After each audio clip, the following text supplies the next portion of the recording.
The Book of Joshua, Chapter 1. Now after the death of Moses the servant of the Lord, it came to pass that the Lord spake unto Joshua the son of Nun, Moses' minister, saying, Moses my servant is dead. Now therefore arise, go over this Jordan, thou and all this people, unto the land which I do give to them, even to the children of Israel. Every place that the sole of your foot shall tread upon, that have I given unto you, as I said unto Moses. From the wilderness in this Lebanon, even unto the great river, the river Euphrates, all the land of the Hittites, and unto the great sea toward the going down of the sun shall be your coast. There shall not any man be able to stand before thee all the days of thy life. As I was with Moses, so I will be with thee. I will not fail thee nor forsake thee. Be strong and of a good courage, for unto this people shalt thou divide for an inheritance the land which I swear unto their fathers to give them. Only be thou strong and very courageous, that thou mayest observe to do according to all the law which Moses my servant commanded thee. Turn not from it to the right hand or to the left, that thou mayest prosper whithersoever thou goest. This book of the law shall not depart out of thy mouth, but thou shalt meditate therein day and night, that thou mayest observe to do according to all that is written therein. For then thou shalt make thy way prosperous, and then thou shalt have good success. Have I not commanded thee? Be strong and of a good courage. Be not afraid, neither be thou dismayed, for the Lord thy God is with thee whithersoever thou goest. Then Joshua commanded the officers of the people, saying, Pass through the host, and command the people, saying, Prepare you victuals, for within 3 days ye shall pass over this Jordan, to go in to possess the land which the Lord your God giveth you to possess it. And to the Reubenites, and to the Gadites, and to half the tribe of Manasseh spake Joshua, saying, Remember the word which Moses the servant of the Lord commanded you, saying, The Lord your God hath given you rest, and hath given you this land. Your wives, your little ones, and your cattle shall remain in the land which Moses gave you on this side of Jordan. But ye shall pass before your brethren armed, all the mighty men of valor, and help them, until the Lord have given your brethren rest as he hath given you. And they also have possessed the land which the Lord your God giveth them. Then ye shall return unto the land of your possession, and enjoy it, which Moses the Lord's servant gave you on this side Jordan toward the sunrising. And they answered Joshua, saying, All that thou commandest us we will do, and whithersoever thou sendest us we will go. According as we hearkened unto Moses in all things, so will we hearken unto thee. Only the Lord thy God be with thee, as he was with Moses. Whosoever he be that doth rebel against thy commandment, and will not hearken unto thy words, in all that thou commandest him, he shall be put to death. Only be strong and of a good courage.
Chapter 2.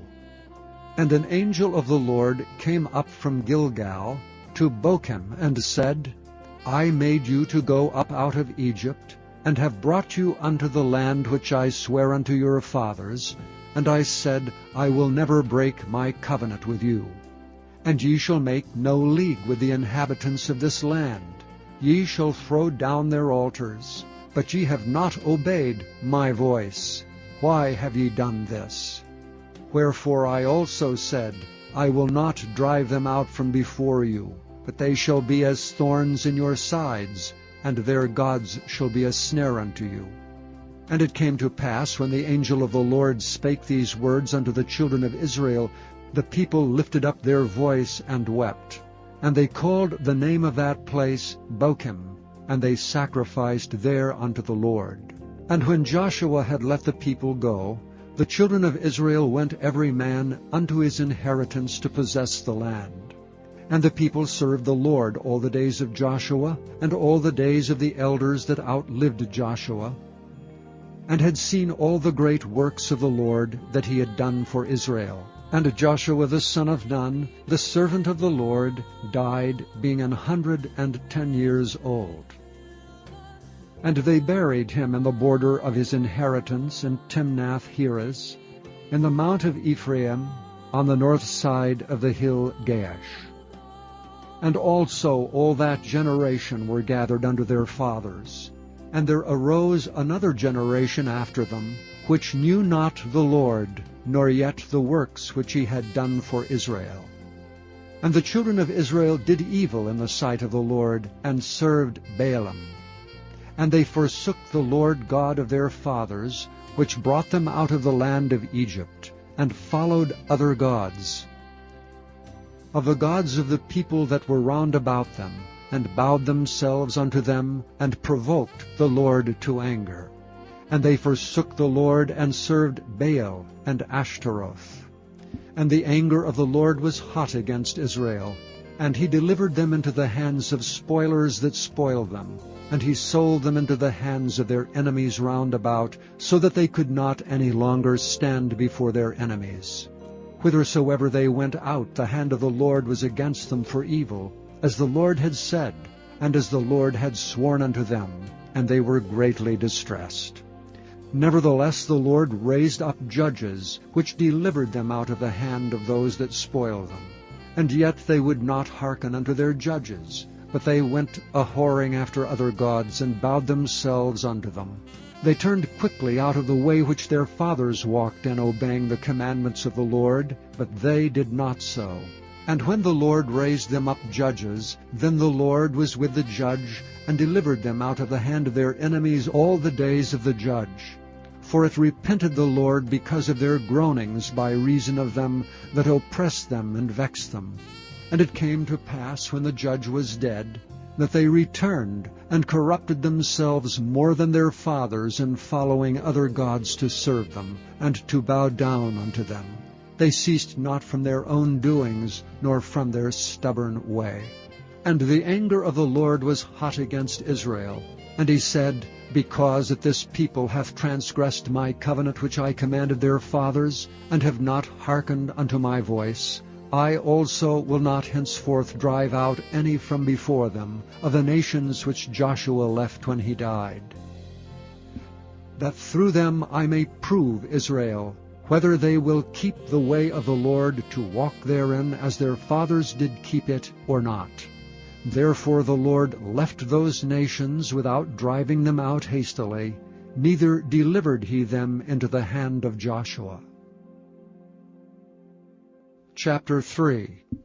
Now these are the nations which the Lord left to prove Israel by them, even as many of Israel as had not known all the wars of Canaan, only that the generations of the children of Israel might know, to teach them war, at the least such as before knew nothing thereof, namely 5 lords of the Philistines, and all the Canaanites, and the Sidonians, and the Hivites that dwelt in Mount Lebanon, from Mount Baal-Hermon unto the entering in of Hamath.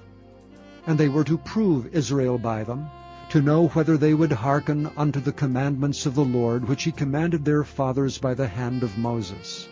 And the children of Israel dwelt among the Canaanites, Hittites, and Amorites, and Perizzites, and Hivites, and Jebusites. And they took their daughters to be their wives, and gave their daughters to their sons, and served their gods. And the children of Israel did evil in the sight of the Lord, and forgat the Lord their God, and served Baalim and the groves. Therefore the anger of the Lord was hot against Israel, and he sold them into the hand of Cushan-Rishathaim, king of Mesopotamia. And the children of Israel served Cushan-Rishathaim 8 years. And when the children of Israel cried unto the Lord raised up a deliverer to the children of Israel, who delivered them, even Othniel the son of Kenaz, Caleb's younger brother. And the Spirit of the Lord came upon him, and he judged Israel, and went out to war. And the Lord delivered Cushan-Rishathaim, king of Mesopotamia, into his hand, and his hand prevailed against Cushan-Rishathaim. And the land had rest 40 years, and Othniel the son of Kenaz died.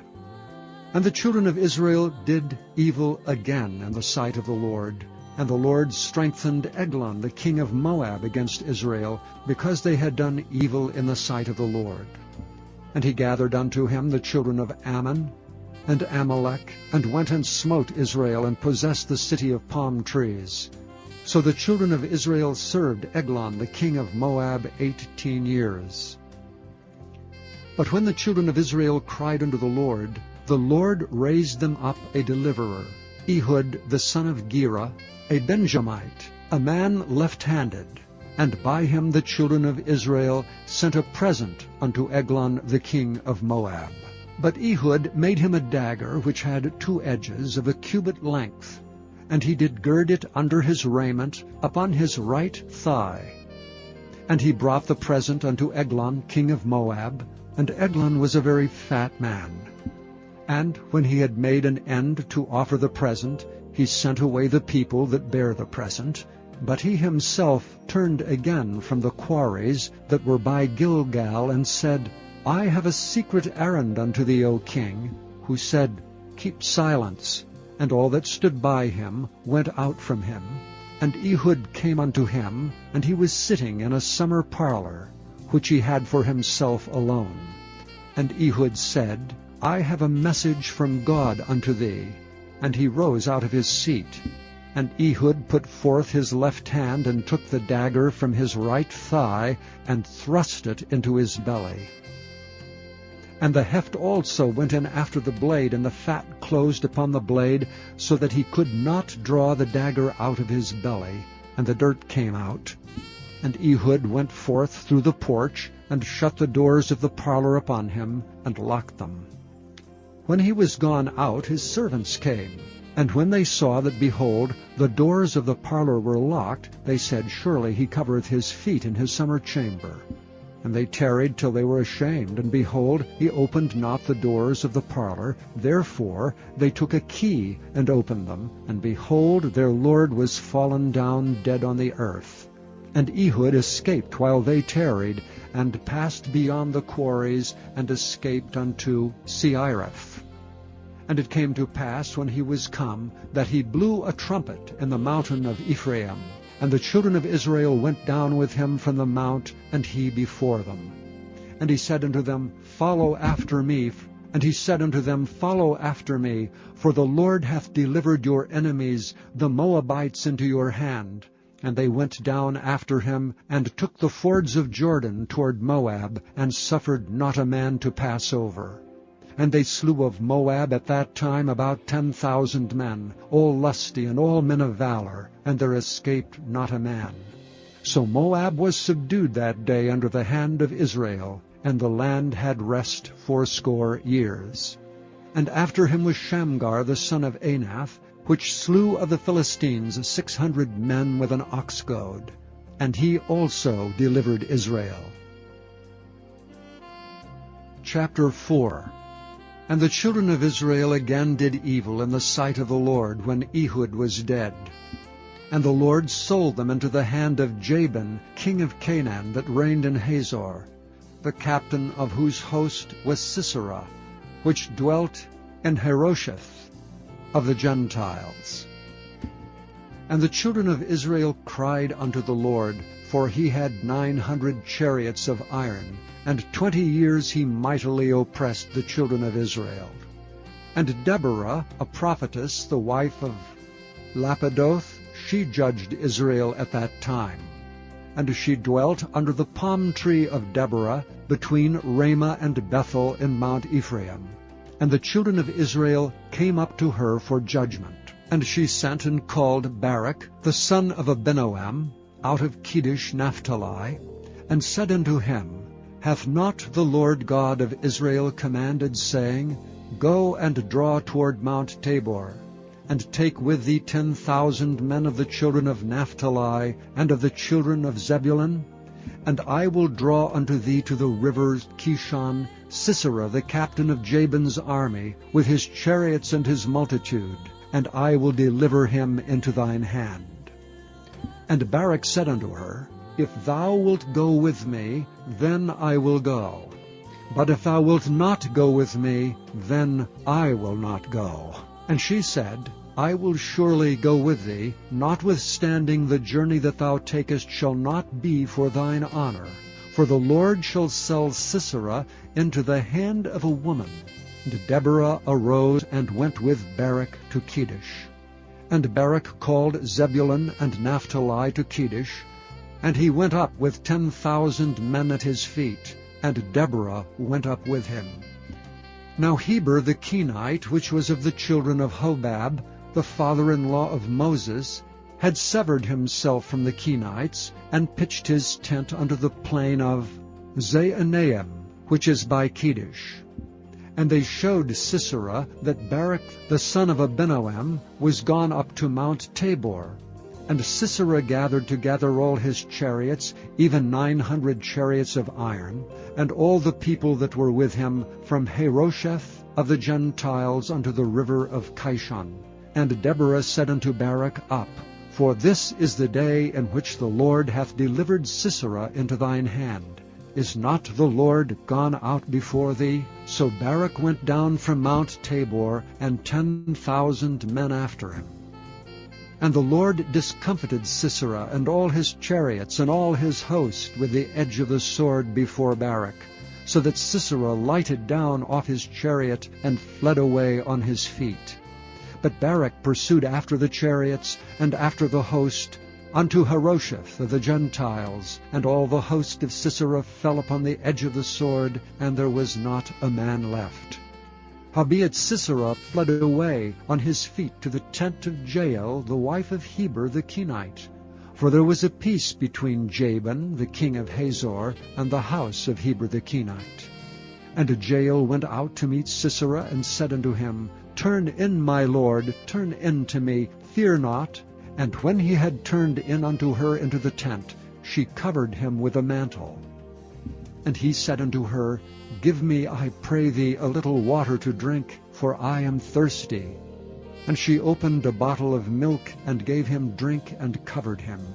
Again he said unto her, Stand at the door of the tent, and it shall be, when any man doth come and inquire of thee, and say, Is there any man here? that thou shalt say, No. Then Jael Heber's wife took a nail of the tent, and took an hammer in her hand, and went softly unto him, and smote the nail into his temples, and fastened it into the ground. For he was fast asleep and weary, so he died. And behold, as Barak pursued Sisera, Jael came out to meet him, and said unto him, Come, and I will show thee the man whom thou seekest. And when he came into her tent, behold, Sisera lay dead, and the nail was in his temples. So God subdued on that day Jabin the king of Canaan before the children of Israel. And the hand of the children of Israel prospered and prevailed against Jabin the king of Canaan, until they had destroyed Jabin king of Canaan. Chapter 5.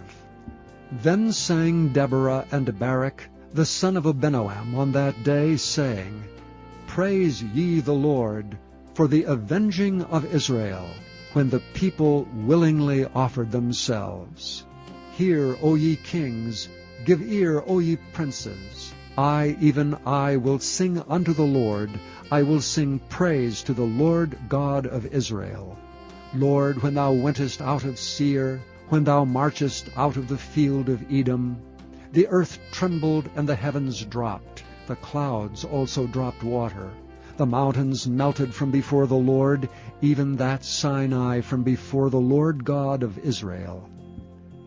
In the days of Shamgar the son of Anath, in the days of Jael, the highways were unoccupied, and the travelers walked through byways. The inhabitants of the villages ceased. They ceased in Israel, until that I, Deborah, arose, that I arose a mother in Israel. They chose new gods. Then was war in the gates. Was there a shield or spear seen among 40,000 in Israel? My heart is toward the governors of Israel, that offered themselves willingly among the people. Bless ye the Lord. Speak ye that ride on white asses, ye that sit in judgment, and walk by the way. They that are delivered from the noise of archers, in the places of drawing water, there shall they rehearse the righteous acts of the Lord, even the righteous acts toward the inhabitants of his villages in Israel. Then shall the people of the Lord go down to the gates. Awake, awake, Deborah! Awake, awake, utter a song! Arise, Barak, and lead thy captivity captive, thou son of Abinoam. Then he made him that remaineth have dominion over the nobles among the people. The Lord made me have dominion over the mighty. Out of Ephraim was there a root of them against Amalek. After thee, Benjamin, among thy people, out of Machir came down governors, and out of Zebulun they that handle the pen of the writer. And the princes of Issachar were with Deborah, even Issachar and also Barak. He was sent on foot into the valley. For the divisions of Reuben there were great thoughts of heart. Why abodest thou among the sheepfolds, to hear the bleating of the flocks?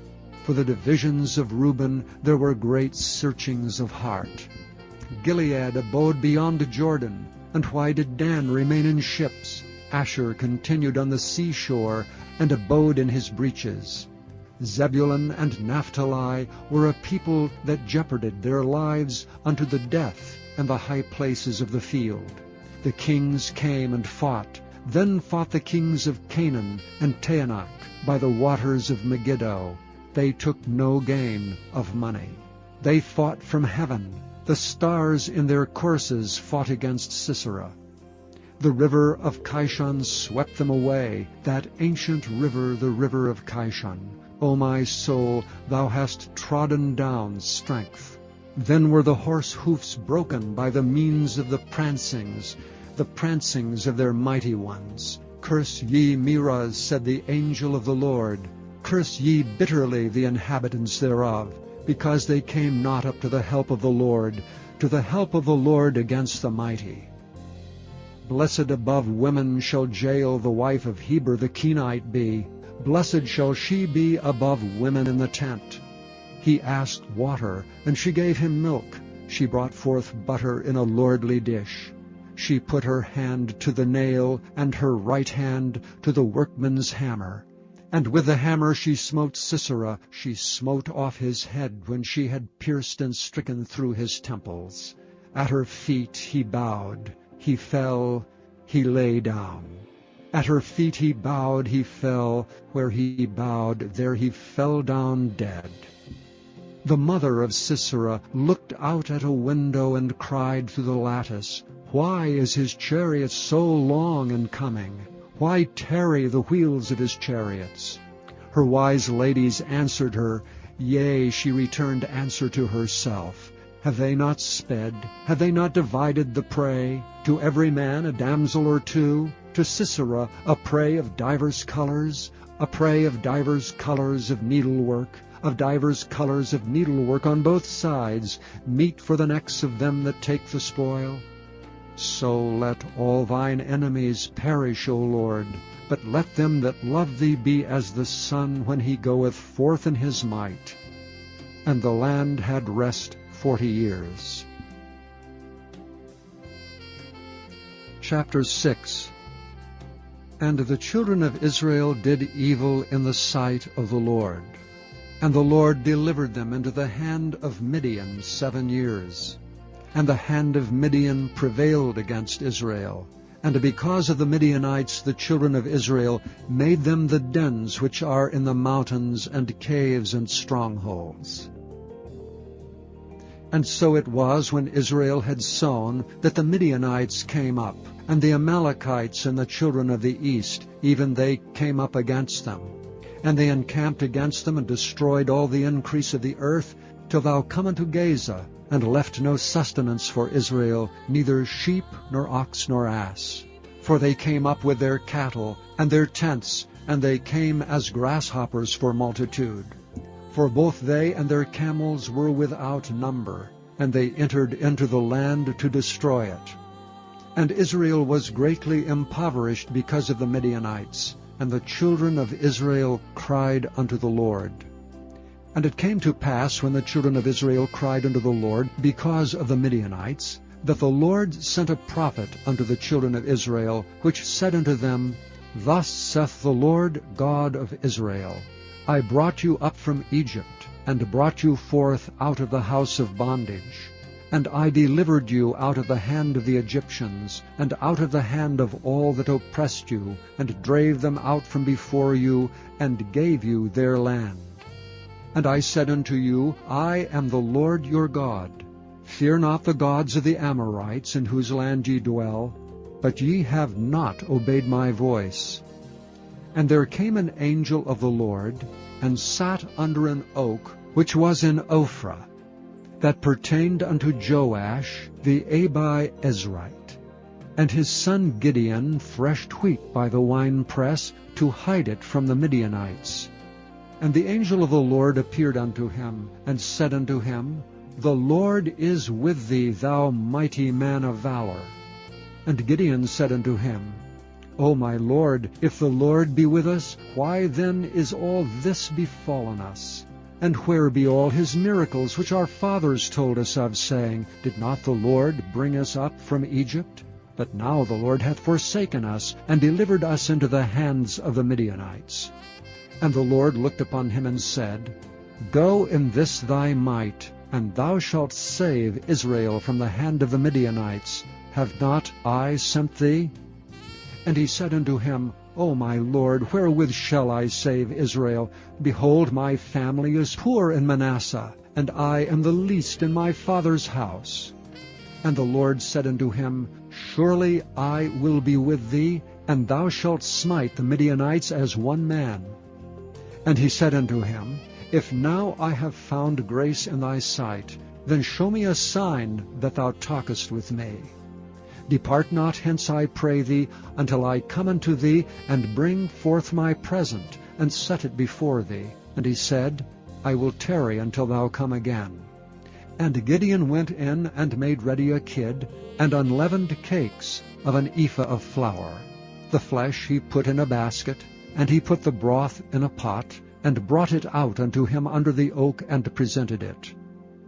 And the angel of God said unto him, Take the flesh of the unleavened cakes, and lay them upon this rock, and pour out the broth. And he did so. Then the angel of the Lord put forth his end of the staff that was in his hand, and touched the flesh and the unleavened cakes, and there rose up fire out of the rock, and consumed the flesh and the unleavened cakes. Then the angel of the Lord departed out of his sight.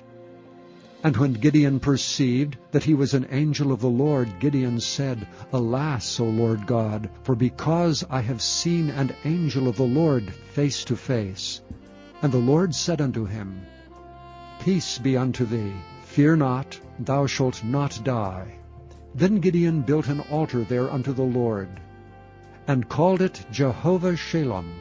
Unto this day it is yet an Ophrah of the Abiezrites.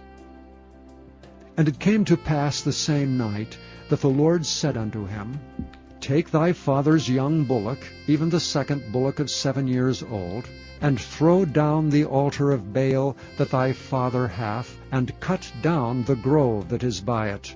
And build an altar unto the Lord thy God upon the top of this rock, in the ordered place, and take the second bullock, and offer a burnt sacrifice with the wood of the grove which thou shalt cut down. Then Gideon took 10 men of his servants, and did as the Lord had said unto him. And so it was, because he feared his father's household, and the men of the city, that he could not do it by day, that he did it by night.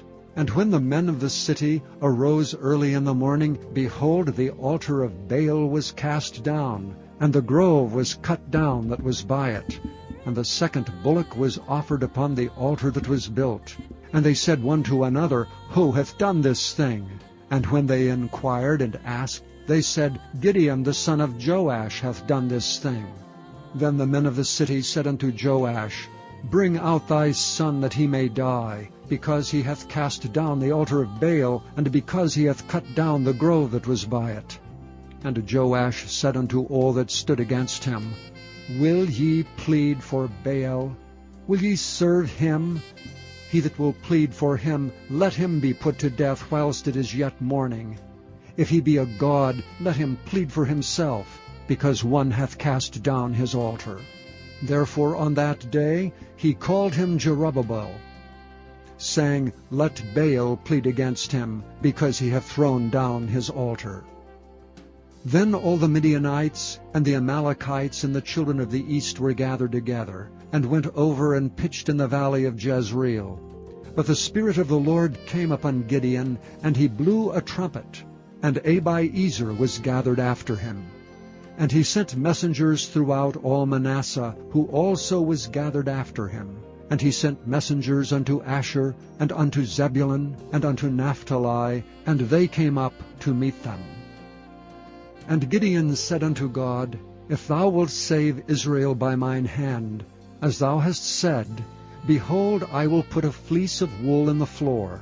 And if the dew be on the fleece only, and it be dry upon all the earth beside, then shall I know that thou wilt save Israel by mine hand, as thou hast said. And it was so. For he rose up early on the morrow, and thrust the fleece together, and wringed the dew out of the fleece, a bowl full of water. And Gideon said unto the Lord, Let not thine anger be hot against me, and I will speak but this once. Let me prove, I pray thee, but this once with the fleece. Let it now be dry only upon the fleece, and upon all the ground let there be dew. And God did so that night, for it was dry upon the fleece only, and there was dew on all the ground. Chapter 7. Then Jerubbaal, who is Gideon, and all the people that were with him, rose up early and pitched beside the well of Harod, so that the host of the Midianites were on the north side of them by the hill of Moreh in the valley. And the Lord said unto Gideon, The people that are with thee are too many for me to give the Midianites into their hands, lest Israel vaunt themselves against me, saying, Mine own hand hath saved me. Now therefore go to, proclaim in the ears of the people, saying, Whosoever is fearful and afraid, let him return and depart early from Mount Gilead. And there returned of the people 22,000, and there remained 10,000. And the Lord said unto Gideon, The people are yet too many. Bring them down unto the water, and I will try them for thee there. And it shall be, that of whom I say unto thee, This shall go with thee, the same shall go with thee. And of whomsoever I say unto thee, This shall not go with thee, the same shall not go. So he brought down the people unto the water. And the Lord said unto Gideon, Every one that lappeth of the water with his tongue, as a dog lappeth, him shalt thou set by himself. Likewise every one that boweth down upon his knees to drink. And the latter number of them that lapped, putting their hand to their mouth, were 300 men. But all the rest of the people bowed down upon their knees to drink water. And the Lord said unto Gideon, By the 300 men that lapped will I save you, and deliver the Midianites into thine hand. And let all the other people go away every man unto his place. So the people took victuals in their hand and their trumpets, and he sent all the rest of Israel, every man unto his tent, and retained those 300 men. And the host of Midian was beneath him in the valley. And it came to pass the same night, that the Lord said unto him, Arise, get thee down unto the host, for I have delivered it into thine hand. But if thou fear to go down, go thou with Phurah thy servant down to the host, and thou shalt hear what they say. And afterward shall thy hands be strengthened to go down unto the host. Then went he down with Phurah his servant unto the outside of the armed men that were in the host. And the Midianites and the Amalekites and all the children of the east lay along the valley like grasshoppers for multitude. And their camels were without number, as the sand by the seaside for multitude. And when Gideon was come, behold, there was a man that told a dream unto his fellow, and said, Behold, I dreamed a dream, and lo, a cake of barley bread tumbled into the host of Midian, and came unto a tent, and smote it that it fell, and overturned it, that the tent lay along. And his fellow answered and said, This is nothing else save the sword of Gideon, the son of Joash, a man of Israel, for into his hand hath God delivered Midian and all the host. And it was so, when Gideon heard the telling of the dream and the interpretation thereof, that he worshipped, and returned into the host of Israel, and said, Arise, for the Lord hath delivered into your hand the host of Midian. And he divided the 300 men into 3 companies, and put a trumpet in every man's hand, with empty pitchers and lamps within the pitchers. And he said unto them, Look on me, and do likewise. And behold, when I come to the outside of the camp, it shall be that, as I do, so shall ye do.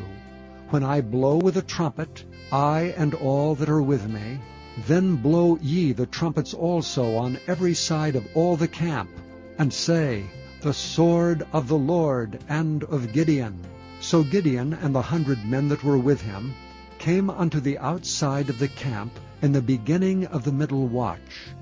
And they had but newly set the watch, and they blew the trumpets, and brake the pitchers that were in their hands. And the 3 companies blew the trumpets, and brake the pitchers, and held the lamps in their left hands, and the trumpets in their right hands to blow withal. And they cried, The sword of the Lord and of Gideon. And they stood every man in his place round about the camp, and all the host ran, and cried, and fled. And the 300 blew the trumpets, and the Lord set every man's sword against his fellow, even throughout all the host. And the host fled to Bethshittah in Zererath, and to the border of Abel-Meholah, unto Tabbath. And the men of Israel gathered themselves together out of Naphtali, and out of Asher, and out of all Manasseh, and pursued after the Midianites. And Gideon sent messengers throughout all Mount Ephraim, saying, Come down against the Midianites, and take before them the waters unto Beth-barah and Jordan. Then all the men of Ephraim gathered themselves together, and took the waters unto Beth-barah and Jordan. And they took 2 princes of the Midianites, Oreb and Zeb. And they slew Oreb upon the rock Oreb, and Zeb they slew at the winepress of Zeb, and pursued Midian, and brought the heads of Oreb and Zeb to Gideon on the other side Jordan. Chapter 8. And the men of Ephraim said unto him, Why hast thou served us thus, that thou calledst us not when thou wentest to fight with the Midianites? And they did chide with him sharply. And he said unto them, What have I done now in comparison of you? Is not the gleaning of the grapes of Ephraim better than the vintage of Abiezer? God hath delivered into your hands the princes of Midian, Oreb and Zeb. And what was I able to do in comparison of you? Then their anger was abated toward him when he had said that. And Gideon came to Jordan and passed over, he and the 300 men that were with him, faint yet pursuing them. And he said unto the men of Succoth, Give, I pray you, loaves of bread unto the people that follow me, for they be faint, and I am pursuing after Zebah and Zalmunna, kings of Midian. And the princes of Succoth said, Are the hands of Zebah and Zalmunna now in thine hand, that we should give bread unto thine army? And Gideon said, Therefore when the Lord hath delivered Zebah and Zalmunna into mine hand, then I will tear your flesh with the thorns of the wilderness and with briars. And he went up thence to Penuel, and spake unto them likewise, and the men of Penuel answered him, as the men of Succoth had answered him. And he spake also unto the men of Penuel, saying, When I come again in peace, I will break down this tower. Now Zebah and Zalmunna were in Karkor, and their hosts with them, about 15,000 men, all that were left of all the hosts of the children of the east. For there fell 120,000 men that drew the sword. And Gideon went up by the way of them that dwelt in tents on the east of Nobah and Jogbehah, and smote the host, for the host was secure. And when Zebah and Zalmunna fled, he pursued after them, and took the 2 kings of Midian, Zebah and Zalmunna, and discomfited all the host. And Gideon the son of Joash returned from battle before the sun was up, and caught a young man of the men of Succoth, and inquired of him. And he described unto him the princes of Succoth, and the elders thereof, even 17 men. And he came unto the men of Succoth, and said, Behold Zebah and Zalmunna, with whom ye did upbraid me, saying, Are the hands of Zebah and Zalmunna now in thine hand, that we should give bread unto thy men that are weary? And he took the elders of the city, and thorns of the wilderness and briars, and with them he taught the men of Succoth.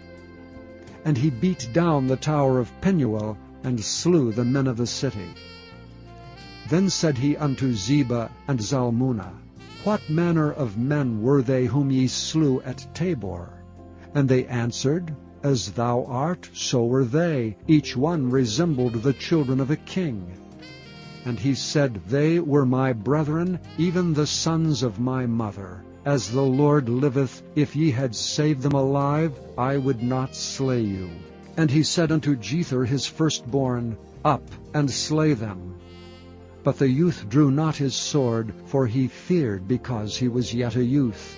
Then Zebah and Zalmunna said, Rise thou and fall upon us, for as the man is, so is his strength. And Gideon arose and slew Zebah and Zalmunna, and took away the ornaments that were on their camels' necks. Then the men of Israel said unto Gideon, Rule thou over us, both thou and thy son, and thy son's son also, for thou hast delivered us from the hand of Midian. And Gideon said unto them, I will not rule over you, neither shall my son rule over you. The Lord shall rule over you. And Gideon said unto them, I would desire a request of you, that ye would give me every man the earrings of his prey. For they had golden earrings, because they were Ishmaelites. And they answered, We will willingly give them. And they spread a garment, and did cast therein every man the earrings of his prey. And the weight of the golden earrings that he requested was 1,700 shekels of gold, beside ornaments and collars and purple raiment that was on the kings of Midian, and beside the chains that were about their camels' necks. And Gideon made an ephod thereof, and put it in his city, even in Ophrah. And all Israel went thither a-whoring after it, which thing became a snare unto Gideon and to his house. Thus was Midian subdued before the children of Israel, so that they lifted up their heads no more. And the country was in quietness 40 years in the days of Gideon. And Jerubbaal the son of Joash went and dwelt in his own house. And Gideon had 70 sons of his body begotten, for he had many wives. And his concubine that was in Shechem, she also bare him a son, whose name he called Abimelech. And Gideon the son of Joash died in a good old age, and was buried in the sepulchre of Joash's father, in Ophrah of the Abiezrites. And it came to pass, as soon as Gideon was dead, that the children of Israel turned again, and went a-whoring after Baalim, and made Baal-berith their god. And the children of Israel remembered not the Lord their God, who had delivered them out of the hands of all their enemies on every side. Neither showed they kindness to the house of Jerubbaal, namely Gideon, according to all the goodness which he had showed unto Israel. Chapter 9. And Abimelech the son of Jerubbaal went to Shechem unto his mother's brethren, and communed with them, and with all the family of the house of his mother's father, saying, Speak, I pray you, in the ears of all the men of Shechem, whether is better for you, either that all the sons of Jerubbaal, which are 70 persons, reign over you, or that one reign over you. Remember also that I am your bone and your flesh. And his mother's brethren spake of him in the ears of all the men of Shechem all these words, and their hearts inclined to follow Abimelech, for they said, He is our brother. And they gave him 70 pieces of silver out of the house of Baal-berith, wherewith Abimelech hired vain and light persons which followed him. And he went unto his father's house at Ophrah, and slew his brethren the sons of Jerubbaal, being 70 persons upon one stone. Notwithstanding yet Jotham the youngest son of Jerubbaal was left, for he hid himself. And all the men of Shechem gathered together, and all the house of Millo, and went and made Abimelech king, by the plain of the pillar that was in Shechem. And when they told it to Jotham, he went and stood in the top of Mount Gerizim, and lifted up his voice, and cried, and said unto them, Hearken unto me, ye men of Shechem, that God may hearken unto you. The trees went forth on a time to anoint a king over them. And they said unto the olive tree, Reign thou over us. But the olive tree said unto them, Should I leave my fatness, wherewith by me they honor God and man, and go to be promoted over the trees? And the trees said to the fig tree, Come thou and reign over us. But the fig tree said unto them, Should I forsake my sweetness and my good fruit, and go to be promoted over the trees? Then said the trees unto the vine, Come thou and reign over us.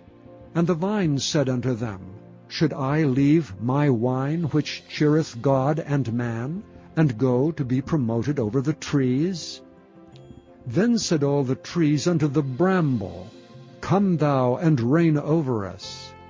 And the brambles said unto the trees, If in truth ye anoint me king over you, then come and put your trust in my shadow, and if not, let fire come out of the bramble, and devour the cedars of Lebanon. Now therefore, if ye have done truly and sincerely, in that ye have made Abimelech king, and if ye have dealt well with Jerubbaal and his house, and have done unto him according to the deserving of his hands, for my father fought for you, and adventured his life far, and delivered you out of the hand of Midian, and ye are risen up against my father's house this day, and have slain his sons, 70 persons upon one stone, and have made Abimelech the son of his maidservant king over the men of Shechem, because he is your brother, If ye then have dealt truly and sincerely with Jerubbaal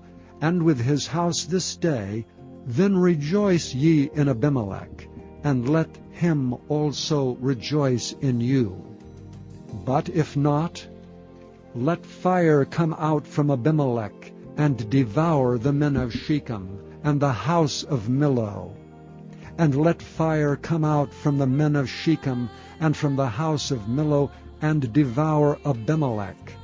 And Jotham ran away and fled, and went to Beer, and dwelt there for fear of Abimelech his brother. When Abimelech had reigned 3 years over Israel, then God sent an evil spirit between Abimelech and the men of Shechem, and the men of Shechem dealt treacherously with Abimelech, that the cruelty done to the 70 sons of Jerubbaal might come, and their blood be laid upon Abimelech their brother, which slew them, and upon the men of Shechem, which aided him in the killing of his brethren. And the men of Shechem set liers in wait for him in the top of the mountains, and they robbed all that came along that way by them. And it was told Abimelech. And Gaal the son of Ebed came with his brethren, and went over to Shechem, and the men of Shechem put their confidence in him. And they went out into the fields, and gathered their vineyards, and trode the grapes, and made merry, and went into the house of their God, and did eat and drink, and cursed Abimelech. And Gaal the son of Ebed said, Who is Abimelech, and who is Shechem, that we should serve him? Is not he the son of Jerubbaal? And Zebul his officer served the men of Hamor the father of Shechem, for why should we serve him? And would to God this people were under my hand, then would I remove Abimelech. And he said to Abimelech, Increase thine army, and come out. And when Zebul the ruler of the city heard the words of Gaal the son of Ebed, his anger was kindled. And he sent messengers unto Abimelech privily, saying, Behold, Gaal the son of Ebed and his brethren be come to Shechem, and behold, they fortify the city against thee. Now therefore up by night, thou and the people that is with thee, and lie in wait in the field. And it shall be that in the morning, as soon as the sun is up, thou shalt rise early, and set upon the city. And behold, when he and the people that is with him come out against thee, then mayest thou do to them as thou shalt find occasion. And Abimelech rose up, and all the people that were with him by night, and they laid wait against Shechem in 4 companies. And Gaal the son of Ebed went out and stood in the entering of the gate of the city. And Abimelech rose up, and the people that were with him from lying in wait. And when Gaal saw the people, he said to Zebul, Behold, there come people down from the top of the mountains. And Zebul said unto him, Thou seest the shadow of the mountains, as if they were men. And Gaal spake again, and said, See, there come people down by the middle of the land, and another company come along by the plain of Meonium. Then said Zebul unto him, Where is now thy mouth, wherewith thou saidst, Who is Abimelech, that we should serve him? Is not this the people that thou hast despised? Go out, I pray now, and fight with them. And Gaal went out before the men of Shechem, and fought with Abimelech. And Abimelech chased him, and he fled before him, and many were overthrown and wounded, even unto the entering of the gate. And Abimelech dwelt at Arumah, and Zebul thrust out Gaal and his brethren, that they should not dwell in Shechem. And it came to pass on the morrow, that the people went out into the field, and they told Abimelech. And he took the people, and divided them into 3 companies, and laid wait in the field, and looked, and behold, the people were come forth out of the city, and he rose up against them, and smote them. And Abimelech and the company that was with him rushed forward, and stood in the entering of the gate of the city. And the 2 other companies ran upon all the people that were in the fields, and slew them. And Abimelech fought against the city all that day. And he took the city, and slew the people that was therein, and beat down the city, and sowed it with salt. And when all the men of the tower of Shechem heard that, they entered into an hold of the house of the god Berith. And it was told Abimelech that all the men of the tower of Shechem were gathered together. And Abimelech gat him up to the Mount Zalmon, he and all the people that were with him. And Abimelech took an axe in his hand, and cut down a bough from the trees, and took it, and laid it on his shoulder, and said unto the people that were with him, What ye have seen me do, make haste, and do as I have done. And all the people likewise cut down every man his bough, and followed Abimelech, and put them to the hold, and set the hold on fire upon them. So that all the men of the tower of Shechem died also, about 1,000 men and women. Then went Abimelech to Thebez, and encamped against Thebez, and took it. But there was a strong tower within the city, and thither fled all the men and women, and all they of the city, and shut it to them, and gat them up to the top of the tower. And Abimelech came unto the tower, and fought against it, and went hard unto the door of the tower to burn it with fire. And a certain woman cast a piece of a millstone upon Abimelech's head, and all to break his skull. Then he called hastily unto the young man his armor-bearer, and said unto him, Draw thy sword, and slay me, that men say not of me, A woman slew him. And his young man thrust him through, and he died. And when the men of Israel saw that Abimelech was dead, they departed every man unto his place. Thus God rendered the wickedness of Abimelech, which he did unto his father in slaying his 70 brethren. And all the evil of the men of Shechem did God render upon their heads, and upon them came the curse of Jotham, the son of Jerubbaal. Chapter 10. And after Abimelech there arose to defend Israel Tola the son of Puah, the son of Dodo, a man of Issachar, and he dwelt in Shamir in Mount Ephraim. And he judged Israel 23 years, and died, and was buried in Shamir. And after him arose Jair, a Gileadite, and judged Israel 22 years. And he had 30 sons that rode on 30 ass colts, and they had 30 cities which are called Havoth Jair unto this day, which are in the land of Gilead. And Jair died, and was buried in Kamon.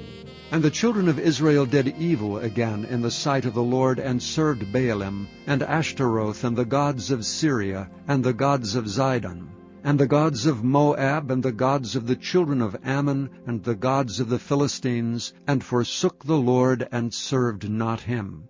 And the anger of the Lord was hot against Israel, and he sold them into the hands of the Philistines, and into the hands of the children of Ammon.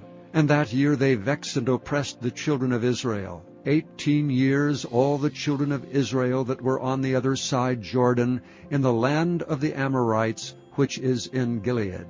Moreover, the children of Ammon passed over Jordan to fight against Judah, and against Benjamin, and against the house of Ephraim, so that Israel was sore distressed. And the children of Israel cried unto the Lord, saying, We have sinned against thee, both because we have forsaken our God, and also served Baalim. And the Lord said unto the children of Israel, Did not I deliver you from the Egyptians, and from the Amorites, from the children of Ammon, and from the Philistines? The Zidonians also, and the Amalekites, and the Maonites did oppress you. And ye cried to me, and I delivered you out of their hand. Yet ye have forsaken me, and served other gods. Wherefore I will deliver you no more. Go and cry unto the gods which ye have chosen. Let them deliver you in the time of your tribulation. And the children of Israel said unto the Lord, We have sinned. Do thou unto us whatever seemeth good unto thee. Deliver us only, we pray thee, this day. And they put away the strange gods from among them, and served the Lord. and his soul was grieved for the misery of Israel. Then the children of Ammon were gathered together, and encamped in Gilead.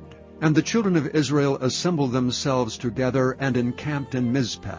And the people and princes of Gilead said one to another, What man is he that will begin to fight against the children of Ammon?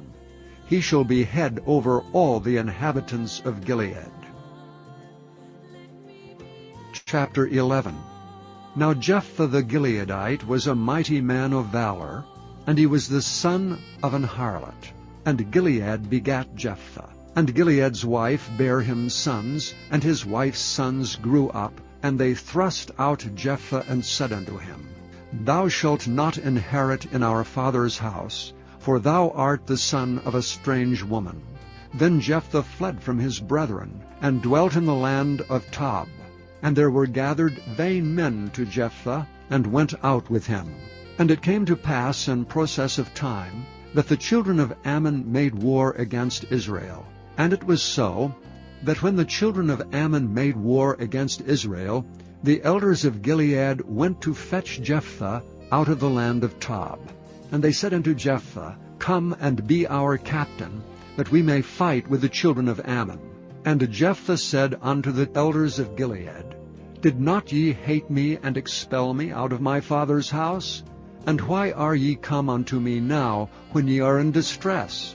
And the elders of Gilead said unto Jephthah, Therefore we turn again to thee now, that thou mayest go with us and fight against the children of Ammon, and be our head over all the inhabitants of Gilead. And Jephthah said unto the elders of Gilead, If ye bring me home again to fight against the children of Ammon, and the Lord deliver them before me, shall I be your head? And the elders of Gilead said unto Jephthah, The Lord be witness between us, if we do not so according to thy words. Then Jephthah went with the elders of Gilead, and the people made him head and captain over them. And Jephthah uttered all his words before the Lord in Mizpeh. And Jephthah sent messengers unto the king of the children of Ammon, saying, What hast thou to do with me, that thou art come against me to fight in my land?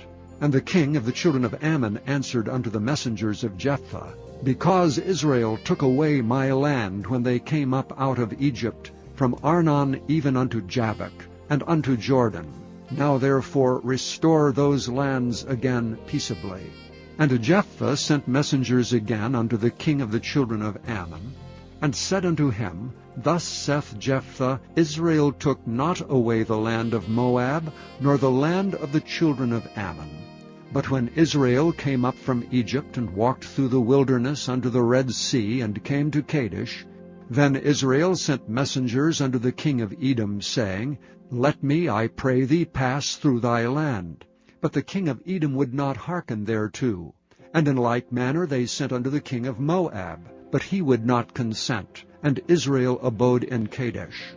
Then they went along through the wilderness, and compassed the land of Edom and the land of Moab, and came by the east side of the land of Moab, and pitched on the other side of Arnon, but came not within the border of Moab, for Arnon was the border of Moab.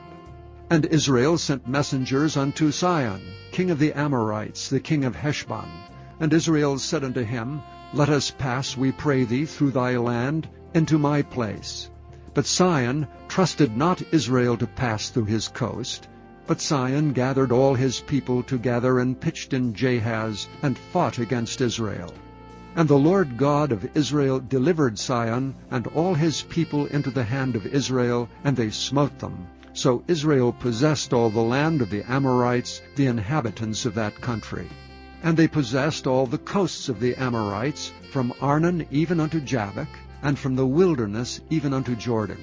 So now the Lord God of Israel hath dispossessed the Amorites from before his people Israel, and shouldst thou possess it? Wilt not thou possess that which Chemosh thy God giveth thee to possess? So whomsoever the Lord our God shall drive out from before us, them will we possess. And now art thou anything better than Balak the son of Zippor, king of Moab? Did he ever strive against Israel, or did he ever fight against them? while Israel dwelt in Heshbon, and her towns, and in Aroer, and her towns, and in all the cities that be along by the coasts of Arnon 300 years? Why therefore did ye not recover them within that time? Wherefore I have not sinned against thee, but thou doest me wrong to war against me. The Lord, the judge, be judge this day between the children of Israel and the children of Ammon. Howbeit the king of the children of Ammon hearkened not unto the words of Jephthah which he sent him. Then the Spirit of the Lord came upon Jephthah, and he passed over Gilead, and Manasseh, and passed over Mizpah of Gilead, and from Mizpah of Gilead he passed over unto the children of Ammon. And Jephthah vowed a vow unto the Lord, and said, If thou shalt without fail deliver the children of Ammon into mine hands, then it shall be, that whatsoever cometh forth of the doors of my house to meet me, when I return in peace from the children of Ammon, shall surely be the Lord's, and I will offer it up for a burnt offering. So Jephthah passed over unto the children of Ammon to fight against them, and the Lord delivered them into his hands. And he smote them from Aroer, even till thou come to Minnith, even 20 cities, and unto the plain of the vineyards with a very great slaughter. Thus the children of Ammon were subdued before the children of Israel. And Jephthah came to Mizpah unto his house, and behold, his daughter came out to meet him with timbrels and with dances, and she was his only child. Beside her he had neither son nor daughter. And it came to pass, when he saw her, that he rent his clothes, and said, Alas, my daughter, thou hast brought me very low, and thou art one of them that trouble me, for I have opened my mouth unto the Lord, and I cannot go back. And she said unto him, My father, if thou hast opened thy mouth unto the Lord, do to me according to that which hath proceeded out of thy mouth, forasmuch as the Lord hath taken vengeance for thee of thine enemies, even of the children of Ammon. And she said unto her father, Let this thing be done for me. Let me alone 2 months, that I may go up and down upon the mountains, and bewail my virginity, I and my fellows. And he said, Go. And he sent her away for 2 months, and she went with her companions, and bewailed her virginity upon the mountains. And it came to pass at the end of 2 months, that she returned unto her father, who did with her according to his vow which he had vowed. And she knew no man. And it was a custom in Israel, that the daughters of Israel went yearly to lament the daughter of Jephthah the Gileadite 4 days in a year. Chapter 12. And the men of Ephraim gathered themselves together, and went northward, and said unto Jephthah, Wherefore passest thou over to fight against the children of Ammon, and didst not call us to go with thee? We will burn thine house upon thee with fire. And Jephthah said unto them, I and my people were at great strife with the children of Ammon, and when I called you, ye delivered me not out of their hands. And when I saw that ye delivered me not, I put my life in my hands, and passed over against the children of Ammon, and the Lord delivered them into my hand. Wherefore then are ye come up unto me this day to fight against me? Then Jephthah gathered together all the men of Gilead, and fought with Ephraim, and the men of Gilead smote Ephraim, because they said, Ye Gileadites are fugitives of Ephraim among the Ephraimites, and among the Manassites. And the Gileadites took the passages of Jordan before the Ephraimites. And it was so that when those Ephraimites which were escaped said, Let me go over, that the men of Gilead said unto him, Art thou an Ephraimite? If he said, Nay, then said they unto him, Say now Shibboleth. And he said Sibboleth, for he could not frame to pronounce it right. Then they took him and slew him at the passages of Jordan. And there fell at that time of the Ephraimites 42,000. And Jephthah judged Israel 6 years. Then died Jephthah the Gileadite, and was buried in one of the cities of Gilead. And after him Ibzan of Bethlehem judged Israel. And he had 30 sons and 30 daughters, whom he sent abroad, and took in 30 daughters from abroad for his sons. And he judged Israel 7 years. Then died Ibzan, and was buried at Bethlehem. And after him Elon, a Zebulunite, judged Israel, and he judged Israel 10 years. And Elon the Zebulunite died and was buried in Aijalon, in the country of Zebulun. And after him Abdon the son of Hillel, a Pirathonite, judged Israel. And he had 40 sons and 30 nephews that rode on 70 ass colts, and he judged Israel 8 years. And Abdon the son of Hillel, the Pirathonite, died, and was buried in Pirathon, in the land of Ephraim, in the mount of the Amalekites. Chapter 13. And the children of Israel did evil again in the sight of the Lord, and the Lord delivered them into the hand of the Philistines 40 years. And there was a certain man of Zorah, of the family of the Danites, whose name was Manoah, and his wife was barren and bare not. And the angel of the Lord appeared unto the woman, and said unto her, Behold, now thou art barren and bearest not, but thou shalt conceive and bear a son. Now therefore beware, I pray thee, and drink not wine nor strong drink, nor eat not any unclean thing. For lo, thou shalt conceive and bear a son, and no razor shall come on his head, for the child shall be a Nazarite unto God from the womb.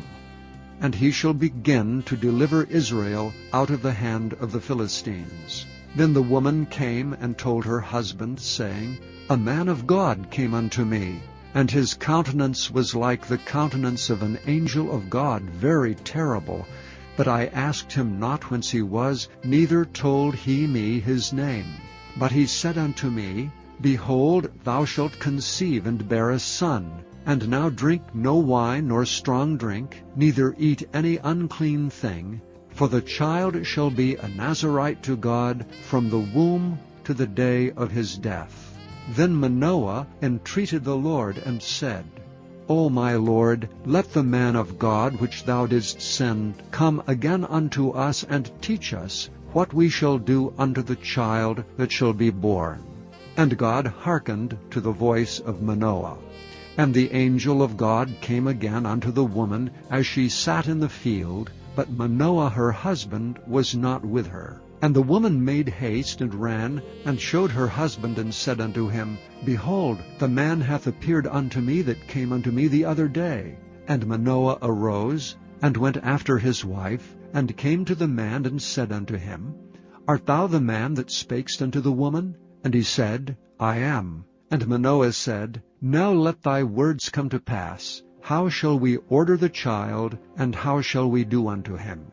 And the angel of the Lord said unto Manoah, Of all that I said unto the woman, let her beware. She may not eat of anything that cometh of the vine, neither let her drink wine or strong drink, nor eat any unclean thing. All that I have commanded her, let her observe. And Manoah said unto the angel of the Lord, I pray thee, let us detain thee until we shall have made ready a kid for thee. And the angel of the Lord said unto Manoah, Though thou detain me, I will not eat of thy bread. And if thou wilt offer a burnt offering, thou must offer it unto the Lord. For Manoah knew not that he was an angel of the Lord. And Manoah said unto the angel of the Lord, What is thy name, that when thy sayings come to pass, we may do thee honor? And the angel of the Lord said unto him, Why askest thou thus after my name, seeing it is secret? So Manoah took a kid with a meat offering, and offered it upon a rock unto the Lord. And the angel did wondrously, and Manoah and his wife looked on. For it came to pass, when the flame went up toward heaven, from off the altar, that the angel of the Lord ascended in the flame of the altar. And Manoah and his wife looked on it, and fell on their faces to the ground. But the angel of the Lord did no more appear to Manoah and to his wife. Then Manoah knew that he was an angel of the Lord. And Manoah said unto his wife, We shall surely die, because we have seen God. But his wife said unto him, If the Lord were pleased to kill us, he would not have received a burnt offering and a meat offering at our hands, neither would he have showed us all these things, nor would, as at this time, have told us such things as these. And the woman bare a son, and called his name Samson. And the child grew, and the Lord blessed him. And the Spirit of the Lord began to move him at times in the camp of Dan, between Zorah and Eshtaol. Chapter 14. And Samson went down to Timnath, and saw a woman of Timnath, of the daughters of the Philistines. And he came up and told his father and his mother, and said, I have seen a woman in Timnath, of the daughters of the Philistines. Now therefore get her for me to wife. Then his father and his mother said unto him, Is there never a woman among the daughters of thy brethren, or among all my people, that thou goest to take a wife of the uncircumcised Philistines? And Samson said unto his father, Get her for me, for she pleaseth me well. But his father and his mother knew not that it was of the Lord that he sought an occasion against the Philistines, for at that time the Philistines had dominion over Israel. Then went Samson down, and his father and his mother, to Timnath, and came to the vineyards of Timnath, and behold, a young lion roared against him. And the Spirit of the Lord came mightily upon him, and he rent him as he would have rent a kid. And he had nothing in his hand, but he told not his father or his mother what he had done. And he went down and talked with the woman, and she pleased Samson well. And after a time he returned to take her, and he turned aside to see the carcass of the lion. And behold, there was a swarm of bees and honey in the carcass of the lion. And he took thereof in his hands, and went on eating, and came to his father and mother, and he gave them, and they did eat. But he told not them that he had taken the honey out of the carcass of the lion. So his father went down unto the woman, and Samson made there a feast, for used the young men to do. And it came to pass, when they saw him, that they brought 30 companions to be with him. And Samson said unto them, I will now put forth a riddle unto you. If ye can certainly declare it me within the 7 days of the feast, and find it out, then I will give you 30 sheets and 30 change of garments. But if ye cannot declare it me, then shall ye give me 30 sheets and 30 changes of garments. And they said unto him, Put forth thy riddle, that we may hear it. And he said unto them, Out of the eater came forth meat, and out of the strong came forth sweetness. And they could not in 3 days expound the riddle. And it came to pass on the 7th day, that they said unto Samson's wife, Entice thy husband, that he may declare unto us the riddle, lest we burn thee and thy father's house with fire. Have ye called us to take that we have? Is it not so? And Samson's wife wept before him, and said, Thou dost but hate me, and lovest me not. Thou hast put forth a riddle unto the children of my people, and hast not told it me. And he said unto her, Behold, I have not told it my father nor my mother, and shall I tell it thee? And she wept before him the 7 days while their feast lasted. And it came to pass on the 7th day that he told her, because she lay sore upon him, and she told the riddle to the children of her people. And the men of the city said unto him on the 7th day, before the sun went down, What is sweeter than honey, and what is stronger than a lion?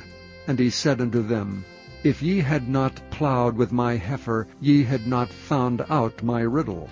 And the Spirit of the Lord came upon him, and he went down to Ashkelon, and slew 30 men of them, and took their spoil, and gave change of garments unto them, which expounded the riddle. And his anger was kindled, and he went up to his father's house. But Samson's wife was given to his companion, whom he had used as his friend. Chapter 15. But it came to pass within a while after, and the time of wheat harvest, that Samson visited his wife with a kid, and he said, I will go in to my wife into the chamber. But her father would not suffer him to go in. And her father said, I verily thought that thou hadst utterly hated her. Therefore I gave her to thy companion. Is not her younger sister fairer than she? Take her, I pray thee, instead of her. And Samson said concerning them, Now shall I be more blameless than the Philistines, though I do them a displeasure. And Samson went and caught 300 foxes, and took firebrands, and turned tail to tail, and put a firebrand in the midst between two tails. And when he had set the brands on fire, he let them go into the standing corn of the Philistines, and burnt up both the shocks and also the standing corn with the vineyards and olives. Then the Philistines said, Who hath done this? And they answered, Samson, the son-in-law of the Timnite, because he had taken his wife and given her to his companion. And the Philistines came down and burnt her and her father with fire. And Samson said unto them, Though ye have done this, yet will I be avenged of you, and after that I will cease. And he smote them hip and thigh with a great slaughter. And he went down and dwelt in the top of the rock Etam. Then the Philistines went up and pitched in Judah, and spread themselves in Lehi. And the men of Judah said, Why are ye come up against us? And they answered, To bind Samson are we come up, to do to him as he hath done to us. Then 3,000 men of Judah went to the top of the rock Etam, and said to Samson, Knowest thou not that the Philistines are rulers over us? What is this that thou hast done unto us? And he said unto them, As they did unto me, so have I done unto them. And they said unto him, We are come down to bind thee, that we may deliver thee into the hands of the Philistines. And Samson said unto them, Swear unto me that ye will not fall upon me yourselves. And they spake unto him, saying, No, but we will bind thee fast, and deliver thee into their hand, but surely we will not kill thee. And they bound him with 2 new cords, and brought him up from the rock. And when he came unto Lehi, the Philistines shouted against him, and the Spirit of the Lord came mightily upon him, and the cords that were upon his arms became as flax that was burnt with fire, and his bands loosed from off his hands. And he found a new jawbone of an ass, and put forth his hand, and took it, and slew 1,000 men therewith. And Samson said, With the jawbone of an ass, heaps upon heaps, with the jawbone of an ass have I slain 1,000 men. And it came to pass, when he had made an end of speaking, that he cast away the jawbone out of his hand, and called that place Ramath Lehi. And he was sore athirst, and called on the Lord, and said, Thou hast given this great deliverance into the hand of thy servant, and now shall I die for thirst, and fall into the hand of the uncircumcised? But God clave an hollow place that was in the jaw, and there came water thereout. And when he had drunk, his spirit came again, and he revived. Wherefore he called the name thereof Enhakkore, which is in Lehi unto this day. And he judged Israel in the days of the Philistines 20 years. Chapter 16. Then went Samson to Gaza, and saw there an harlot, and went in unto her. And it was told the Gazites, saying, Samson is come hither. And they compassed him in, and laid wait for him all night in the gate of the city, and were quiet all the night, saying, In the morning, when it is day, we shall kill him. And Samson lay till midnight, and arose at midnight, and took the doors of the gate of the city, and the 2 posts, and went away with them, bar and all, and put them upon his shoulders, and carried them up to the top of an hill that is before Hebron. And it came to pass afterward, that he loved a woman in the valley of Sorek, whose name was Delilah. And the lords of the Philistines came up unto her, and said unto her, Entice him, and see wherein his great strength lieth, and by what means we may prevail against him, that we may bind him to afflict him, and we will give thee every one of us 1,100 pieces of silver. And Delilah said to Samson, Tell me, I pray thee, wherein thy great strength lieth, and wherewith thou mightest be bound to afflict thee. And Samson said unto her, If they bind me with 7 green withs, that were never dried, then shall I be weak, and be as another man. Then the lords of the Philistines brought up to her 7 green withs, which had not been dried, and she bound him with them. Now there were men lying in wait, abiding with her in the chamber. And she said unto him, The Philistines be upon thee, Samson. And he brake the withs, as a thread of tow is broken when it touched the fire. So his strength was not known. And Delilah said unto Samson, Behold, thou hast mocked me, and told me lies. Now tell me, I pray thee, wherewith thou mightest be bound. And he said unto her, If they bind me fast with new ropes, that never were occupied, then shall I be weak, and be as another man. Delilah therefore took new ropes, and bound him therewith, and said unto him, The Philistines be upon thee, Samson. And there were liers in wait abiding in the chamber, and he brake them from off his arms like a thread. And Delilah said unto Samson, Hitherto thou hast mocked me, and told me lies. Tell me, wherewith thou mightest be bound. And he said unto her, If thou weavest the 7 locks of my head with the web. And she fastened it with the pin, and said unto him, The Philistines be upon thee, Samson. And he awakened out of his sleep, and went away with the pin of the beam, and with the web. And she said unto him, How canst thou say, I love thee, when thine heart is not with me? Thou hast mocked me these 3 times, and hast not told me wherein thy great strength lieth. And it came to pass, when she pressed him daily with her words, and urged him, so that his soul was vexed unto death, then he told her all his heart, and said unto her, There hath not come a razor upon mine head, for I have been a Nazarite unto God from my mother's womb. If I be shaven, then my strength will go from me, and I shall become weak, and be like any other man. And when Delilah saw that he had told her all his heart, she sent and called for the lords of the Philistines, saying, Come up this once, for he hath showed me all his heart. Then the lords of the Philistines came up unto her, and brought money in their hand. And she made him sleep upon her knees, and she called for a man, and she caused him to shave off the 7 locks of his head. And she began to afflict him, and his strength went from him. And she said, The Philistines be upon thee, Samson. And he awoke out of his sleep, and said, I will go out as at other times before, and shake myself.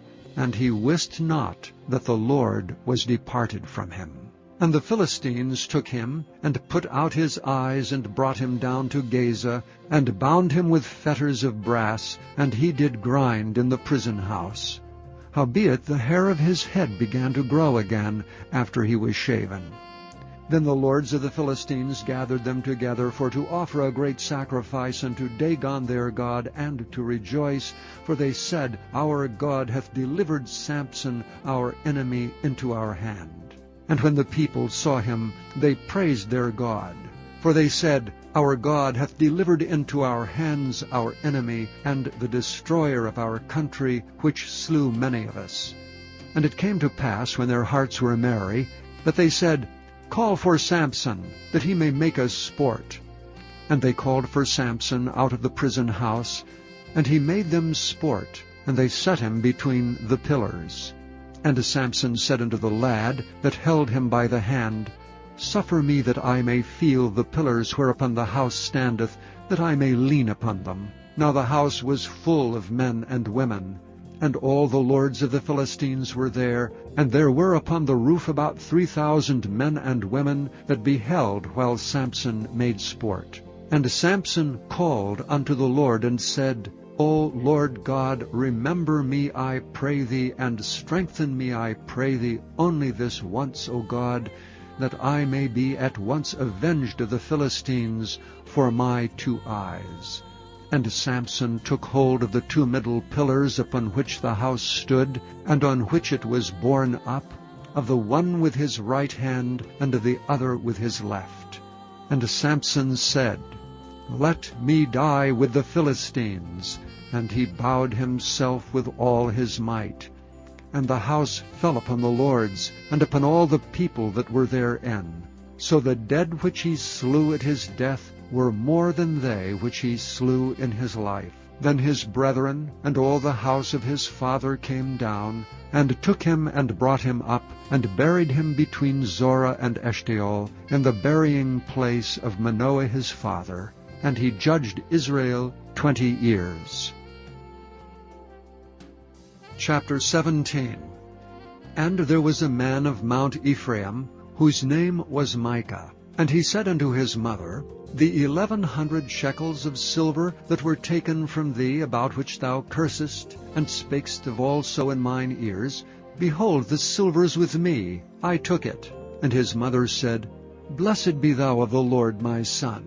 And when he had restored the 1100 shekels of silver to his mother said, I had wholly dedicated the silver unto the Lord from my hand for my son, to make a graven image and a molten image. Now therefore I will restore it unto thee. Yet he restored the money unto his mother, and his mother took 200 shekels of silver, and gave them to the founder, who made thereof a graven image and a molten image, and they were in the house of Micah. And the man Micah had an house of gods, and made an ephod, and teraphim, and consecrated one of his sons, who became his priest. In those days there was no king in Israel, but every man did that which was right in his own eyes. And there was a young man out of Bethlehem, Judah, of the family of Judah, who was a Levite, and he sojourned there. And the man departed out of the city from Bethlehem, Judah, to sojourn where he could find a place. And he came to Mount Ephraim, to the house of Micah, as he journeyed. And Micah said unto him, Whence comest thou? And he said unto him, I am a Levite of Bethlehem, Judah, and I go to sojourn where I may find a place. And Micah said unto him, Dwell with me, and be unto me a father and a priest, and I will give thee 10 shekels of silver by the year, and a suit of apparel, and thy victuals. So the Levite went in. And the Levite was content to dwell with the man, and the young man was unto him as one of his sons. And Micah consecrated the Levite, and the young man became his priest, and was in the house of Micah. Then said Micah, Now know I that the Lord will do me good, seeing I have a Levite to my priest. Chapter 18. In those days there was no king in Israel, and in those days the tribe of the Danites sought them an inheritance to dwell in.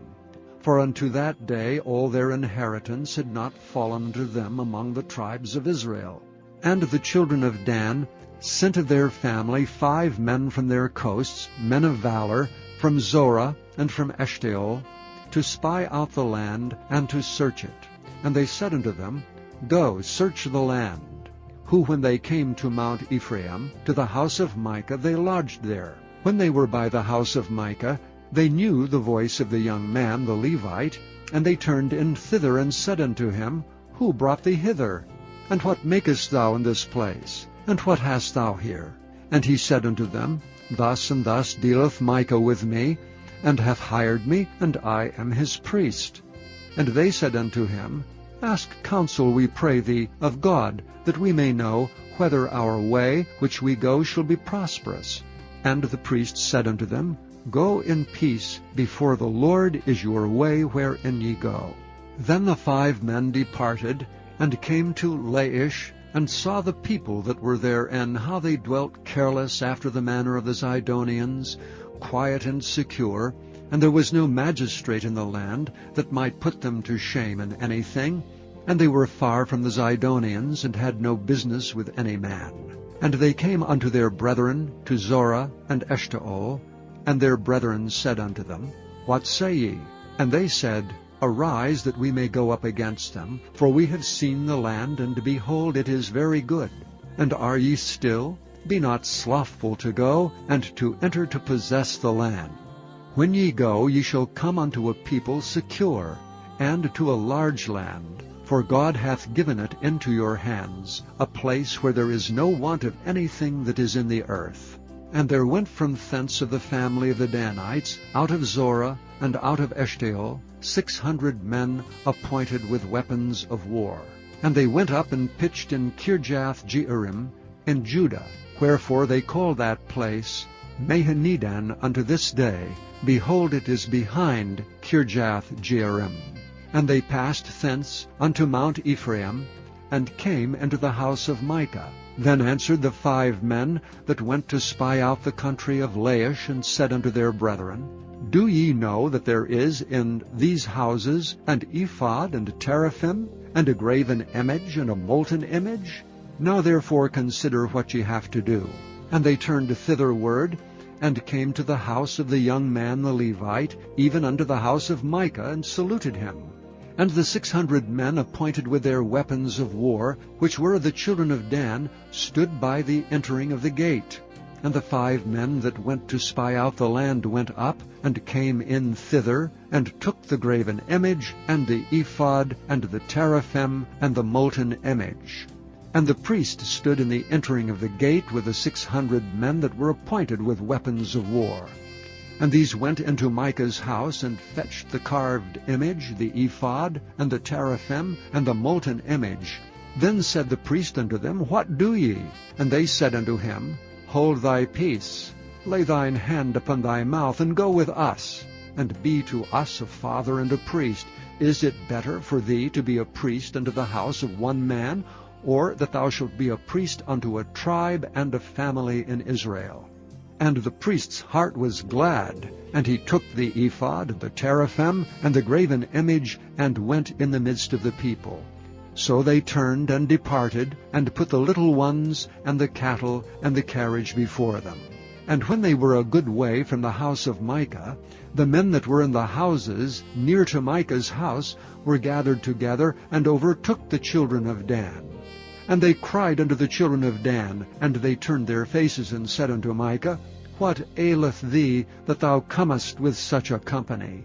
And he said, Ye have taken away my gods which I made, and the priest, and ye are gone away, and what have I more? And what is this that ye say unto me, What aileth thee? And the children of Dan said unto him, Let not thy voice be heard among us, lest angry fellows run upon thee, and thou lose thy life with the lives of thy household.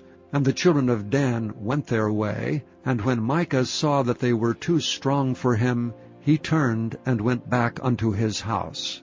And they took the things which Micah had made, and the priest which he had, and came unto Laish unto a people that were at quiet and secure, and they smote them with the edge of the sword, and burnt the city with fire. And there was no deliverer, because it was far from Zidon.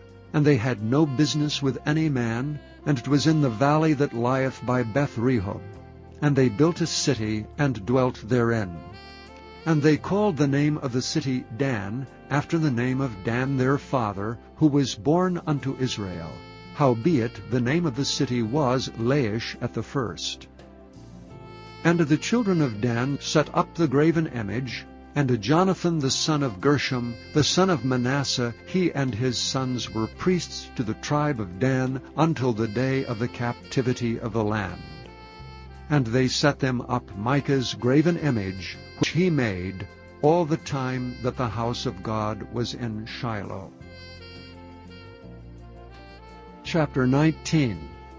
And it came to pass in those days, when there was no king in Israel, that there was a certain Levite sojourning on the side of Mount Ephraim, who took to him a concubine out of Bethlehem, Judah. And his concubine played the whore against him, and went away from him unto her father's house to Bethlehem, Judah, and was there 4 whole months. And her husband arose, and went after her to speak friendlily unto her, and to bring her again, having his servant with him, and a couple of asses. And she brought him into her father's house, and when the father of the damsel saw him, he rejoiced to meet him.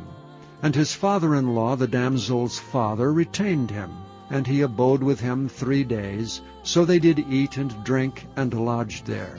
And it came to pass on the 4th day, when they arose up early in the morning, that he rose up to depart. And the damsel's father said unto his son-in-law, Comfort thine heart with a morsel of bread, and afterward go on your way. And they sat down, and did eat and drink both of them together. For the damsel's father had said unto the man, Be content, I pray thee, and tarry all night, and let thine heart be merry. And when the man rose up to depart, his father-in-law urged him, therefore he lodged there again. And he arose early in the morning on the 5th day to depart, and the damsel's father said, Comfort thine heart, I pray thee. And they tarried until afternoon, and they did eat both of them. And when the man rose up to depart, he and his concubine and his servant, his father-in-law, the damsel's father, said unto him, Behold, now the day draweth toward evening. I pray you, tarry all night. Behold, the day groweth to an end. Lodge here, that thine heart may be merry. And tomorrow get you early on your way, that thou mayest go home. But the man would not tarry that night, but rose up and departed, and came over against Jebus, which is Jerusalem. And there were with him 2 asses saddled, his concubine also was with him. And when they were by Jebus, the day was far spent. And the servant said unto his master, Come, I pray thee, and turn into this city of the Jebusites, and lodge in it. And his master said unto him, We will not turn aside hither into the city of a stranger that is not of the children of Israel. We will pass over to Gibeah. And he said unto his servant, Come, and let us draw near to one of these places to lodge all night, in Gibeah or in Ramah. And they passed on and went their way, and the sun went down upon them when they were by Gibeah, which belongeth to Benjamin. And they turned aside thither, to go in and to lodge in Gibeah. And when he went in, he sat him down in a street of the city, for there was no man that took them into his house to lodging. And behold, there came an old man from his work out of the field at even, which was also of Mount Ephraim. And he sojourned in Gibeah, but the men of the place were Benjamites. And when he had lifted up his eyes, he saw a wayfaring man in the street of the city. And the old man said, Whither goest thou, and whence comest thou? And he said unto him, We are passing from Bethlehem, Judah, toward the side of Mount Ephraim, from thence am I. And I went to Bethlehem, Judah, but I am now going to the house of the Lord, and there is no man that receiveth me to house. Yet there is both straw and provender for our asses, and there is bread and wine also for me, and for my handmaid, and for the young man which is with thy servants. There is no want of anything. And the old man said, Peace be with thee. Howsoever let all thy wants lie upon me, only lodge not in the street. So he brought him into his house, and gave provender unto the asses, and they washed their feet, and did eat and drink. Now as they were making their hearts merry, behold, the men of the city, certain sons of Belial, beset the house round about, and beat at the door, and spake to the master of the house, the old man, saying, Bring forth the man that came into thine house, that we may know him. And the man, the master of the house, went out unto them, and said unto them, Nay, my brethren, nay, I pray you, do not so wickedly. Seeing that this man is come into mine house, do not this folly.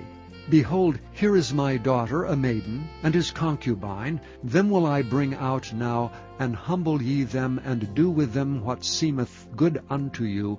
But unto this man do not so vile a thing. But the men would not hearken to him. So the man took his concubine, and brought her forth unto them, and they knew her, and abused her all the night until the morning, and when the day began to spring, they let her go.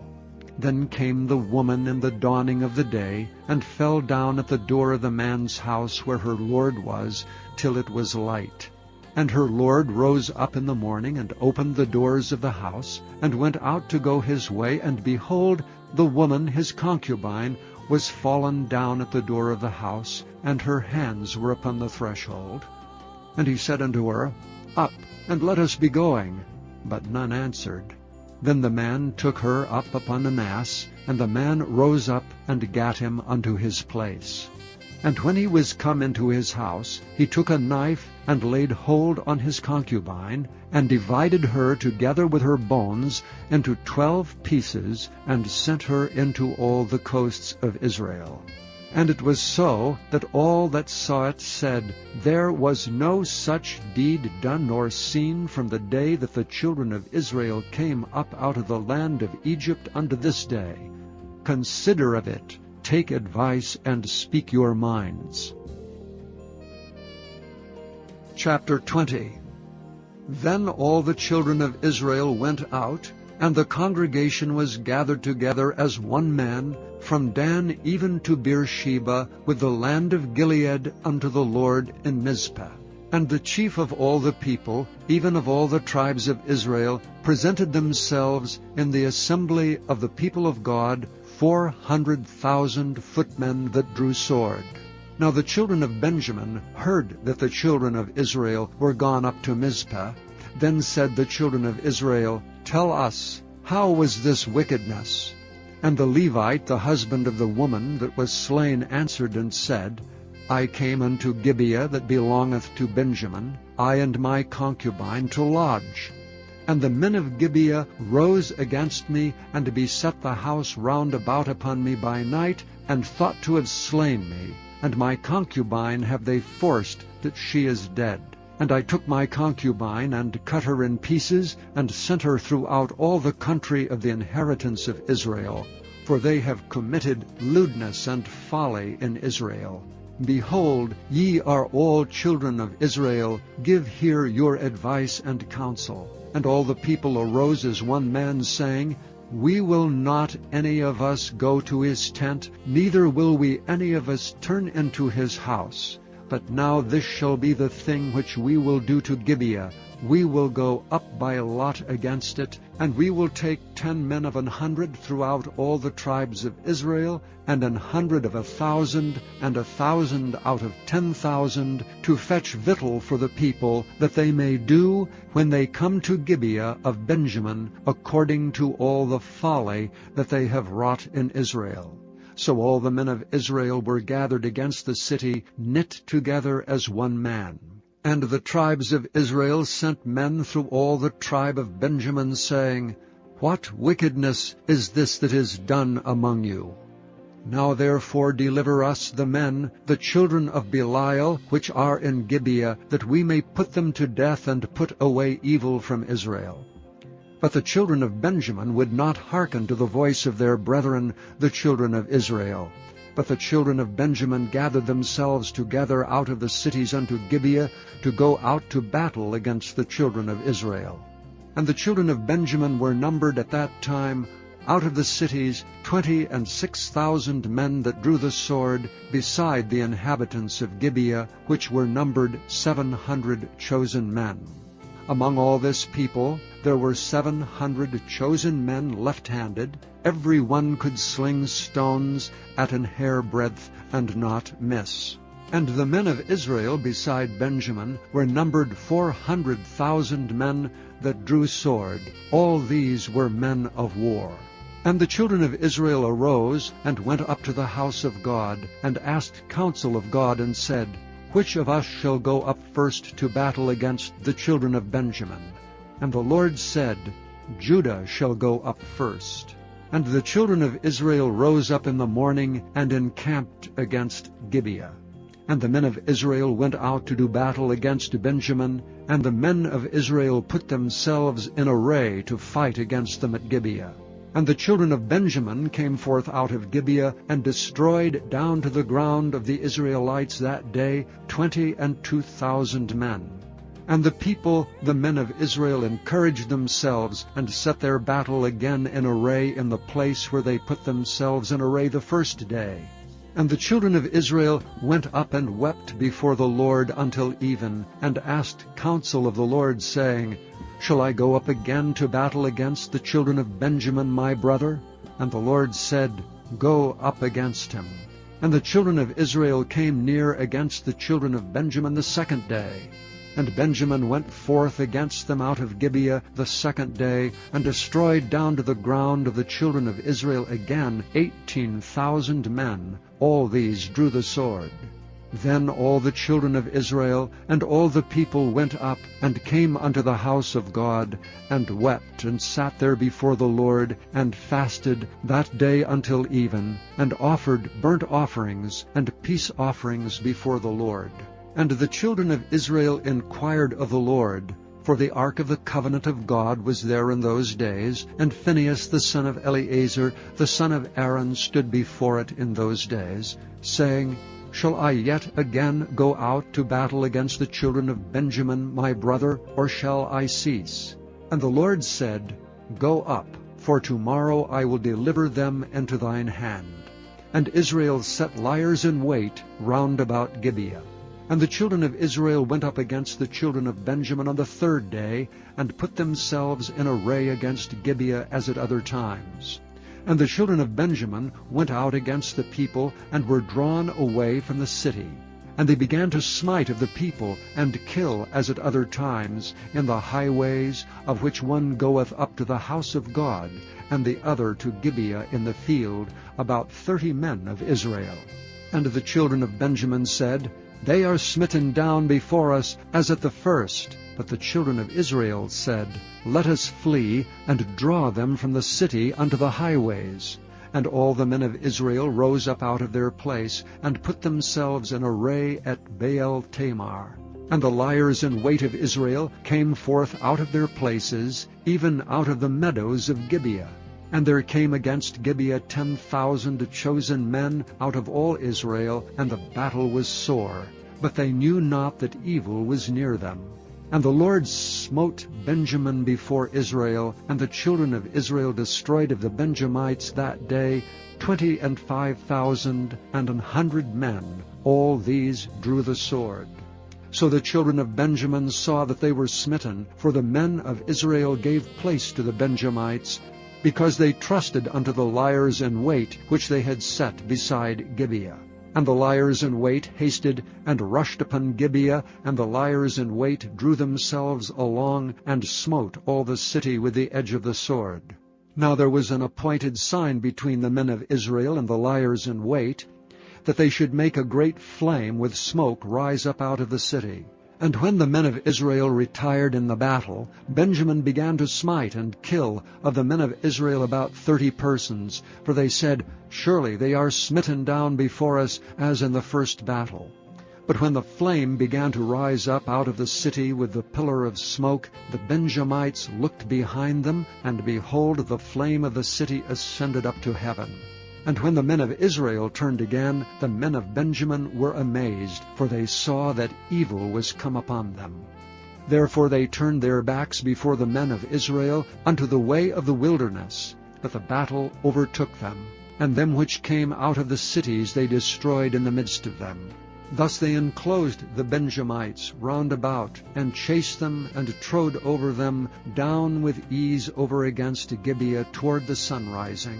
And there fell of Benjamin 18,000 men. All these were men of valor. And they turned and fled toward the wilderness unto the rock of Rimmon. And they gleaned of them in the highways 5,000 men, and pursued hard after them unto Gidom, and slew 2,000 men of them. So that all which fell that day of Benjamin were 25,000 men that drew the sword. All these were men of valor. But 600 men turned and fled to the wilderness unto the rock Rimmon, and abode in the rock Rimmon 4 months. And the men of Israel turned again upon the children of Benjamin, and smote them with the edge of the sword, as well the men of every city, as the beast, and all that came to hand. Also they set on fire all the cities that they came to. Chapter 21. Now the men of Israel had sworn in Mizpah, saying, There shall not any of us give his daughter unto Benjamin to wife.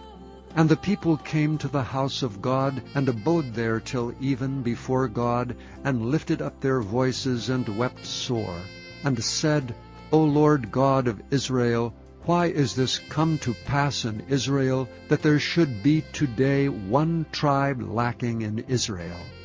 And it came to pass on the morrow, that the people rose early and built there an altar and offered burnt offerings and peace offerings.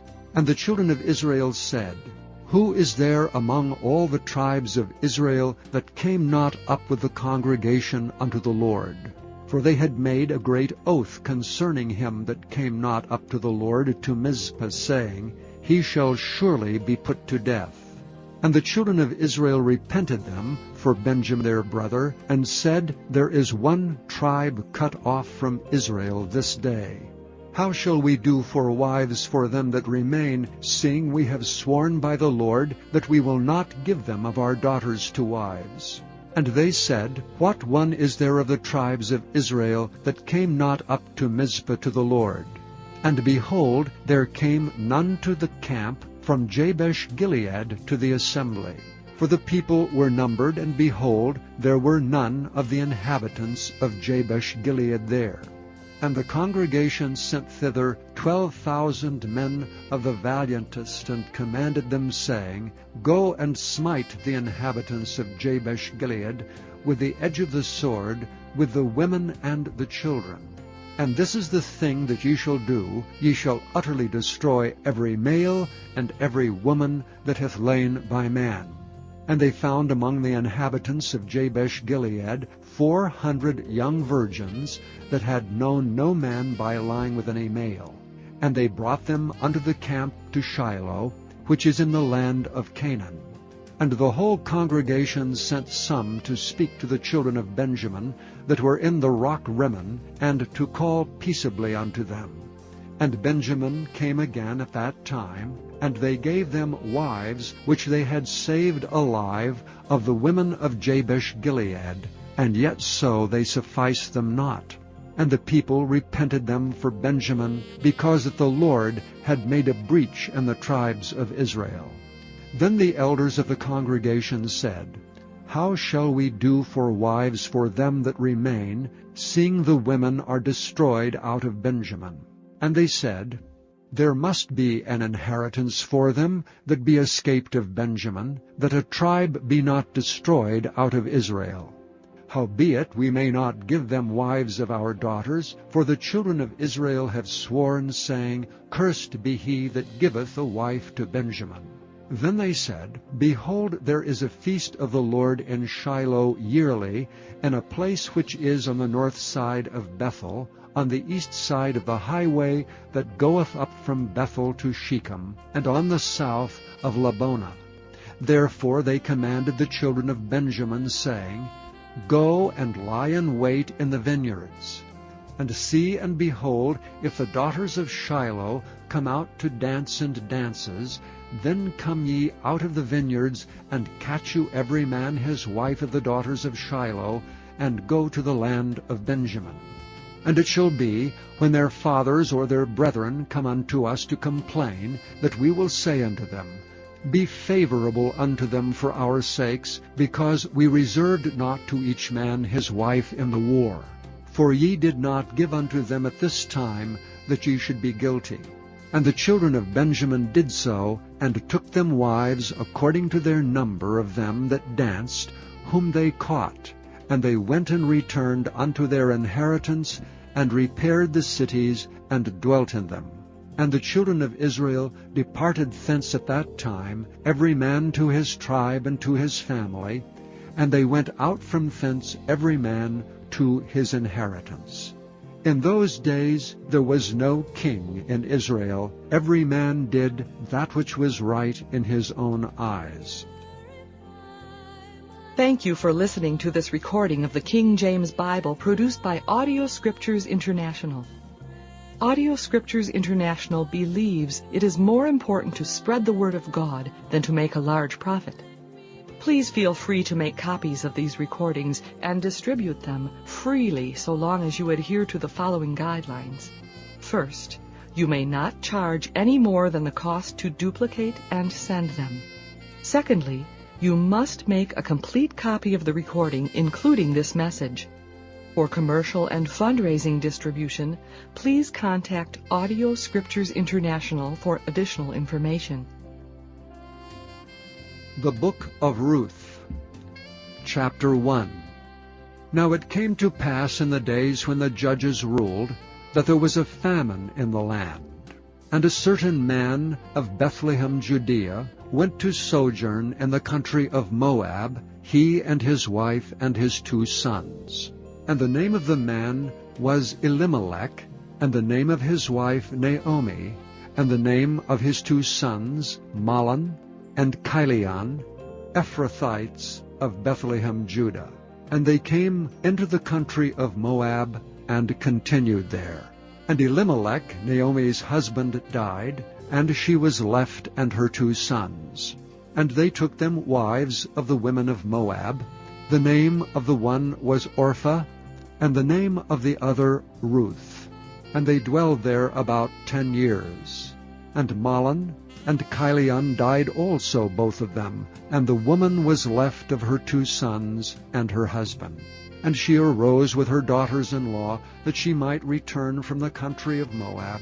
For she had heard in the country of Moab how that the Lord had visited his people in giving them bread. Wherefore she went forth out of the place where she was, and her 2 daughters-in-law with her. And they went on the way to return unto the land of Judah. And Naomi said unto her 2 daughters-in-law, Go, return each to her mother's house. The Lord deal kindly with you, as ye have dealt with the dead and with me. And the Lord grant you that ye may find rest each of you in the house of her husband. Then she kissed them, and they lifted up their voices and wept. And they said unto her, Surely we will return with thee unto thy people.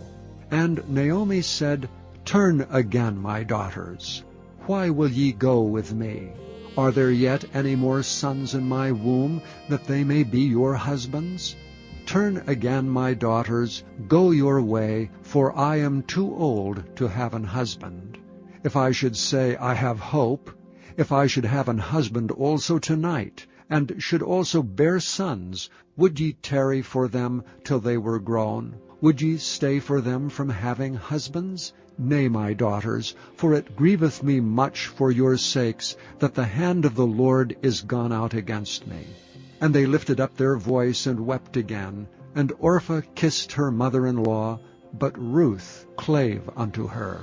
And she said, Behold, thy sister-in-law is gone back unto her people and unto her gods. Return thou after thy sister-in-law. But Ruth said, Entreat me not to leave thee, or to return from following after thee. For whither thou goest, I will go, and where thou lodgest, I will lodge. Thy people shall be my people, and thy God my God. Where thou liest will I lie, and there will I be buried. The Lord do so to me, and more also, if aught but death part thee and me.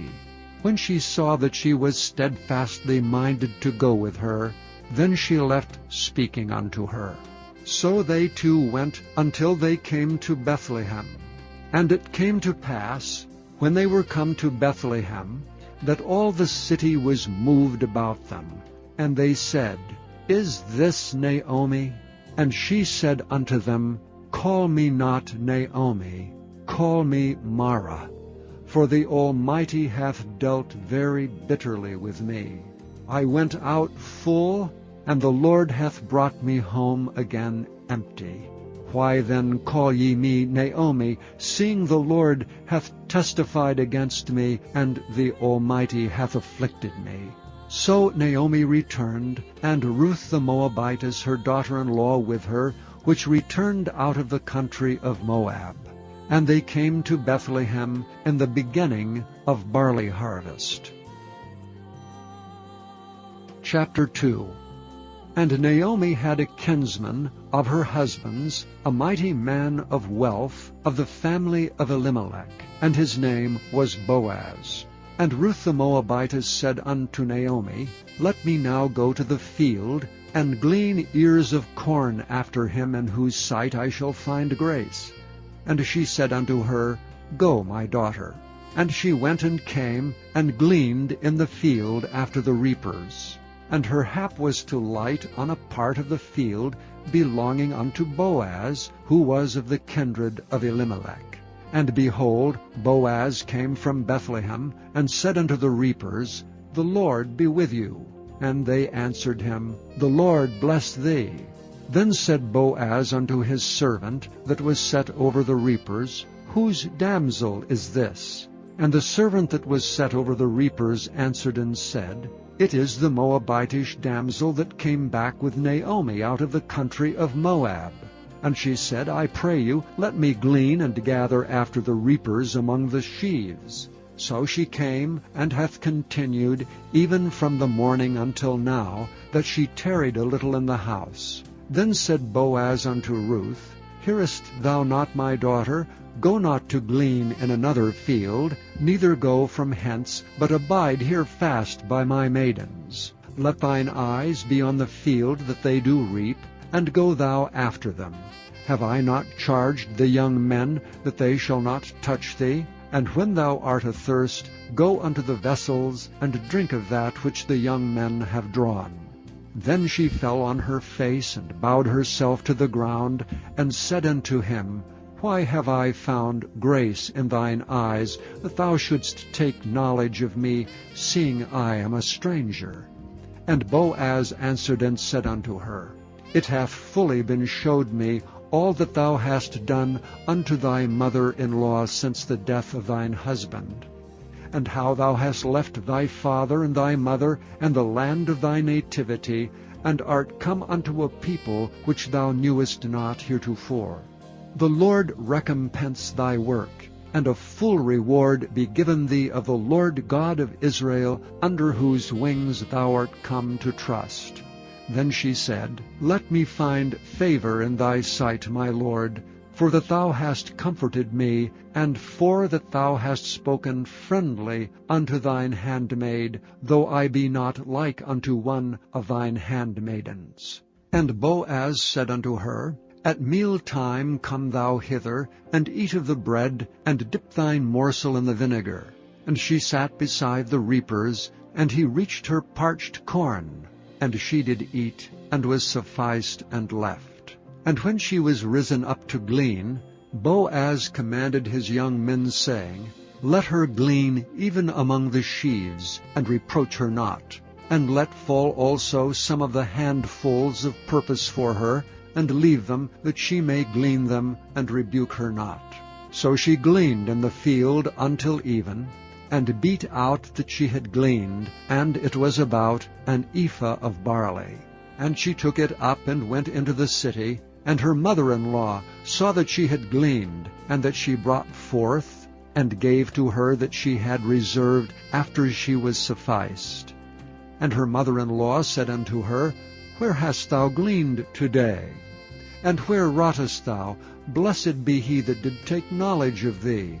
And she showed her mother-in-law with whom she had wrought, and said, The man's name with whom I wrought today is Boaz. And Naomi said unto her daughter-in-law, Blessed be he of the Lord, who hath not left off his kindness to the living and to the dead.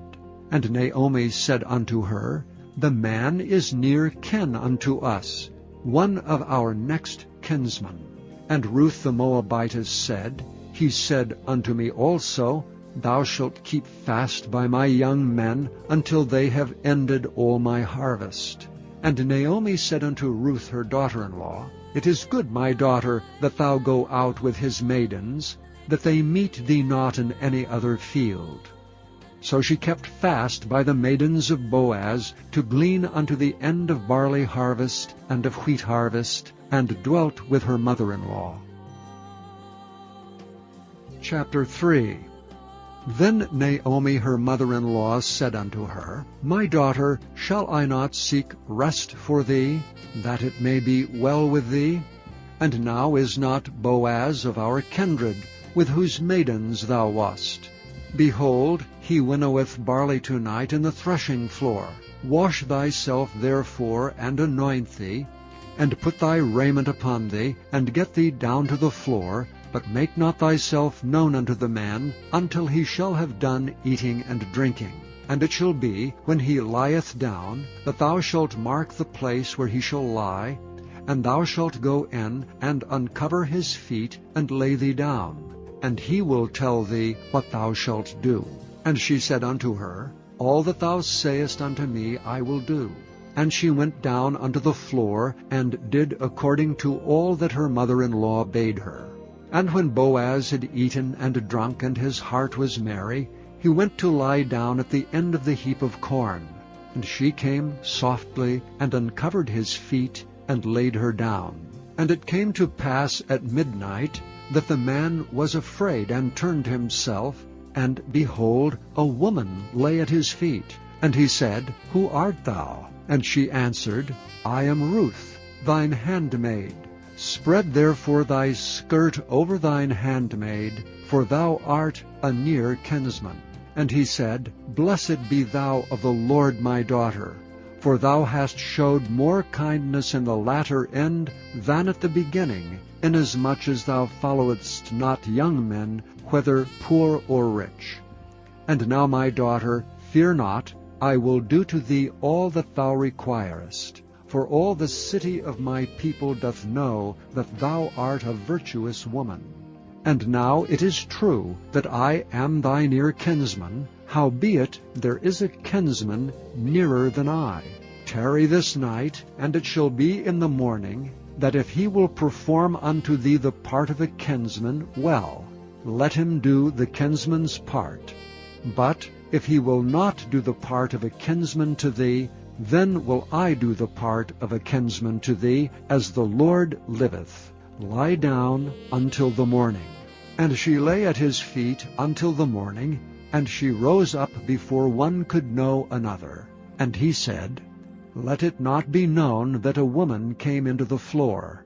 Also he said, Bring the veil that thou hast upon thee, and hold it. And when she held it, he measured 6 measures of barley, and laid it on her, and she went into the city. And when she came to her mother-in-law, she said, Who art thou, my daughter? And she told her all that the man had done to her. And she said, These 6 measures of barley gave he me, for he said to me, Go not empty unto thy mother-in-law. Then said she, Sit still, my daughter, until thou know how this matter will fall, for the man will not be in rest until he have finished the thing this day. Chapter 4. Then went Boaz up to the gate, and sat him down there, and behold, the kinsman of whom Boaz spake came by, unto whom he said, Ho, such a one! Turn aside, sit down here. And he turned aside and sat down. And he took 10 men of the elders of the city, and said, Sit ye down here. And they sat down. And he said unto the kinsman, Naomi, that is come again out of the country of Moab, selleth a parcel of land, which was our brother Elimelech's. And I thought to advertise thee, saying, Buy it before the inhabitants, and before the elders of my people. If thou wilt redeem it, redeem it. But if thou wilt not redeem it, then tell me, that I may know. For there is none to redeem it beside thee, and I am after thee. And he said, I will redeem it. Then said Boaz, What day thou buyest the field of the hand of Naomi, thou must buy it also of Ruth the Moabitess, the wife of the dead, to raise up the name of the dead upon his inheritance. And the kinsman said, I cannot redeem it for myself, lest I mar mine own inheritance. Redeem thou my right to thyself, for I cannot redeem it. Now this was the manner in former time in Israel concerning redeeming and concerning changing, for to confirm all things. A man plucked off his shoe, and gave it to his neighbor, and this was a testimony in Israel. Therefore the kinsman said unto Boaz, Buy it for thee. So he drew off his shoe. And Boaz said unto the elders and unto all the people, Ye are witnesses this day that I have bought all that was Elimelech's, and all that was Chilion's and Mahlon's, of the hand of Naomi. Moreover, Ruth the Moabitess, the wife of Mahlon, have I purchased to be my wife to raise up the name of the dead upon his inheritance, that the name of the dead be not cut off from among his brethren, and from the gate of his place.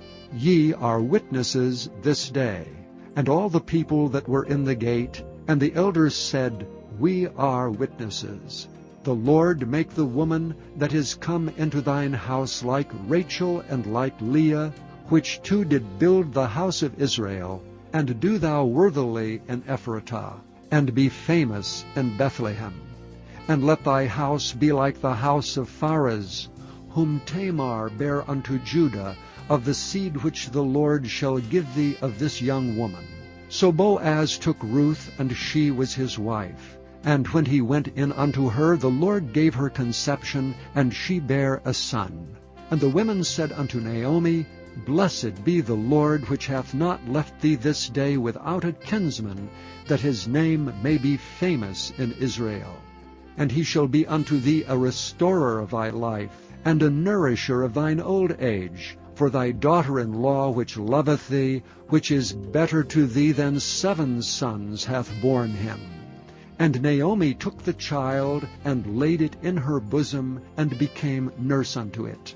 And the women her neighbors gave it a name, saying, There is a son born to Naomi, and they called his name Obed. He is the father of Jesse, the father of David. Now these are the generations of Pharez. Pharez begat Hezron, and Hezron begat Ram, and Ram begat Amminadab, and Amminadab begat Nahshon, and Nahshon begat Salmon, and Salmon begat Boaz, and Boaz begat Obed, and Obed begat Jesse, and Jesse begat David. Thank you for listening to this recording of the King James Bible produced by Audio Scriptures International. Audio Scriptures International believes it is more important to spread the Word of God than to make a large profit. Please feel free to make copies of these recordings and distribute them freely so long as you adhere to the following guidelines. First, you may not charge any more than the cost to duplicate and send them. Secondly, you must make a complete copy of the recording, including this message. For commercial and fundraising distribution, please contact Audio Scriptures International for additional information. The first book of Samuel, otherwise called the first book of the Kings, chapter 1. Now there was a certain man of Ramathaim Zophim, of Mount Ephraim, and his name was Elkanah, the son of Jeroam, the son of Elihu, the son of Tohu, the son of Zuph, and Ephrathite. And he had 2 wives. The name of one was Hannah, and the name of the other was Peninnah. And Peninnah had children, but Hannah had no children. And this man went up out of his city yearly to worship and to sacrifice unto the Lord of hosts in Shiloh. And the 2 sons of Eli, Hophni and Phinehas, the priests of the Lord, were there. And when the time was that Elkanah offered, he gave to Peninnah his wife, and to all her sons and her daughters portions. But unto Hannah he gave a worthy portion, for he loved Hannah, but the Lord had shut up her womb. And her adversary also provoked her sore, for to make her fret, because the Lord had shut up her womb. And as he did so year by year, when she went up to the house of the Lord, so she provoked her, therefore she wept and did not eat. Then said Elkanah her husband to her, Hannah, why weepest thou? And why eatest thou not? And why is thy heart grieved? Am not I better to thee than 10 sons? So Hannah rose up after they had eaten in Shiloh, and after they had drunk. Now Eli the priest sat upon a seat by a post of the temple of the Lord. And she was in bitterness of soul, and prayed unto the Lord, and wept sore. And she vowed a vow, and said, O Lord of hosts, if thou wilt indeed look on the affliction of thine handmaid, and remember me, and not forget thine handmaid, but will give unto thine handmaid a man-child, then I will give him unto the Lord all the days of his life, and there shall no razor come upon his head. And it came to pass, as she continued praying before the Lord, that Eli marked her mouth. Now Hannah, she spake in her heart, only her lips moved, but her voice was not heard. Therefore Eli thought she had been drunken. And Eli said unto her, How long wilt thou be drunken? Put away thy wine from thee. And Hannah answered and said, No, my lord, I am a woman of a sorrowful spirit. I have drunk neither wine nor strong drink, but have poured out my soul before the Lord. Count not thine handmaid for a daughter of Belial, for out of the abundance of my complaint and grief have I spoken hitherto.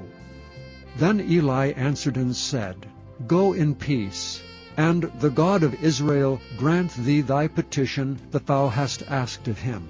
And she said, Let thine handmaid find grace in thy sight. So the woman went her way, and did eat, and her countenance was no more sad. And they rose up in the morning early, and worshipped before the Lord, and returned, and came to their house to Ramah. And Elkanah knew Hannah his wife, and the Lord remembered her. Wherefore it came to pass, when the time was come about after Hannah had conceived, that she bare a son, and called his name Samuel, saying, Because I have asked him of the Lord. And the man Elkanah and all his house went up to offer unto the Lord the yearly sacrifice and his vow. But Hannah went not up, for she said unto her husband, I will not go up until the child be weaned, and then I will bring him, that he may appear before the Lord, and there abide forever. And Elkanah her husband said unto her, Do what seemeth thee good. Tarry until thou have weaned him. Only the Lord establish his word. So the woman abode, and gave her son suck until she weaned him. And when she had weaned him, she took him up with her with 3 bullocks, and 1 ephah of flour, and a bottle of wine, and brought him unto the house of the Lord in Shiloh. And the child was young. And they slew a bullock, and brought the child to Eli. And she said, O my Lord, as thy soul liveth, my Lord, I am the woman that stood by thee here praying unto the Lord. For this child I prayed, and the Lord hath given me my petition which I asked of him. Therefore also I have lent him to the Lord. As long as he liveth he shall be lent to the Lord. And he worshipped the Lord there. Chapter 2. And Hannah prayed and said, My heart rejoiceth in the Lord. Mine horn is exalted in the Lord. My mouth is enlarged over mine enemies, because I rejoice in thy salvation. There is none holy as the Lord, for there is none beside thee, neither is there any rock like our God. Talk no more so exceeding proudly. Let not arrogancy come out of your mouth. For the Lord is a God of knowledge, and by him actions are weighed. The bows of the mighty men are broken, and they that stumble are girded with strength.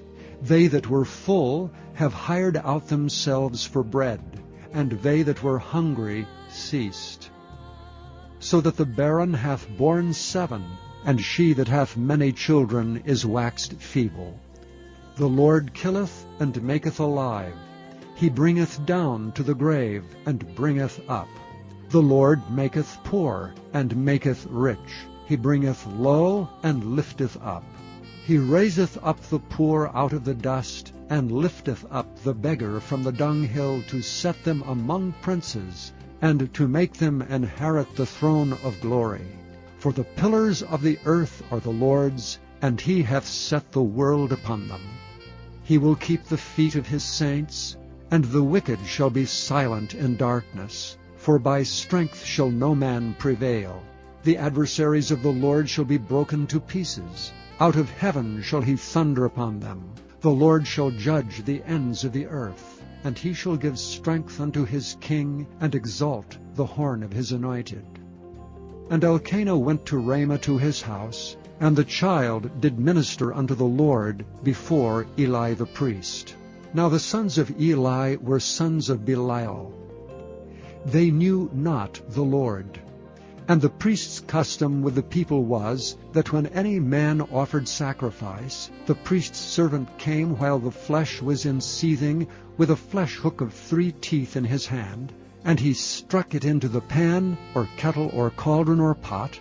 All that the flesh hook brought up the priest took for himself. So they did in Shiloh unto all the Israelites that came thither.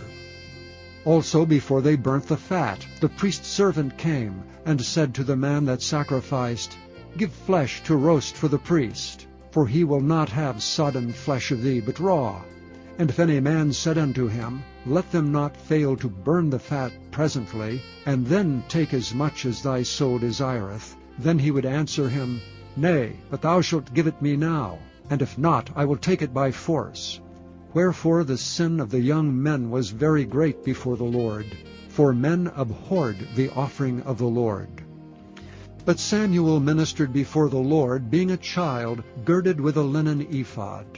Moreover his mother made him a little coat, and brought it to him from year to year, when she came up with her husband to offer the yearly sacrifice. And Eli blessed Elkanah and his wife, and said, The Lord give thee seed of this woman for the loan, which is lent to the Lord. And they went unto their own home. And the Lord visited Hannah, so that she conceived and bare 3 sons and 2 daughters. And the child Samuel grew before the Lord. Now Eli was very old, and heard all that his sons did unto all Israel, and how they lay with the women that assembled at the door of the tabernacle of the congregation. And he said unto them, Why do ye such things? For I hear of your evil dealings by all this people. Nay, my sons, for it is no good report that I hear, ye make the Lord's people to transgress. If one man sin against another, the judge shall judge him. But if a man sin against the Lord, who shall entreat for him? Notwithstanding they hearkened not unto the voice of their father, because the Lord would slay them.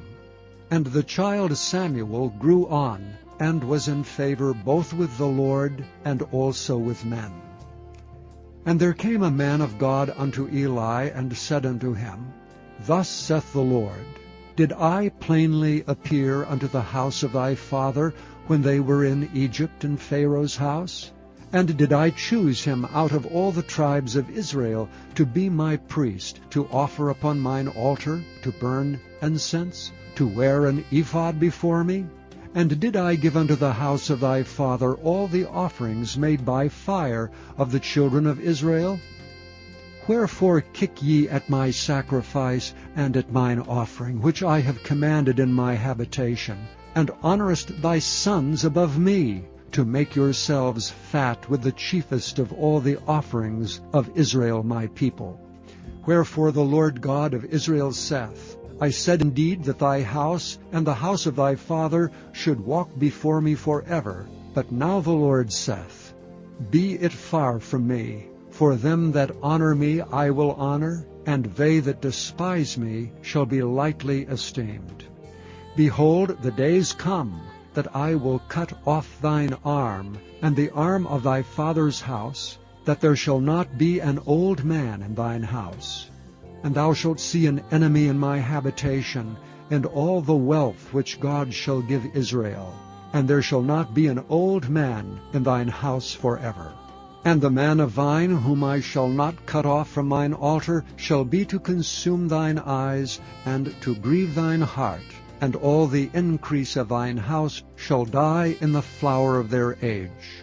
And this shall be a sign unto thee, that shall come upon thy 2 sons, on Hophni and Phinehas. In one day they shall die both of them. And I will raise me up a faithful priest, that shall do according to that which is in mine heart and in my mind. And I will build him a sure house, and he shall walk before mine anointed forever. And it shall come to pass, that every one that is left in thine house shall come and crouch to him for a piece of silver and a morsel of bread, and shall say, Put me, I pray thee, into one of the priest's offices, that I may eat a piece of bread. Chapter 3. And the child Samuel ministered unto the Lord before Eli. And the word of the Lord was precious in those days. There was no open vision.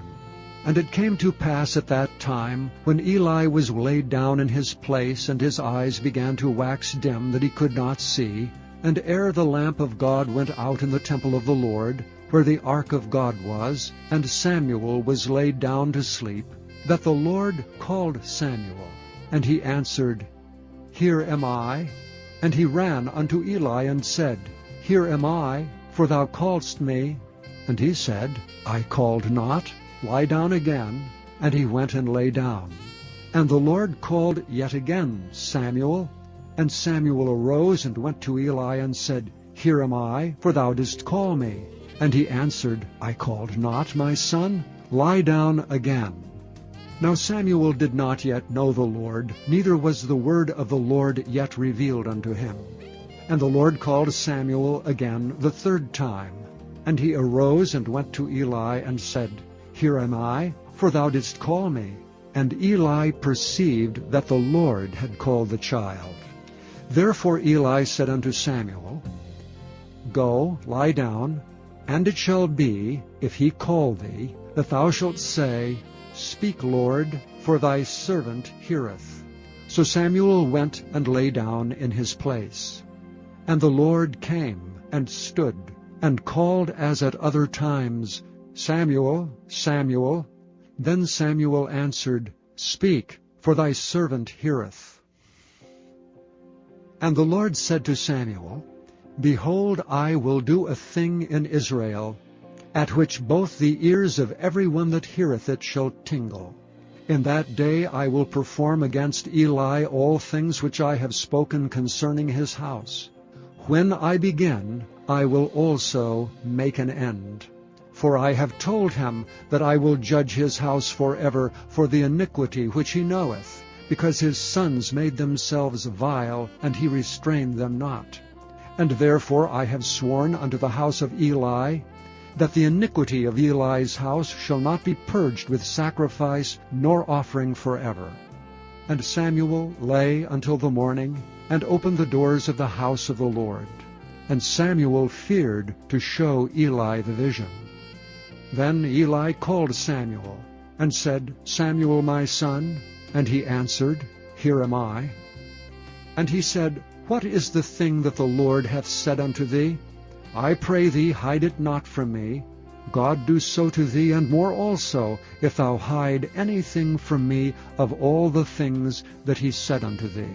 And Samuel told him every whit, and hid nothing from him.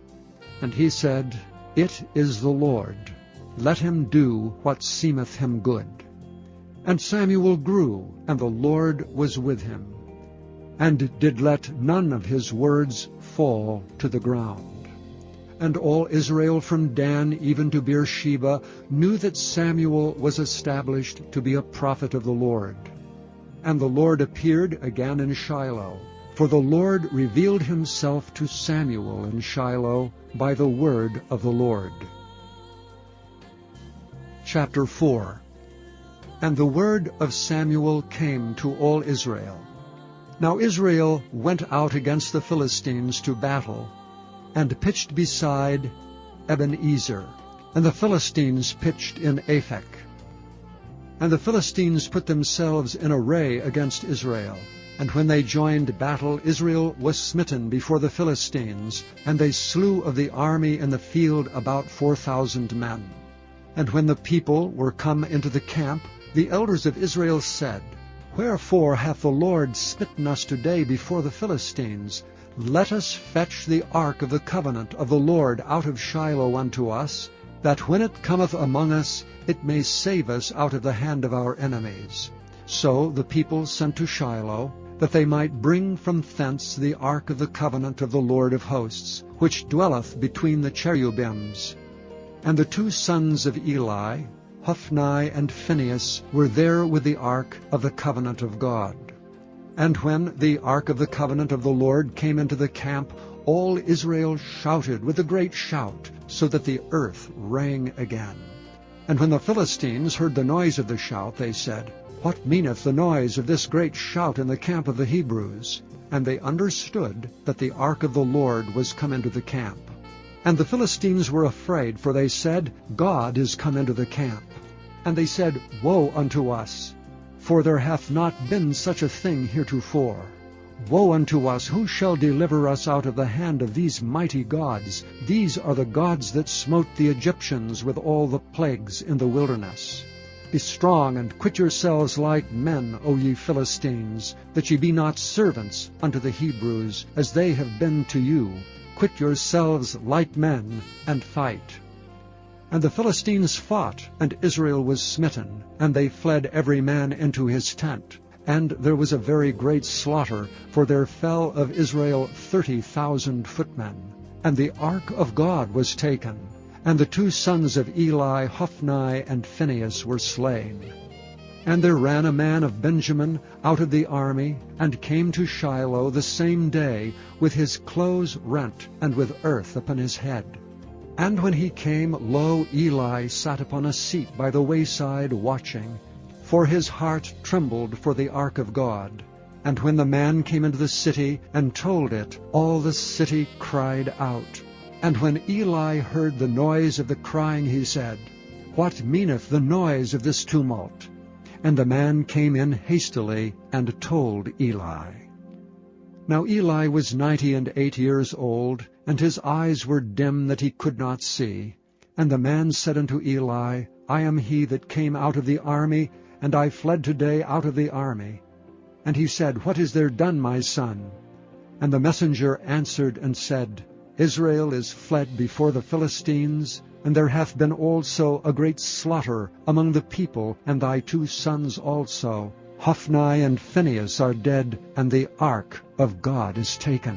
And it came to pass, when he made mention of the ark of God, that he fell from off the seat backward by the side of the gate, and his neck brake, and he died. For he was an old man, and heavy, and he had judged Israel 40 years. And his daughter-in-law, Phinehas' wife, was with child, near to be delivered. And when she heard the tidings that the ark of God was taken, and that her father-in-law and her husband were dead, she bowed herself and travailed, for her pains came upon her. And about the time of her death, the women that stood by her said unto her, Fear not, for thou hast borne a son. But she answered not, neither did she regard it. And she named the child Ichabod, saying, The glory is departed from Israel, because the ark of God was taken, and because of her father-in-law and her husband.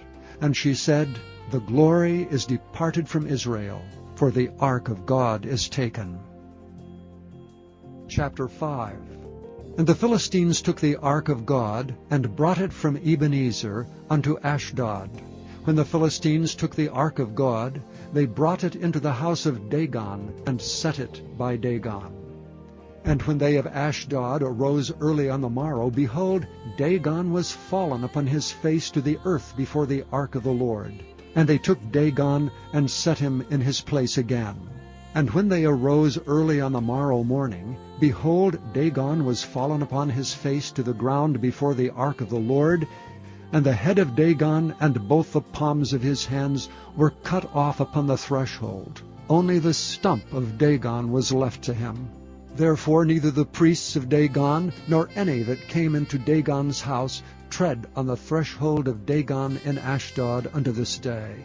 But the hand of the Lord was heavy upon them of Ashdod, and he destroyed them, and smote them with emerods, even Ashdod and the coasts thereof. And when the men of Ashdod saw that it was so, they said, The ark of the God of Israel shall not abide with us, for his hand is sore upon us, and upon Dagon our God.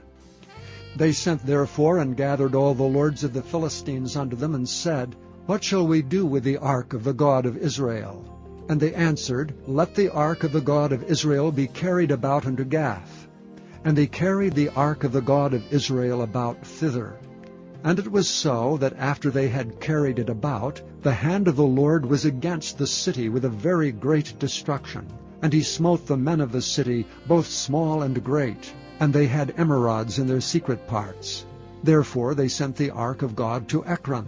And it came to pass, as the ark of God came to Ekron, that the Ekronites cried out, saying, They have brought about the ark of the God of Israel to us to slay us and our people.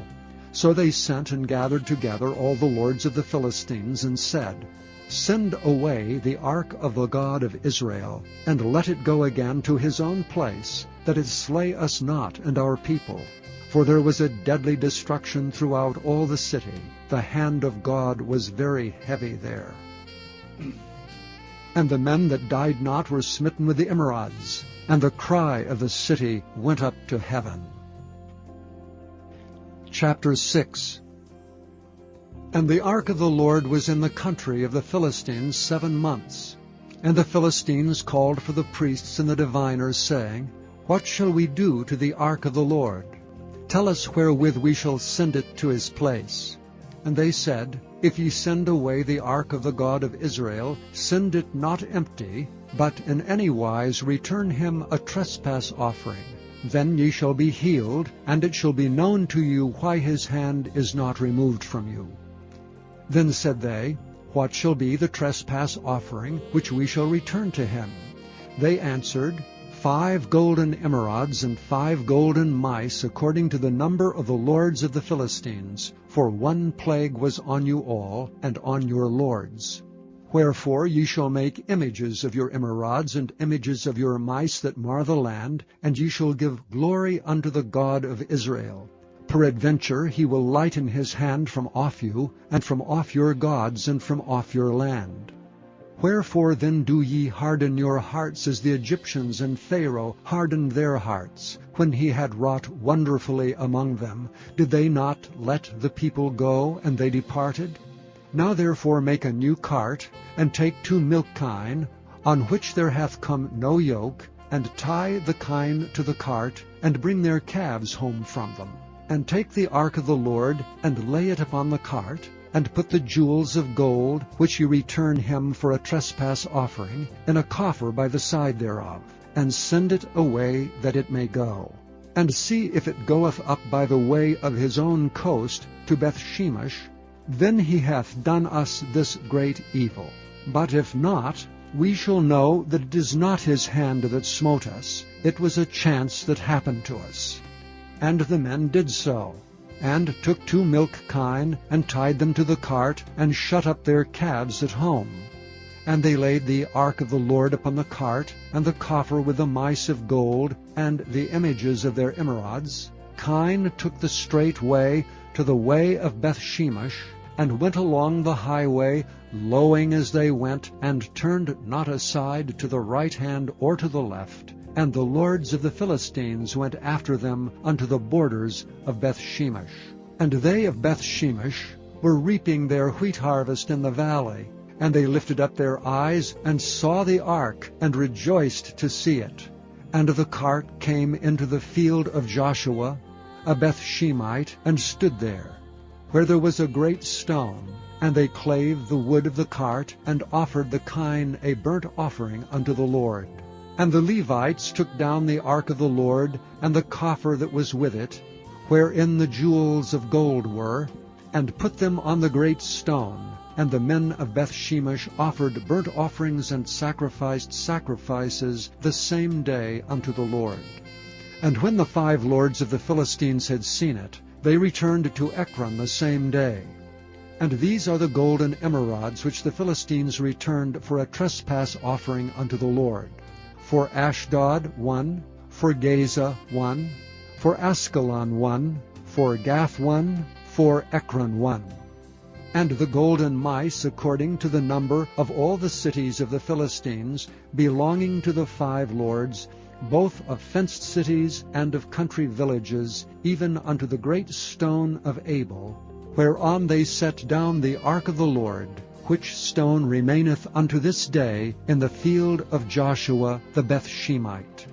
And he smote the men of Bethshemesh, because they had looked into the ark of the Lord, even he smote of the people 50,000 and 60 men.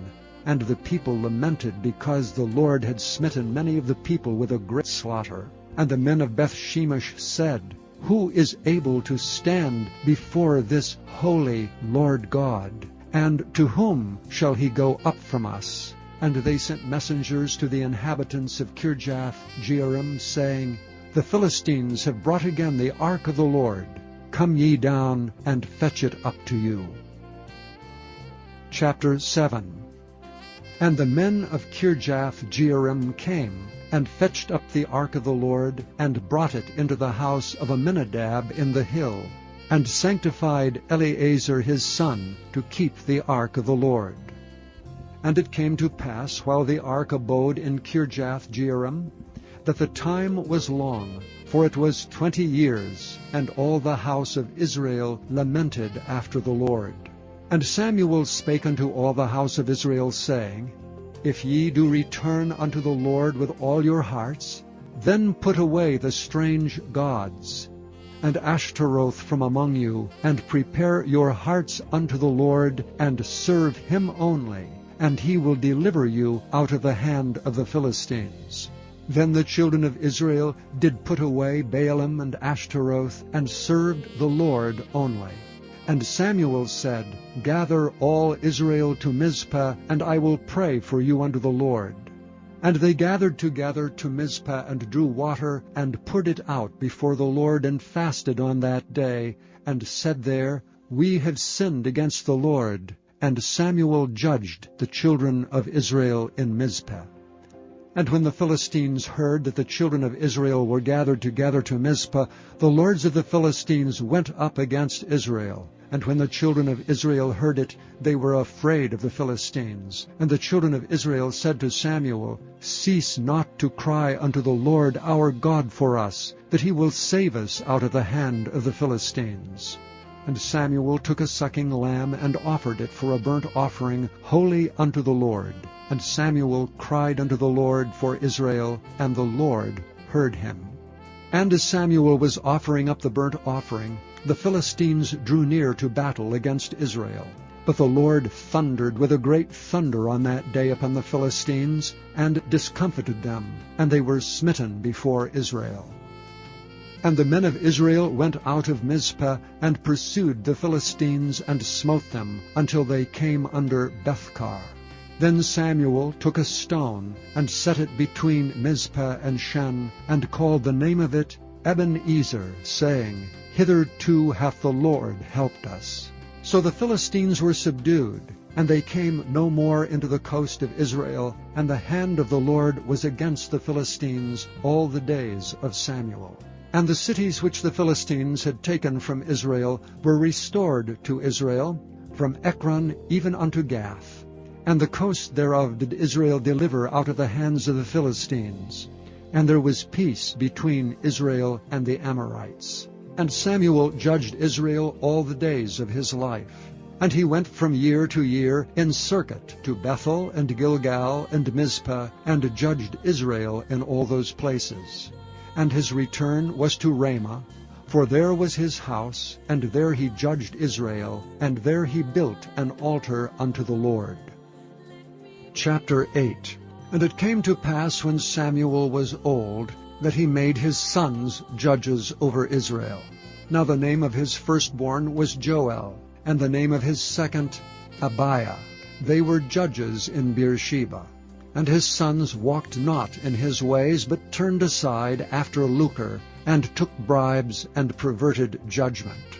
Then all the elders of Israel gathered themselves together, and came to Samuel unto Ramah, and said unto him, Behold, thou art old, and thy sons walk not in thy ways. Now make us a king to judge over us like all the nations. But the thing displeased Samuel when they said, Give us a king to judge us. And Samuel prayed unto the Lord. And the Lord said unto Samuel, Hearken unto the voice of the people in all that they say unto thee, for they have not rejected thee, but they have rejected me, that I should not reign over them. according to all the works which they have done since the day that I brought them up out of Egypt, even unto this day, wherewith they have forsaken me, and served other gods, so do they also unto thee. Now therefore hearken unto their voice. Howbeit yet protest solemnly unto them, and show them the manner of the king that shall reign over them. And Samuel told all the words of the Lord unto the people that asked of him a king. And he said, This will be the manner of the king that shall reign over you. He will take your sons, and appoint them for himself for his chariots, and to be his horsemen, and some shall run before his chariots. And he will appoint him captains over thousands, and captains over 50s, and will set them to ear his ground, and to reap his harvest, and to make his instruments of war, and instruments of his chariots. And he will take your daughters to be confectionaries, and to be cooks, and to be bakers. And he will take your fields and your vineyards, and your oliveyards, even the best of them, and give them to his servants. And he will take the 10th of your seed and of your vineyards, and give to his officers and to his servants. And he will take your men-servants and your maidservants, and your goodliest young men and your asses, and put them to his work. He will take the 10th of your sheep, and ye shall be his servants. And ye shall cry out in that day because of your king, which ye shall have chosen you. And the Lord will not hear you in that day. Nevertheless the people refused to obey the voice of Samuel. And they said, Nay, but we will have a king over us, that we also may be like all the nations, and that our king may judge us, and go out before us, and fight our battles. And Samuel heard all the words of the people, and he rehearsed them in the ears of the Lord. And the Lord said to Samuel, Hearken unto their voice, and make them a king. And Samuel said unto the men of Israel, Go ye every man unto his city. Chapter 9. Now there was a man of Benjamin, whose name was Kish, the son of Abiel, the son of Zeror, the son of Bechorath, the son of Aphiah, a Benjamite, a mighty man of power. And he had a son whose name was Saul, a choice young man and a goodly. And there was not among the children of Israel a goodlier person than he. From his shoulders and upward he was higher than any of the people. And the asses of Kish Saul's father were lost. And Kish said to Saul his son, Take now one of the servants with thee, and arise to seek the asses. And he passed through Mount Ephraim, and passed through the land of Shalishah, but they found them not. Then they passed through the land of Shalem, and there they were not. And he passed through the land of the Benjamites, but they found them not. And when they were come to the land of Zuph, Saul said to his servant that was with him, Come and let us return, lest my father leave caring for the asses, and take thought for us. And he said unto him, Behold now, there is in this city a man of God, and he is an honorable man, and all that he saith cometh surely to pass. Now let us go thither, peradventure he can show us our way that we should go. Then said Saul to his servant, But behold, if we go, what shall we bring the man? For the bread is spent in our vessels, and there is not a present to bring to the man of God. What have we? And the servant answered Saul again and said, Behold, I have here at hand the 4th part of a shekel of silver. That will I give to the man of God to tell us our way. Before time in Israel, when a man went to inquire of God, thus he spake, Come and let us go to the seer, for he that is now called a prophet was before time called a seer. Then said Saul to his servant, Well said, come, let us go. So they went unto the city where the man of God was. And as they went up the hill to the city, they found young maidens going out to draw water, and said unto them, Is the seer here? And they answered them and said, He is, behold, he is before you. Make haste now, for he came today to the city. For there is a sacrifice of the people today in the high place. As soon as ye be come into the city, ye shall straightway find him, before he go up to the high place to eat. For the people will not eat until he come, because he doth bless the sacrifice, and afterwards they eat that be bidden. Now therefore get you up, for about this time ye shall find him. And they went up into the city, and when they were come into the city, behold, Samuel came out against them, for to go up to the high place. Now the Lord had told Samuel in his ear a day before Saul came, saying, Tomorrow about this time I will send thee a man out of the land of Benjamin, and thou shalt anoint him to be captain over my people Israel, that he may save my people out of the hand of the Philistines. For I have looked upon my people, because their cry is come unto me. And when Samuel saw Saul, the Lord said unto him, Behold the man whom I spake to thee of. This same shall reign over my people. Then Saul drew near to Samuel in the gate, and said, Tell me, I pray thee, where the seer's house is. And Samuel answered Saul, and said, I am the seer. Go up before me unto the high place, for ye shall eat with me today, and tomorrow I will let thee go, and will tell thee all that is in thine heart. And as for thine asses that were lost 3 days ago, set not thy mind on them, for they are found. And on whom is all the desire of Israel? Is it not on thee and on thy father's house? And Saul answered and said, Am not I a Benjamite, of the smallest of the tribes of Israel, and my family the least of all the families of the tribe of Benjamin? Wherefore then speakest thou so to me? And Samuel took Saul and his servant, and brought them into the parlor, and made them sit in the chiefest place among them that were bidden, which were about 30 persons. And Samuel said unto the cook, Bring the portion which I gave thee, of which I said unto thee, Set it by thee. And the cook took up the shoulder, and that which was upon it, and set it before Saul. And Samuel said, Behold that which is left, set it before thee, and eat. For unto this time hath it been kept for thee, since I said, I have invited the people. So Saul did eat with Samuel that day. And when they were come down from the high place unto the city, Samuel communed with Saul upon the top of the house. And they rose early, and it came to pass about the spring of the day, that Samuel called Saul to the top of the house, saying, Up, that I may send thee away. And Saul arose, and they went out both of them, he and Samuel, abroad. And as they were going down to the end of the city, Samuel said to Saul, Bid the servant pass on before us. And he passed on. But stand thou still a while, that I may show thee the word of God. Chapter 10. Then Samuel took a vial of oil, and poured it upon his head, and kissed him, and said, Is it not because the Lord hath anointed thee to be captain over his inheritance? When thou art departed from me today, then thou shalt find 2 men by Rachel's sepulchre, in the border of Benjamin at Zelah. And they will say unto thee, The asses which thou wentest to seek are found, and lo, thy father hath left the care of the asses, and sorroweth for you, saying, What shall I do for my son? Then shalt thou go on forward from thence, and thou shalt come to the plain of Tabor, and there shall meet thee 3 men going up to God, to Bethel, one carrying 3 kids, and another carrying 3 loaves of bread, and another carrying a bottle of wine.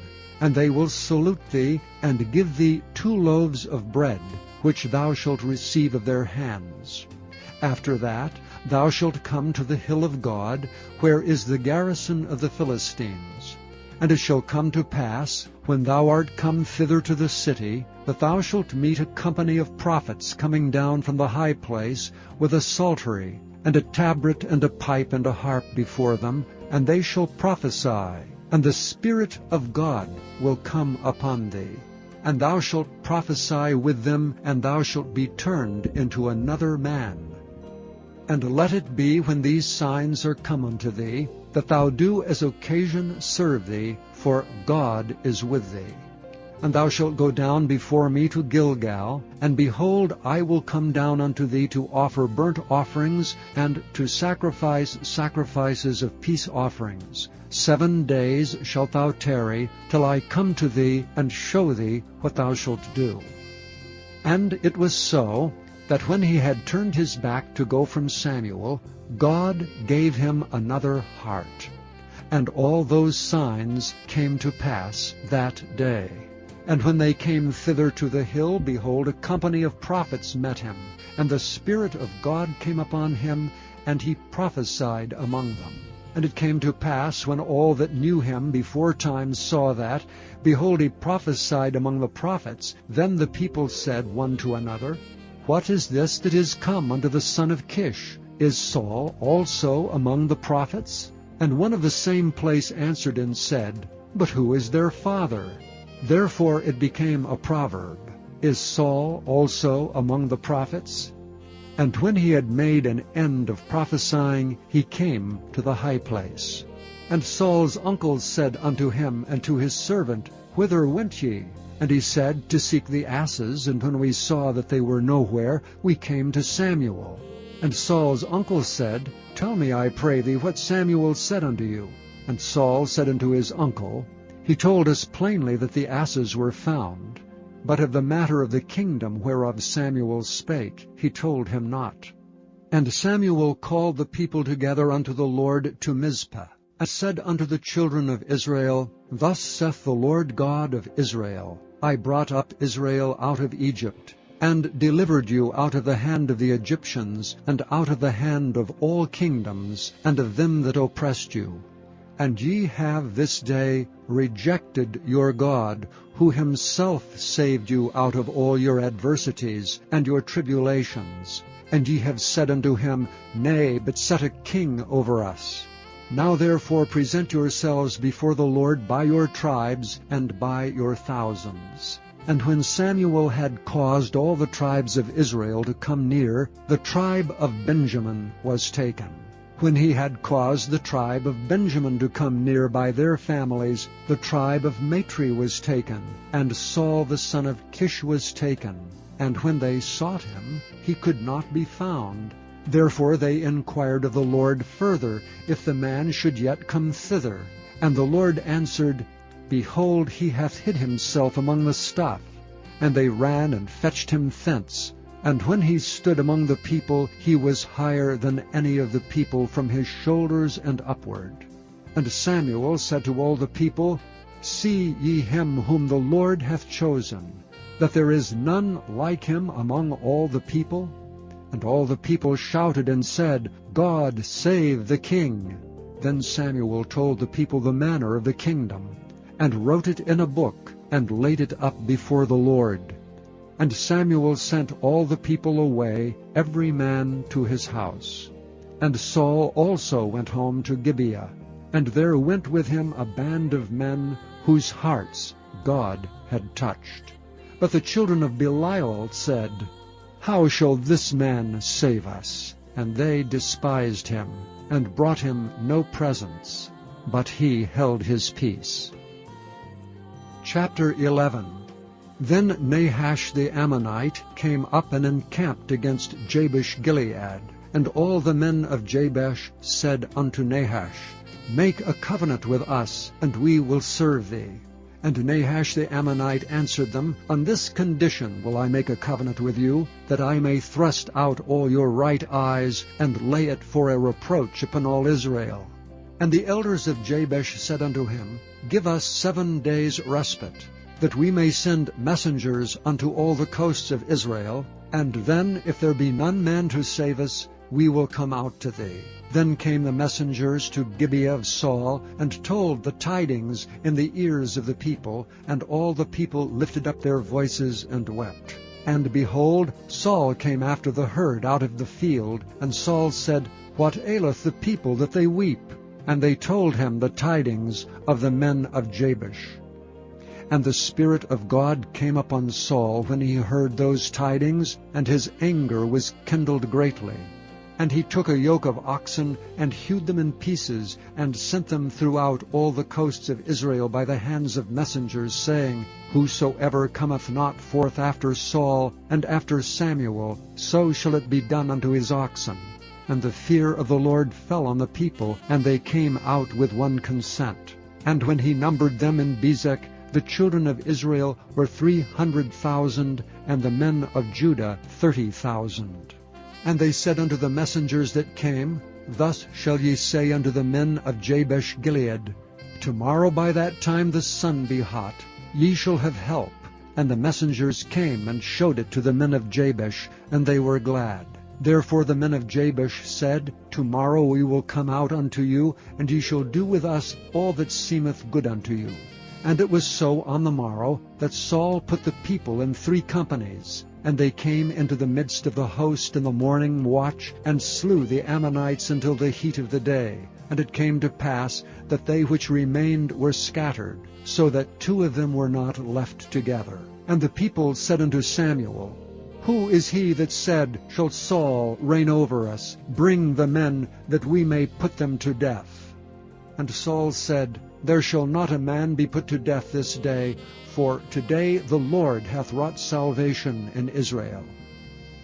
Then said Samuel to the people, Come, and let us go to Gilgal, and renew the kingdom there. And all the people went to Gilgal. And there they made Saul king before the Lord in Gilgal, and there they sacrificed sacrifices of peace offerings before the Lord. And there Saul and all the men of Israel rejoiced greatly. Chapter 12. And Samuel said unto all Israel, Behold, I have hearkened unto your voice in all that ye said unto me, and have made a king over you.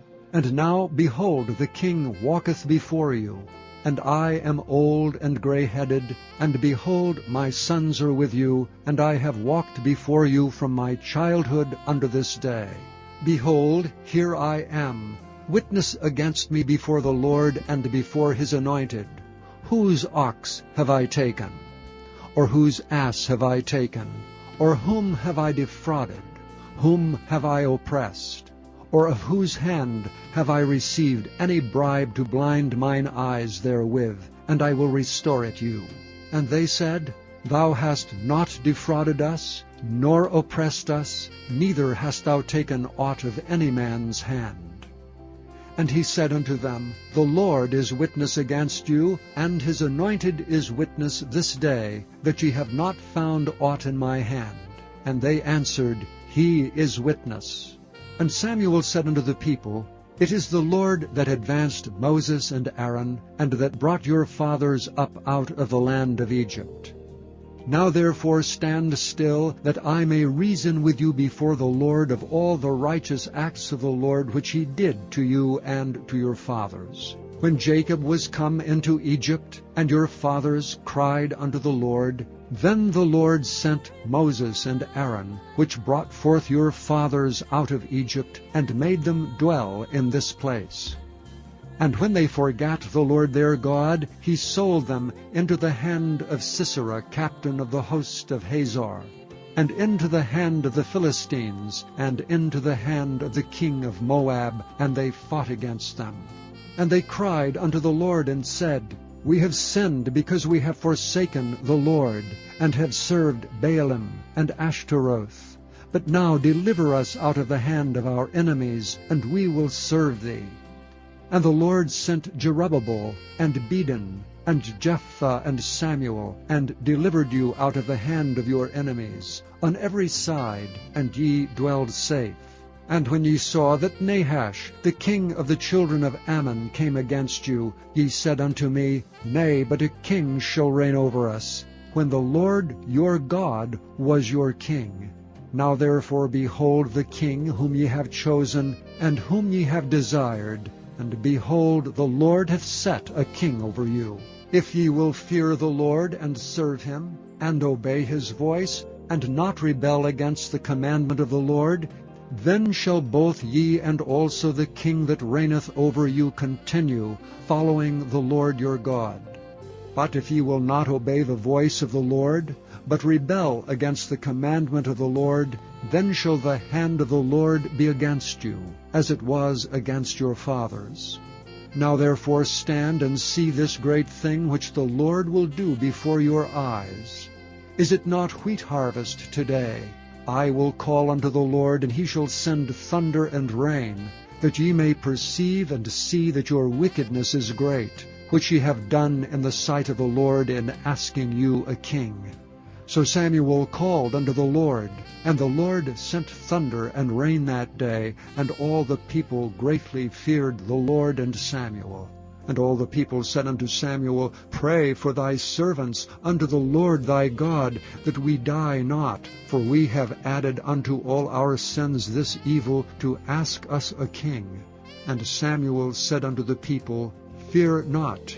Ye have done all this wickedness, yet turn not aside from following the Lord, but serve the Lord with all your heart. And turn ye not aside, for then should ye go after vain things, which cannot profit nor deliver, for they are vain. For the Lord will not forsake his people for his great name's sake, because it hath pleased the Lord to make you his people. Moreover, as for me, God forbid that I should sin against the Lord in ceasing to pray for you. But I will teach you the good and the right way. Only fear the Lord, and serve him in truth with all your heart. For consider how great things he hath done for you. But if ye shall still do wickedly, ye shall be consumed, both ye and your king. Chapter 13. Saul reigned 1 year, and when he had reigned 2 years over Israel, Saul chose him 3,000 men of Israel, whereof 2,000 were with Saul in Michmash and in Mount Bethel, and 1,000 were with Jonathan in Gibeah of Benjamin. And the rest of the people he sent every man to his tent. And Jonathan smote the garrison of the Philistines that was in Geba, and the Philistines heard of it. And Saul blew the trumpet throughout all the land, saying, Let the Hebrews hear. And all Israel heard say that Saul had smitten a garrison of the Philistines, and that Israel also was had an abomination with the Philistines. And the people were called together after Saul to Gilgal. And the Philistines gathered themselves together to fight with Israel, 30,000 chariots and 6,000 horsemen, and people as the sand which is on the seashore in multitude. And they came up and pitched in Michmash eastward from Bethaven. When the men of Israel saw that they were in a strait, for the people were distressed, then the people did hide themselves in caves, and in thickets, and in rocks, and in high places, and in pits. And some of the Hebrews went over Jordan to the land of Gad and Gilead. As for Saul, he was yet in Gilgal, and all the people followed him trembling. And he tarried 7 days according to the set time that Samuel had appointed. But Samuel came not to Gilgal, and the people were scattered from him. And Saul said, Bring hither a burnt offering to me, and peace offerings. And he offered the burnt offering. And it came to pass that as soon as he had made an end of offering the burnt offering, behold, Samuel came. And Saul went out to meet him, that he might salute him. And Samuel said, What hast thou done? And Saul said, Because I saw that the people were scattered from me, and that thou camest not within the days appointed, and that the Philistines gathered themselves together at Michmash, therefore said I, The Philistines will come down now upon me to Gilgal, and I have not made supplication unto the Lord. I forced myself therefore, and offered a burnt offering. And Samuel said to Saul, Thou hast done foolishly. Thou hast not kept the commandment of the Lord thy God, which he commanded thee, for now would the Lord have established thy kingdom upon Israel forever. But now thy kingdom shall not continue. The Lord hath sought him a man after his own heart, and the Lord hath commanded him to be captain over his people, because thou hast not kept that which the Lord commanded thee. And Samuel arose and gat him up from Gilgal unto Gibeah of Benjamin. And Saul numbered the people that were present with him about 600 men. And Saul and Jonathan his son, and the people that were present with him, abode in Gibeah of Benjamin. But the Philistines encamped in Michmash. And the spoilers came out of the camp of the Philistines in 3 companies. One company turned unto the way that leadeth to Ophrah, unto the land of Shual. And another company turned the way to Beth-horon. And another company turned to the way of the border that looketh to the valley of Zeboim, toward the wilderness. Now there was no smith found throughout all the land of Israel. For the Philistines said, lest the Hebrews make them swords or spears. But all the Israelites went down to the Philistines to sharpen every man his share, and his coulter, and his axe, and his mattock. Yet they had a file for the mattocks, and for the coulters, and for the forks, and for the axes, and to sharpen the goads. So it came to pass in the day of battle, that there was neither sword nor spear found in the hand of any of the people that were with Saul and Jonathan, but with Saul and with Jonathan his son was there found. And the garrison of the Philistines went out to the passage of Michmash. Chapter 14. Now it came to pass upon a day that Jonathan the son of Saul said unto the young man that bare his armor, Come and let us go over to the Philistines' garrison that is on the other side. But he told not his father. And Saul tarried in the uttermost part of Gibeah under a pomegranate tree, which is in Migron. And the people that were with him were about 600 men. And Ahiah the son of Ahitub, Ichabod's brother, the son of Phinehas, the son of Eli, the Lord's priest in Shiloh, wearing an ephod. And the people knew not that Jonathan was gone. And between the passages by which Jonathan sought to go over unto the Philistines' garrison, there was a sharp rock on the one side, and a sharp rock on the other side. And the name of the one was Bozez, and the name of the other Seni. The forefront of the one was situate northward over against Michmash, and the other southward over against Gibeah.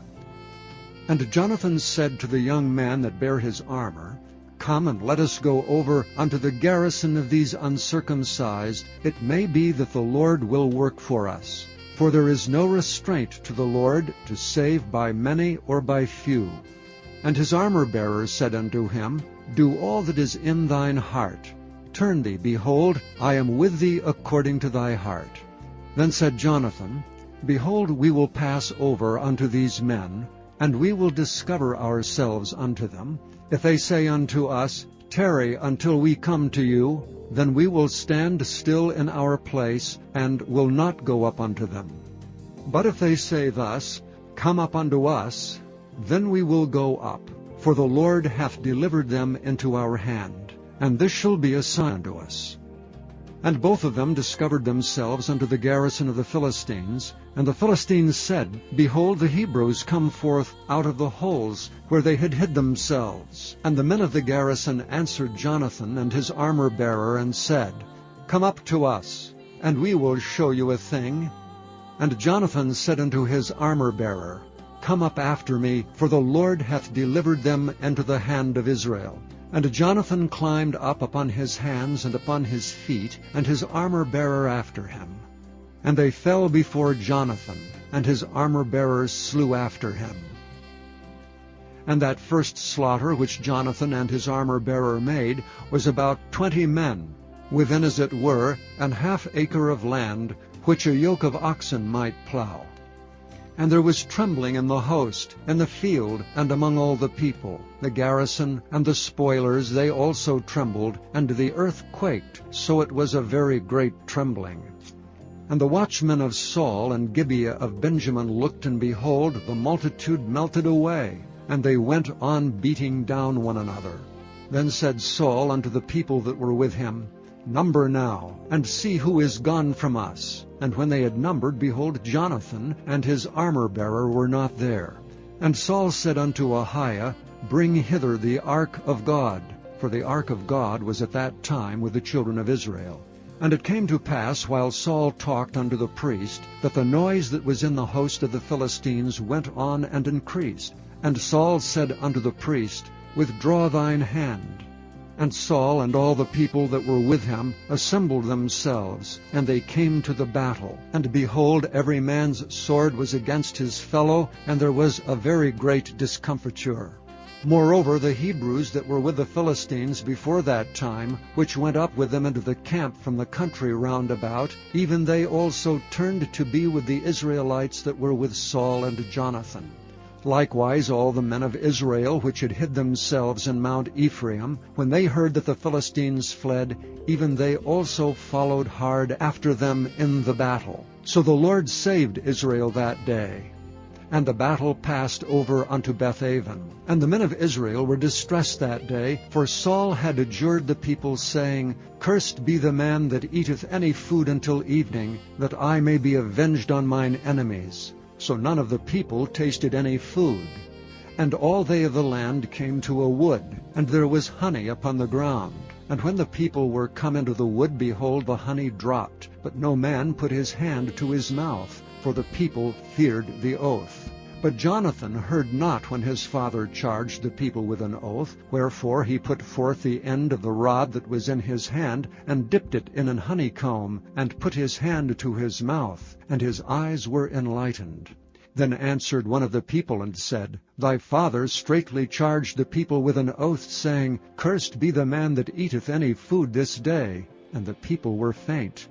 Then said Jonathan, My father hath troubled the land. See, I pray you, how mine eyes have been enlightened, because I tasted a little of this honey. How much more if haply the people had eaten freely today of the spoil of their enemies which they found? For had there not been now a much greater slaughter among the Philistines?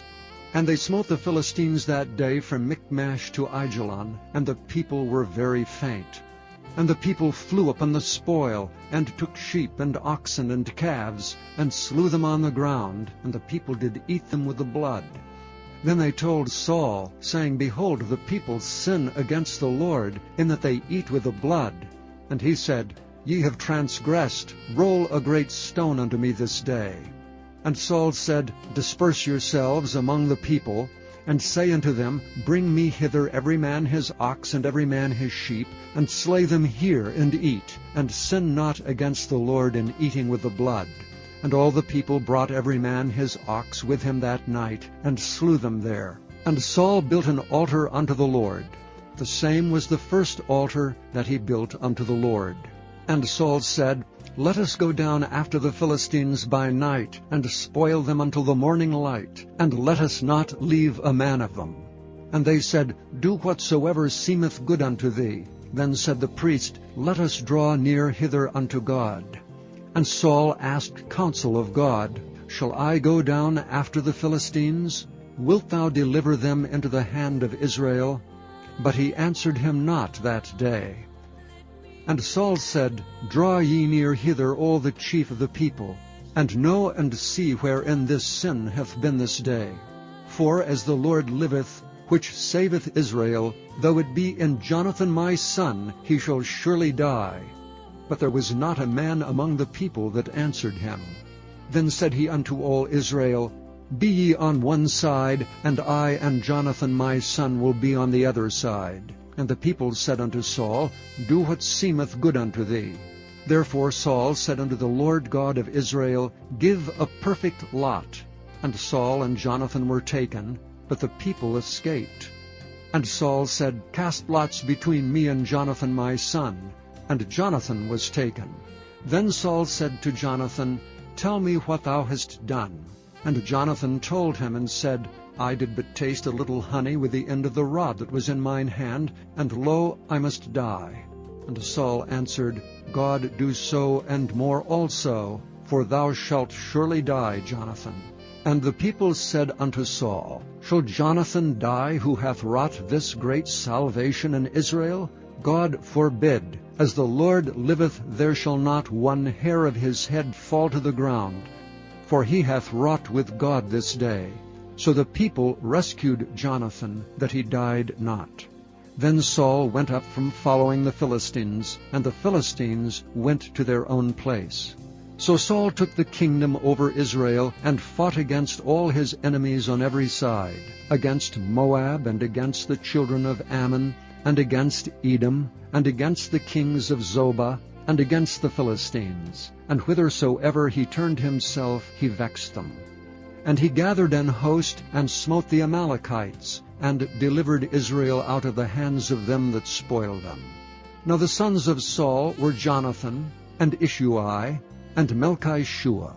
And the names of his 2 daughters were these, the name of the firstborn Merab, and the name of the younger Michal. And the name of Saul's wife was Ahinoam, the daughter of Ahimaaz. And the name of the captain of his host was Abner, the son of Ner, Saul's uncle. And Kish was the father of Saul, and Ner the father of Abner was the son of Abiel. And there was sore war against the Philistines all the days of Saul. And when Saul saw any strong man or any valiant man, he took him unto him. Chapter 15. Samuel also said unto Saul, The Lord sent me to anoint thee to be king over his people, over Israel. Now therefore hearken thou unto the voice of the words of the Lord. Thus saith the Lord of hosts, I remember that which Amalek did to Israel, how he laid wait for him in the way when he came up from Egypt.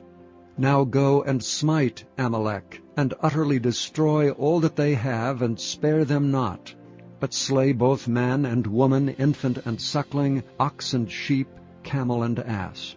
And Saul gathered the people together, and numbered them in Telaim, 200,000 footmen, and 10,000 men of Judah. And Saul came to a city of Amalek, and laid wait in the valley. And Saul said unto the Kenites, Go, depart, get you down from among the Amalekites, lest I destroy you with them. For ye showed kindness to all the children of Israel when they came up out of Egypt. So the Kenites departed from among the Amalekites. And Saul smote the Amalekites from Havilah until thou comest to Shur, that is over against Egypt. And he took Agag, the king of the Amalekites, alive, and utterly destroyed all the people with the edge of the sword. But Saul and the people spared Agag, and the best of the sheep, and of the oxen, and of the fatlings, and the lambs, and all that was good, and would not utterly destroy them. But everything that was vile and refuse, that they destroyed utterly. Then came the word of the Lord unto Samuel, saying, It repenteth me that I have set up Saul to be king, for he is turned back from following me, and hath not performed my commandments. And it grieved Samuel, and he cried unto the Lord all night. And when Samuel rose early to meet Saul in the morning, it was told Samuel, saying, Saul came to Carmel, and behold, he set him up a place, and is gone about, and passed on, and gone down to Gilgal. And Samuel came to Saul, and Saul said unto him, Blessed be thou of the Lord, I have performed the commandment of the Lord. And Samuel said, What meaneth then this bleating of the sheep in mine ears, and the lowing of the oxen which I hear? And Saul said, They have brought them from the Amalekites, for the people spared the best of the sheep and the oxen to sacrifice unto the Lord thy God, and the rest we have utterly destroyed. Then Samuel said unto Saul, Stay, and I will tell thee what the Lord hath said to me this night. And he said unto him, Say on. And Samuel said, When thou wast little in thine own sight, wast thou not made the head of the tribes of Israel, and the Lord anointed thee king over Israel? And the Lord sent thee on a journey, and said, Go and utterly destroy the sinners, the Amalekites, and fight against them until they be consumed. Wherefore then didst thou not obey the voice of the Lord, but didst fly upon the spoil, and didst bring evil in the sight of the Lord? And Saul said unto Samuel, Yea, I have obeyed the voice of the Lord, and have gone the way which the Lord sent me, and have brought Agag the king of Amalek, and have utterly destroyed the Amalekites. But the people took of the spoil, sheep and oxen, the chief of the things which should have been utterly destroyed, to sacrifice unto the Lord thy God in Gilgal. And Samuel said, Hath the Lord as great delight in burnt offerings and sacrifices as in obeying the voice of the Lord? Behold, to obey is better than sacrifice, and to hearken than the fat of rams. For rebellion is as the sin of witchcraft, and stubbornness is as iniquity and idolatry. Because thou hast rejected the word of the Lord, he hath also rejected thee from being king. And Saul said unto Samuel, I have sinned, for I have transgressed the commandment of the Lord, and thy words, because I feared the people and obeyed their voice. Now therefore I pray thee, pardon my sin, and turn again with me, that I may worship the Lord. And Samuel said unto Saul, I will not return with thee, for thou hast rejected the word of the Lord, and the Lord hath rejected thee from being king over Israel. And as Samuel turned about to go away, he laid hold upon the skirt of his mantle, and it rent. And Samuel said unto him, The Lord hath rent the kingdom of Israel from thee this day, and hath given it to a neighbor of thine that is better than thou. And also the strength of Israel will not lie nor repent, for he is not a man that he should repent. Then he said, I have sinned, yet honor me now, I pray thee, before the elders of my people and before Israel, and turn again with me, that I may worship the Lord thy God. So Samuel turned again after Saul, and Saul worshipped the Lord. Then said Samuel, Bring ye hither to me Agag, the king of the Amalekites. And Agag came unto him delicately. And Agag said, Surely the bitterness of death is past. And Samuel said, As thy sword hath made women childless, so shall thy mother be childless among women. And Samuel hewed Agag in pieces before the Lord in Gilgal. Then Samuel went to Ramah, and Saul went up to his house in Gibeah of Saul. And Samuel came no more to see Saul until the day of his death. Nevertheless Samuel mourned for Saul, and the Lord repented that he had made Saul king over Israel. Chapter 16. And the Lord said unto Samuel, How long wilt thou mourn for Saul, seeing I have rejected him from reigning over Israel? Fill thine horn with oil, and go. I will send thee to Jesse the Bethlehemite, for I have provided me a king among his sons. And Samuel said, How can I go? If Saul hear it, he will kill me. And the Lord said, Take an heifer with thee, and say, I am come to sacrifice to the Lord. And call Jesse to the sacrifice, and I will show thee what thou shalt do. And thou shalt anoint unto me him whom I name unto thee. And Samuel did that which the Lord spake, and came to Bethlehem. And the elders of the town trembled at his coming, and said, Comest thou peaceably? And he said, Peaceably. I am come to sacrifice unto the Lord. Sanctify yourselves, and come with me to the sacrifice. And he sanctified Jesse and his sons, and called them to the sacrifice. And it came to pass, when they were come, that he looked on Eliab, and said, Surely the Lord's anointed is before him. But the Lord said unto Samuel, Look not on his countenance, or on the height of his stature, because I have refused him. For the Lord seeth not as man seeth. For man looketh on the outward appearance, but the Lord looketh on the heart.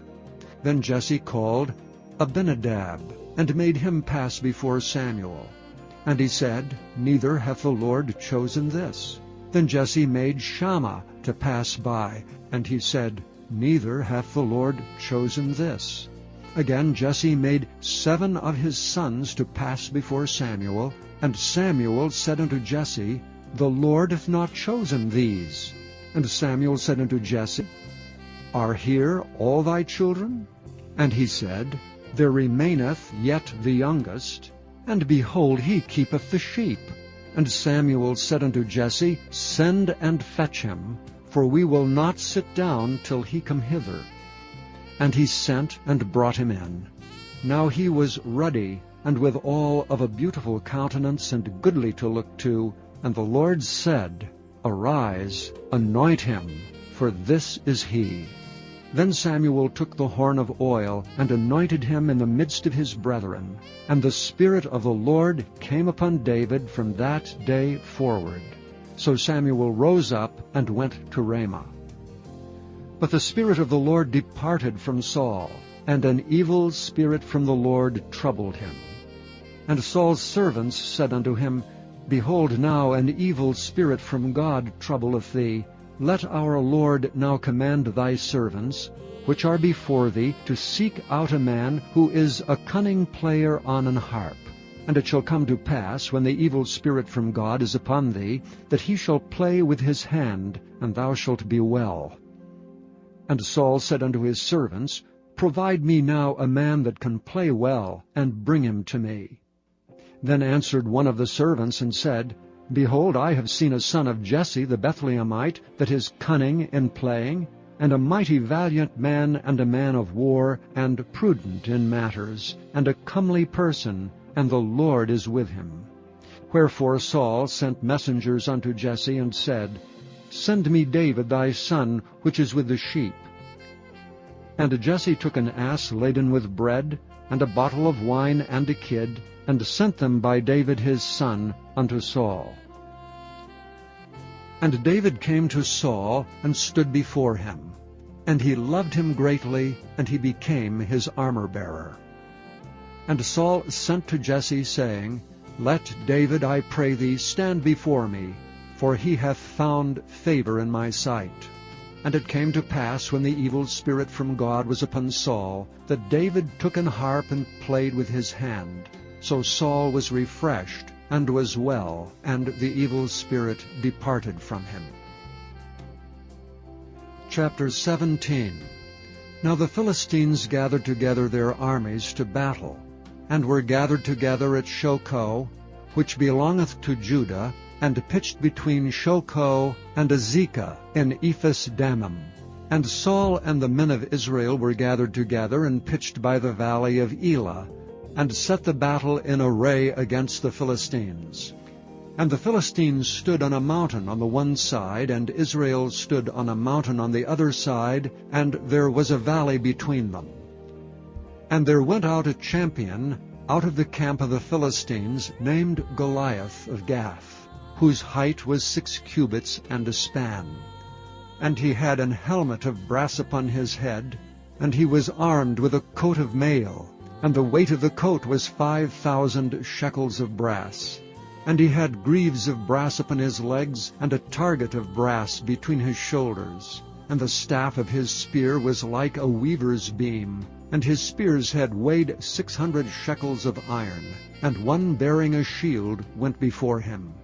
And he stood and cried unto the armies of Israel, and said unto them, Why are ye come out to set your battle in array? Am not I a Philistine, and ye servants to Saul?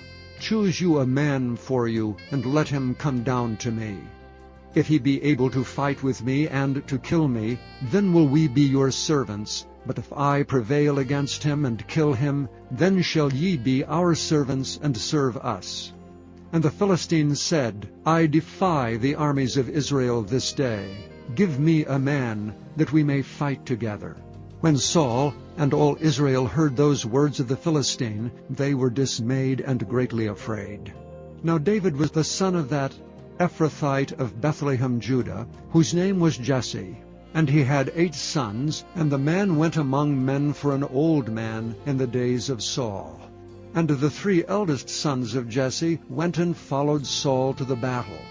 And the names of his 3 sons that went to the battle were Eliab the firstborn, and next unto him Abinadab, and the 3rd Shammah. And David was the youngest, and the 3 eldest followed Saul. But David went and returned from Saul to feed his father's sheep at Bethlehem. And the Philistine drew near morning and evening, and presented himself 40 days. And Jesse said unto David his son, Take now for thy brethren an ephah of this parched corn, and these 10 loaves, and run to the camp to thy brethren.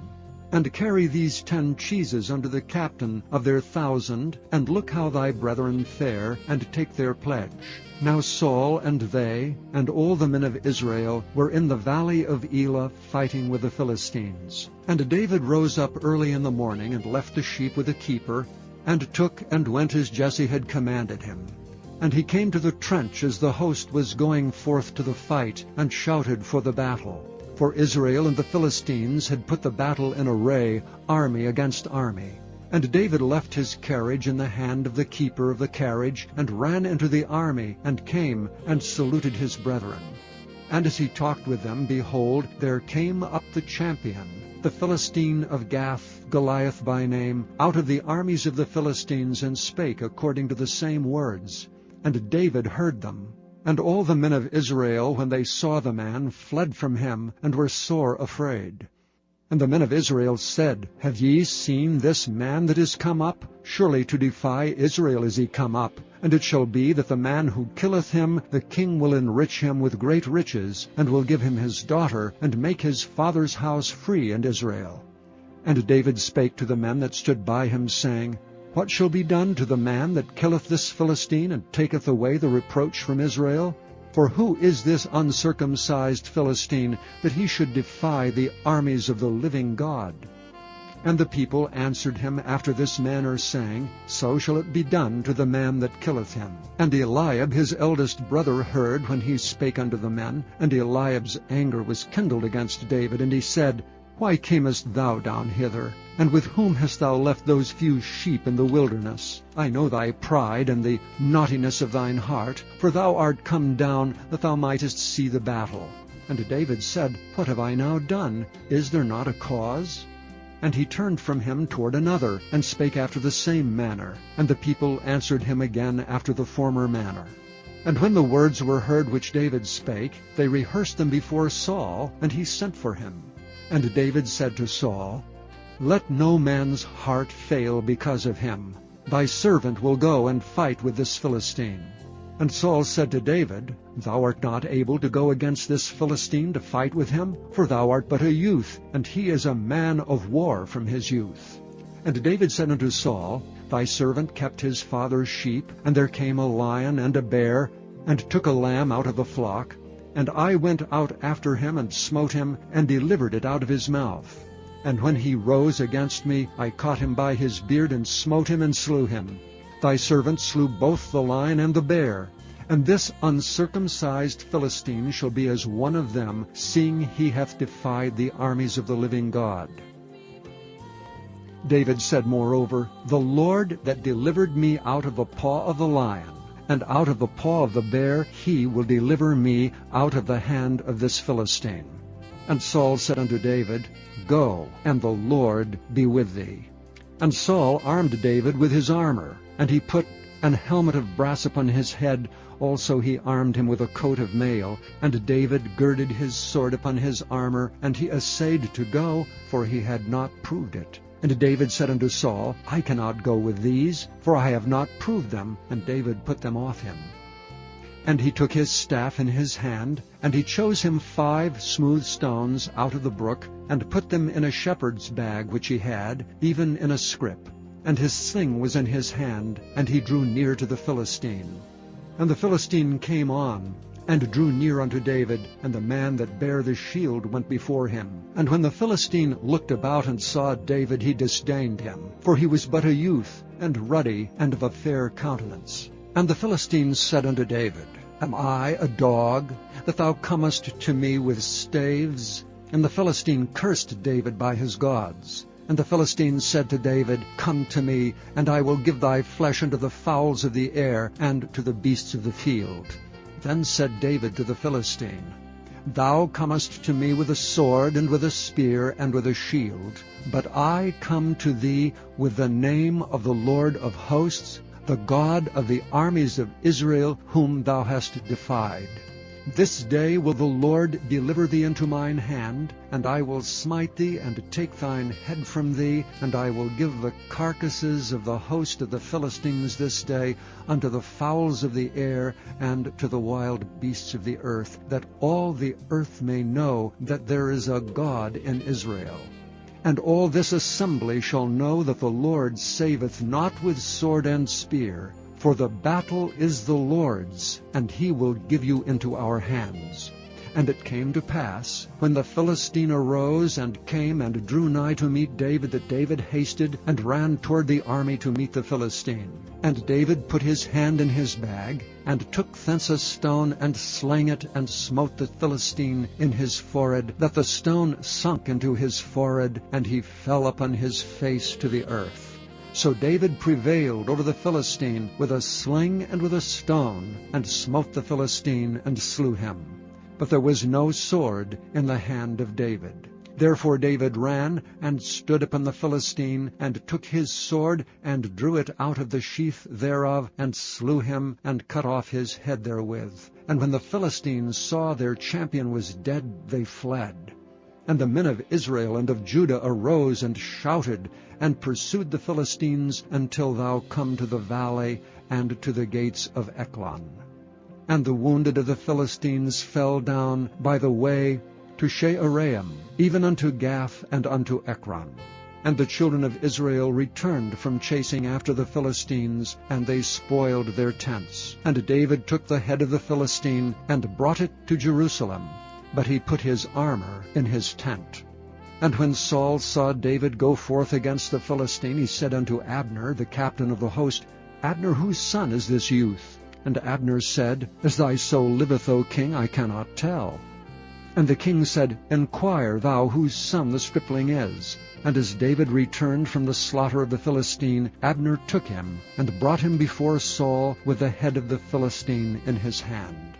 And Saul said to him, Whose son art thou, thou young man? And David answered, I am the son of thy servant Jesse the Bethlehemite. Chapter 18. And it came to pass, when he had made an end of speaking unto Saul, that the soul of Jonathan was knit with the soul of David, and Jonathan loved him as his own soul. And Saul took him that day, and would let him go no more home to his father's house. Then Jonathan and David made a covenant, because he loved him as his own soul. And Jonathan stripped himself of the robe that was upon him, and gave it to David, and his garments, even to his sword, and to his bow, and to his girdle. And David went out whithersoever Saul sent him, and behaved himself wisely. And Saul set him over the men of war, and he was accepted in the sight of all the people, and also in the sight of Saul's servants. And it came to pass, as they came, when David was returned from the slaughter of the Philistines, that the women came out of all cities of Israel, singing and dancing, to meet King Saul with tabrets, with joy and with instruments of music. And the women answered one another as they played, and said, Saul hath slain his thousands, and David his 10,000s. And Saul was very wroth, and the saying displeased him. And he said, They have ascribed unto David 10,000s, and to me they have ascribed but thousands. And what can he have more but the kingdom? And Saul eyed David from that day and forward. And it came to pass on the morrow, that the evil spirit from God came upon Saul, and he prophesied in the midst of the house, and David played with his hand as at other times, and there was a javelin in Saul's hand. And Saul cast the javelin, for he said, I will smite David even to the wall with it. And David avoided out of his presence twice. And Saul was afraid of David, because the Lord was with him, and he was departed from Saul. Therefore Saul removed him from him, and made him his captain over 1,000. And he went out and came in before the people. And David behaved himself wisely in all his ways, and the Lord was with him. Wherefore when Saul saw that he behaved himself very wisely, he was afraid of him. But all Israel and Judah loved David, because he went out and came in before them. And Saul said to David, Behold my daughter Merab. her will I give thee to wife, only be thou valiant for me, and fight the Lord's battles. For Saul said, Let not mine hand be upon him, but let the hand of the Philistines be upon him. And David said unto Saul, Who am I? And what is my life or my father's family in Israel, that I should be son-in-law to the king?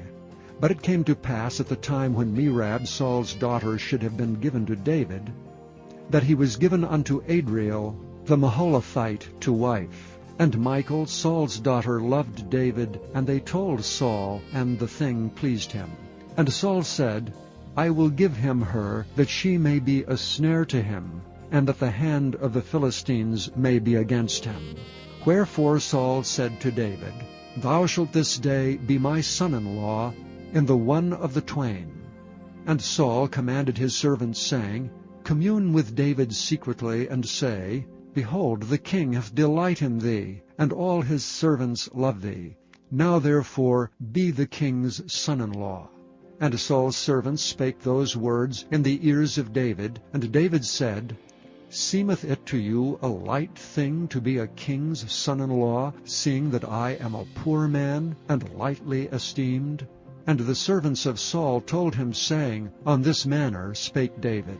And Saul said, Thus shall ye say to David, The king desireth not any dowry, but 100 foreskins of the Philistines, to be avenged of the king's enemies. But Saul thought to make David fall by the hand of the Philistines. And when his servants told David these words, it pleased David well to be the king's son-in-law, and the days were not expired. Wherefore David arose and went, he and his men, and slew of the Philistines 200 men. And David brought their foreskins, and they gave them in full tale to the king, that he might be the king's son-in-law.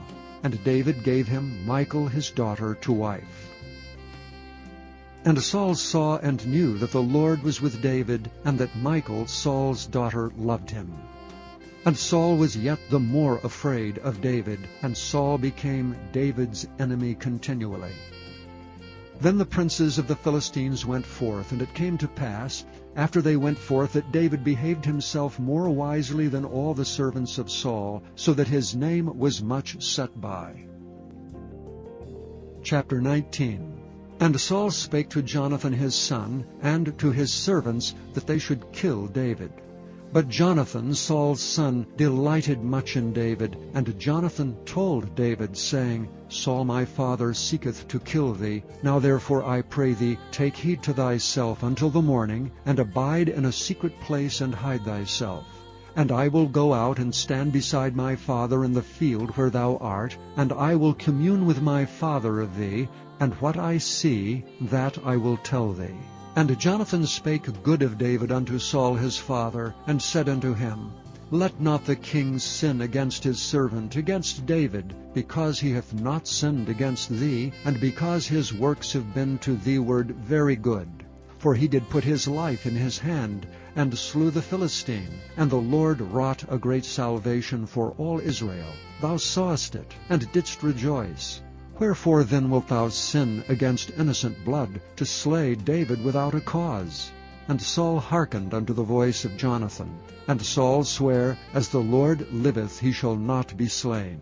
And Jonathan called David, and Jonathan showed him all those things. And Jonathan brought David to Saul, and he was in his presence as in times past. And there was war again. And David went out and fought with the Philistines, and slew them with a great slaughter, and they fled from him. And the evil spirit from the Lord was upon Saul, as he sat in his house with his javelin in his hand, and David played with his hand. And Saul sought to smite David even to the wall with a javelin, but he slipped away out of Saul's presence, and he smote the javelin into the wall. And David fled and escaped that night. Saul also sent messengers unto David's house to watch him, and to slay him in the morning. And Michal, David's wife, told him, saying, If thou save not thy life tonight, tomorrow thou shalt be slain. So Michal let David down through a window, and he went and fled, and escaped. And Michal took an image, and laid it in the bed, and put a pillow of goat's hair for his bolster, and covered it with a cloth. And when Saul sent messengers to take David, she said, He is sick. And Saul sent the messengers again to see David, saying, Bring him up to me in the bed, that I may slay him. And when the messengers were come in, behold, there was an image in the bed, with a pillow of goat's hair for his bolster. And Saul said unto Michal, Why hast thou deceived me so, and sent away mine enemy, that he is escaped? And Michal answered Saul, He said unto me, Let me go, why should I kill thee? So David fled and escaped, and came to Samuel to Ramah, and told him all that Saul had done to him. And he and Samuel went and dwelt in Naioth. And it was told Saul, saying, Behold, David is at Naioth in Ramah. And Saul sent messengers to take David. And when they saw the company of the prophets prophesying, and Samuel standing as appointed over them, the Spirit of God was upon the messengers of Saul, and they also prophesied. And when it was told Saul, he sent other messengers, and they prophesied likewise. And Saul sent messengers again the third time, and they prophesied also. Then went he also to Ramah, and came to a great well that is in Secu. And he asked and said, Where are Samuel and David?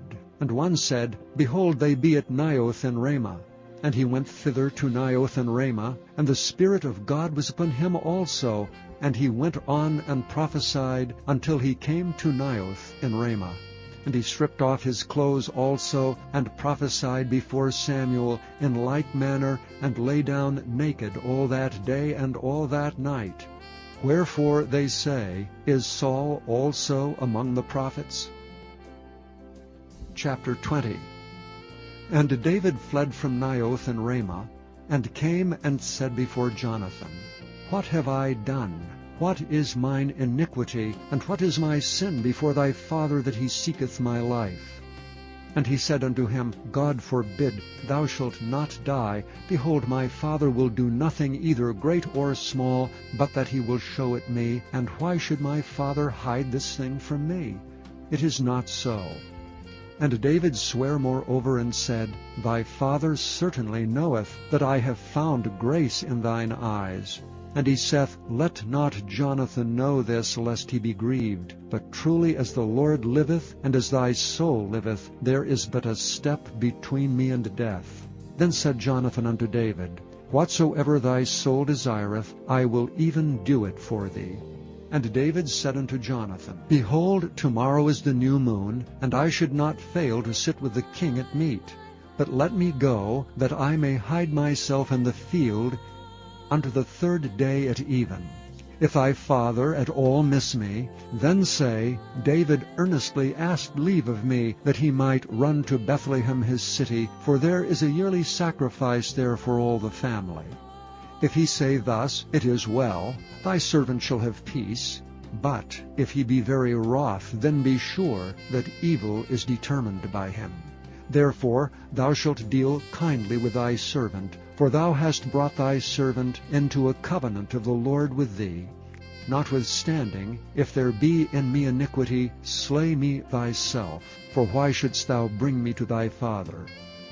And Jonathan said, Far be it from thee. For if I knew certainly that evil were determined by my father to come upon thee, then would I not tell it thee? Then said David to Jonathan, Who shall tell me?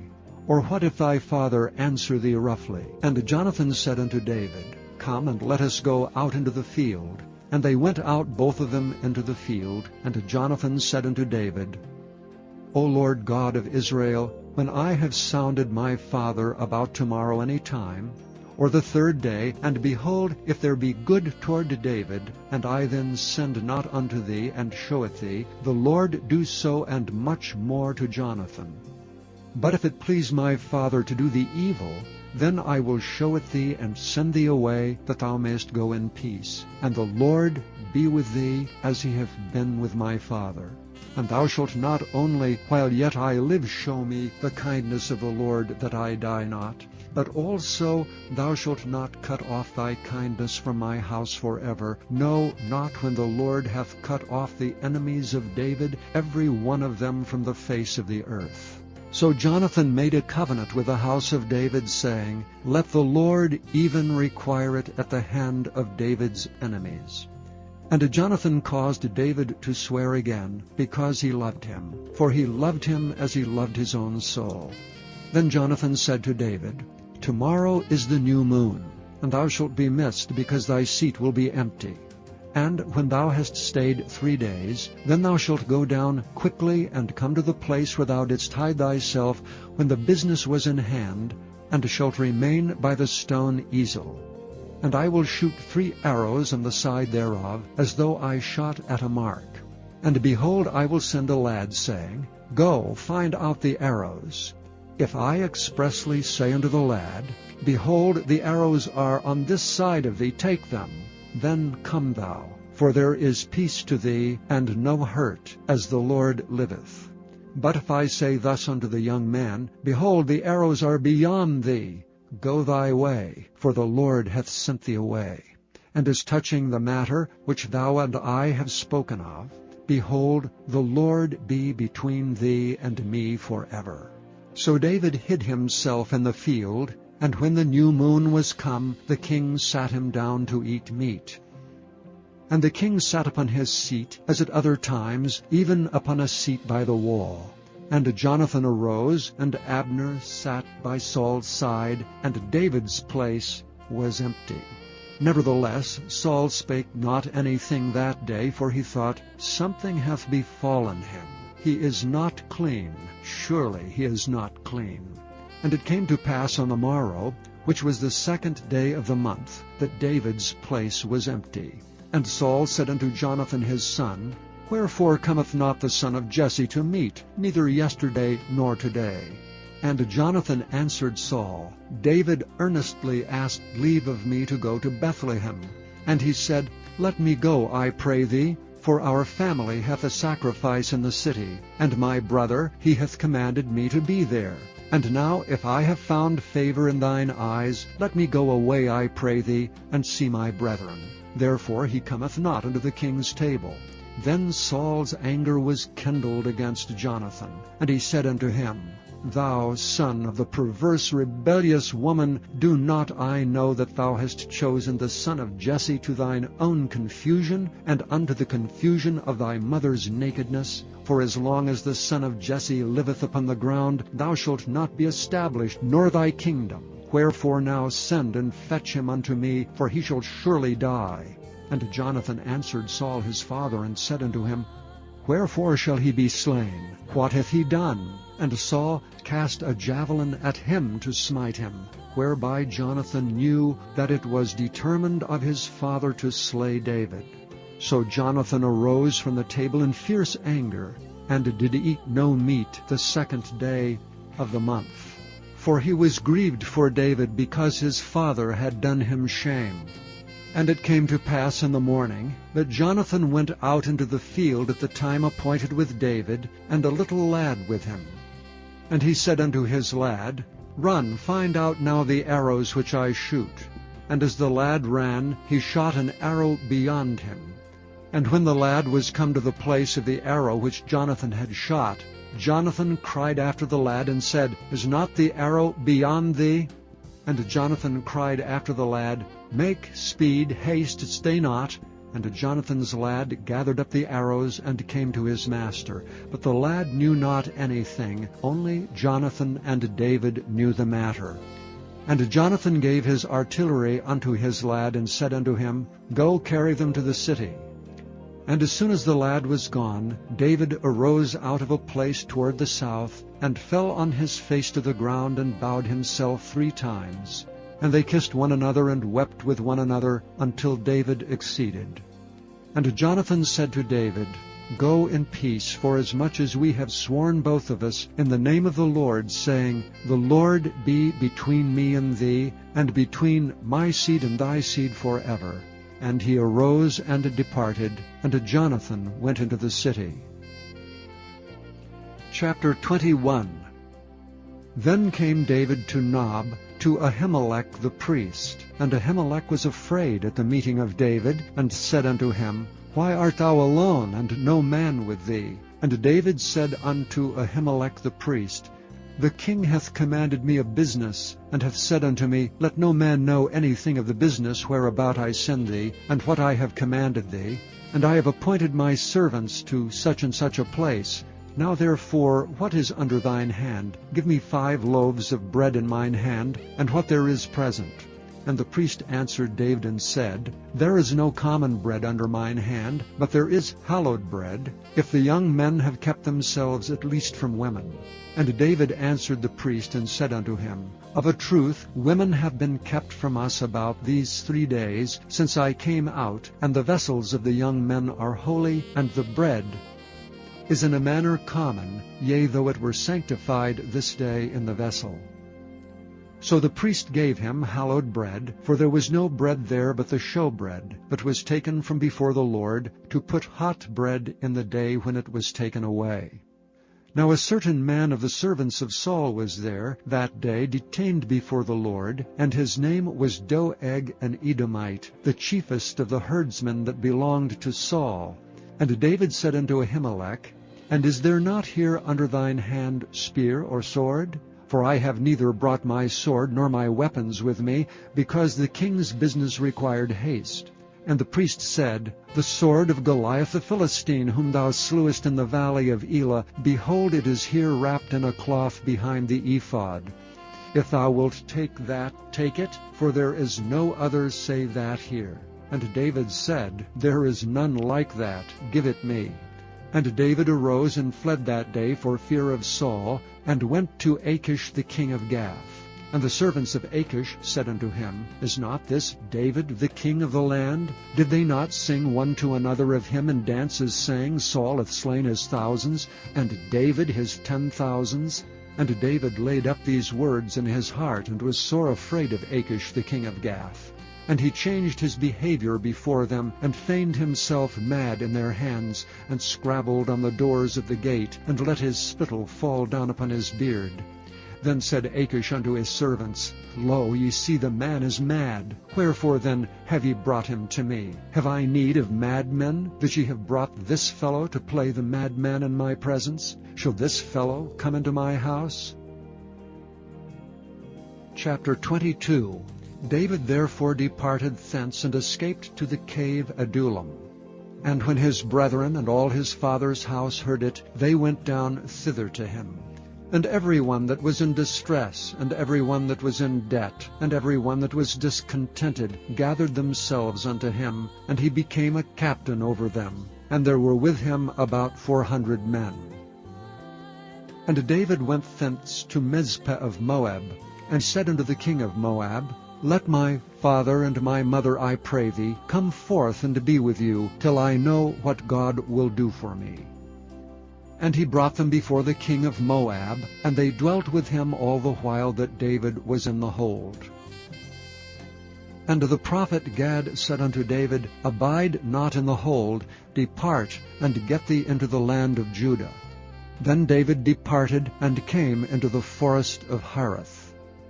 When Saul heard that David was discovered, and the men that were with him, now Saul abode in Gibeah, under a tree in Ramah, having his spear in his hand, and all his servants were standing about him. Then Saul said unto his servants that stood about him, Hear now, ye Benjamites, will the son of Jesse give every one of you fields and vineyards, and make you all captains of thousands and captains of hundreds, that all of you have conspired against me? And there is none that showeth me that my son hath made a league with the son of Jesse? And there is none of you that is sorry for me, or showeth unto me that my son hath stirred up my servant against me to lie and wait, as at this day? Then answered Doeg the Edomite, which was set over the servants of Saul, and said, I saw the son of Jesse coming to Nob, to Ahimelech the son of Ahitub. And he inquired the Lord for him, and gave him victuals, and gave him the sword of Goliath the Philistine. Then the king sent to call Ahimelech the priest, the son of Ahitub, and all his father's house, the priests that were in Nob, and they came all of them to the king. And Saul said, Hear now, thou son of Ahitub. And he answered, Here I am, my lord. And Saul said unto him, Why have ye conspired against me, thou and the son of Jesse, and that thou hast given him bread and a sword, and hast inquired of God for him, that he should rise against me to lie in wait, as at this day? Then Ahimelech answered the king and said, And who is so faithful among all thy servants as David, which is the king's son-in-law, and goeth at thy bidding, and is honorable in thine house? Did I then begin to inquire of God for him? Be it far from me. Let not the king impute anything unto his servant, nor to all the house of my father. For thy servant knew nothing of all this, less or more. And the king said, Thou shalt surely die, Ahimelech, thou and all thy father's house. And the king said unto the footmen that stood about him, Turn and slay the priests of the Lord, because their hand also is with David, and because they knew when he fled, and did not show it to me. But the servants of the king would not put forth their hand to fall upon the priests of the Lord.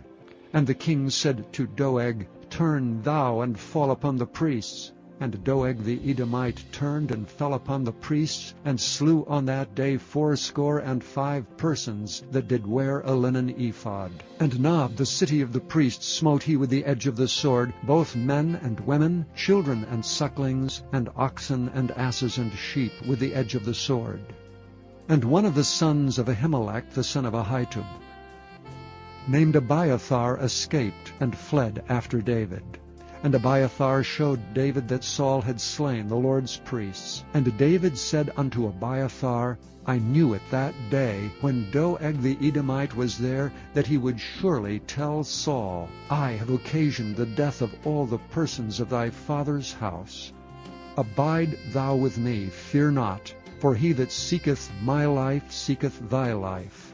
But with me thou shalt be in safeguard. Chapter 23.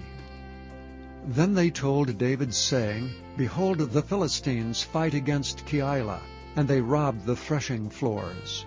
Therefore David inquired of the Lord, saying, Shall I go and smite these Philistines? And the Lord said unto David, Go and smite the Philistines, and save Keilah. And David's men said unto him, Behold, we be afraid here in Judah. How much more then if we come to Keilah, against the armies of the Philistines? Then David inquired of the Lord yet again, and the Lord answered him and said, Arise, go down to Keilah, for I will deliver the Philistines into thine hand. So David and his men went to Keilah, and fought with the Philistines, and brought away their cattle, and smote them with a great slaughter. So David saved the inhabitants of Keilah.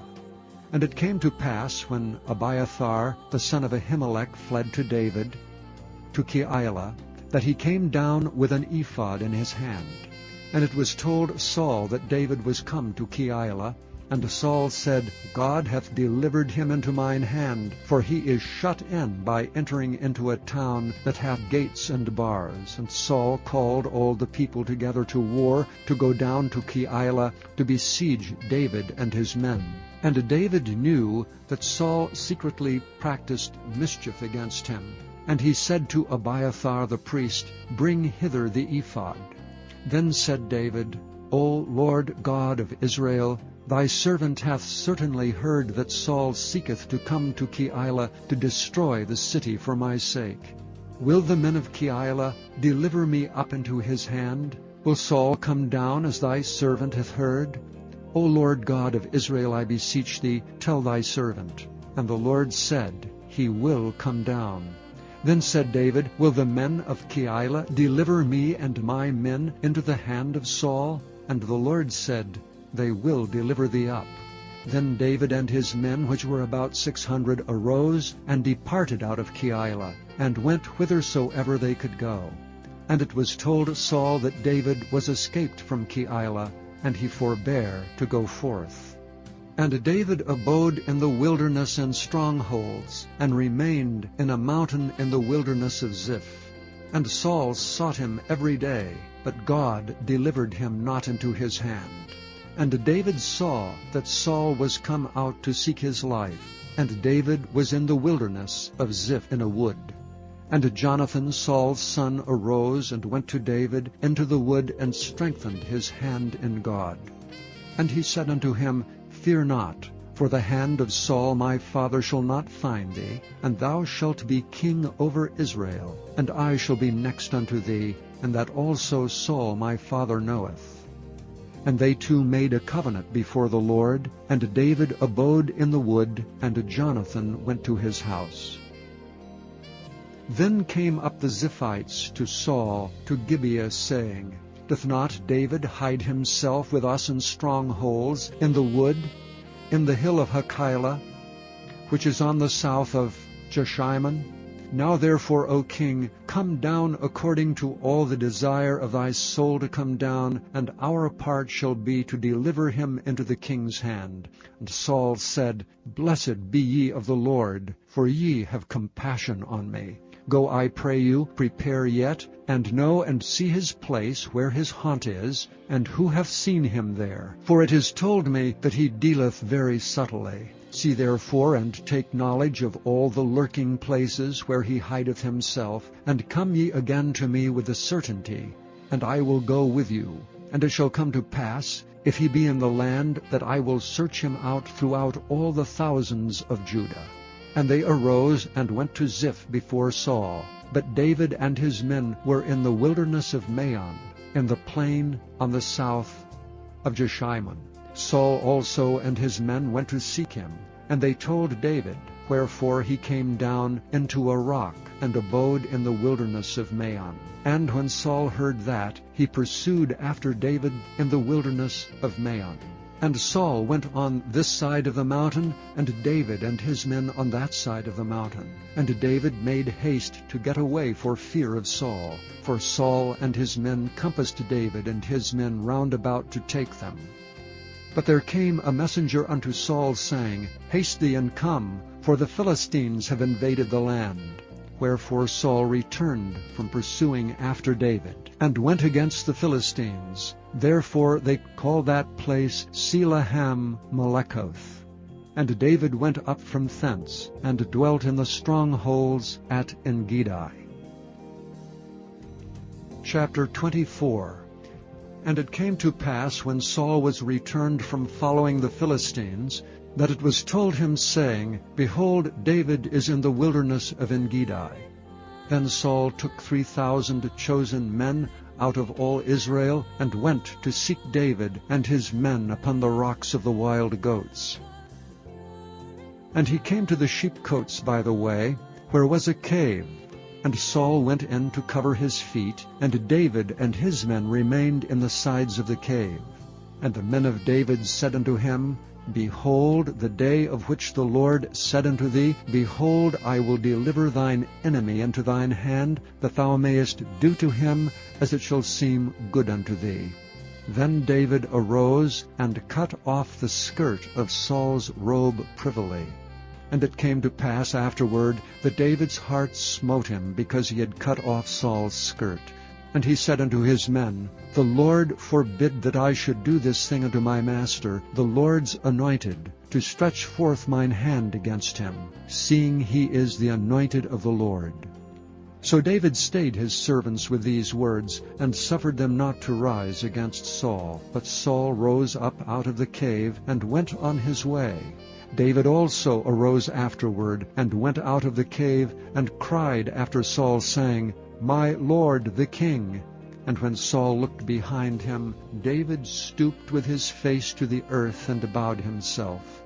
And David said to Saul, Wherefore hearest thou men's words, saying, Behold, David seeketh thy hurt?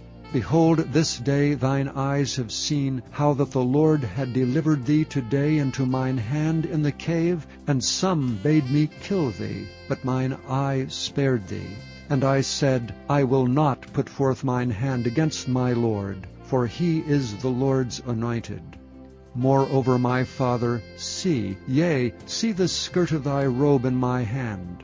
For in that I cut off the skirt of thy robe, and killed thee not, know thou and see that there is neither evil nor transgression in mine hand, and I have not sinned against thee. Yet thou huntest my soul to take it. The Lord judge between me and thee, and the Lord avenge me of thee, but mine hand shall not be upon thee. As saith the proverb of the ancients, Wickedness proceedeth from the wicked, but mine hand shall not be upon thee. After whom is the king of Israel come out? After whom dost thou pursue? After a dead dog, after a flea. The Lord therefore be judge, and a judge between me and thee, and see and plead my cause, and deliver me out of thine hand. And it came to pass, when David had made an end of speaking these words unto Saul, that Saul said, Is this thy voice, my son David? And Saul lifted up his voice and wept. And he said to David, Thou art more righteous than I, for thou hast rewarded me good, whereas I have rewarded thee evil. And thou hast showed this day how that thou hast dealt well with me, forasmuch as when the Lord had delivered me into thine hand, thou killedst me not.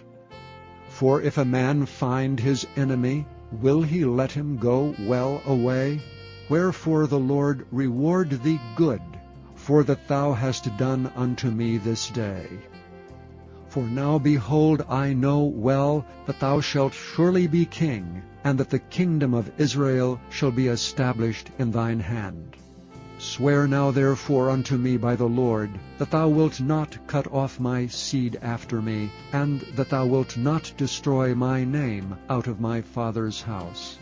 And David sware unto Saul, and Saul went home, but David and his men gat them up unto the hold. Chapter 25. And Samuel died, and all the Israelites were gathered together, and lamented him, and buried him in his house at Ramah. And David arose, and went down to the wilderness of Paran. And there was a man in Maon, whose possessions were in Carmel. And the man was very great, and he had 3,000 sheep and 1,000 goats, and he was shearing his sheep in Carmel. Now the name of the man was Nabal, and the name of his wife Abigail. And she was a woman of good understanding, and of a beautiful countenance. But the man was churlish and evil in his doings, and he was of the house of Caleb. And David heard in the wilderness that Nabal did shear his sheep. And David sent out 10 young men. And David said unto the young men, Get you up to Carmel, and go to Nabal, and greet him in my name. And thus shall ye say to him that liveth in prosperity, Peace be both to thee, and peace be to thine house, and peace be unto all that thou hast. And now I have heard that thou hast shearers. Now thy shepherds which were with us, we hurt them not, neither was there aught missing unto them all the while they were in Carmel. Ask thy young men, and they will show thee. Wherefore let the young men find favor in thine eyes. For we come in a good day. Give, I pray thee, whatsoever cometh to thine hand unto thy servants and to thy son David. And when David's young men came, they spake to Nabal according to all those words in the name of David, and ceased. And Nabal answered David's servants and said, Who is David, and who is the son of Jesse? There be many servants nowadays that break away, every man from his master. Shall I then take my bread and my water and my flesh that I have killed from my shearers, and give it unto men whom I know not whence they be? So David's young men turned their way, and went again, and came, and told him all those sayings. And David said unto his men, Gird ye on every man his sword. And they girded on every man his sword, and David also girded on his sword. And there went up after David about 400 men, and 200 abode by the stuff. But one of the young men told Abigail, Nabal's wife, saying, Behold, David sent messengers out of the wilderness to salute our master, and he railed on them. But the men were very good unto us, and we were not hurt, neither missed we anything, as long as we were conversant with them when we were in the fields. They were a wall unto us both by night and day, all the while we were with them keeping the sheep. Now therefore know and consider what thou wilt do, for evil is determined against our master and against all his household. For he is such a son of Belial that a man cannot speak to him. Then Abigail made haste and took 200 loaves and 2 bottles of wine, and 5 sheep ready dressed, and 5 measures of parched corn, and 100 clusters of raisins, and 200 cakes of figs, and laid them on asses. And she said unto her servants, Go on before me, behold, I come after you. But she told not her husband Nabal. And it was so, as she rode on the ass, that she came down by the covert of the hill, and behold, David and his men came down against her, and she met them. Now David had said, Surely in vain have I kept all that this fellow hath in the wilderness, so that nothing was missed of all that pertained unto him, and he hath requited me evil for good. So and more also do God unto the enemies of David, if I leave of all that pertain to him by the morning light any that pisseth against the wall. And when Abigail saw David, she hasted and lighted off the ass, and fell before David on her face, and bowed herself to the ground, and fell at his feet, and said, Upon me, my lord, upon me let this iniquity be, and let thine handmaid, I pray thee, speak in thine audience, and hear the words of thine handmaid. Let not my lord, I pray thee, regard this man of Belial, even Nabal, for as his name is, so is he. Nabal is his name, and folly is with him. But I thine handmaid saw not the young men of my lord, whom thou didst send. Now therefore, my lord, as the Lord liveth, and as thy soul liveth, seeing the Lord hath withholden thee from coming to shed blood, and from avenging thyself with thine own hand, now let thine enemies, and they that seek evil to my lord, be as Nabal. And now this blessing which thine handmaid hath brought unto my lord, let it even be given unto the young men that follow my lord. I pray thee, forgive the trespass of thine handmaid. For the Lord will surely make my lord a sure house, because my lord fighteth the battles of the Lord, and evil hath not been found in thee all thy days. Yet a man is risen to pursue thee, and to seek thy soul. But the soul of my lord shall be bound in the bundle of life with the Lord thy God. And the souls of thine enemies, them shall he sling out, as out of the middle of a sling. And it shall come to pass, when the Lord shall have done to my lord according to all the good that he hath spoken concerning thee, and shall have appointed thee ruler over Israel, that this shall be no grief unto thee, nor offense of heart unto my lord, either that thou hast shed blood causeless, or that my lord hath avenged himself.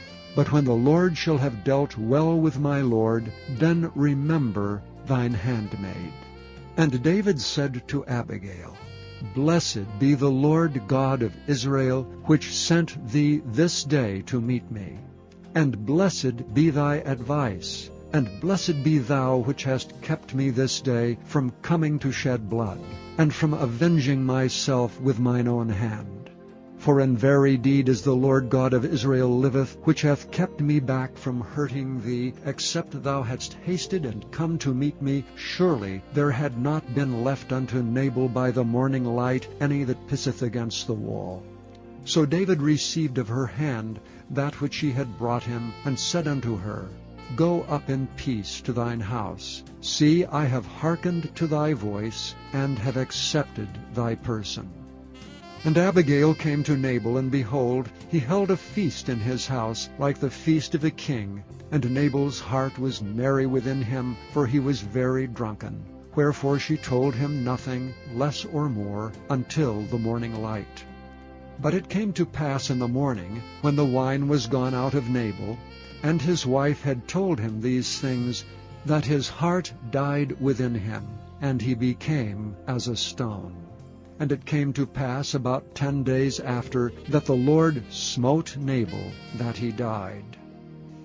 And when David heard that Nabal was dead, he said, Blessed be the Lord, that hath pleaded the cause of my reproach from the hand of Nabal, and hath kept his servant from evil. For the Lord hath returned the wickedness of Nabal upon his own head. And David sent and communed with Abigail, to take her to him to wife.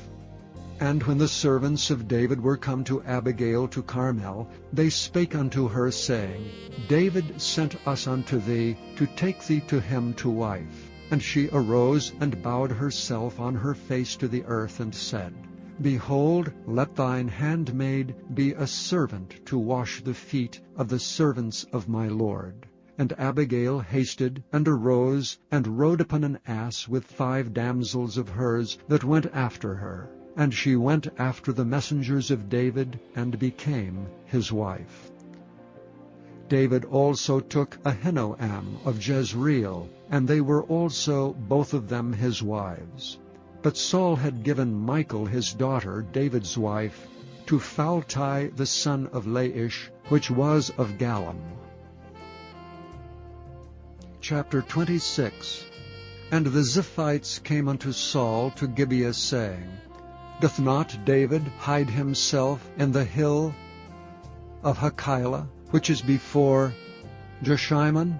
Then Saul arose and went down to the wilderness of Ziph, having 3,000 chosen men of Israel with him, to seek David in the wilderness of Ziph. And Saul pitched in the hill of Hachilah, which is before Jeshimon, by the way. But David abode in the wilderness. And he saw that Saul came after him into the wilderness. David therefore sent out spies, and understood that Saul was come in very deed. And David arose and came to the place where Saul had pitched. And David beheld the place where Saul lay, and Abner the son of Ner, the captain of his host. And Saul lay in the trench, and the people pitched round about him. Then answered David and said to Ahimelech the Hittite, and to Abishai, the son of Zeruiah, brother to Joab, saying, Who will go down with me to Saul to the camp? And Abishai said, I will go down with thee. So David and Abishai came to the people by night, and behold, Saul lay sleeping within the trench, and his spear stuck in the ground at his bolster. But Abner and the people lay round about him. Then said Abishai to David, God hath delivered thine enemy into thine hand this day. Now therefore let me smite him, I pray thee, with the spear, even to the earth at once, and I will not smite him the second time. And David said to Abishai, Destroy him not, for who can stretch forth his hand against the Lord's anointed and be guiltless? David said furthermore, As the Lord liveth, the Lord shall smite him, or his day shall come to die, or he shall descend into battle and perish. The Lord forbid that I should stretch forth mine hand against the Lord's anointed.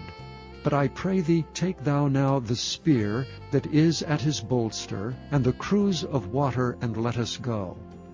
So David took the spear and the cruse of water from Saul's bolster, and they gat them away, and no man saw it, nor knew it, neither awakened, for they were all asleep, because a deep sleep from the Lord was fallen upon them. Then David went over to the other side, and stood on the top of an hill afar off, a great space being between them. And David cried to the people, and to Abner the son of Ner, saying, Answerest thou not, Abner? Then Abner answered and said, Who art thou that criest to the king? And David said to Abner, Art thou not a valiant man? And who is like thee in Israel? Wherefore then hast thou not kept thy lord the king? For there came out one of the people in to destroy the king thy lord. This thing is not good that thou hast done. As the Lord liveth, ye are worthy to die, because ye have not kept your master the Lord's anointed. And now see where the king's spear is, and the cruse of water that was at his bolster. And Saul knew David's voice, and said, Is this thy voice, my son David? And David said, It is my voice, my lord, O king. And he said, Wherefore doth my lord thus pursue after his servant? For what have I done? Or what evil is in mine hand?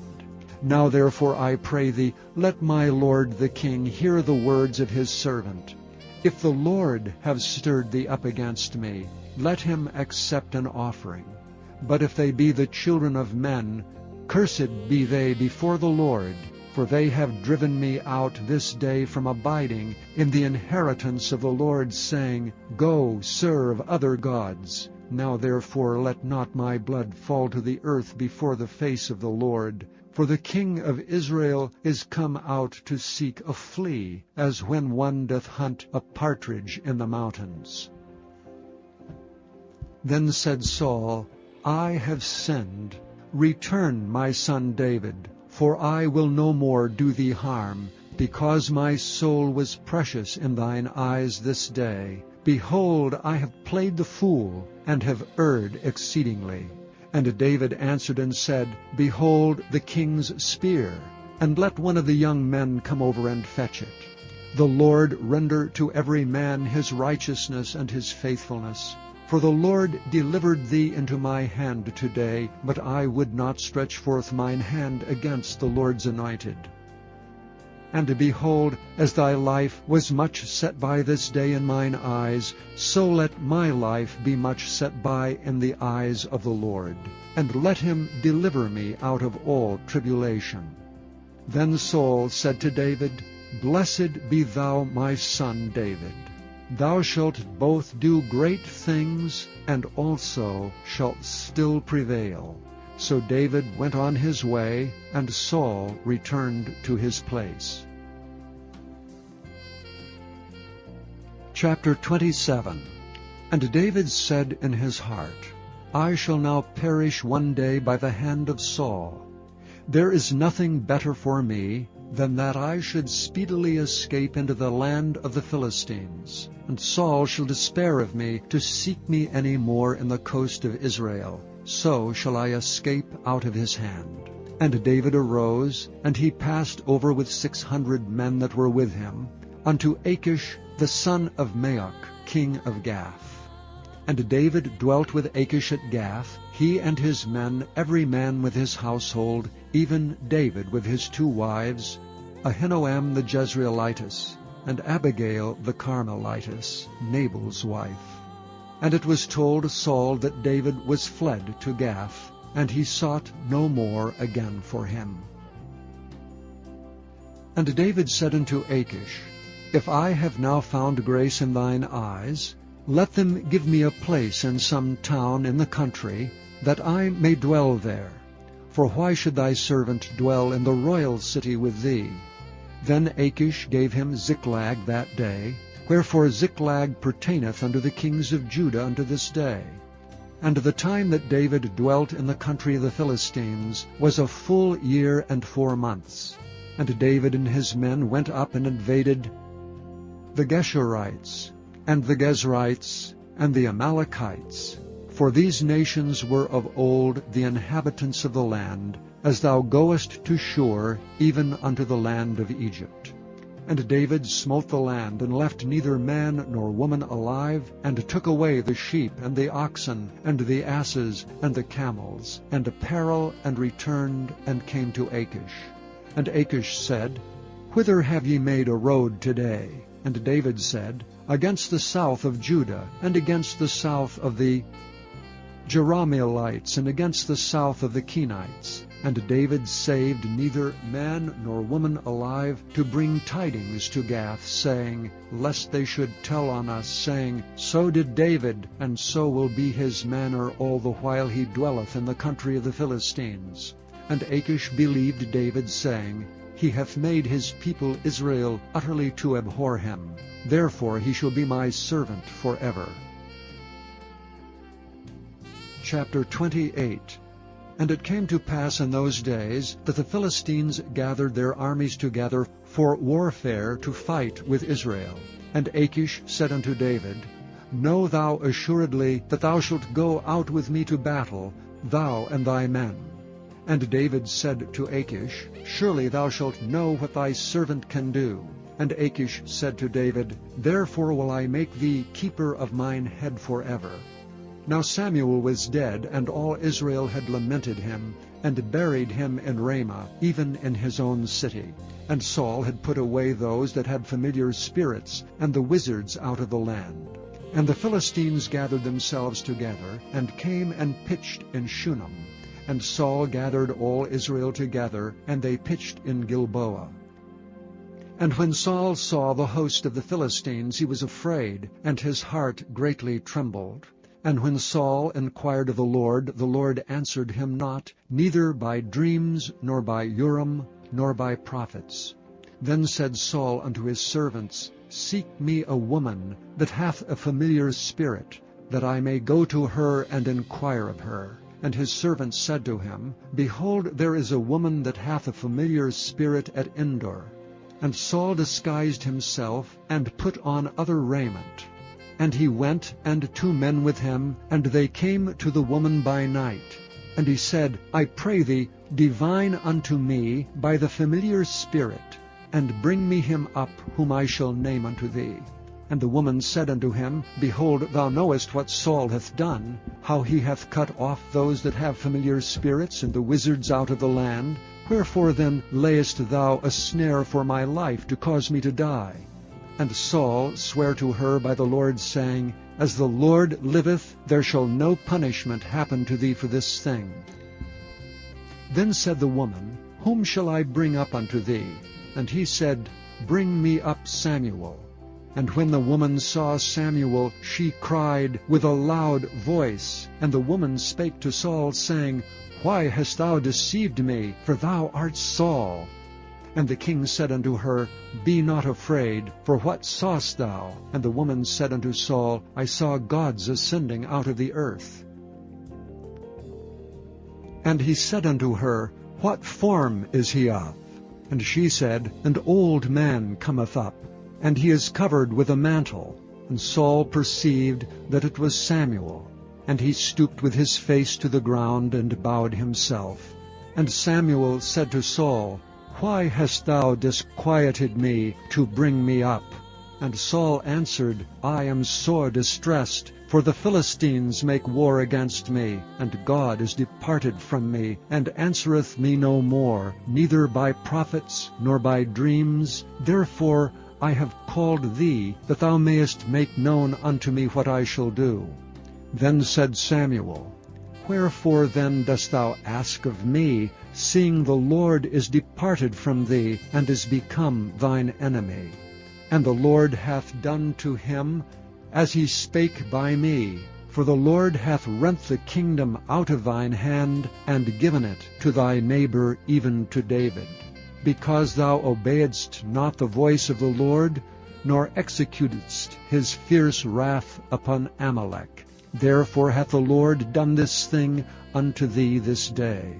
Moreover the Lord will also deliver Israel with thee into the hand of the Philistines. And tomorrow shalt thou and thy sons be with me. The Lord also shall deliver the host of Israel into the hand of the Philistines. Then Saul fell straightway all along the earth, and was sore afraid because of the words of Samuel. And there was no strength in him, for he had eaten no bread all the day, nor all the night. And the woman came unto Saul, and saw that he was sore troubled, and said unto him, Behold, thine handmaid hath obeyed thy voice, and I have put my life in my hand, and have hearkened unto thy words, which thou speakest unto me. Now therefore I pray thee, hearken thou also unto the voice of thine handmaid, and let me set a morsel of bread before thee, and eat, that thou mayest have strength when thou goest on thy way. But he refused and said, I will not eat. But his servants together with the woman compelled him, and he hearkened unto their voice. So he arose from the earth and sat upon the bed. And the woman had a fat calf in the house, and she hasted and killed it, and took flour, and kneaded it, and did bake unleavened bread thereof. And she brought it before Saul, and before his servants, and they did eat. Then they rose up, and went away that night. Chapter 29.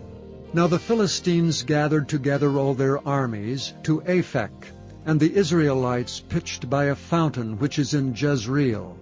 And the lords of the Philistines passed on by hundreds and by thousands, but David and his men passed on in the rearward with Achish. Then said the princes of the Philistines, What do these Hebrews here? And Achish said unto the princes of the Philistines, Is not this David the servant of Saul the king of Israel, which hath been with me these days or these years, and I have found no fault in him, since he fell unto me unto this day? And the princes of the Philistines were wroth with him, and the princes of the Philistines said unto him, Make this fellow return, that he may go again to his place which thou hast appointed him, and let him not go down with us to battle, lest in the battle he be an adversary to us. And wherewith should he reconcile himself unto his master? Should it not be with the heads of these men? Is not this David, of whom they sang one to another in dances, saying, Saul slew his thousands, and David his 10,000s? Then Achish called David, and said unto him, Surely as the Lord liveth, thou hast been upright, and thy going out and thy coming in with me in the host is good in my sight. For I have not found evil in thee since the day of thy coming unto me unto this day. Nevertheless the Lord's favour thee not. Wherefore now return, and go in peace, that thou displease not the lords of the Philistines. And David said unto Achish, But what have I done? And what hast thou found in thy servant so long as I have been with thee unto this day, that I may not go fight against the enemies of my lord the king? And Achish answered and said to David, I know that thou art good in my sight as an angel of God. Notwithstanding the princes of the Philistines have said, He shall not go up with us to the battle. Wherefore now rise up early in the morning with thy master's servants that are come with thee, and as soon as ye be up early in the morning and have light, depart. So David and his men rose up early to depart in the morning, to return into the land of the Philistines. And the Philistines went up to Jezreel. Chapter 30. And it came to pass, when David and his men were come to Ziklag on the 3rd day, that the Amalekites had invaded the south, and Ziklag, and smitten Ziklag, and burned it with fire, and had taken away the women captives that were therein. They slew not any, either great or small, but carried them away, and went on their way. So David and his men came to the city, and behold, it was burned with fire, and their wives, and their sons, and their daughters were taken captives. Then David and the people that were with him lifted up their voice and wept, until they had no more power to weep. And David's 2 wives were taken captives, Ahinoam the Jezreelitess, and Abigail, the wife of Nabal the Carmelite. And David was greatly distressed, for the people spoke of stoning him, because the soul of all the people was grieved every man for his sons and for his daughters. But David encouraged himself in the Lord his God. And David said to Abiathar the priest, Ahimelech's son, I pray thee, bring me hither the ephod. And Abiathar brought thither the ephod to David. And David inquired at the Lord, saying, Shall I pursue after this troop? Shall I overtake them? And he answered him, Pursue, for thou shalt surely overtake them, and without fail recover all. So David went, he and the 600 men that were with him, and came to the brook Besor, where those that were left behind stayed. But David pursued, he and 400 men, for 200 abode behind, which were so faint that they could not go over the brook Besor.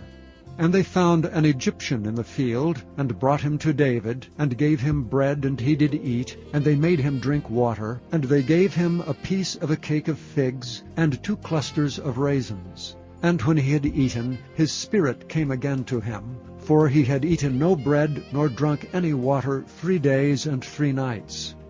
And David said unto him, To whom belongest thou? And whence art thou?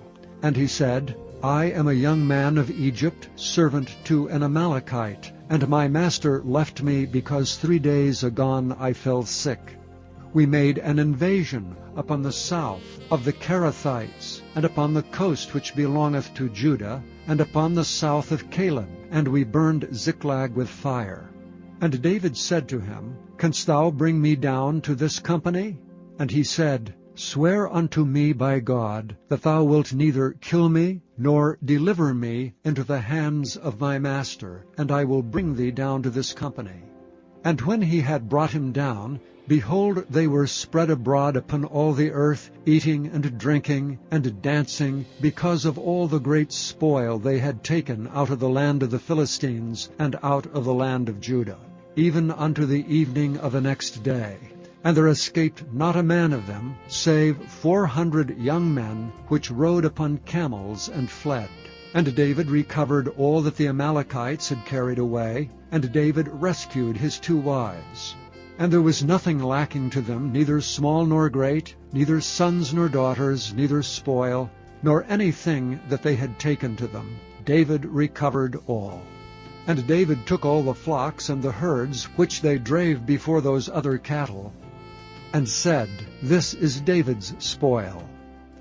And David came to the 200 men, which were so faint that they could not follow David, whom they had made also to abide at the brook Besor, and they went forth to meet David, and to meet the people that were with him. And when David came near to the people, he saluted them. Then answered all the wicked men, and men of Belial, of those that went with David, and said, Because they went not with us, we will not give them aught of the spoil that we have recovered, save to every man his wife and his children, that they may lead them away and depart. Then said David, Ye shall not do so, my brethren, with that which the Lord hath given us, who hath preserved us, and delivered the company that came against us into our hand. For who will hearken unto you in this matter? But as his part is that goeth down to the battle, so shall his part be that tarrieth by the stuff. They shall part alike. And it was so from that day forward, that he made it a statute and an ordinance for Israel unto this day. And when David came to Ziklag, he sent of the spoil unto the elders of Judah, even to his friends, saying, Behold, a present for you of the spoil of the enemies of the Lord, to them which were in Bethel, and to them which were in South Ramoth, and to them that were in Jattir, and to them which were in Aroer, and to them which were in Siphmoth, and to them which were in Eshtemoa, and to them which were in Rachel, and to them which were in the cities of the Jerahmeelites, and to them which were in the cities of the Kenites, and to them which were in Hormah, and to them which were in Athak, and to them which were in Hebron, and to all the places where David himself and his men were wont to haunt. Chapter 31. Now the Philistines fought against Israel, and the men of Israel fled from before the Philistines, and fell down slain in Mount Gilboa. And the Philistines followed hard upon Saul and upon his sons. And the Philistines slew Jonathan, and Abinadab, and Malchi-Shua, Saul's sons. And the battle went sore against Saul, and the archers hit him, and he was sore wounded of the archers. Then said Saul unto his armor-bearer, Draw thy sword, and thrust me through therewith, lest these uncircumcised come and thrust me through and abuse me. But his armor-bearer would not, for he was sore afraid. Therefore Saul took a sword and fell upon it. And when his armor-bearer saw that Saul was dead, he fell likewise upon his sword, and died with him.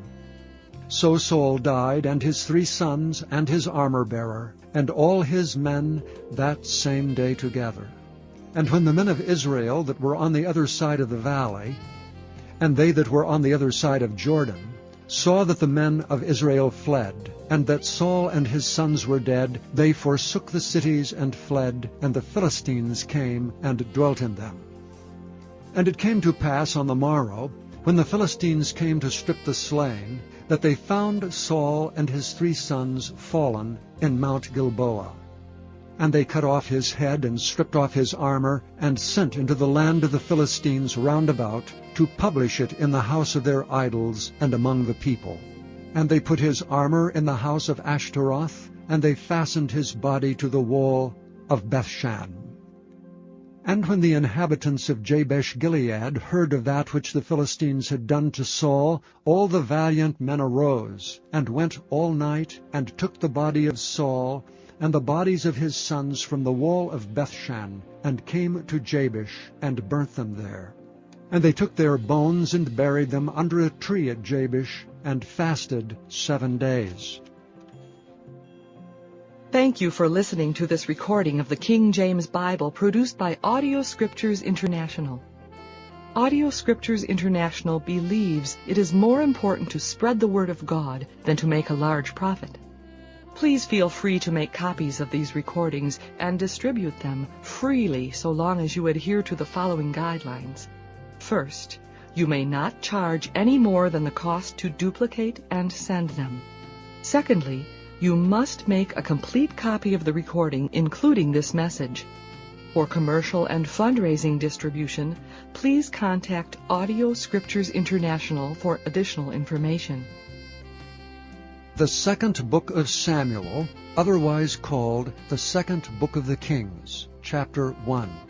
Now it came to pass after the death of Saul, when David was returned from the slaughter of the Amalekites, and David had abode 2 days in Ziklag, it came even to pass on the 3rd day, that behold, a man came out of the camp from Saul, with his clothes rent, and earth upon his head.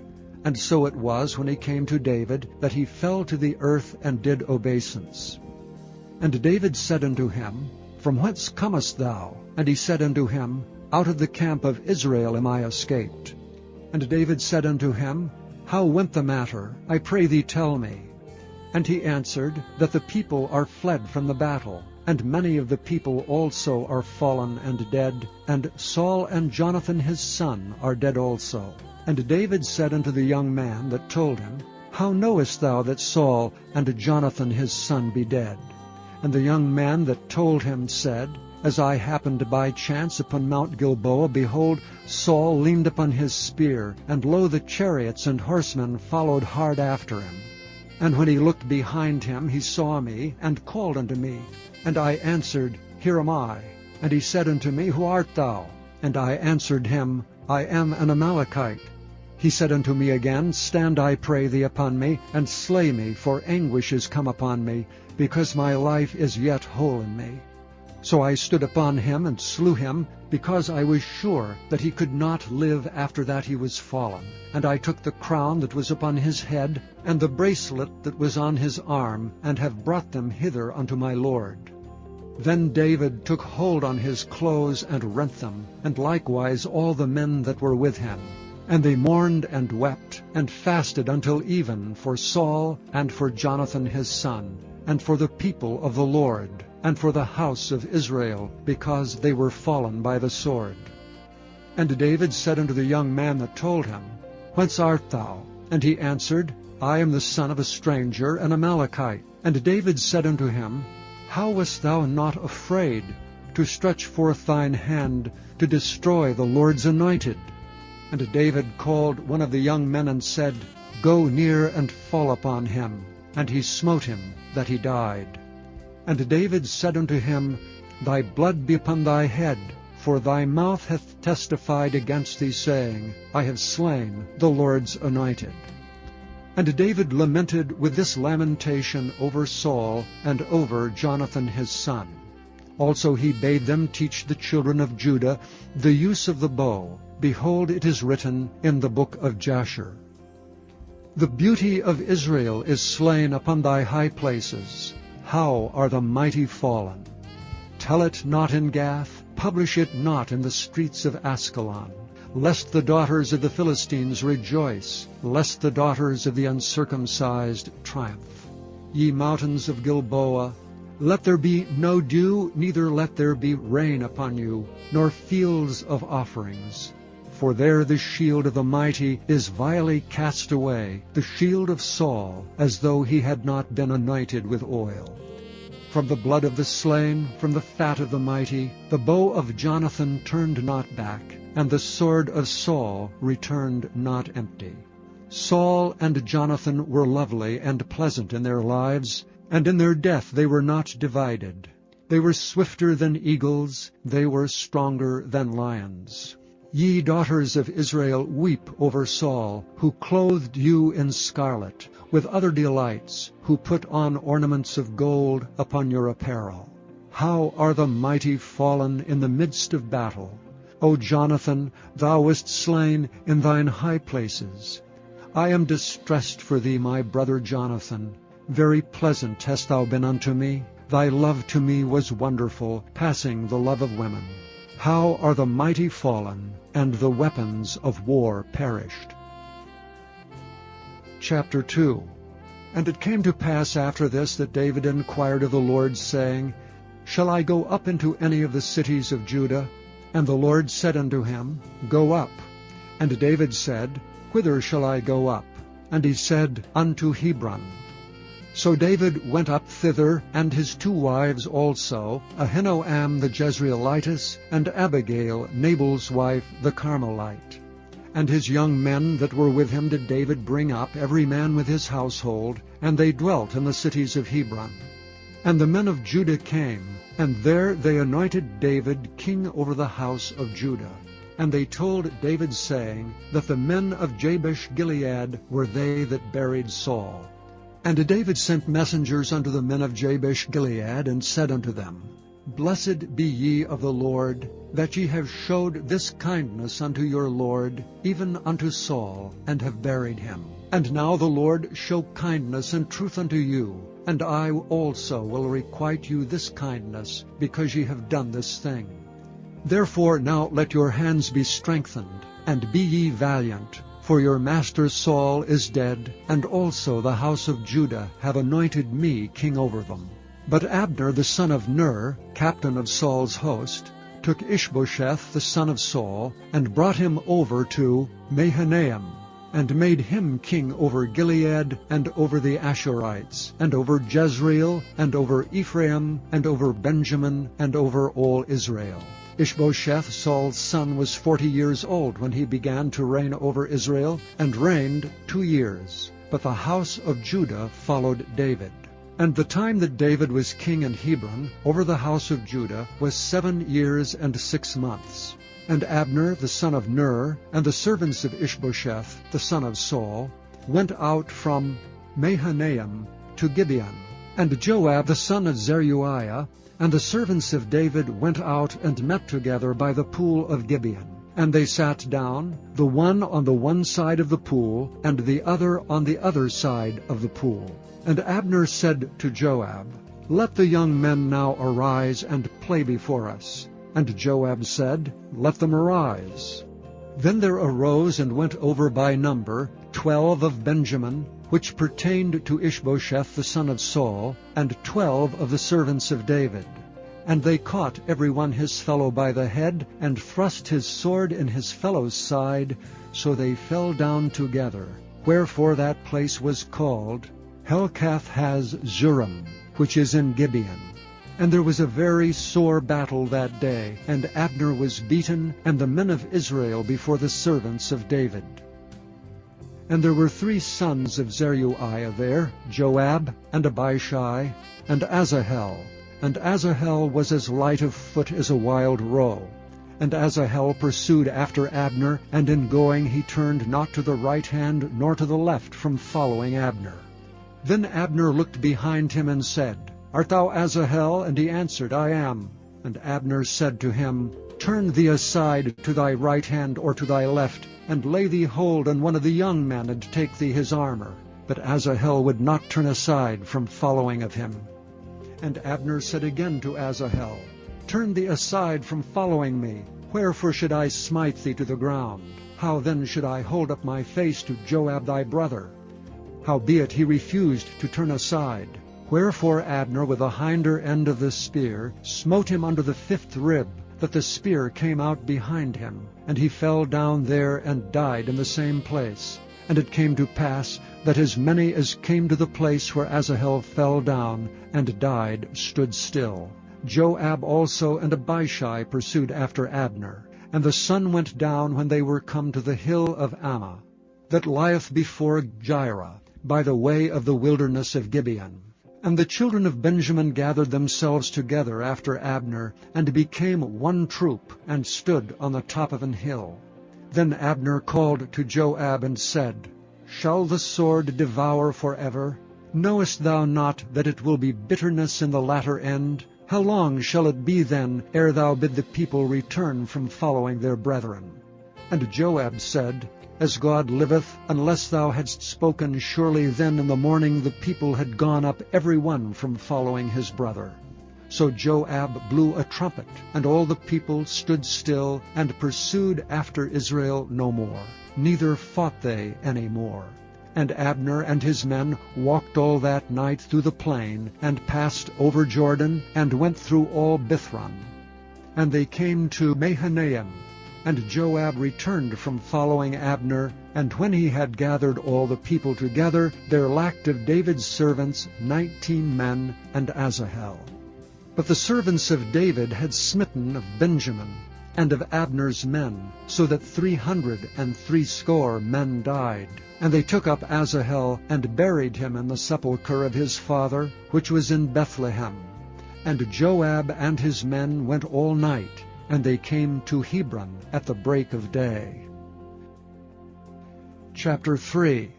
Now there was a long war between the house of Saul and the house of David. But David waxed stronger and stronger, and the house of Saul waxed weaker and weaker.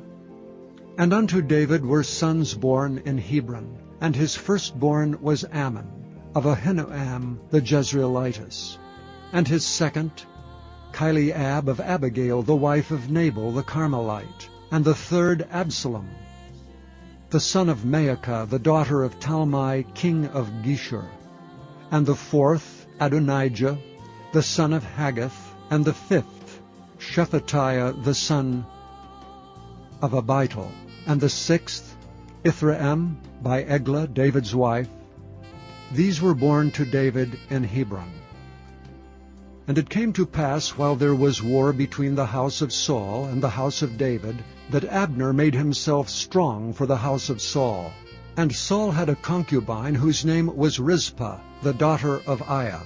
And Ishbosheth said to Abner, Wherefore hast thou gone in unto my father's concubine? Then was Abner very wroth for the words of Ishbosheth, and said, Am I a dog's head, which against Judah do show kindness this day unto the house of Saul thy father, to his brethren, and to his friends, and have not delivered thee into the hand of David, that thou chargest me today with a fault concerning this woman? So do God to Abner, and more also, except as the Lord hath sworn to David, even so I do to him, to translate this kingdom from the house of Saul, and to set up the throne of David over Israel and over Judah, from Dan even to Beersheba. And he could not answer Abner a word against him, because he feared him. And Abner sent messengers to David on his behalf, saying, Whose is the land? Saying also, Make thy league with me, and behold, my hand shall be with thee, to bring about all Israel unto thee. And he said, Well, I will make a league with thee, but one thing I require of thee, that is, that thou shalt not see my face, except thou first bring Michal, Saul's daughter, when thou comest to see my face. And David sent messengers to Ishbosheth, Saul's son, saying, Deliver me my wife Michal, which I espoused to me for 100 foreskins of the Philistines. And Ishbosheth sent, and took her from her husband, even from Phaltiel the son of Laish. And her husband went with her along, weeping behind her, to Bahurim. Then said Abner unto him, Go, return. And he returned. And Abner had communication with the elders of Israel, saying, Ye sought for David in times past to be king over you. Now then do it. For the Lord hath spoken of David, saying, By the hand of my servant David I will save my people Israel out of the hand of the Philistines, and out of the hand of all their enemies. And Abner also spake in the ears of Benjamin. And Abner went also to speak in the ears of David in Hebron all that seemed good to Israel, and that seemed good to the whole house of Benjamin. So Abner came to David to Hebron, and 20 men with him. And David made Abner and the men that were with him a feast. And Abner said unto David, I will arise and go, and will gather all Israel unto my lord the king, that they may make a league with thee, and that thou mayest reign over all that thine heart desireth. And David sent Abner away, and he went in peace. And behold, the servants of David and Joab came from pursuing a troop, and brought in a great spoil with them. But Abner was not with David in Hebron, for he had sent him away, and he was gone in peace. When Joab and all the host that was with him were come, they told Joab, saying, Abner the son of Ner came to the king, and he hath sent him away, and he is gone in peace. Then Joab came to the king and said, What hast thou done? Behold, Abner came unto thee. Why is it that thou hast sent him away, and he is quite gone? Thou knowest Abner the son of Ner, that he came to deceive thee, and to know thy going out and thy coming in, and to know all that thou doest. And when Joab was come out from David, he sent messengers after Abner, which brought him again from the well of Sirah, but David knew it not.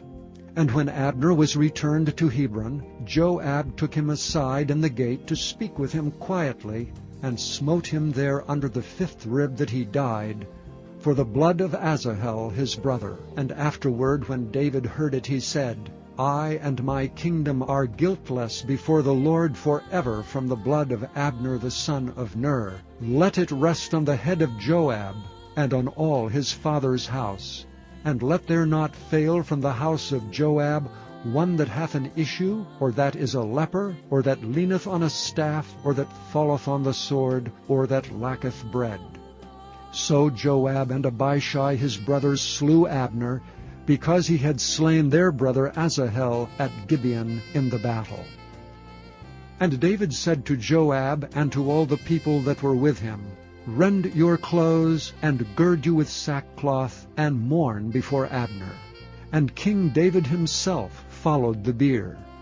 And they buried Abner in Hebron, and the king lifted up his voice, and wept at the grave of Abner. And all the people wept.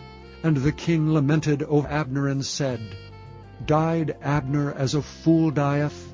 Thy hands were not bound, nor thy feet put into fetters. As a man falleth before wicked men, so fellest thou. And all the people wept again over him.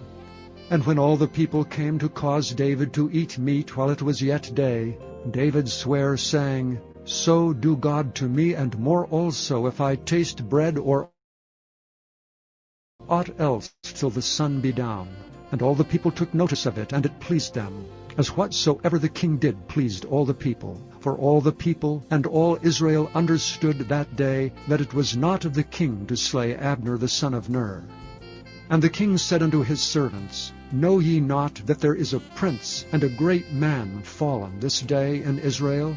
And I am this day weak, though anointed king. And these men, the sons of Zeruiah, be too hard for me. The Lord shall reward the doer of evil according to his wickedness. Chapter 4. And when Saul's son heard that Abner was dead in Hebron, his hands were feeble, and all the Israelites were troubled. And Saul's son had 2 men that were captains of bands. The name of one was Baanah, and the name of the other Rechab, the sons of Rimmon, a Beerothite of the children of Benjamin. For Beeroth also was reckoned to Benjamin. And the Beerothites fled to Gittaim, and were sojourners there until this day. And Jonathan, Saul's son, had a son that was lame of his feet. He was 5 years old when the tidings came of Saul and Jonathan out of Jezreel, and his nurse took him up and fled.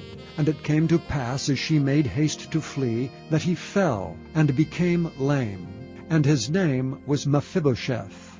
And the sons of Rimmon, the Beerothite, Rechab, and Baanah went, and came about the heat of the day to the house of Ishbosheth, who lay on a bed at noon.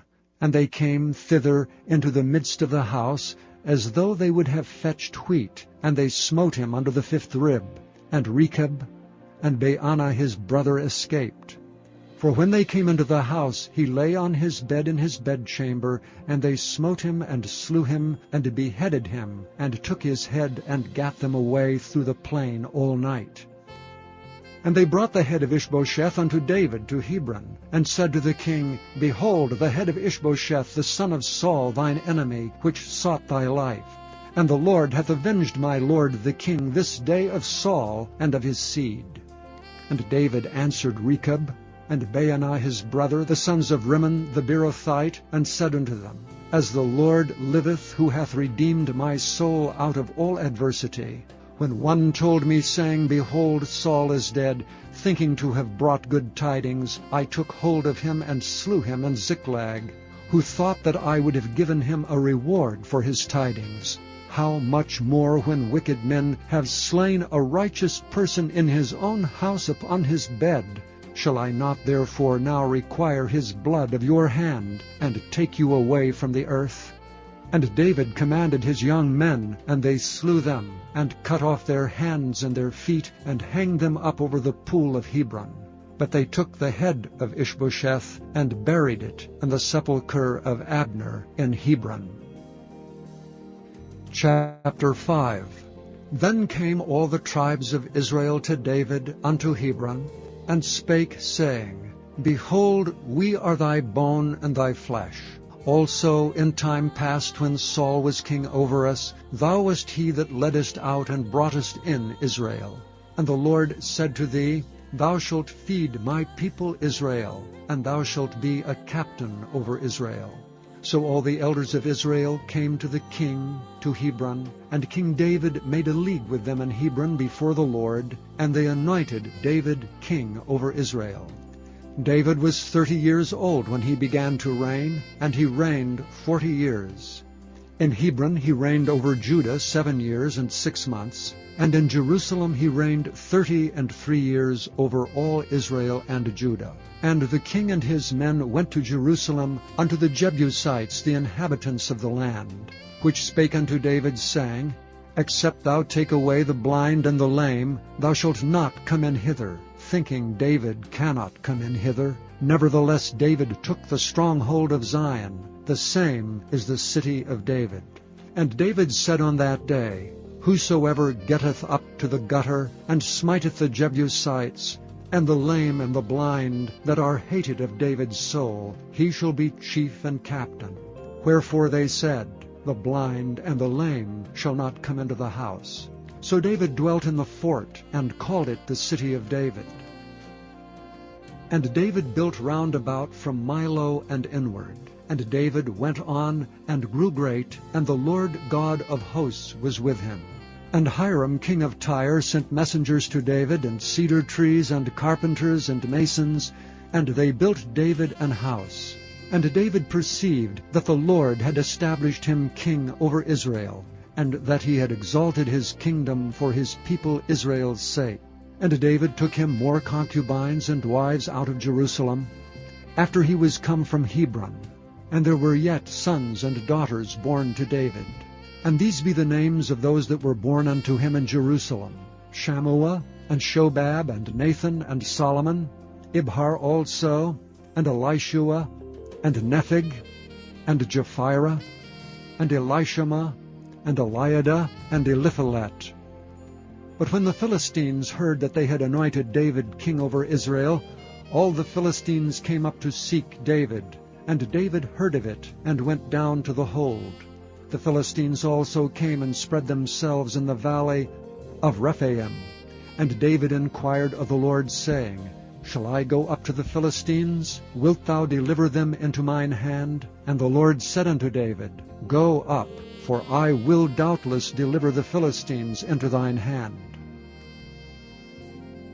And David came to Baal-perazim, and David smote them there, and said, The Lord hath broken forth upon mine enemies before me as the breach of waters. Therefore he called the name of that place Baal-perazim. And there they left their images, and David and his men burned them. And the Philistines came up yet again, and spread themselves in the valley of Rephaim. And when David inquired of the Lord, he said, Thou shalt not go up, but fetch a compass behind them, and come upon them over against the mulberry trees. And let it be so, when thou hearest the sound of a going in the tops of the mulberry trees, that then thou shalt bestir thyself, for then shall the Lord go out before thee to smite the host of the Philistines.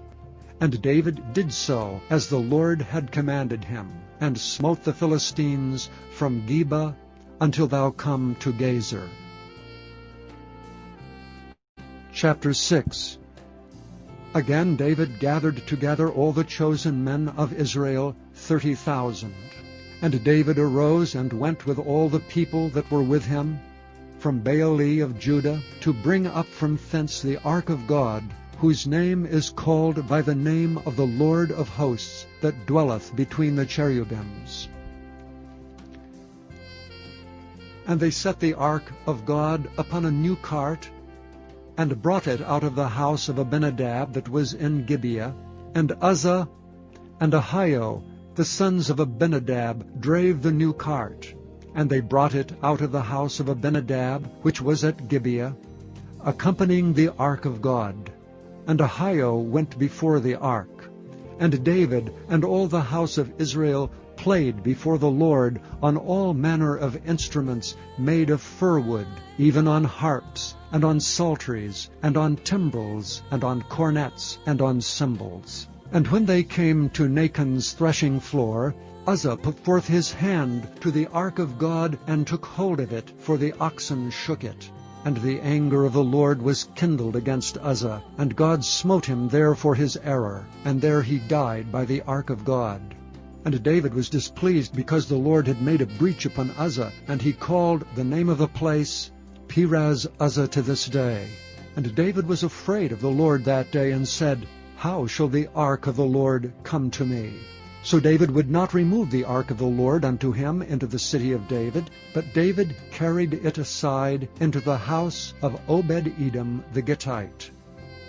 And the ark of the Lord continued in the house of Obed-Edom the Gittite 3 months, and the Lord blessed Obed-Edom and all his household. And it was told King David, saying, The Lord hath blessed the house of Obed-Edom, and all that pertaineth unto him, because the ark of God. So David went and brought up the ark of God from the house of Obed-Edom into the city of David with gladness. And it was so, that when they that bare the ark of the Lord had gone 6 paces, he sacrificed oxen and fatlings.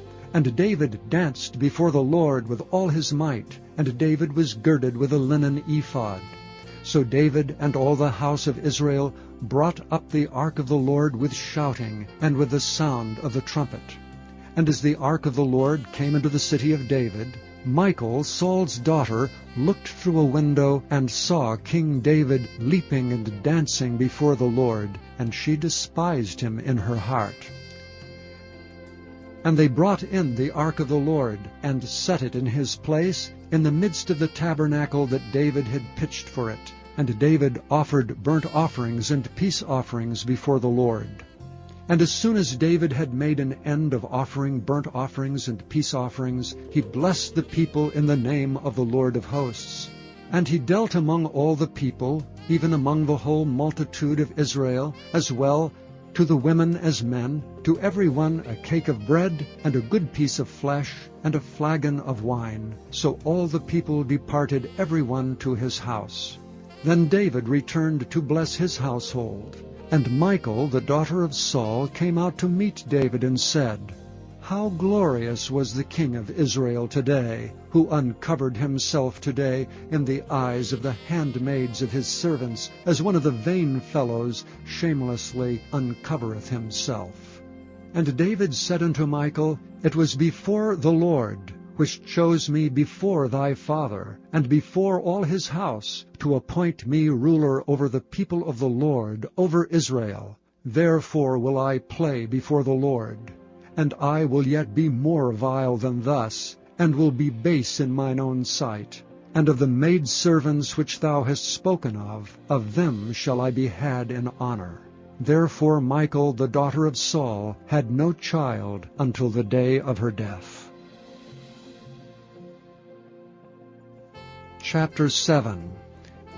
And it came to pass, when the king sat in his house, and the Lord had given him rest round about from all his enemies, that the king said unto Nathan the prophet, See now, I dwell in an house of cedar, but the ark of God dwelleth within curtains.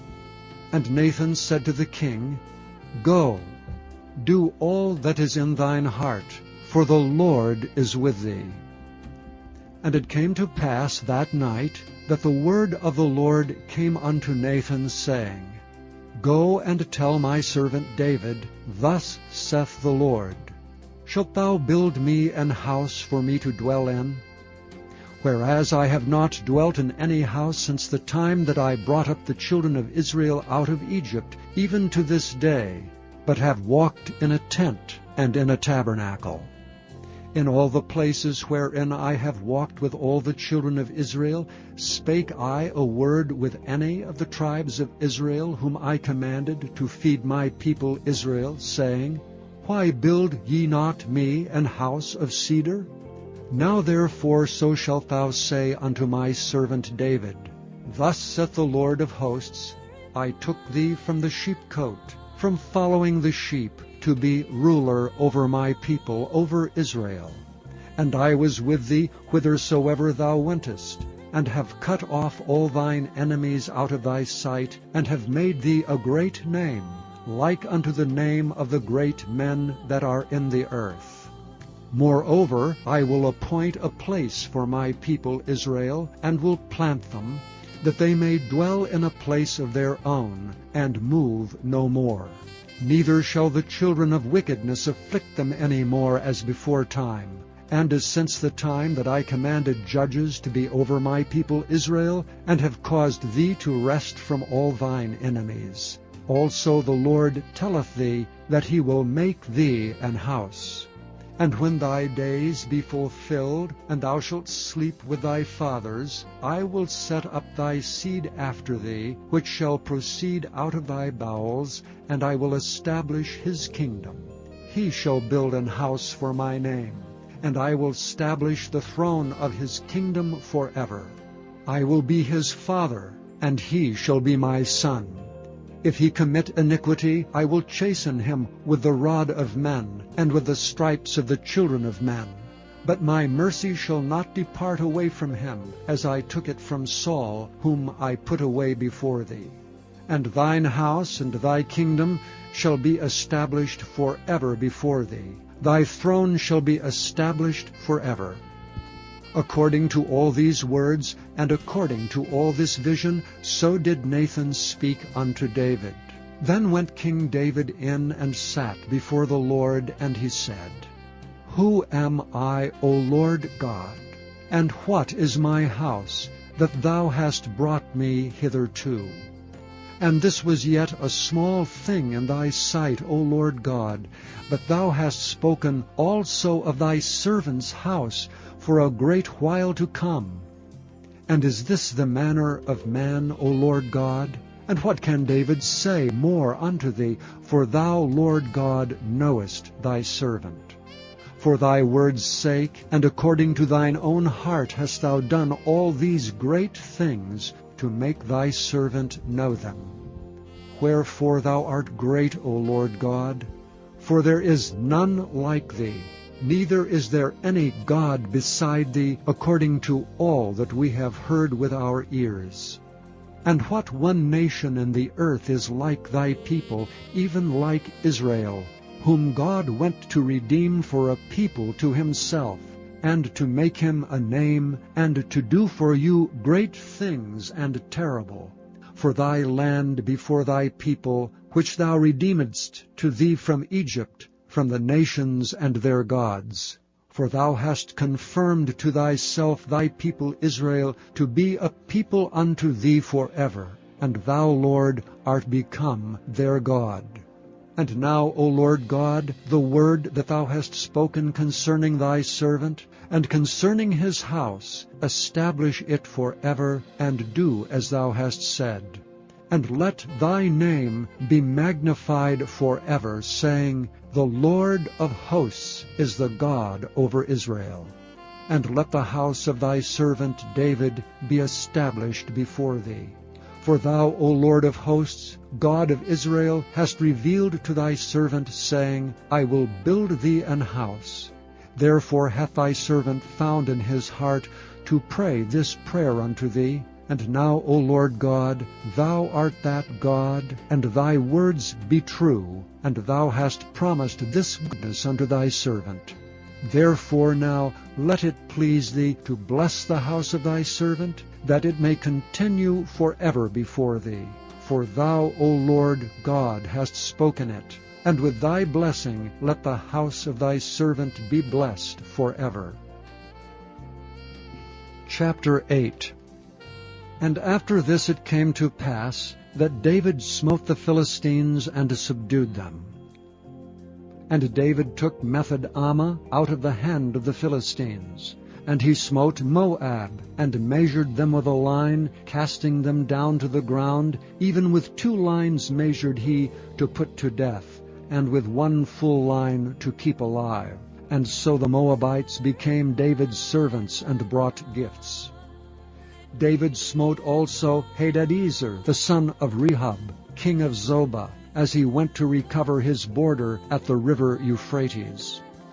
And David took from him 1,000 chariots, and 700 horsemen, and 20,000 footmen. And David hewed all the chariot horses, but reserved of them for 100 chariots.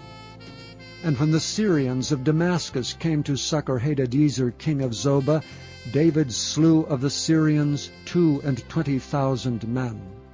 Then David put garrisons in Syria of Damascus, and the Syrians became servants to David, and brought gifts. And the Lord preserved David whithersoever he went. And David took the shields of gold that were on the servants of Hadadezer, and brought them to Jerusalem. And from Betah, and from Berothai, cities of Hadadezer, King David took exceeding much brass. When Toi, king of Hamath, heard that David had smitten all the host of Hadadezer, then Toi sent Joram his son unto King David to salute him and to bless him, because he had fought against Hadadezer and smitten him. For Hadadezer had wars with Toi. And Joram brought with him vessels of silver, and vessels of gold, and vessels of brass, which also King David did dedicate unto the Lord, with the silver and gold that he had dedicated of all nations, which he subdued, of Syria, and of Moab, and of the children of Ammon, and of the Philistines, and of Amalek, and of the spoil of Hadadezer son of Rehob, king of Zobah. And David gat him a name when he returned from smiting of the Assyrians in the valley of Salt, being 18,000 men.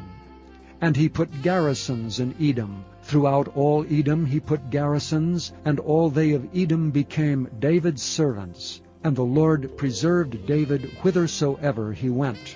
And David reigned over all Israel. And David executed judgment and justice unto all his people. And Joab the son of Zeruiah was over the host, and Jehoshaphat the son of Ahilud was recorder, and Zadok the son of Ahitub, and Ahimelech the son of Abiathar were the priests, and Sariah was the scribe.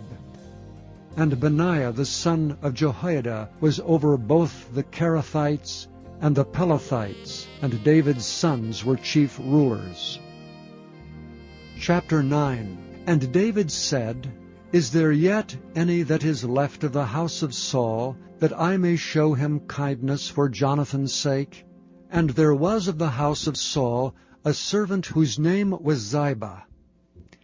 And when they had called him unto David, the king said unto him, Art thou Ziba? And he said, Thy servant is he.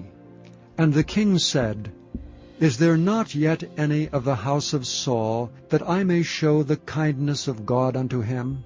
And Ziba said unto the king, Jonathan hath yet a son, which is lame on his feet. And the king said unto him, Where is he? And Ziba said unto the king, Behold, he is in the house of Machir, the son of Ammiel, in Lodebar. Then King David sent and fetched him out of the house of Machir, the son of Ammiel, from Lodebar. Now when Mephibosheth, the son of Jonathan, the son of Saul, was come unto David, he fell on his face and did reverence. And David said, Mephibosheth. And he answered, Behold thy servant. And David said unto him, Fear not, for I will surely show thee kindness for Jonathan thy father's sake, and will restore thee all the land of Saul thy father, and thou shalt eat bread at my table continually. And he bowed himself and said, What is thy servant, that thou shouldst look upon such a dead dog as I am? Then the king called to Ziba Saul's servant, and said unto him, I have given unto thy master's son all that pertaineth to Saul and to all his house. Thou therefore and thy sons and thy servants shall till the land for him, and thou shalt bring in the fruits, that thy master's son may have food to eat. But Mephibosheth thy master's son shall eat bread alway at my table. Now Ziba had 15 sons and 20 servants. Then said Ziba unto the king, According to all that my lord the king hath commanded his servant, so shall thy servant do. As for Mephibosheth, said the king, he shall eat at my table as one of the king's sons. And Mephibosheth had a young son, whose name was Micah. And all that dwelt in the house of Ziba were servants unto Mephibosheth. So Mephibosheth dwelt in Jerusalem, for he did eat continually at the king's table, and was lame on both his feet. Chapter 10. And it came to pass after this, that the king of the children of Ammon died, and Hanun his son reigned in his stead. Then said David, I will show kindness unto Hanun the son of Nahash, as his father showed kindness unto me. And David sent to comfort him by the hand of his servants for his father. And David's servants came into the land of the children of Ammon. And the princes of the children of Ammon said unto Hanun their lord, Thinkest thou that David doth honor thy father, that he hath sent comforters unto thee? Hath not David rather sent his servants unto thee to search the city, and to spy it out, and to overthrow it? Wherefore Hanun took David's servants, and shaved off the 1/2 of their beards, and cut off their garments in the middle, even to their buttocks, and sent them away.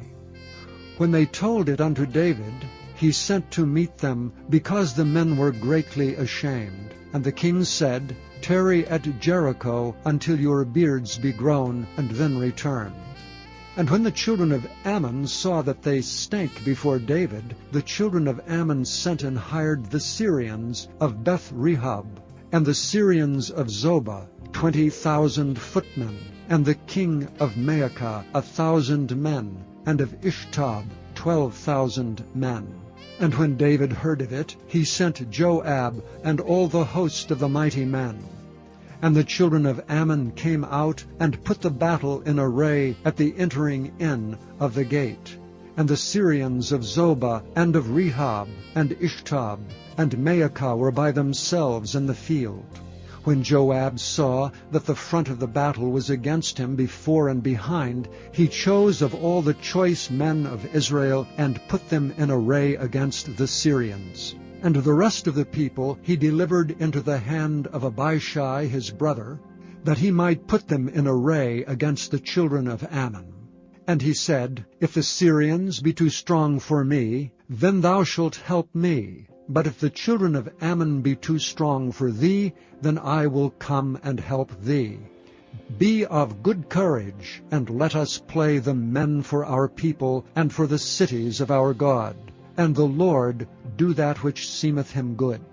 And Joab drew nigh, and the people that were with him, unto the battle against the Syrians, and they fled before him. And when the children of Ammon saw that the Syrians were fled, then fled they also before Abishai, and entered into the city. So Joab returned from the children of Ammon, and came to Jerusalem. And when the Syrians saw that they were smitten before Israel, they gathered themselves together. And Hadarezer sent and brought out the Syrians that were beyond the river, and they came to Helam. And Shobach, the captain of the host of Hadarezer, went before them. And when it was told David, he gathered all Israel together, and passed over Jordan, and came to Helam. And the Syrians set themselves in array against David, and fought with him. And the Syrians fled before Israel, and David slew the men of 700 chariots of the Syrians, and 40,000 horsemen, and smote Shobach, the captain of their host, who died there. And when all the kings that were servants to Hadarezer saw that they were smitten before Israel, they made peace with Israel, and served them. So the Syrians feared to help the children of Ammon any more. Chapter 11. And it came to pass after the year was expired, at the time when kings go forth to battle, that David sent Joab and his servants with him, and all Israel. And they destroyed the children of Ammon, and besieged Rabbah. But David tarried still at Jerusalem. And it came to pass in an evening tide, that David arose from off his bed, and walked upon the roof of the king's house. And from the roof he saw a woman washing herself, and the woman was very beautiful to look upon. And David sent and inquired after the woman, and one said, Is not this Bathsheba, the daughter of Eliam, the wife of Uriah the Hittite? And David sent messengers, and took her. And she came in unto him, and he lay with her, for she was purified from her uncleanness, and she returned unto her house. And the woman conceived, and sent and told David, and said, I am with child. And David sent to Joab, saying, Send me Uriah the Hittite. And Joab sent Uriah to David. And when Uriah was come unto him, David demanded of him how Joab did, and how the people did, and how the war prospered. And David said to Uriah, Go down to thy house, and wash thy feet. And Uriah departed out of the king's house, and there followed him a mess of meat from the king. But Uriah slept at the door of the king's house with all the servants of his lord, and went not down to his house. And when they had told David, saying, Uriah went not down unto his house, David said unto Uriah, Camest thou not from thy journey? Why then didst thou not go down unto thine house? And Uriah said unto David, The ark and Israel and Judah abide in tents, and my lord Joab and the servants of my lord are encamped in the open fields. Shall I then go into mine house to eat and to drink, and to lie with my wife? As thou livest, and as thy soul liveth, I will not do this thing. And David said to Uriah, Tarry here today also, and tomorrow I will let thee depart. So Uriah abode in Jerusalem that day and the morrow. And when David had called him, he did eat and drink before him, and he made him drunk. And at even he went out to lie on his bed with the servants of his lord, but went not down to his house. And it came to pass in the morning that David wrote a letter to Joab, and sent it by the hand of Uriah. And he wrote in the letter, saying, Set ye Uriah in the forefront of the hottest battle, and retire ye from him, that he may be smitten and die. And it came to pass, when Joab observed the city, that he assigned Uriah into a place where he knew that valiant men were. And the men of the city went out and fought with Joab, and there fell some of David's people, of the servants of David, and Uriah the Hittite died also.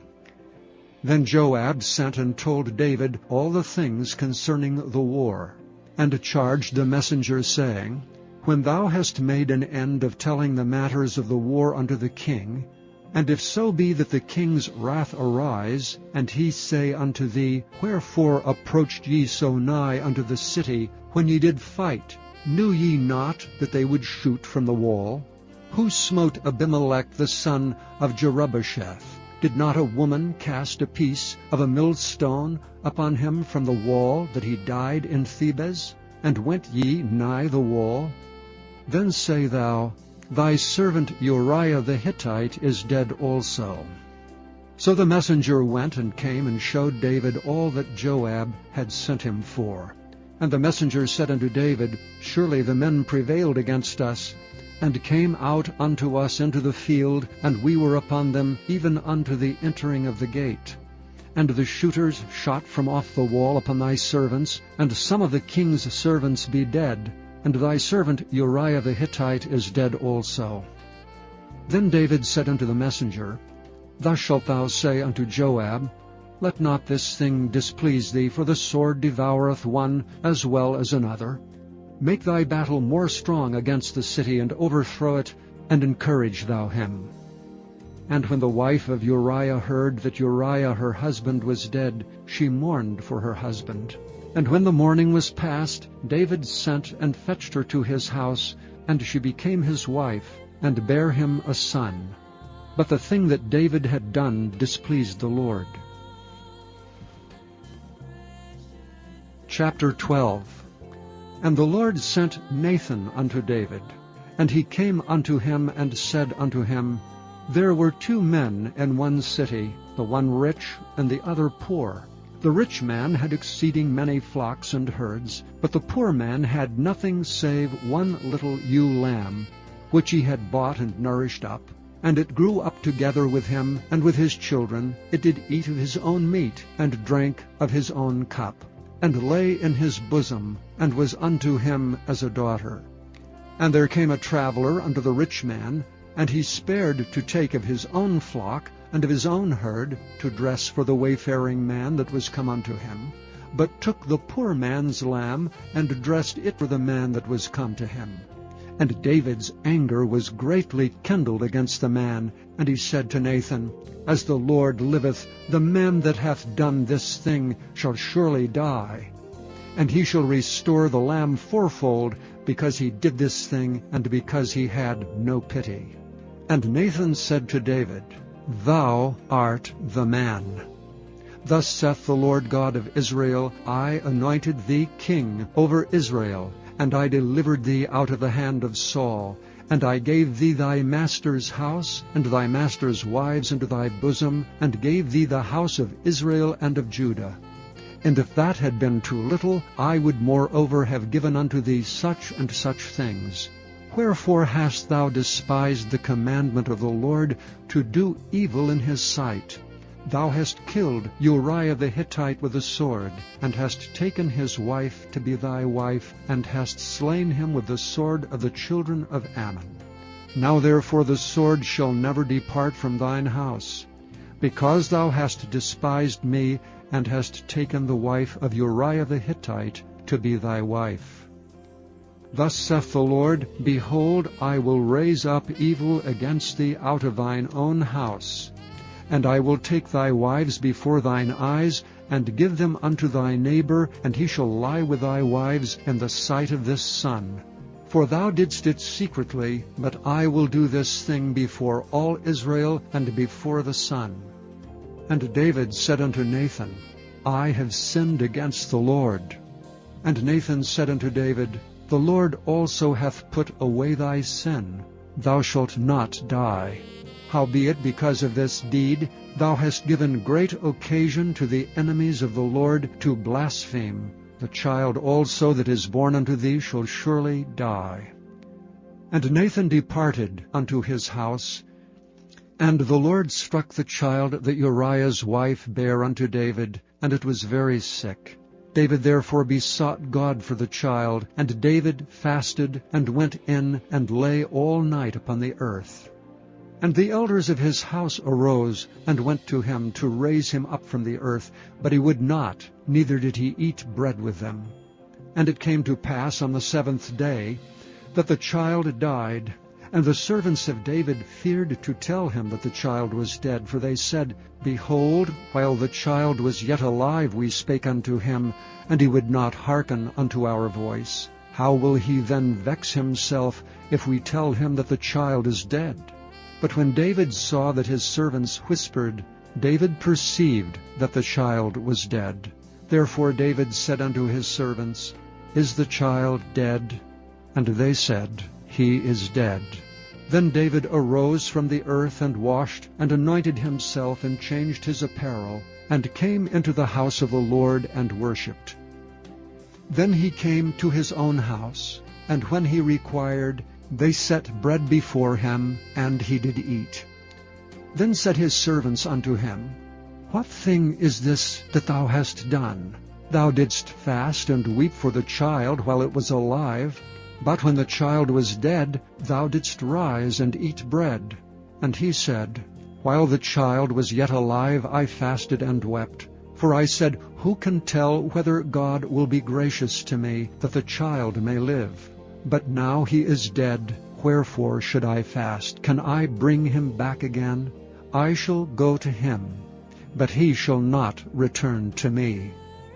And David comforted Bathsheba his wife, and went in unto her, and lay with her. And she bare a son, and she called his name Solomon. And the Lord loved him. And he sent by the hand of Nathan the prophet, and he called his name Jedediah, because of the Lord. And Joab fought against Rabbah of the children of Ammon, and took the royal city. And Joab sent messengers to David, and said, I have fought against Rabbah, and have taken the city of waters. Now therefore gather the rest of the people together, and encamp against the city, and take it, lest I take the city, and it be called after my name. And David gathered all the people together, and went to Rabbah, and fought against it, and took it. And he took their king's crown from off his head, the weight whereof was a talent of gold with the precious stones, and it was set on David's head. And he brought forth the spoil of the city in great abundance. And he brought forth the people that were therein, and put them under saws, and under harrows of iron, and under axes of iron, and made them pass through the brick kiln. And thus did he unto all the cities of the children of Ammon. So David and all the people returned unto Jerusalem. Chapter 13. And it came to pass after this, that Absalom the son of David had a fair sister whose name was Tamar. And Amnon the son of David loved her. And Ammon was so vexed that he fell sick for his sister Tamar, for she was a virgin, and Amnon thought it hard for him to do anything to her. But Amnon had a friend whose name was Jonadab, the son of Shemiah, David's brother, and Jonadab was a very subtle man. And he said unto him, Why art thou, being the king's son, lean from day to day? Wilt thou not tell me? And Amnon said unto him, I love Tamar my brother Absalom's sister. And Jonadab said unto him, Lay thee down on thy bed, and make thyself sick. And when thy father cometh to see thee, say unto him, I pray thee, let my sister Tamar come, and give me meat, and dress the meat in my sight, that I may see it, and eat it at her hand. So Amnon lay down and made himself sick, and when the king was come to see him, Amnon said unto the king, I pray thee, let Tamar my sister come, and make me a couple of cakes in my sight, that I may eat at her hand. Then David sent home to Tamar, saying, Go now to thy brother Amnon's house, and dress him meat. So Tamar went to her brother Amnon's house, and he was laid down. And she took flour, and kneaded it, and made cakes in his sight, and did bake the cakes. And she took a pan, and poured them out before him, but he refused to eat. And Amnon said, Have out all men from me. And they went out every man from him. And Amnon said unto Tamar, Bring the meat into the chamber, that I may eat of thine hand. And Tamar took the cakes which she had made, and brought them into the chamber to Amnon her brother. And when she had brought them unto him to eat, he took hold of her, and said unto her, Come lie with me, my sister. And she answered him, Nay, my brother, do not force me, for no such thing ought to be done in Israel. Do not thou this folly. And I, whither shall I cause my shame to go? And as for thee, thou shalt be as one of the fools in Israel. Now therefore I pray thee, speak unto the king, for he will not withhold me from thee. Howbeit he would not hearken unto her voice, but being stronger than she, forced her, and lay with her. Then Amnon hated her exceedingly, so that the hatred wherewith he hated her was greater than the love wherewith he had loved her. And Amnon said unto her, Arise, begone. And she said unto him, There is no cause. This evil in sending me away is greater than the other that thou didst unto me. But he would not hearken unto her. Then he called his servant that ministered unto him, and said, Put now this woman out from me, and bolt the door after her.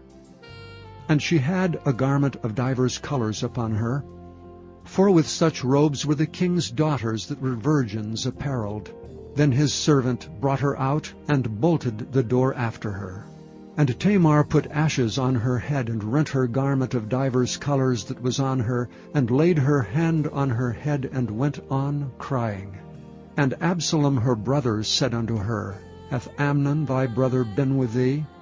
But hold now thy peace, my sister. He is thy brother, regard not this thing. So Tamar remained desolate in her brother Absalom's house. But when King David heard of all these things, he was very wroth.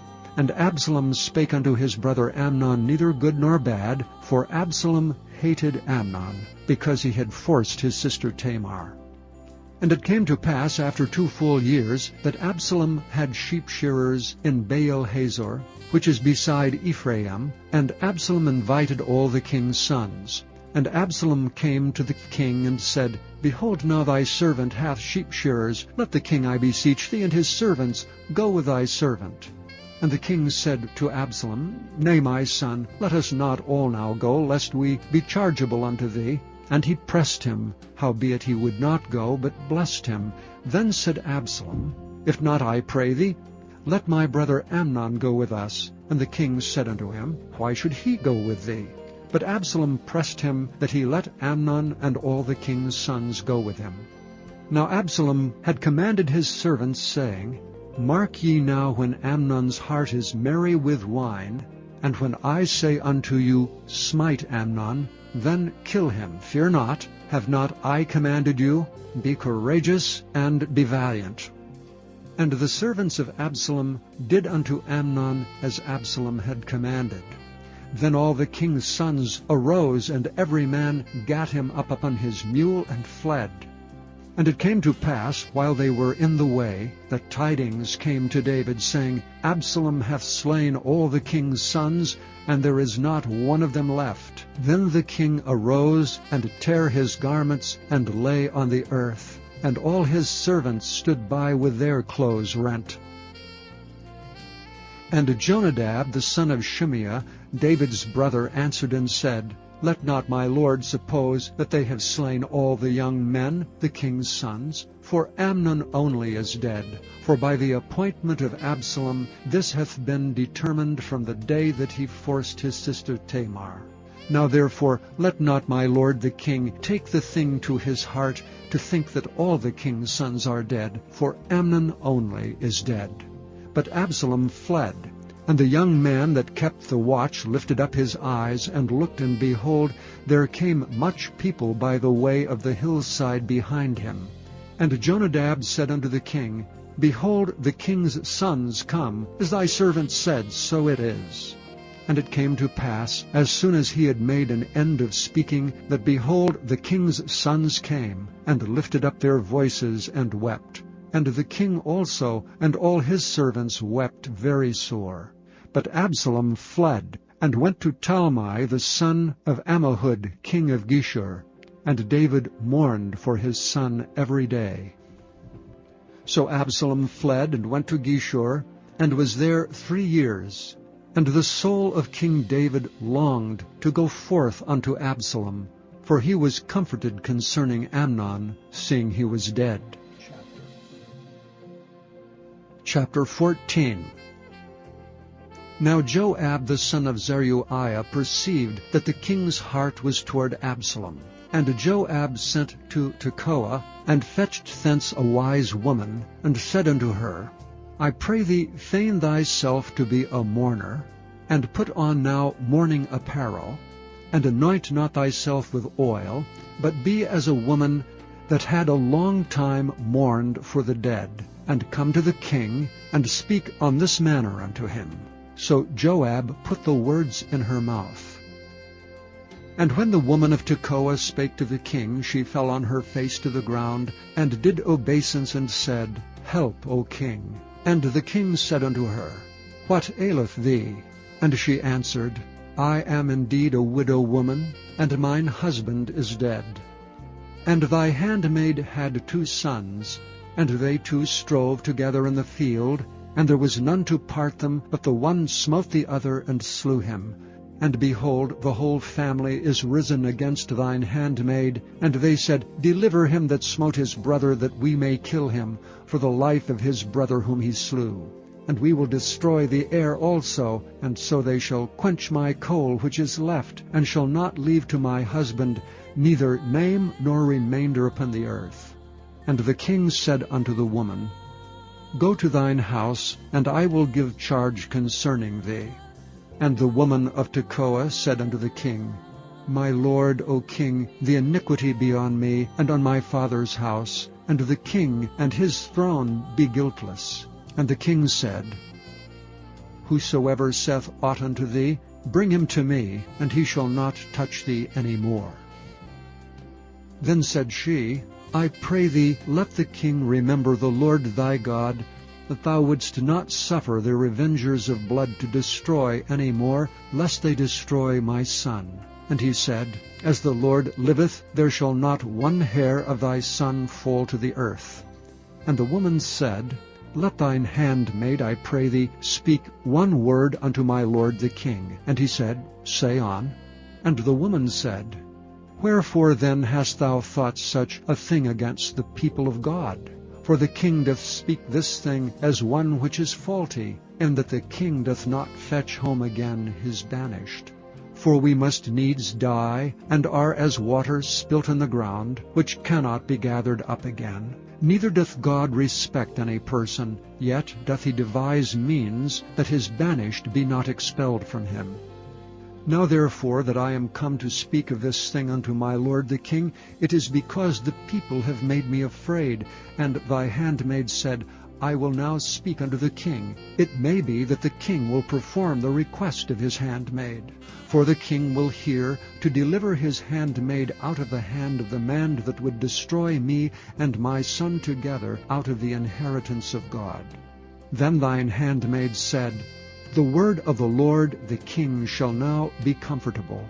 For as an angel of God, so is my lord the king to discern good and bad. Therefore the Lord thy God will be with thee.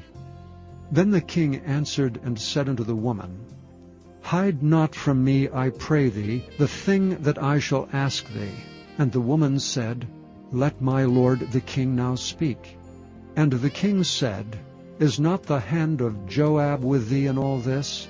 And the woman answered and said, As thy soul liveth, my lord the king, none can turn to the right hand or to the left from aught that my lord the king hath spoken.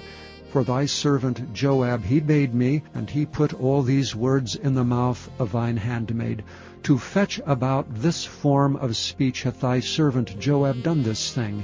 And my lord is wise, according to the wisdom of an angel of God, to know all things that are in the earth. And the king said unto Joab, Behold, now I have done this thing. Go therefore, bring the young man Absalom again. And Joab fell to the ground on his face, and bowed himself, and thanked the king. And Joab said, Today thy servant knoweth that I have found grace in thy sight, my lord, O king, in that the king hath fulfilled the request of his servant. So Joab arose and went to Geshur, and brought Absalom to Jerusalem. And the king said, Let him turn to his own house, and let him not see my face. So Absalom returned to his own house, and saw not the king's face. But in all Israel there was none to be so much praised as Absalom for his beauty. From the sole of his foot even to the crown of his head there was no blemish in him. And when he palled his head, for it was at every year's end that he palled it, because the hair was heavy on him, therefore he palled it, he weighed the hair of his head at 200 shekels after the king's weight. And unto Absalom there were born 3 sons and 1 daughter, whose name was Tamar. She was a woman of a fair countenance. So Absalom dwelt 2 full years in Jerusalem, and saw not the king's face. Therefore Absalom sent for Joab, to have sent him to the king, but he would not come to him. And when he sent him the 2nd time, he would not come. Therefore he said unto his servants, See, Joab's field is near mine, and he hath barley there. Go and set it on fire. And Absalom's servants set the field on fire. Then Joab arose and came to Absalom unto his house, and said unto him, Wherefore have thy servants set my field on fire? And Absalom answered Joab, Behold, I sent unto thee, saying, Come hither, that I may send thee to the king, to say, Wherefore am I come from Geshur? It had been good for me to have been there still. Now therefore let me see the king's face, and if there be any iniquity in me, let him kill me. So Joab came to the king and told him. And when he had called for Absalom, he came to the king, and bowed himself on his face to the ground before the king. And the king kissed Absalom. Chapter 15. And it came to pass after this, that Absalom prepared him chariots and horses, and 50 men to run before him. And Absalom rose up early, and stood beside the way of the gate. And it was so, that when any man that had a controversy came to the king for judgment, then Absalom called unto him, and said, Of what city art thou? And he said, Thy servant is of one of the tribes of Israel. And Absalom said unto him, See, thy matters are good and right, but there is no man deputed of the king to hear thee. Absalom said moreover, O that I were made judge in the land! Then every man which hath any suit or cause might come unto me, and I would do him justice. And it was so, that when any man came nigh to him to do him obeisance, he put forth his hand, and took him, and kissed him. And on this manner did Absalom to all Israel that came to the king for judgment. So Absalom stole the hearts of the men of Israel. And it came to pass after 40 years, that Absalom said unto the king, I pray thee, let me go and pay my vow which I have vowed unto the Lord in Hebron. For thy servant vowed a vow while I abode at Geshur in Syria, saying, If the Lord shall bring me again indeed to Jerusalem, then I will serve the Lord. And the king said unto him, Go in peace. So he arose and went to Hebron. But Absalom sent spies throughout all the tribes of Israel, saying, As soon as ye hear the sound of the trumpet, then ye shall say, Absalom reigneth in Hebron. And with Absalom went 200 men out of Jerusalem that were called, and they went in their simplicity, and they knew not anything. And Absalom sent for Ahithophel the Gilonite, David's counselor from his city, even from Gilo, while he offered sacrifices. And the conspiracy was strong, for the people increased continually with Absalom. And there came a messenger to David, saying, The hearts of the men of Israel are after Absalom. And David said unto all his servants that were with him at Jerusalem, Arise, and let us flee, for we shall not else escape from Absalom. Make speed to depart, lest he overtake us suddenly, and bring evil upon us, and smite the city with the edge of the sword. And the king's servant said unto the king, Behold, thy servants are ready to do whatsoever my lord the king shall appoint. And the king went forth, and all his household after him, and the king left 10 women which were concubines to keep the house. And the king went forth, and all the people after him, and tarried in a place that was far off. And all his servants passed on beside him, and all the Cherethites, and all the Pelethites, and all the Gittites, 600 men which came after him from Gath, passed on before the king. Then said the king to Ittai the Gittite, Wherefore goest thou also with us? Return to thy place, and abide with the king, for thou art a stranger and also an exile. Whereas thou camest but yesterday, should I this day make thee go up and down with us? Seeing I go whither I may, return thou, and take back thy brethren. Mercy and truth be with thee. But Ittai answered the king and said, As the Lord liveth, and as my lord the king liveth, surely in what place my lord the king shall be, whether in death or life, even there also will thy servant be. And David said to Ittai, Go and pass over. And Ittai the Gittite passed over, and all his men, and all the little ones that were with him. And all the country wept with a loud voice, and all the people passed over. The king also himself passed over the brook Kidron, and all the people passed over toward the way of the wilderness. And lo, Zadok also and all the Levites were with him, bearing the ark of the covenant of God. And they set down the ark of God. And Abiathar went up until all the people had done passing out of the city. And the king said unto Zadok, Carry back the ark of God into the city. If I shall find favor in the eyes of the Lord, he will bring me again and show me both it and his habitation. But if he thus say, I have no delight in thee, behold, here am I, let him do to me as seemeth good unto him. The king said also unto Zadok the priest, Art not thou a seer? Return into the city in peace, and your 2 sons with you, Ahimaaz thy son, and Jonathan the son of Abiathar. See, I will tarry in the plain of the wilderness until there come word from you to certify me. Zadok therefore and Abiathar carried the ark of God again to Jerusalem, and they tarried there. And David went up by the ascent of Mount Olivet, and wept as he went up, and had his head covered, and he went barefoot, and all the people that was with him covered every man his head, and they went up weeping as they went up. And one told David, saying, Ahithophel is among the conspirators with Absalom. And David said, O Lord, I pray thee, turn the counsel of Ahithophel into foolishness. And it came to pass that when David was come to the top of the mount, where he worshipped God, behold, Hushai the Archite came to meet him, with his coat rent, and earth upon his head, unto whom David said, If thou passest on with me, then thou shalt be a burden unto me. But if thou return to the city, and say unto Absalom, I will be thy servant, O king, as I have been thy father's servant hitherto, so will I now also be thy servant, then mayest thou for me defeat the counsel of Ahithophel. And hast thou not there with thee Zadok and Abiathar the priests? Therefore it shall be, that what things soever thou shalt hear out of the king's house, thou shalt tell it to Zadok and Abiathar the priests.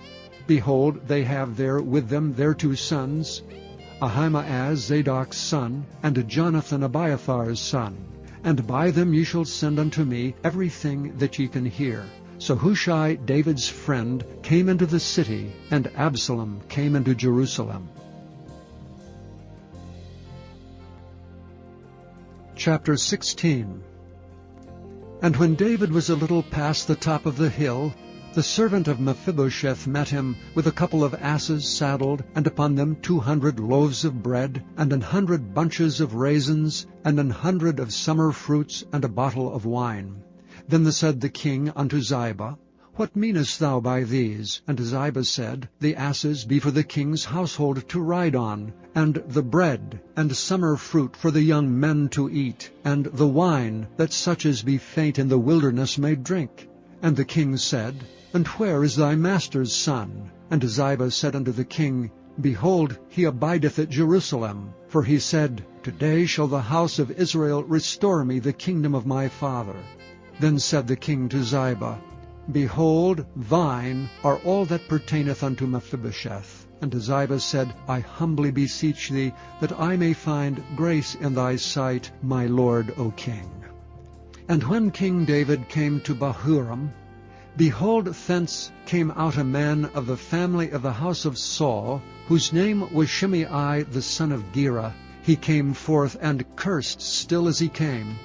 And he cast stones at David, and at all the servants of King David, and all the people, and all the mighty men were on his right hand and on his left. And thus said Shimei when he cursed, Come out, thou bloody man, and thou man of Belial. The Lord hath returned upon thee all the blood of the house of Saul, in whose stead thou hast reigned. and the Lord hath delivered the kingdom into the hand of Absalom thy son, and behold, thou art taken in thy mischief, because thou art a bloody man. Then said Abishai the son of Zeruiah unto the king, Why should this dead dog curse my lord the king? Let me go over, I pray thee, and take off his head. And the king said, What have I to do with you, ye sons of Zeruiah? So let him curse, because the Lord hath said unto him, Curse David. Who shall then say, Wherefore hast thou done so? And David said to Abishai and to all his servants, Behold, my son, which came forth of my bowels, seeketh my life. How much more may this Benjamite do it? Let him alone, and let him curse, for the Lord hath bidden him. It may be that the Lord will look on mine affliction, and that the Lord will requite me good for his cursing this day. And as David and his men went by the way, Shimei went along on the hillside over against him, and cursed as he went, and threw stones at him, and cast dust. And the king and all the people that were with him came weary, and refreshed themselves there. And Absalom and all the people, the men of Israel, came to Jerusalem, and Ahithophel with him. And it came to pass, when Hushai the Archite, David's friend, was come unto Absalom, that Hushai said unto Absalom, God save the king, God save the king. And Absalom said to Hushai, Is this thy kindness to thy friend? Why wentest thou not with thy friend? And Hushai said unto Absalom, Nay, but whom the Lord and his people and all the men of Israel choose, his will I be, and with him will I abide. And again, whom should I serve? Should I not serve in the presence of his son? As I have served in thy father's presence, so will I be in thy presence. Then said Absalom to Ahithophel, Give counsel among you what we shall do. And Ahithophel said unto Absalom, Go in unto thy father's concubines, which he hath left to keep the house, and all Israel shall hear that thou art abhorred of thy father. Then shall the hands of all that are with thee be strong. So they spread Absalom a tent upon the top of the house, and Absalom went in unto his father's concubines in the sight of all Israel. And the counsel of Ahithophel, which he counseled in those days, was as if a man had inquired at the oracle of God. So was all the counsel of Ahithophel, both with David and with Absalom. Chapter 17. Moreover Ahithophel said unto Absalom, Let me now choose out 12,000 men, and I will arise and pursue after David this night. And I will come upon him while he is weary and weak-handed, and will make him afraid, and all the people that are with him shall flee, and I will smite the king only. And I will bring back all the people unto thee. The man whom thou seekest is as if all returned, so all the people shall be in peace. And the saying pleased Absalom well, and all the elders of Israel. Then said Absalom, Call now Hushai the Archite also, and let us hear likewise what he saith. And when Hushai was come to Absalom, Absalom spake unto him, saying, Ahithophel hath spoken after this manner. Shall we do after his saying? If not, speak thou. And Hushai said unto Absalom, The counsel that Ahithophel hath given thee is not good at this time. For, said Hushai, Thou knowest thy father and his men, that they be mighty men, and they be chafed in their minds, as a bear robbed of her whelps in the field. And thy father is a man of war, and will not lodge with the people. Behold, he is hid now in some pit, or in some other place. And it will come to pass, when some of them be overthrown at the first, that whosoever heareth it will say, There is a slaughter among the people that follow Absalom. And he also that is valiant, whose heart is as the heart of a lion, shall utterly melt. For all Israel knoweth that thy father is a mighty man, and they which be with him are valiant men. Therefore I counsel that all Israel be generally gathered unto thee from Dan even to Beersheba, as the sand that is by the sea for multitude, and that thou go to battle in thine own person. So shall we come upon him in some place where he shall be found, and we will light upon him as the dew falleth on the ground. And of him and of all the men that are with him there shall not be left so much as one. Moreover, if he be gotten into a city, then shall all Israel bring ropes to that city, and we will draw it into the river until there be not one small stone found there. And Absalom and all the men of Israel said, The counsel of Hushai the Archite is better than the counsel of Ahithophel. For the Lord had appointed to defeat the good counsel of Ahithophel, to the intent that the Lord might bring evil upon Absalom. Then said Hushai unto Zadok and to Abiathar the priests, Thus and thus did Ahithophel counsel Absalom and the elders of Israel, and thus have I counseled. Now therefore send quickly, and tell David, saying, Lodge not this night in the plains of the wilderness, but speedily pass over, lest the king be swallowed up, and all the people that are with him. Now Jonathan and Ahimaaz stayed by Enrogel, for they might not be seen to come into the city. And a wench went and told them, and they went and told King David. Nevertheless a lad saw them, and told Absalom. But they went both of them away quickly, and came to a man's house in Bahurim, which had a well in his court, whither they went down. And the woman took and spread a covering over the well's mouth, and spread ground corn thereon, and the thing was not known. And when Absalom's servants came to the woman to the house, they said, Where is Ahimaaz and Jonathan? And the woman said unto them, They be gone over the brook of water. And when they had sought and could not find them, they returned to Jerusalem. And it came to pass, after they were departed, that they came up out of the well, and went and told King David, and said unto David, Arise and pass quickly over the water, for thus hath Ahithophel counseled against you. Then David arose, and all the people that were with him, and they passed over Jordan. By the morning light there lacked not one of them that was not gone over Jordan. And when Ahithophel saw that his counsel was not followed, he saddled his ass, and arose, and gat him home to his house, to his city, and put his household in order, and hanged himself, and died, and was buried in the sepulchre of his father. Then David came to Mahanaim, and Absalom passed over Jordan, he and all the men of Israel with him. And Absalom made Amasa king of the host instead of Joab, which Amasa was a man's son, whose name was Ithra, an Israelite, that went in to Abigail, the daughter of Nahash, sister to Zeruiah, Joab's mother. So Israel and Absalom pitched in the land of Gilead. And it came to pass, when David was come to Mahanaim, that Shobai, the son of Nahash of Rabbah, of the children of Amnon, and Machir the son of Amiel, of Lodebar, and Barzillai the Gileadite of Rogelim, brought beds and basins and earthen vessels, and wheat and barley and flour, and parched corn, and beans and lentils, and parched pulse, and honey, and butter, and sheep, and cheese of kine for David and for the people that were with him to eat. For they said, The people is hungry and weary and thirsty in the wilderness. Chapter 18. And David numbered the people that were with him, and set captains of thousands, and captains of hundreds over them. And David sent forth a third part of the people under the hand of Joab, and a third part under the hand of Abishai the son of Zeruiah, Joab's brother, and a third part under the hand of Ittai the Gittite.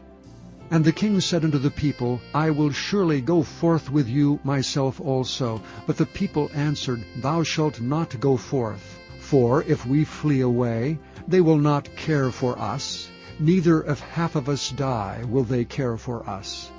But now thou art worth 10,000 of us. Therefore now it is better that thou succor us out of the city. And the king said unto them, What seemeth you best I will do. And the king stood by the gate side, and all the people came out by hundreds and by thousands. And the king commanded Joab and Abishai and Ittai, saying, Deal gently for my sake with the young man, even with Absalom.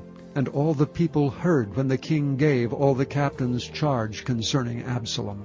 So the people went out into the field against Israel, and the battle was in the wood of Ephraim, where the people of Israel were slain before the servants of David, and there was there a great slaughter that day of 20,000 men.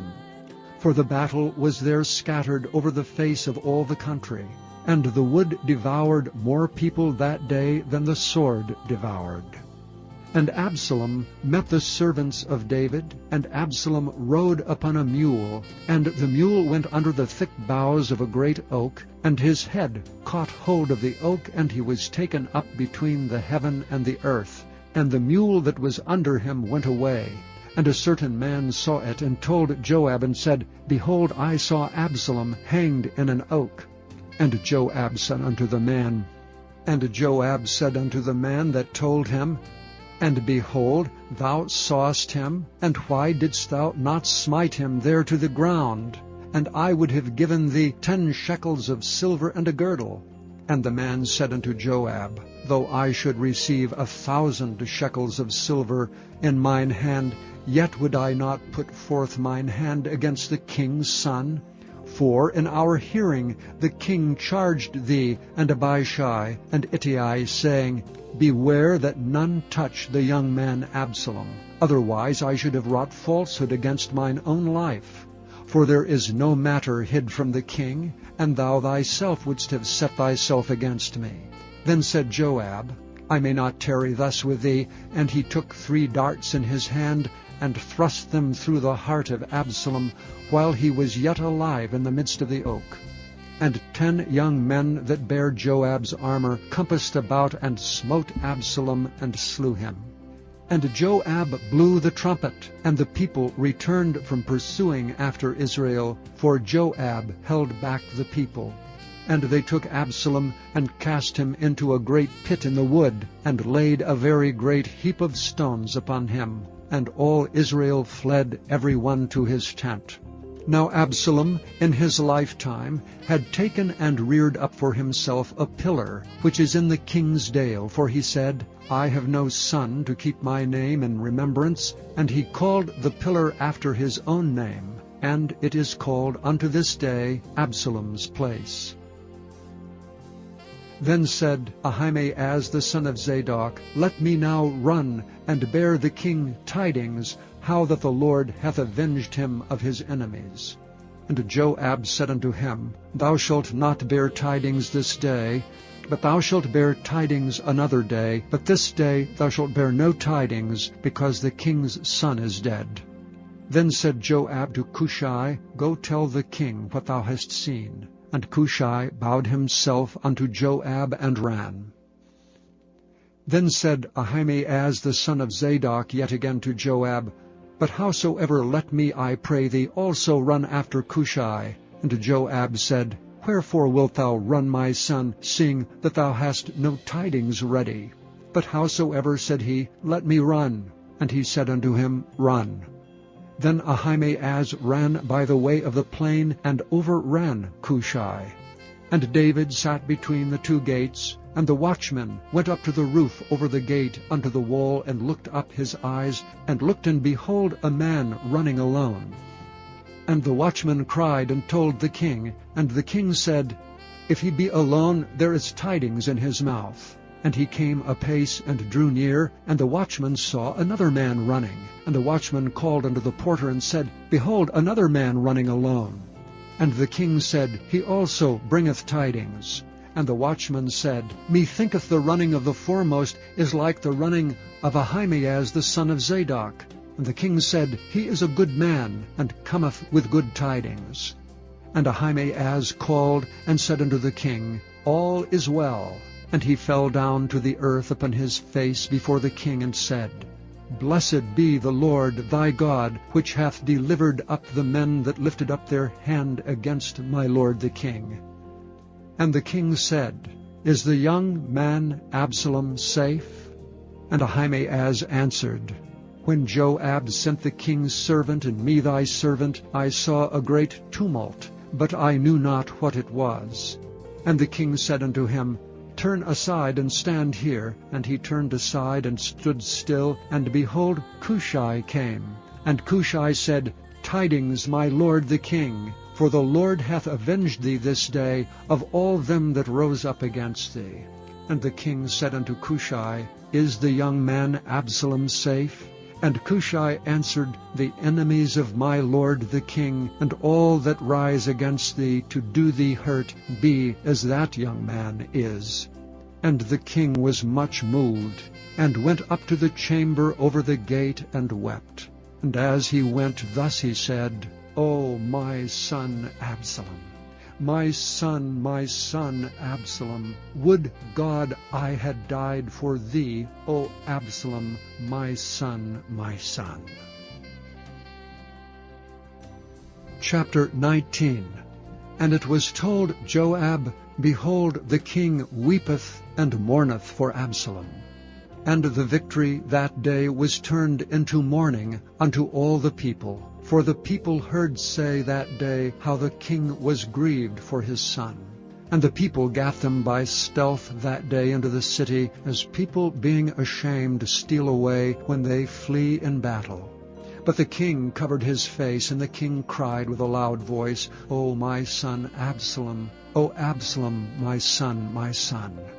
And Joab came into the house to the king and said, Thou hast shamed this day the faces of all thy servants which this day have saved thy life, and the lives of thy sons and of thy daughters, and the lives of thy wives, and the lives of thy concubines, in that thou lovest thine enemies and hatest thy friends. For thou hast declared this day that thou regardest neither princes nor servants. For this day I perceive that if Absalom had lived, and all we had died this day, then it had pleased thee well. Now therefore arise, go forth, and speak comfortably unto thy servants. For I swear by the Lord, if thou go not forth, there will not tarry one with thee this night. And that will be worse unto thee than all the evil that befell thee from thy youth until now. Then the king arose and sat in the gate. And they told unto all the people, saying, Behold, the king doth sit in the gate. And all the people came before the king, for Israel had fled every man to his tent.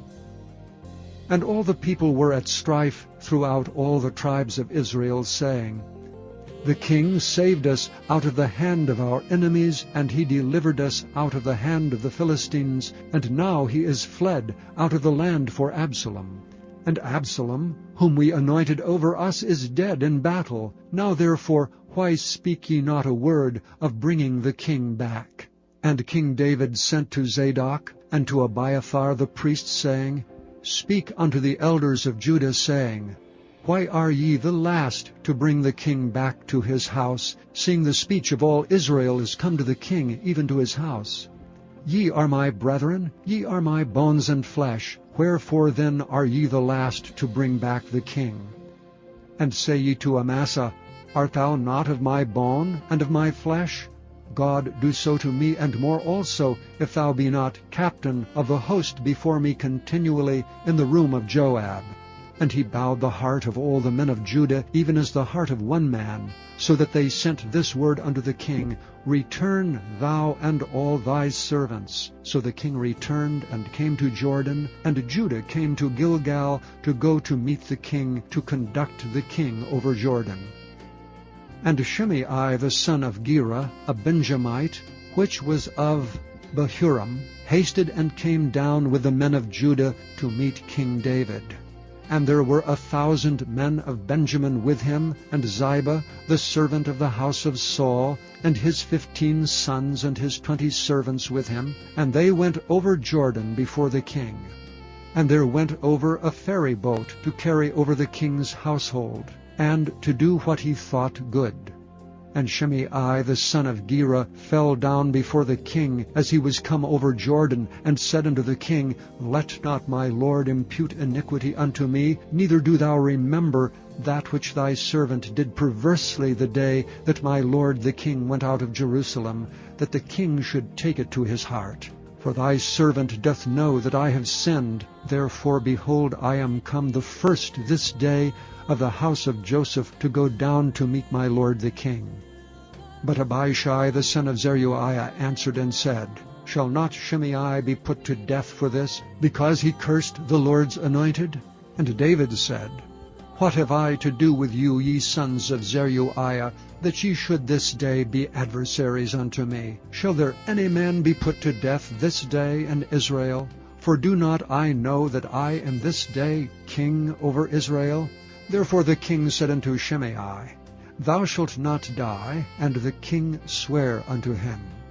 And Mephibosheth the son of Saul came down to meet the king, and had neither dressed his feet, nor trimmed his beard, nor washed his clothes, from the day the king departed until the day he came again in peace. And it came to pass, when he was come to Jerusalem to meet the king, that the king said unto him, Wherefore wentest not thou with me, Mephibosheth? And he answered, My lord, O king, my servant deceived me. For my servant said, I will saddle me an ass, that I may ride thereon, and go to the king, because thy servant is lame. And he hath slandered thy servant unto my lord the king. But my lord the king is as an angel of God. Do therefore what is good in thine eyes. For all of my father's house were but dead men. For all of my father's house were but dead men before my lord the king. Yet didst thou set thy servant among them that did eat at thine own table. What right therefore have I yet to cry any more unto the king? And the king said unto him, Why speakest thou any more of thy matters? I have said, Thou and Ziba divide the land. And Mephibosheth said unto the king, Yea, let him take all, forasmuch as my lord the king is come again in peace unto his own house. And Barzillai the Gileadite came down from Rogelim, and went over Jordan with the king to conduct him over Jordan. Now Barzillai was a very aged man, even 80 years old, and he had provided the king of sustenance while he lay at Mahanaim, for he was a very great man. And the king said unto Barzillai, Come over with me, and I will feed thee with me in Jerusalem. And Barzillai said unto the king, How long have I to live, that I should go up with the king unto Jerusalem? I am this day 80 years old, and can I discern between good and evil? Can thy servant taste what I eat or what I drink? Can I hear any more the voice of singing men and singing women? Wherefore then should thy servant be yet a burden unto my lord the king? Thy servant will go a little way over Jordan with the king, and why should the king recompense me with such a reward? Let thy servant, I pray thee, turn back again, that I may die in mine own city, and be buried by the grave of my father and of my mother. But behold, thy servant Chimham, let him go over with my lord the king, and do to him what shall seem good unto thee. And the king answered, Chimham shall go over with me, and I will do to him that which shall seem good unto thee. And whatsoever thou shalt require of me, that will I do for thee. And all the people went over Jordan.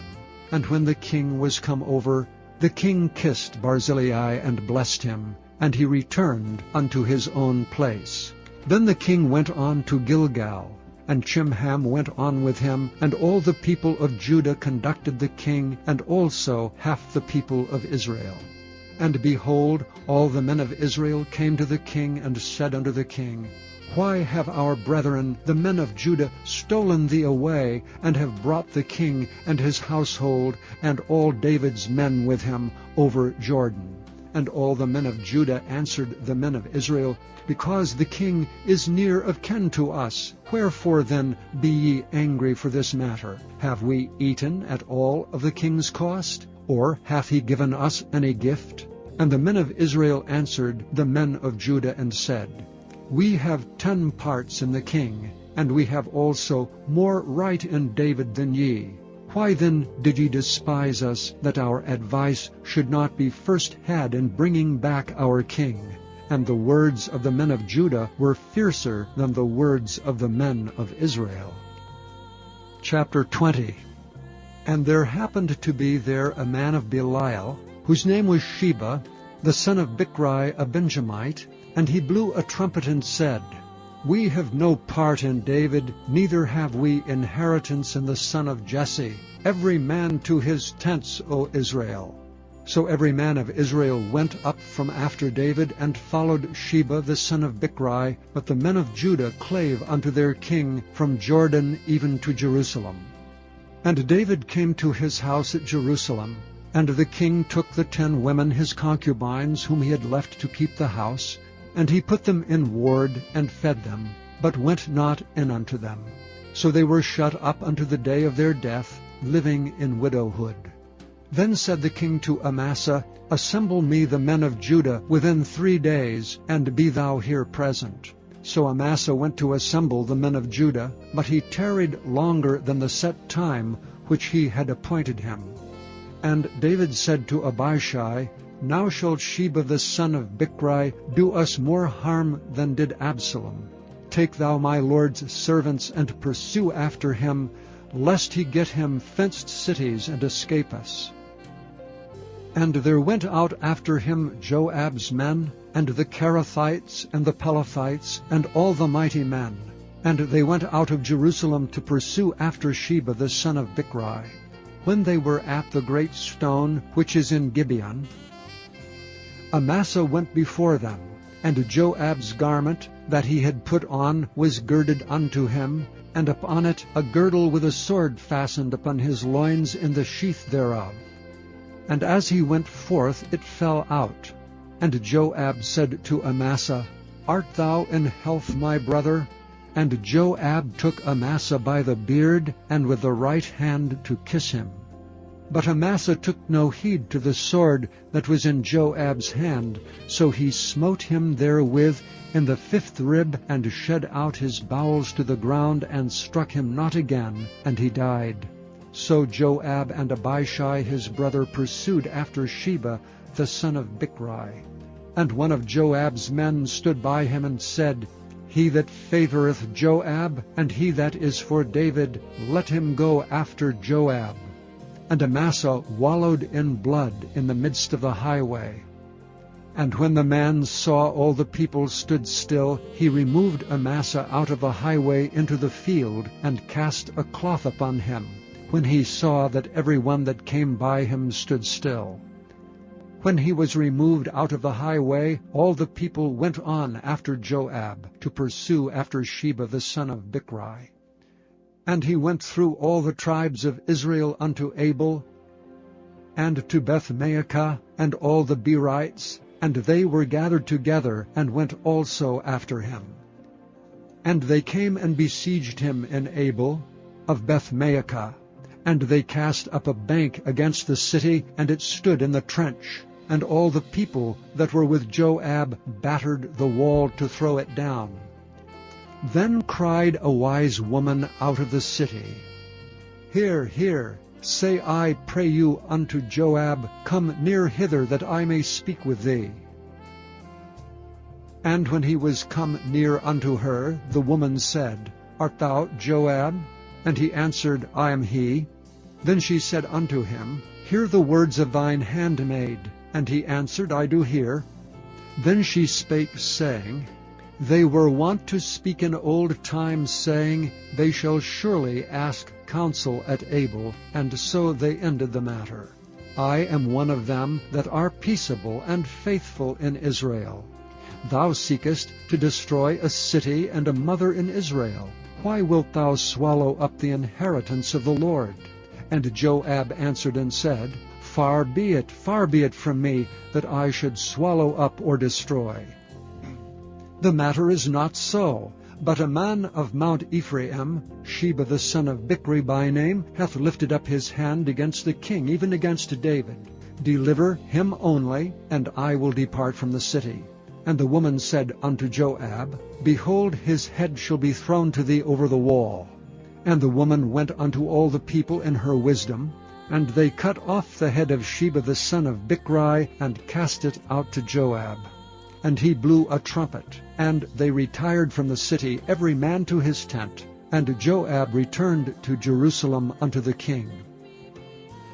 Now Joab was over all the host of Israel, and Benaiah the son of Jehoiada was over the Kerethites and over the Pelethites, and Adoram was over the tribute, and Jehoshaphat the son of Ahihud was recorder, and Sheva was scribe, and Zadok and Abiathar were the priests, and Ira also the Jairite was a chief ruler about David. Chapter 21. Then there was a famine in the days of David 3 years, year after year. And David inquired of the Lord. And the Lord answered, It is for Saul, and for his bloody house, because he slew the Gibeonites. And the king called the Gibeonites, and said unto them, Now the Gibeonites were not of the children of Israel, but of the remnant of the Amorites, and the children of Israel had sworn unto them. And Saul sought to slay them in his zeal to the children of Israel and Judah. Wherefore David said unto the Gibeonites, What shall I do for you? And wherewith shall I make the atonement, that ye may bless the inheritance of the Lord? And the Gibeonites said unto him, We will have no silver nor gold of Saul, nor of his house, neither for us shalt thou kill any man in Israel. And he said, What ye shall say, that will I do for you. And they answered the king, The man that consumed us, and that devised against us that we should be destroyed from remaining in any of the coasts of Israel, let 7 men of his sons be delivered unto us, and we will hang them up unto the Lord in Gibeah of Saul, whom the Lord did choose. And the king said, I will give them. But the king spared Mephibosheth the son of Jonathan the son of Saul, because of the Lord's oath that was between them, between David and Jonathan the son of Saul, the daughter of Aiah, whom she bare unto Saul, Armoni and Mephibosheth, and the 5 sons of Michal, the daughter of Saul, whom she brought up for Adriel the son of Barzillai, the Maholathite. And he delivered them unto the hands of the Gibeonites, and they hanged them in the hill before the Lord. And they fell all 7 together, and were put to death in the days of harvest, in the first days in the beginning of barley harvest. And Rizpah, the daughter of Aiah, took sackcloth, and spread it for her upon the rock, from the beginning of harvest until water dropped upon them out of heaven, and suffered neither the birds of the air to rest on them by day, nor the beasts of the field by night. What Rizpah the daughter of Aiah the concubine of Saul had done. And David went and took the bones of Saul, and the bones of Jonathan his son from the men of Jabesh-Gilead, which had stolen them from the street of Bethshan, where the Philistines had hanged them, when the Philistines had slain Saul in Gibeah. And he brought up from thence the bones of Saul, and the bones of Jonathan his son, and they gathered the bones of them that were hanged. And the bones of Saul and Jonathan his son buried they in the country of Benjamin in Zelah, and the sepulchre of Kish his father, and they performed all that the king commanded. And after that God was entreated for the land. Moreover, the Philistines had yet war again with Israel, and David went out, and his servants with him, and fought against the Philistines, and David waxed faint. And Ishbi-Benob, which was of the sons of the giant, the weight of whose spear weighed 300 shekels of brass in weight, he being girded with a new sword, thought to have slain David. But Abishai the son of Zeruiah succored him, and smote the Philistine, and killed him. Then the men of David sware unto him, saying, Thou shalt go no more out with us to battle, that thou quench not the light of Israel. And it came to pass after this, that there was again a battle with the Philistines at Gob. Then Sibbecai slew Zaph, which was of the sons of the giant. And there was again a battle in Gob with the Philistines, where Elhanan the son of Jaare-Oregim, a Bethlehemite, slew the brother of Goliath the Gittite, the staff of whose spear was like a weaver's beam. And there was yet a battle in Gath, where was a man of great stature, that had on every hand 6 fingers, and on every foot 6 toes, 24 in number, and he also was born to the giant. And when he defied Israel, Jonathan the son of Shimeah, the brother of David, slew him. These 4 were born to the giant in Gath, and fell by the hand of David, and by the hand of his servants. Chapter 22. And David spake unto the Lord the words of this song in the day that the Lord had delivered him out of the hand of all his enemies, and out of the hand of Saul. And he said, The Lord is my rock, and my fortress, and my deliverer. The God of my rock, in him will I trust. He is my shield, and the horn of my salvation, my high tower, and my refuge, my Savior. Thou savest me from violence. I will call on the Lord, who is worthy to be praised. So shall I be saved from mine enemies. When the waves of death compassed me, the floods of ungodly men made me afraid. The sorrows of hell compassed me about, the snares of death prevented me. In my distress I called upon the Lord, and cried to my God. And he did hear my voice out of his temple, and my cry did enter into his ears. Then the earth shook and trembled. The foundations of heaven moved and shook, because he was wroth. There went up a smoke out of his nostrils, and fire out of his mouth devoured. Coals were kindled by it. He bowed the heavens also, and came down, and darkness was under his feet. And he rode upon a cherub, and did fly. And he was seen upon the wings of the wind. And he made darkness pavilions round about him, dark waters, and thick clouds of the skies. Through the brightness before him were coals of fire kindled. The Lord thundered from heaven, and the Most High uttered his voice. And he sent out arrows and scattered them, lightning and discomfited them. And the channels of the sea appeared, the foundations of the world were discovered. At the rebuking of the Lord, at the blast of the breath of his nostrils. He sent from above, he took me, he drew me out of many waters. He delivered me from my strong enemy, and from them that hated me. For they were too strong for me. They prevented me in the day of my calamity, but the Lord was my stay. He brought me forth also into a large place. He delivered me because he delighted in me. The Lord rewarded me according to my righteousness, according to the cleanness of my hands hath he recompensed me. For I have kept the ways of the Lord, and have not wickedly departed from my God.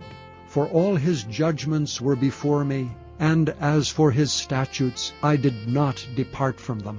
I was also upright before him, and have kept myself from mine iniquity. Therefore the Lord hath recompensed me according to my righteousness, according to my cleanness in his eyesight. With the merciful thou wilt show thyself merciful, and with the upright man thou wilt show thyself upright. With the pure thou wilt show thyself pure, and with the froward thou wilt show thyself unsavory. And the afflicted people thou wilt save, but thine eyes are upon the haughty, that thou mayest bring them down. For thou art my lamp, O Lord, and the Lord will lighten my darkness. For by thee have I run through a troop, by my God have I leaped over a wall. As for God, his way is perfect. The word of the Lord is tried. He is a buckler to all them that trust in him. For who is God save the Lord? And who is a rock save our God? God is my strength and power, and he maketh my way perfect. He maketh my feet like hinds' feet, and setteth me upon my high places. He teacheth my hands to war, so that a bow of steel is broken by mine arms. Thou hast also given me the shield of thy salvation, and thy gentleness hath made me great. Thou hast enlarged my steps under me, so that my feet did not slip. I have pursued mine enemies and destroyed them, and turned not again till I had consumed them. And I have consumed them and wounded them, that they could not arise, yea, they are fallen under my feet. For thou hast girded me with strength to battle. Them that rose up against me hast thou subdued under me. Thou hast also given me the necks of mine enemies, that I might destroy them that hate me. They looked, but there was none to save, even unto the Lord, but he answered them not. Then did I beat them as small as the dust of the earth. I did stamp them as the mire of the street, and did spread them abroad. Thou also hast delivered me from the strivings of my people. Thou hast kept me to be head of the heathen. A people which I knew not shall serve me. Strangers shall submit themselves unto me. As soon as they hear, they shall be obedient unto me. Strangers shall fade away, and they shall be afraid out of their close places. The Lord liveth, and blessed be my rock, and exalted be the God of the rock of my salvation. It is God that avengeth me, and that bringeth down the people under me, and that bringeth me forth from mine enemies. Thou also hast lifted me up on high above them that rose up against me. Thou hast delivered me from the violent man. Therefore I will give thanks unto thee, O Lord, among the heathen, and I will sing praises unto thy name. He is the tower of salvation for his king, and showeth mercy to his anointed, unto David, and unto his seed forevermore. Chapter 23. Now these be the last words of David. David the son of Jesse said, and the man who was raised up on high, the anointed of the God of Jacob, and the sweet psalmist of Israel said, The Spirit of the Lord spake by me, and his word was in my tongue. The God of Israel said, The rock of Israel spake to me. He that ruleth over men must be just, ruling in the fear of God. And he shall be as the light of the morning, when the sun riseth, even a morning without clouds, as the tender grass springing out of the earth by clear shining after rain. Although my house be not so with God, yet he hath made with me an everlasting covenant, ordered in all things and sure. For this is all my salvation and all my desire, although he make it not to grow. But the sons of Belial shall be all of them as thorns thrust away, because they cannot be taken with hands. But the man that shall touch them must be fenced with iron and the staff of a spear, and they shall be utterly burned with fire in the same place. These be the names of the mighty men whom David had. The Tachmonite that sat in the seat, chief among the captains, the same was Adonai the Eznite. He lift up his spear against 800, whom he slew at one time. And after him was Eleazar the son of Dodo, the Ahohite, one of the 3 mighty men with David, when they defied the Philistines that were there gathered together to battle, and the men of Israel were gone away. He arose and smote the Philistines, until his hand was weary, and his hand clave unto the sword. And the Lord wrought a great victory that day, and the people returned after him only to spoil. After him was Shammah, the son of Agi, the Hararite.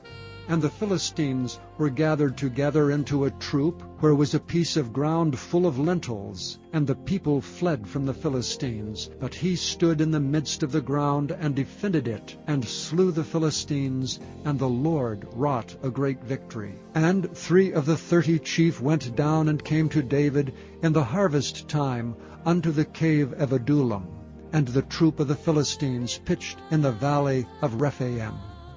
And David was then in an hold, and the garrison of the Philistines was then in Bethlehem. And David longed and said, "O that one would give me drink of the water of the well of Bethlehem which is by the gate." And the 3 mighty men brake through the host of the Philistines, and drew water out of the well of Bethlehem that was by the gate, and took it and brought it to David. Nevertheless he would not drink thereof, but poured it out unto the Lord.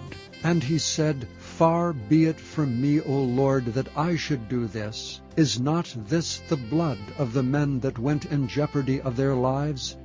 Therefore he would not drink it. These things did these 3 mighty men. And Abishai the brother of Joab, the son of Zeruiah, was chief among 3. And he lifted up his spear against 300, and slew them, and had the name among 3. Was he not most honorable of 3? Therefore he was their captain. Howbeit he attained not unto the first 3. And Benaiah the son of Jehoiada, the son of a valiant man of Kabzeel, who had done many acts, he slew 2 lion-like men of Moab. He went down also and slew a lion in the midst of a pit in time of snow. And he slew an Egyptian, a goodly man, and the Egyptian had a spear in his hand, but he went down to him with a staff, and plucked the spear out of the Egyptian's hand, and slew him with his own spear. These things did Benaiah the son of Jehoiada, and had the name among 3 mighty men. He was more honorable than the 30, but he attained not to the first 3, and David set him over his guard.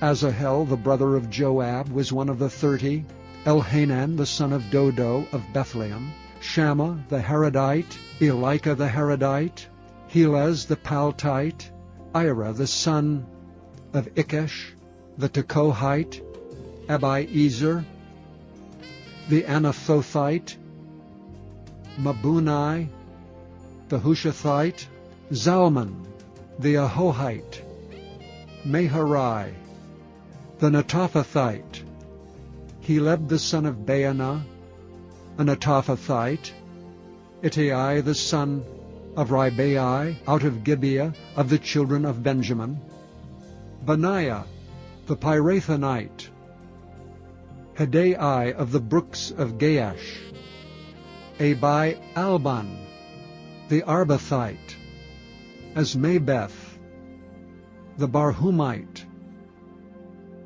Eliabah, the Shaalbonite, of the sons of Jashan, Jonathan, Shammah the Hararite, Ahiam the son of Sharar, the Hararite, Eliphalet the son of Ahashbai, the son of the Maacathite, Eliam the son of Ahithophel, the Gilonite, Hezrai the Carmelite, Pearai the Arbite, Igel the son of Nathan of Zobah, Bani the Gadite, Zelek the Ammonite, Naharite, the Beerothite, armor-bearer to Joab, the son of Zeruiah, Ira an Ithrite, Gareb an Ithrite, Uriah the Hittite, 37 in all.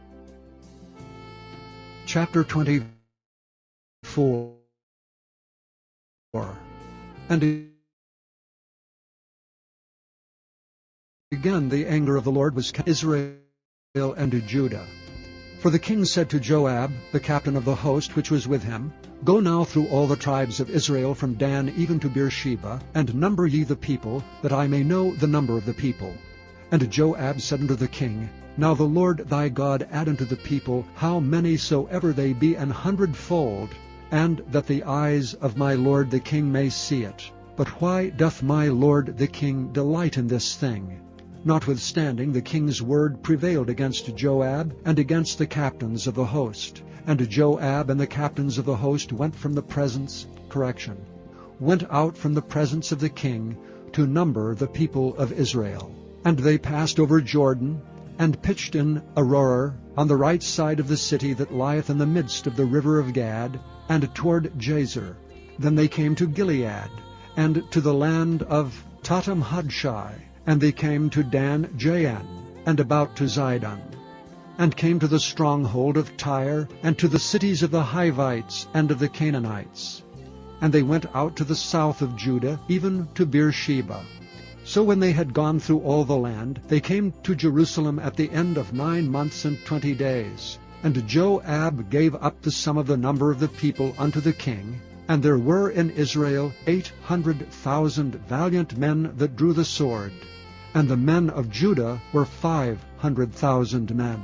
And David's heart smote him, after that he had numbered the people. And David said unto the Lord, I have sinned greatly in that I have done. And now I beseech thee, O Lord, take away the iniquity of thy servant, for I have done very foolishly. For when David was up in the morning, the word of the Lord came unto the prophet Gad, David's seer, saying, Go and say unto David, Thus saith the Lord, I offer thee 3 things. Choose thee one of them, that I may do it unto thee.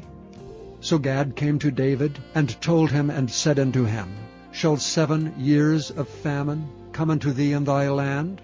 Or wilt thou flee 3 months before thine enemies, while they pursue thee?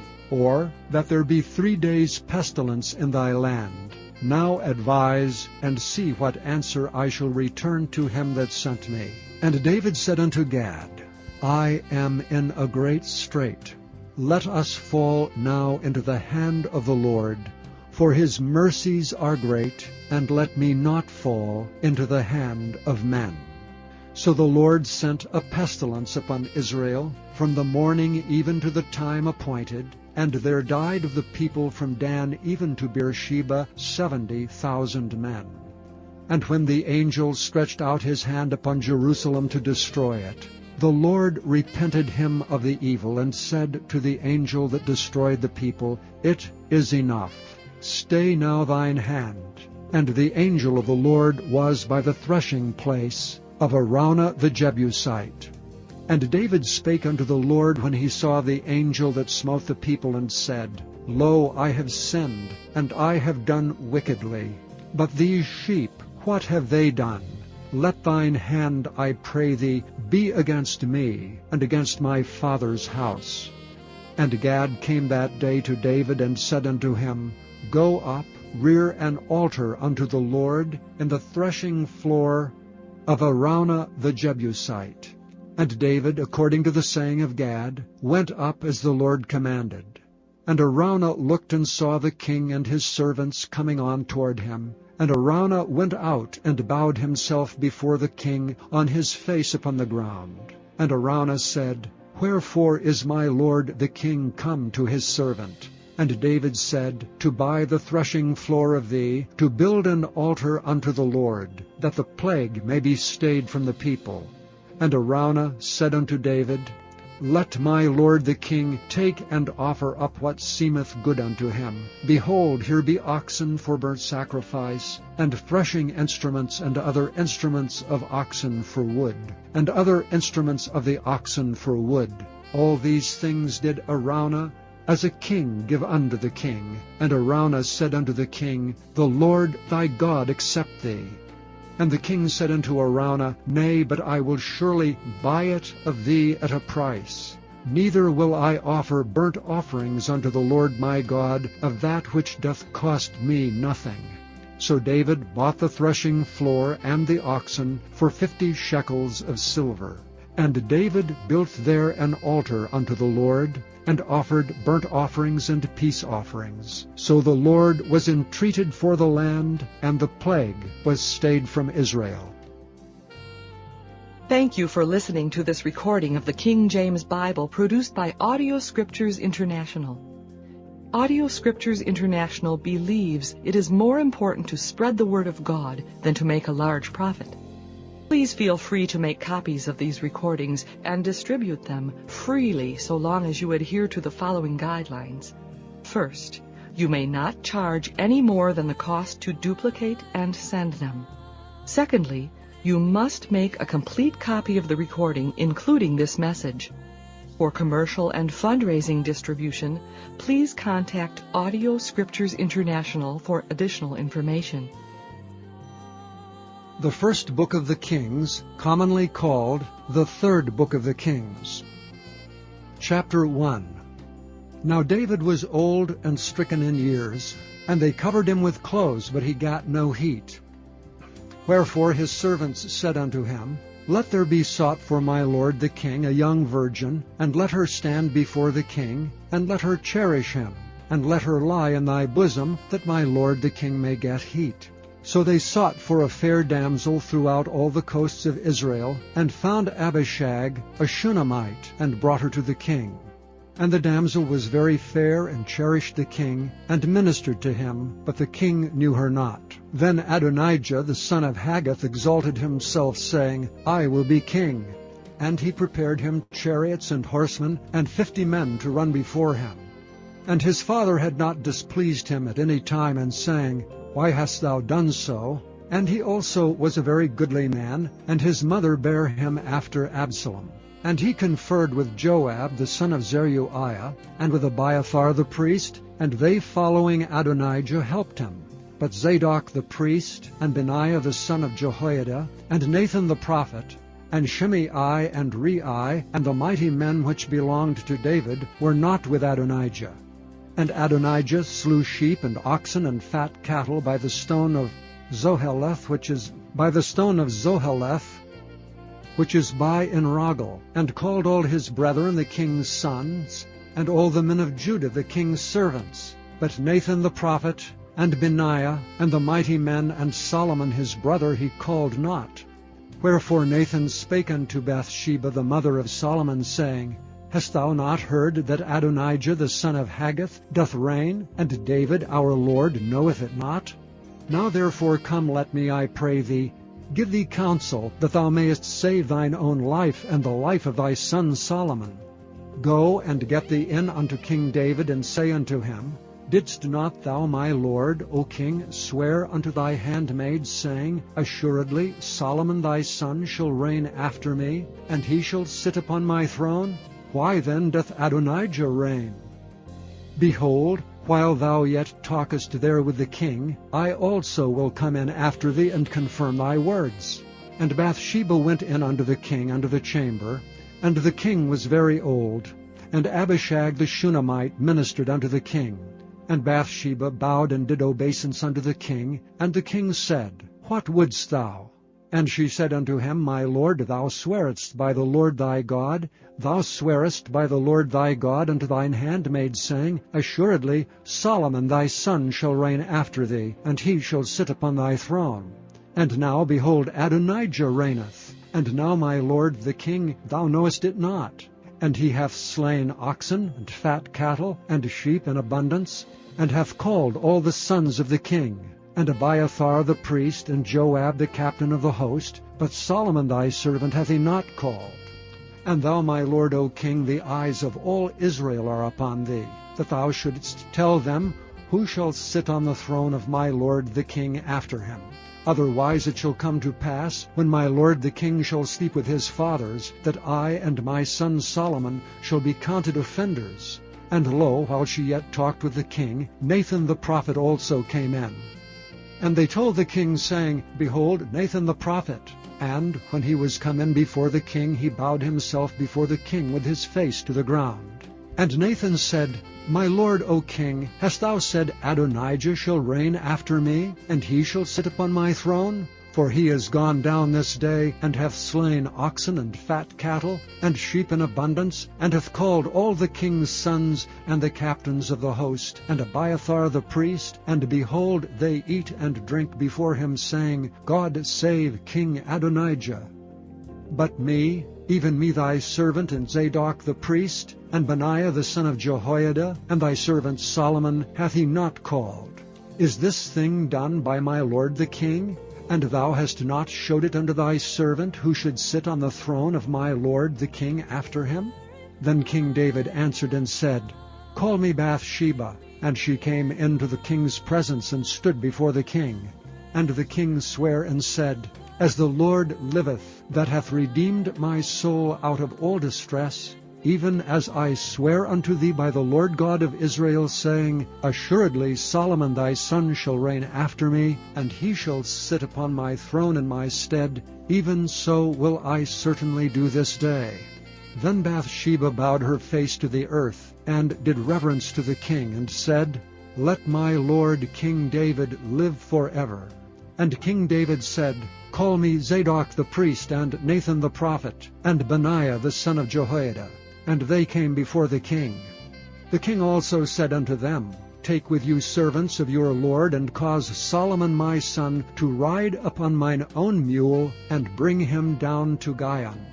And let Zadok the priest and Nathan the prophet anoint him their king over Israel. And blow ye with the trumpet, and say, God save King Solomon. Then ye shall come up after him, that he may come and sit upon my throne. For he shall be king in my stead, and I have appointed him to be ruler over Israel and over Judah. And Benaiah the son of Jehoiada answered the king, and said, Amen. The Lord God of my lord the king say so too. As the Lord hath been with my lord the king, even so be he with Solomon, and make his throne greater than the throne of my lord King David. So Zadok the priest, and Nathan the prophet, and Benaiah the son of Jehoiada, and the Kerethites and the Pelethites went down, and caused Solomon to ride upon King David's mule, and brought him to Gihon. And Zadok the priest took an horn of oil out of the tabernacle, and anointed Solomon. And they blew the trumpet, and all the people said, God save King Solomon. And all the people came up after him, and the people piped with pipes, and rejoiced with great joy, so that the earth rent with the sound of them. And Adonijah and all the guests that were with him heard it, as they made an end of eating. And when Joab heard the sound of the trumpet, he said, Wherefore is this noise of the city being in an uproar? And while he yet spake, behold, Jonathan the son of Abiathar the priest came. And Adonijah said unto him, Come in, for thou art a valiant man, and bringest good tidings. And Jonathan answered and said to Adonijah, Verily our lord King David hath made Solomon king. And the king hath sent with him Zadok the priest, and Nathan the prophet, and Benaiah the son of Jehoiada, and the Kerethites and the Pelethites, and they have caused him to ride upon the king's mule. And Zadok the priest and Nathan the prophet have anointed him king in Gihon. And they are come up from thence rejoicing, so that the city rang again. This is the noise that ye have heard. And also Solomon sitteth on the throne of the kingdom. And moreover the king's servants came to bless our lord King David, saying, God make the name of Solomon better than thy name, and make his throne greater than thy throne. And the king bowed himself upon the bed. And also thus said the king, Blessed be the Lord God of Israel, which hath given one to sit on my throne this day, mine eyes even seeing it. And all the guests that were with Adonijah were afraid, and rose up, and went every man his way. And Adonijah feared because of Solomon, and arose and went, and caught hold on the horns of the altar. And it was told Solomon, saying, Behold, Adonijah feareth King Solomon. For lo, he hath caught hold on the horns of the altar, saying, Let King Solomon swear unto me today that he will not slay his servant with the sword. And Solomon said, If he will show himself a worthy man, there shall not an hair of him fall to the earth. But if wickedness shall be found in him, he shall die. So King Solomon sent, and they brought him down from the altar. And he came and bowed himself to King Solomon. And Solomon said unto him, Go to thine house. Chapter 2. Now the days of David drew nigh that he should die, and he charged Solomon his son, saying, I go the way of all the earth. Be thou strong therefore, and show thyself a man. And keep the charge of the Lord thy God, to walk in his ways, to keep his statutes, and his commandments, and his judgments, and his testimonies, as it is written in the law of Moses, that thou mayest prosper in all that thou doest, and whithersoever thou turnest thyself, that the Lord may continue his word which he spake concerning me, saying, If thy children take heed to their way, to walk before me in truth with all their heart and with all their soul, there shall not fail thee, said he, a man on the throne of Israel. Moreover, thou knowest also what Joab the son of Zeruiah did to me, and what he did to the 2 captains of the hosts of Israel, unto Abner the son of Ner, and unto Amasa the son of Jether, whom he slew, and shed the blood of war in peace, and put the blood of war upon his girdle that was about his loins, and in his shoes that were on his feet. Do therefore according to thy wisdom, and let not his hoar head go down to the grave in peace. But show kindness unto the sons of Barzillai the Gileadite, and let them be of those that eat at thy table. For so they came to me when I fled because of Absalom thy brother. And behold, thou hast with thee Shimei the son of Gera, of Bahurim, which cursed me with a grievous curse in the day when I went to Mahanaim. But he came down to meet me at Jordan, and I swear to him by the Lord, saying, I will not put thee to death with the sword. Now therefore hold him not guiltless, for thou art a wise man, and knowest what thou oughtest to do unto him. But his hoar head bring thou down to the grave with blood. So David slept with his fathers, and was buried in the city of David. And the days that David reigned over Israel were 40 years. 7 years reigned he in Hebron, and 33 years reigned he in Jerusalem.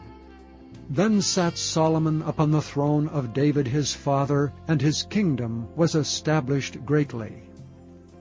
And Adonijah the son of Haggith came to Bathsheba the mother of Solomon. And she said, Comest thou peaceably? And he said, Peaceably. He said moreover, I have somewhat to say unto thee. And she said, Say on. And he said, Thou knowest that the kingdom was mine, and that all Israel set their faces on me that I should reign. Howbeit the kingdom is turned about, and is become my brother's, for it was his from the Lord. And now I ask one petition of thee, deny me not. And she said unto him, Say on. And he said, Speak, I pray thee, unto Solomon the king, for he will not say thee nay, that he give me Abishag the Shunammite to wife. And Bathsheba said, Well, I will speak for thee unto the king.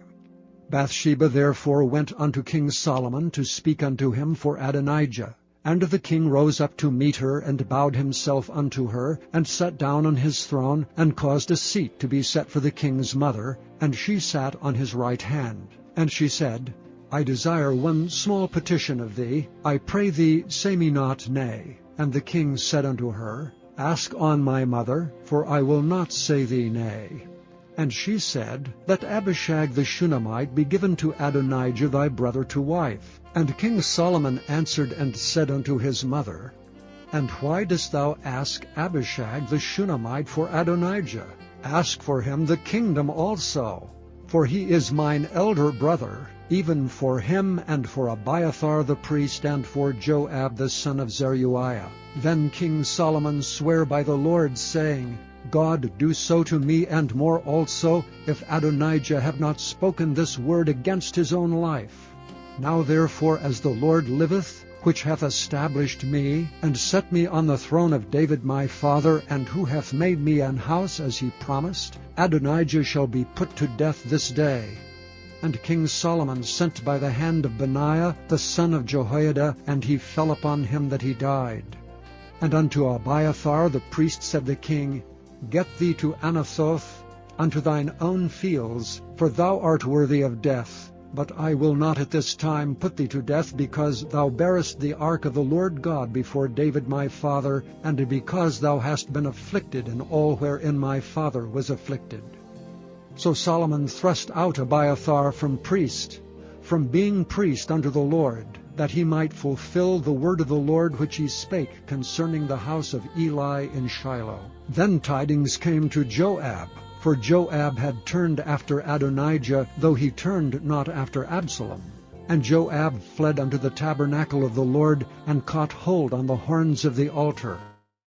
And it was told King Solomon that Joab was fled unto the tabernacle of the Lord, and behold, he is by the altar.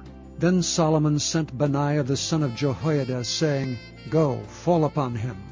And Benaiah came to the tabernacle of the Lord, and said unto him, Thus saith the king, Come forth. And he said, Nay, but I will die here. And Benaiah brought the king word again, saying, Thus said Joab, and thus he answered me. And the king said unto him, Do as he hath said, and fall upon him, and bury him, that thou mayest take away the innocent blood which Joab shed from me and from the house of my father. And the Lord shall return his blood upon his own head, who fell upon 2 men more righteous and better than he, and slew them with the sword, my father David not knowing thereof, to wit, Abner the son of Ner, captain of the host of Israel, and Amasa the son of Jether, captain of the host of Judah. Their blood therefore shall return upon the head of Joab, and upon the head of his seed forever. But upon David and upon his seed, and upon his house and upon his throne, shall there be peace forever from the Lord. So Benaiah the son of Jehoiada went up and fell upon him, and slew him, and he was buried in his own house in the wilderness. And the king put Benaiah the son of Jehoiada in his room over the host, and Zadok the priest did the king put in the room of Abiathar. And the king sent and called for Shimei, and said unto him, Build thee an house in Jerusalem, and dwell there, and go not forth thence any whither. For it shall be, on the day thou goest out and passest over the brook Kidron, thou shalt know for certain that thou shalt surely die. Thy blood shall be upon thine own head. And Shimei said unto the king, The saying is good. As my lord the king hath said, so will thy servant do. And Shimei dwelt in Jerusalem many days. And it came to pass at the end of 3 years that 2 of the servants of Shimei ran away unto Achish, son of Maacah, king of Gath. And they told Shimei, saying, Behold, thy servants be in Gath. And Shimei arose and saddled his ass, and went to Gath to Achish to seek his servants. And Shimei went and brought his servants from Gath. And it was told Solomon that Shimei had gone from Jerusalem to Gath, and was come again. And the king sent and called for Shimei, and said unto him, Did I not make thee to swear by the Lord? And protested unto thee, saying, Know for a certain, on the day thou goest out and walkest abroad any whither, that thou shalt surely die? And thou saidst unto me, The word that I have heard is good. Why then hast thou not kept the oath of the Lord, and the commandment that I have charged thee with? The king said moreover to Shimei, Thou knowest all the wickedness which thine heart is privy to, that thou didst to David my father. Therefore the Lord shall return thy wickedness upon thine own head. And King Solomon shall be blessed, and the throne of David shall be established before the Lord forever. So the king commanded Benaiah the son of Jehoiada, which went out and fell upon him that he died, and the kingdom was established in the hand of Solomon. Chapter 3. And Solomon made affinity with Pharaoh king of Egypt, and took Pharaoh's daughter, and brought her into the city of David, until he had made an end of building his own house, and the house of the Lord, and the wall of Jerusalem round about. Only the people sacrificed in high places, because there was no house built unto the name of the Lord until those days. And Solomon loved the Lord, walking in the statutes of David his father. Only he sacrificed and burnt incense in high places. And the king went to Gibeon to sacrifice there, for that was the great high place. 1,000 burnt offerings did Solomon offer upon that altar. In Gibeon the Lord appeared to Solomon in a dream by night. And God said, Ask what I shall give thee. And Solomon said, Thou hast showed unto thy servant David my father great mercy, according as he walked before thee in truth and in righteousness, and in uprightness of heart with thee. And thou hast kept for him this great kindness, that thou hast given him a son to sit on his throne as it is this day. And now, O Lord my God, Thou hast made thy servant king instead of David my father, and I am but a little child. I know not how to go out or come in. And thy servant is in the midst of thy people which thou hast chosen, a great people, that cannot be numbered nor counted for multitude. Give therefore thy servant an understanding heart to judge thy people, that I may discern between good and bad. For who is able to judge this thy so great a people? And the speech pleased the Lord, that Solomon had asked this thing. And God said unto him, Because thou hast asked this thing, and hast not asked for thyself long life, neither hast asked riches for thyself, nor hast asked the life of thine enemies, but hast asked for thyself understanding to discern judgment, behold, I have done according to thy words. Lo, I have given thee a wise and an understanding heart, so that there was none like thee before thee, neither after thee shall any arise like unto thee. And I have also given thee that which thou hast not asked, both riches and honor, so that there shall not be any among the kings like unto thee all thy days. And if thou wilt walk in my ways to keep my statutes and my commandments, and my commandments as my father David did walk, then I will lengthen thy days. And Solomon awoke, and behold, it was a dream.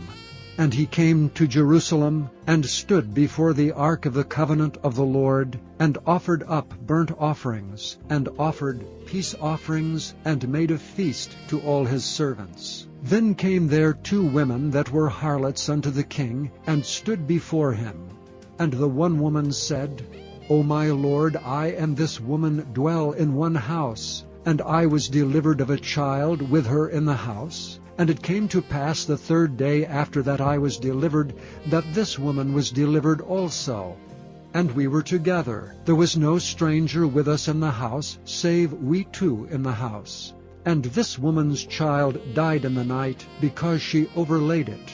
And she arose at midnight, and took my son from beside me, while thine handmaid slept, and laid it in her bosom, and laid her dead child in my bosom. And when I arose in the morning to give my child suck, behold, it was dead. But when I considered it in the morning, behold, it was not my son which I did bear. And the other woman said, Nay, but the living is my son, and the dead is thy son. And this said, No, but the dead is thy son, and the living is my son. Thus they spake before the king. Then said the king, The one saith, This is my son that liveth, and thy son is the dead.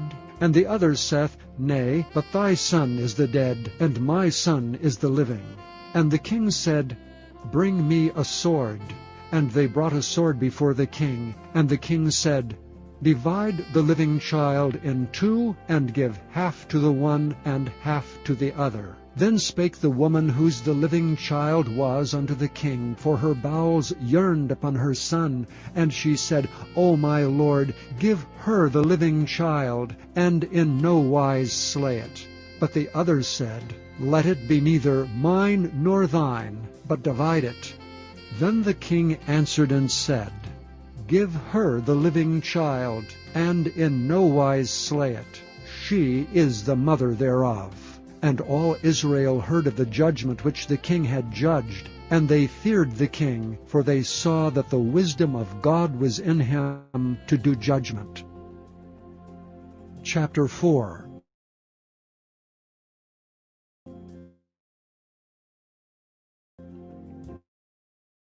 So King Solomon was king over all Israel. Azariah the son of the priest, Ahiah the son of Ahiel the recorder, and Benaiah the son of Jehoiada was over the host, and Zadok and Abiathar were the priests. And Azariah the son of Nathan was over the officers, and Zabud the son of Nathan was principal officer and the king's friend. And Ahishar was over the household, and Adoniram the son of Abda was over the tribute. And Solomon had 12 officers over all Israel, which provided victuals for the king and his household. Each man his month in a year made provision. And these are their names: the son of Hur in Mount Ephraim, the son of Dekar in Makaz, and in Shaalbim, and Beth-Shemesh, and Elon Beth-Hanan, the son of Hesed in Aruboth. To him pertaineth Soko and all the land of Hepher, the son of Abinadab in all the region of Dor, which had Taphath the daughter of Solomon to wife. Baanah the son of Ahilud, to him pertained Taanach and Megiddo, and all Beth-Shean, which is by Zartanah, beneath Jezreel, from Beth-Shean to Abel-Maholah, even unto the place that is beyond Jokneam. The son of Geber in Ramoth-Gilead, to him pertaineth the towns of Jair. The son of Manasseh, which are in Gilead, to him also pertaineth the region of Argob, which is in Bashan, 80 great cities with walls and brazen bars. Ahinadab the son of Iddo had Mahanaim. Ahimaaz was in Naphtali. He also took Basmath the daughter of Solomon to wife. Baanah the son of Hushai was in Asher, and in Aloth. Jehoshaphat the son of Peruah in Issachar. Shimei the son of Elah in Benjamin. Geber the son of Uri was in the country of Gilead, in the country of Sihon king of the Amorites, and of Og king of Bashan. And he was the only officer which was in the land. Judah and Israel were many, as the sand which is by the sea in multitude, eating and drinking and making merry. And Solomon reigned over all kingdoms from the river unto the land of the Philistines, and unto the border of Egypt. They brought presents and served Solomon all the days of his life. And Solomon's provision for one day was 30 measures of fine flour, and 80 measures of meal, 10 fat oxen, and 20 oxen out of the pastures, and 100 sheep, beside harts and roebucks, and fallow deer and fatted fowl. For he had dominion over all the region on this side of the river, from Tipsah even to Azah, over all the kings on this side the river. And he had peace on all sides round about him. And Judah and Israel dwelt safely, every man under his vine and under his fig tree, from Dan even to Beersheba, all the days of Solomon. And Solomon had 40,000 stalls of horses for his chariots, and 12,000 horsemen. And those officers provided victual for King Solomon, and for all that came unto King Solomon's table, every man in his month. They lacked nothing. Barley also and straw for the horses and dromedaries brought they unto the place where the officers were, every man according to his charge. And God gave Solomon wisdom and understanding exceeding much, and largeness of heart, even as the sand that is on the seashore.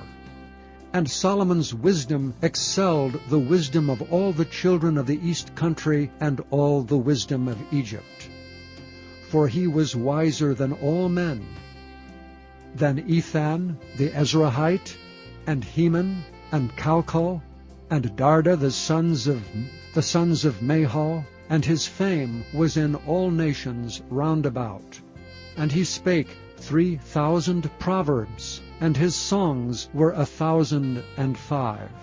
And he spake of trees, from the cedar tree that is in Lebanon, even unto the hyssop that springeth out of the wall. He spake also of beasts, and of fowl, and of creeping things, and of fishes. And there came of all people to hear the wisdom of Solomon, from all kings of the earth, which had heard of his wisdom. Chapter 5. And Hiram king of Tyre sent his servants unto Solomon, for he had heard that they had anointed him king in the room of his father.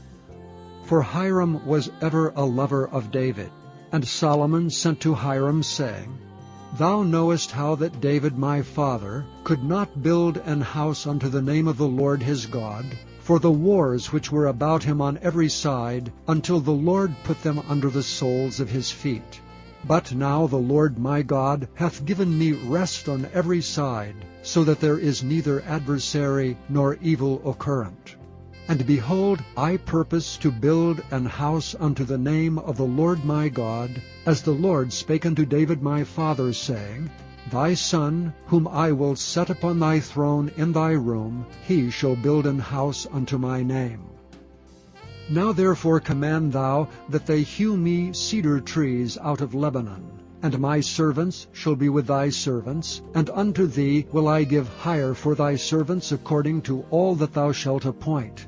For thou knowest that there is not among us any that can skill to hew timber like unto the Sidonians. And it came to pass, when Hiram heard the words of Solomon, that he rejoiced greatly, and said, Blessed be the Lord this day, which hath given unto David a wise son over this great people. And Hiram sent to Solomon, saying, I have considered the things which thou sentest to me for, and I will do all thy desire concerning timber of cedar and concerning timber of fir.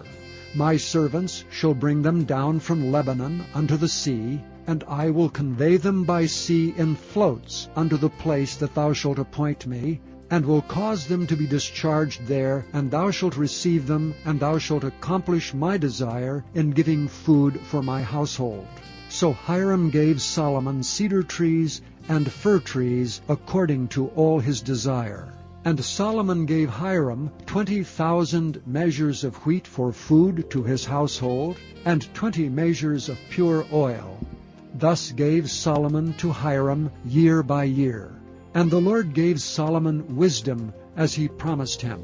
And there was peace between Hiram and Solomon, and they two made a league together.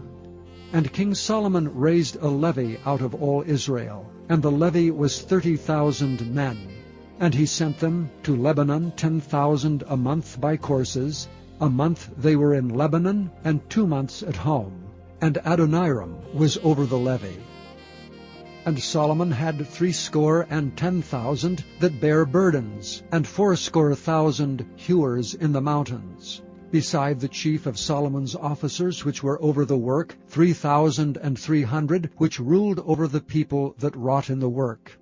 And the king commanded, and they brought great stones, costly stones, and hewed stones, to lay the foundation of the house. And Solomon's builders and Hiram's builders did hew them, and the stone squarers, so they prepared timber and stones to build the house. Chapter 6. And it came to pass in the 480th year after the children of Israel were come out of the land of Egypt, in the 4th year of Solomon's reign over Israel, in the month Ziph, which is the 2nd month, that he began to build the house of the Lord. And the house which King Solomon built for the Lord, the length thereof was 80 cubits, and the breadth thereof 20 cubits, and the height thereof 30 cubits. And the porch before the temple of the house, 20 cubits was the length thereof, according to the breadth of the house, and 10 cubits was the breadth thereof before the house. And for the house he made windows of narrow lights. And against the wall of the house he built chambers round about, against the walls of the house round about, both of the temple and of the oracle. And he made chambers round about. The nethermost chamber was 5 cubits broad, and the middle was 6 cubits broad, and the third was 7 cubits broad. For without in the wall of the house he made narrowed rests round about, that the beams should not be fastened in the walls of the house. And the house, when it was in building, was built of stone made ready before it was brought thither, so that there was neither hammer nor axe nor any tool of iron heard in the house while it was in building. The door for the middle chamber was in the right side of the house, and they went up with winding stairs into the middle chamber, and out of the middle into the third. So he built the house and finished it, and covered the house with beams and boards of cedar. And then he built chambers against all the house 5 cubits high, and they rested on the house with timber of cedar. And the word of the Lord came to Solomon, saying, Concerning this house which thou art building, If thou wilt walk in my statutes, and execute my judgments, and keep all my commandments to walk in them, then will I perform my word with thee, which I spake unto David thy father. And I will dwell among the children of Israel, and will not forsake my people Israel. So Solomon built the house and finished it. And he built the walls of the house within with boards of cedar, both the floor of the house and the walls of the ceiling. And he covered them on the inside with wood, and covered the floor of the house with planks of fir. And he built 20 cubits on the sides of the house, both the floor and the walls with boards of cedar. He even built them for it within, even for the oracle, even for the most holy place. And the house, that is, the temple before it, was 40 cubits long. And the cedar of the house within was carved with knops and open flowers. All was cedar. There was no stone seen. And the oracle he prepared in the house within, to set there the ark of the covenant of the Lord. And the oracle in the forepart was 20 cubits in length, and 20 cubits in breadth, and 20 cubits in the height thereof. And he overlaid it with pure gold, and so covered the altar which was of cedar. So Solomon overlaid the house within with pure gold. And he made a partition by the chains of gold before the oracle, and he overlaid it with gold. And the whole house he overlaid with gold, until he had finished all the house. Also the whole altar that was by the oracle was overlaid with gold. And within the oracle he made 2 cherubims of olive tree, each 10 cubits high. And 5 cubits was the one wing of the cherub, and 5 cubits the other wing of the cherub. The other wing of the cherub, from the uttermost part of the one wing unto the uttermost part of the other, were 10 cubits. And the other cherub was 10 cubits. Both the cherubims were of one measure and one size. The height of the one cherub was 10 cubits, and so was it of the other cherub. And he set the cherubims within the inner house, and they stretched forth the wings of the cherubims, so that the wing of the one touched the one wall, and the wing of the other cherub touched the other wall. And their wings touched one another in the midst of the house. And he overlaid the cherubims with gold. And he carved all the walls of the house round about with carved figures of cherubims, and palm trees, and open flowers, within and without. And the floor of the house he overlaid with gold within and without. And for the entering of the oracle he made doors of olive tree. The lintel and side posts were a 5th part of the wall. The 2 doors also were of olive tree, and he carved upon them carvings of cherubims and palm trees and open flowers, and overlaid them with gold, and spread gold upon the cherubims and upon the palm trees. So also made he for the door of the temple posts of olive tree, a 4th part of the wall. And the 2 doors were of fir tree. The 2 leaves of the one door were folding, and the 2 leaves of the other door were folding. And he carved thereon cherubims and palm trees and open flowers, and covered them with gold fitted upon the carved work.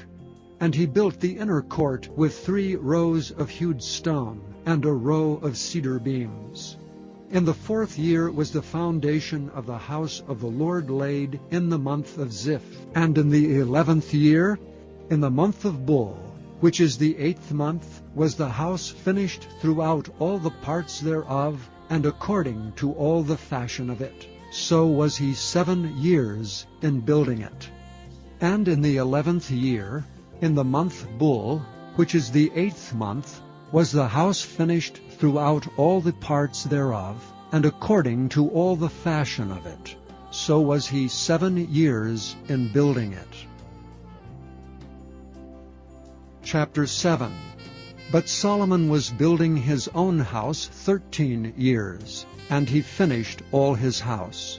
He built also the house of the forest of Lebanon, The length thereof was 100 cubits, and the breadth thereof 50 cubits, and the height thereof 30 cubits, upon 4 rows of cedar pillars, with cedar beams upon the pillars.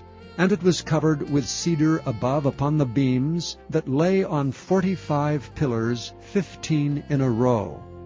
And there were windows in 3 rows, and light was against light in 3 ranks. And all the doors and posts were square with the windows, and light was against light in 3 ranks. And he made a porch of pillars. The length thereof was 50 cubits, and the breadth thereof 30 cubits, and the porch was before them. And the other pillars and the thick beam were before them. Then he made a porch for the throne where he might judge, even the porch of judgment. And it was covered with cedar from one side of the floor to the other. And his house where he dwelt had another court within the porch, which was of the like work. Solomon made also an house for Pharaoh's daughter, whom he had taken to wife, like unto this porch. All these were of costly stones, according to the measures of hewed stones, sawn with saws within and without, even from the foundation unto the coping, and so on the outside toward the great court. And the foundation was of costly stones, even great stones, stones of 10 cubits, and stones of 8 cubits. And above were costly stones, after the measure of hewed stones and cedars. And the great court round about it was with 3 rows of hewed stones, and a row of cedar beams, both for the inner court of the house of the Lord, and for the porch of the house. And King Solomon sent and fetched Hiram out of Tyre. He was a widow's son of the tribe of Naphtali, and his father was a man of Tyre, a worker in brass. And he was filled with wisdom and understanding and cunning to work all works in brass. And he came to King Solomon, and wrought all his work. For he cast 2 pillars of brass of 18 cubits high apiece, and a line of 12 cubits did compass either of them about. And he made 2 chapiters of molten brass, to set upon the tops of the pillars. The height of the one chapiter was 5 cubits, and the height of the other chapiter was 5 cubits. And nets of checker work, and wreaths of chain work for the chapiters which were upon the top of the pillars, 7 for the one chapiter, and 7 for the other chapiter. And he made the pillars, and 2 rows round about upon the one network, to cover the chapiters that were upon the top, with pomegranates, and so did he for the other chapiter. And the chapiters that were upon the top of the pillars were of lily work in the porch, 4 cubits. And the chapiters upon the 2 pillars had pomegranates also above, over against the belly which was by the network. And the pomegranates were 200 in rows round about upon the other chapiter. And he set up the pillars in the porch of the temple, and he set up the right pillar, and called the name thereof Jachin. And he set up the left pillar, and called the name thereof Boaz. And upon the top of the pillars was lily work. So was the work of the pillars finished. And he made a molten sea 10 cubits from the one brim to the other. It was round all about, and his height was 5 cubits, and a line of 30 cubits did compass it round about. And under the brim of it round about there were knops compassing it, 10 in a cubit, compassing the sea round about. The knops were cast in 2 rows. When it was cast, it stood upon 12 oxen, 3 looking toward the north, and 3 looking toward the west, and 3 looking toward the south, and 3 looking toward the east. And the sea was set above upon them, and all their hinder parts were inward. And it was an handbreadth thick, and the brim thereof was wrought like the brim of a cup, with flowers of lilies. It contained 2,000 baths. And he made 10 bases of brass. 4 cubits was the length of one base, and 4 cubits the breadth thereof, and 3 cubits the height of it. And the work of the bases was on this manner. They had borders, and the borders were between the ledges. And on the borders that were between the ledges were lions, oxen, and cherubims. And upon the ledges there was a base above, and beneath the lions and oxen were certain additions made of thin work. And every base had 4 brazen wheels and plates of brass, and the 4 corners thereof had undersetters. Under the laver were undersetters molten at the side of every addition. And the mouth of it within the chapiter and above was a cubit, and the mouth thereof was round about after the work of the base, a cubit and a half. And also upon the mouth of it were gravings, with their borders, 4 square, not round. And under the borders were 4 wheels, and the axle trees of the wheels were joined to the base, and the height of a wheel was a cubit and a half a cubit. And the work of the wheels was like the work of a chariot wheel. Their axle trees and their naves and their felloes and their spokes were all molten. And there were 4 undersetters to the 4 corners of one base, and the undersetters were of the very base itself. And in the top of the base was there a round compass of half a cubit high. And on the top of the base the ledges thereof and the borders thereof were of the same. For on the plates of the ledges thereof, and on the borders thereof, he graved cherubims, lions, and palm trees, according to the proportion of every one, and additions round about. After this manner he made the 10 bases. All of them had 1 casting, 1 measure, and 1 size. Then made he 10 lavers of brass. 1 laver contained 40 baths, and every laver was 4 cubits, and upon every one of the 10 bases 1 laver. And he put 5 bases on the right side of the house, and 5 on the left side of the house, and he set the sea on the right side of the house eastward, over against the south. And Hiram made the lavers, and the shovels, and the basins. So Hiram made an end of doing all the work that he made King Solomon for the house of the Lord.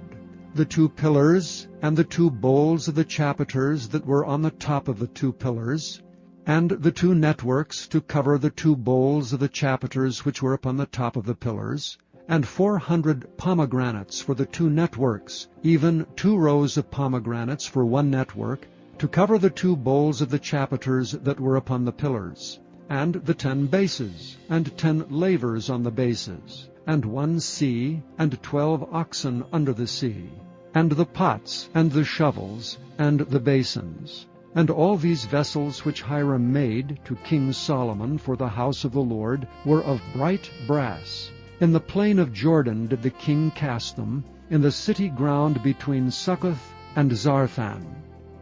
And Solomon left all the vessels unweighed, because they were exceeding many. Neither was the weight of the brass found out. And Solomon made all the vessels that pertained unto the house of the Lord, the altar of gold, and the table of gold whereupon the shewbread was, and the candlesticks of pure gold, 5 on the right side and 5 on the left, before the oracle, with the flowers and the lamps, and the tongs of gold, and the bowls and the snuffers, and the basins, and the spoons, and the censers of pure gold, and the hinges of gold, both for the doors of the inner house, the most holy place, and for the doors of the house, to wit, of the temple. So was ended all the work that King Solomon made for the house of the Lord. And Solomon brought in the things which David his father had dedicated, even the silver and the gold and the vessels did he put among the treasures of the house of the Lord.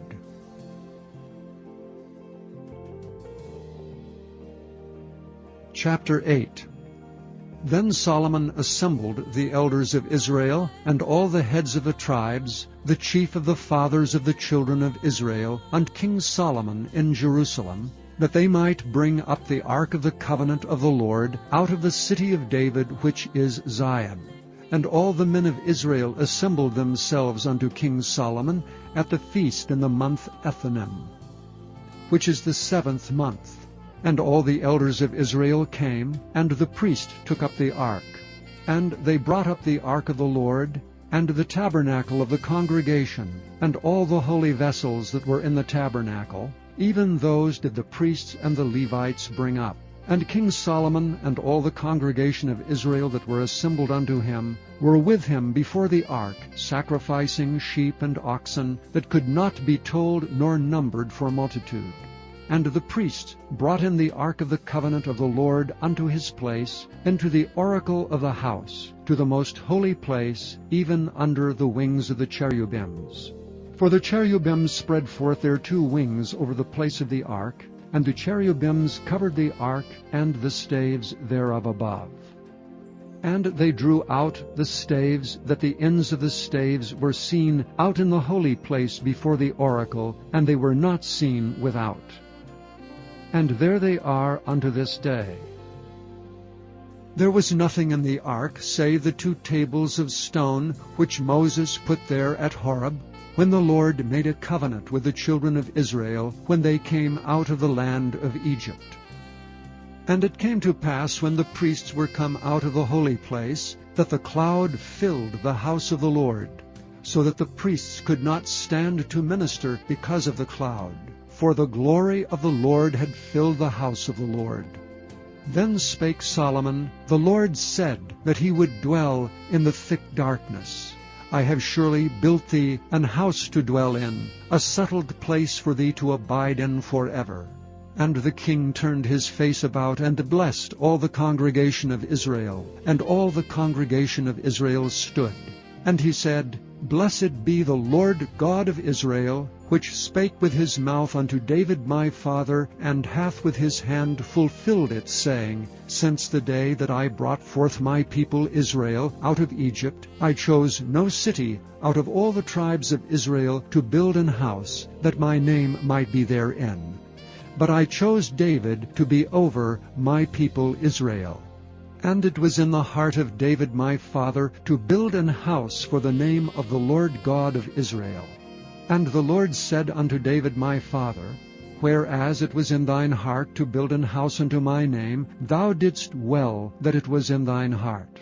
Nevertheless, thou shalt not build the house, but thy son that shall come forth out of thy loins, he shall build the house unto my name. And the Lord hath performed his word that he spake, and I am risen up in the room of David my father, and sit on the throne of Israel, as the Lord promised, and have built an house for the name of the Lord God of Israel. And I have set there a place for the ark, wherein is the covenant of the Lord which he made with our fathers when he brought them out of the land of Egypt. And Solomon stood before the altar of the Lord in the presence of all the congregation of Israel, and spread forth his hands toward heaven, and he said, Lord God of Israel, there is no God like thee in heaven above, or on earth beneath, who keepest covenant and mercy with thy servants that walk before thee with all their heart, who hast kept with thy servant David my father, that thou promisedst him, thou spakest also with thy mouth, and hast fulfilled it with thine hand, as it is this day.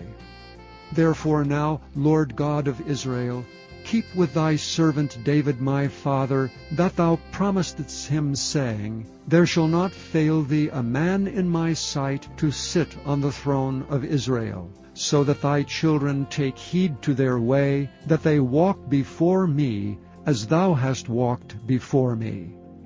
And now, O God of Israel, let thy word, I pray thee, be verified, which thou spakest unto thy servant David my father. But will God indeed dwell on the earth? Behold, the heaven and heaven of heavens cannot contain thee, how much less this house that I have builded? Yet have thou respect unto the prayer of thy servant, and to his supplication, O Lord my God, to hearken unto the cry and to the prayer which thy servant prayeth before thee today, that thine eyes may be open toward this house night and day, even toward the place of which thou hast said, My name shall be there, that thou mayest hearken unto the prayer which thy servant shall make toward this place. And hearken thou to the supplication of thy servant, and of thy people Israel, when they shall pray toward this place. And hear thou in heaven thy dwelling place, and when thou hearest, forgive.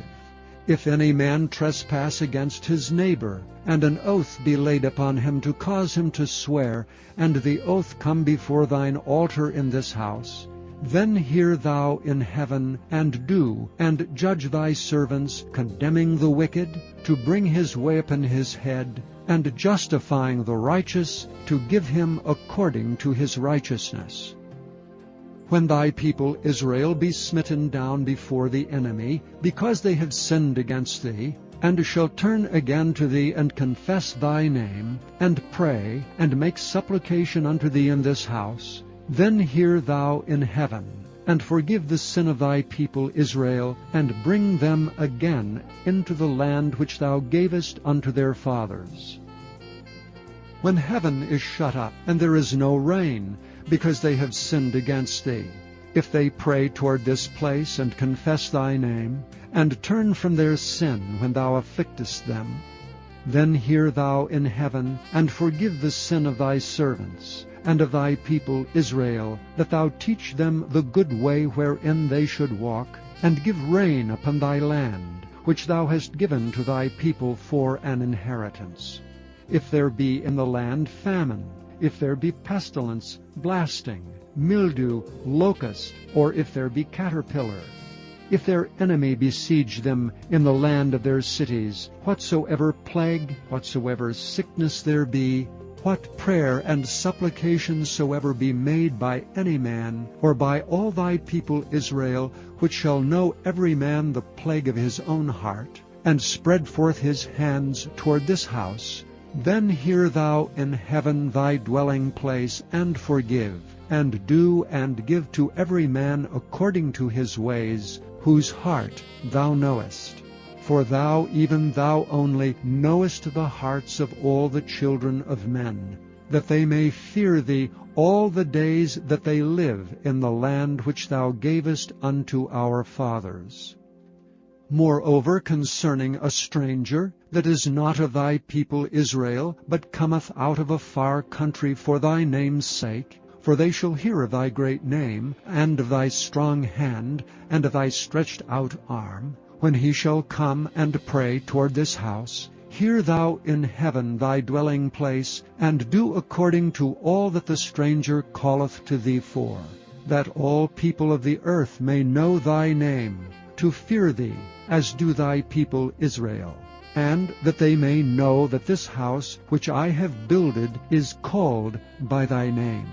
If thy people go out to battle against their enemy, whithersoever thou shalt send them, and shall pray unto the Lord toward the city which thou hast chosen, and toward the house that I have built for thy name, then hear thou in heaven their prayer and their supplication, and maintain their cause. If they sin against thee, for there is no man that sinneth not, and thou be angry with them, and deliver them to the enemy, so that they may carry them away captives unto the land of the enemy far or near, yet if they shall bethink themselves in the land whither they be carried captives, and repent, and make supplication unto thee in the land of them that carried them captives, saying, We have sinned, and have done perversely, we have committed wickedness, and so return unto thee with all their heart, and with all their soul, in the land of their enemies, which led them away captive,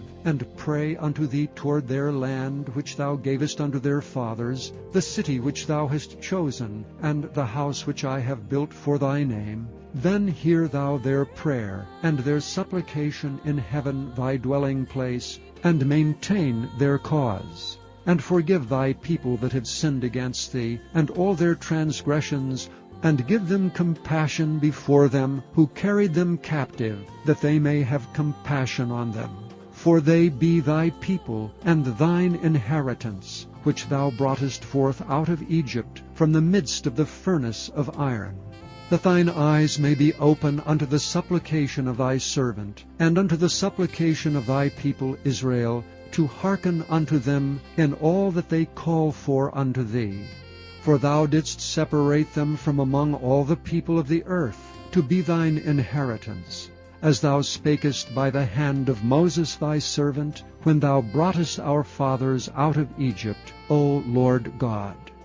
And it was so, that when Solomon had made an end of praying all this prayer and supplication unto the Lord, he arose from before the altar of the Lord, from kneeling on his knees with his hands spread up to heaven. And he stood and blessed all the congregation of Israel with a loud voice, saying, Blessed be the Lord, that hath given rest unto his people Israel, according to all that he promised. There hath not failed one word of all his good promise, which he promised by the hand of Moses his servant. The Lord our God be with us as he was with our fathers. Let him not leave us nor forsake us, that he may incline our hearts unto him, to walk in all his ways, and to keep his commandments and his statutes and his judgments which he commanded our fathers.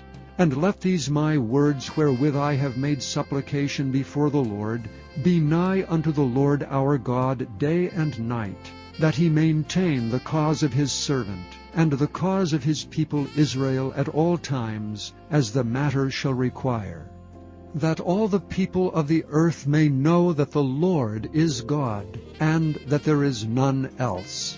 Let your heart therefore be perfect with the Lord our God, to walk in his statutes, and to keep his commandments, as at this day. And the king and all Israel with him offered sacrifice before the Lord. And Solomon offered a sacrifice of peace offerings, which he offered unto the Lord 22,000 oxen, and 120,000 sheep. So the king and all the children of Israel dedicated the house of the Lord. The same day did the king hallow the middle of the court that was before the house of the Lord.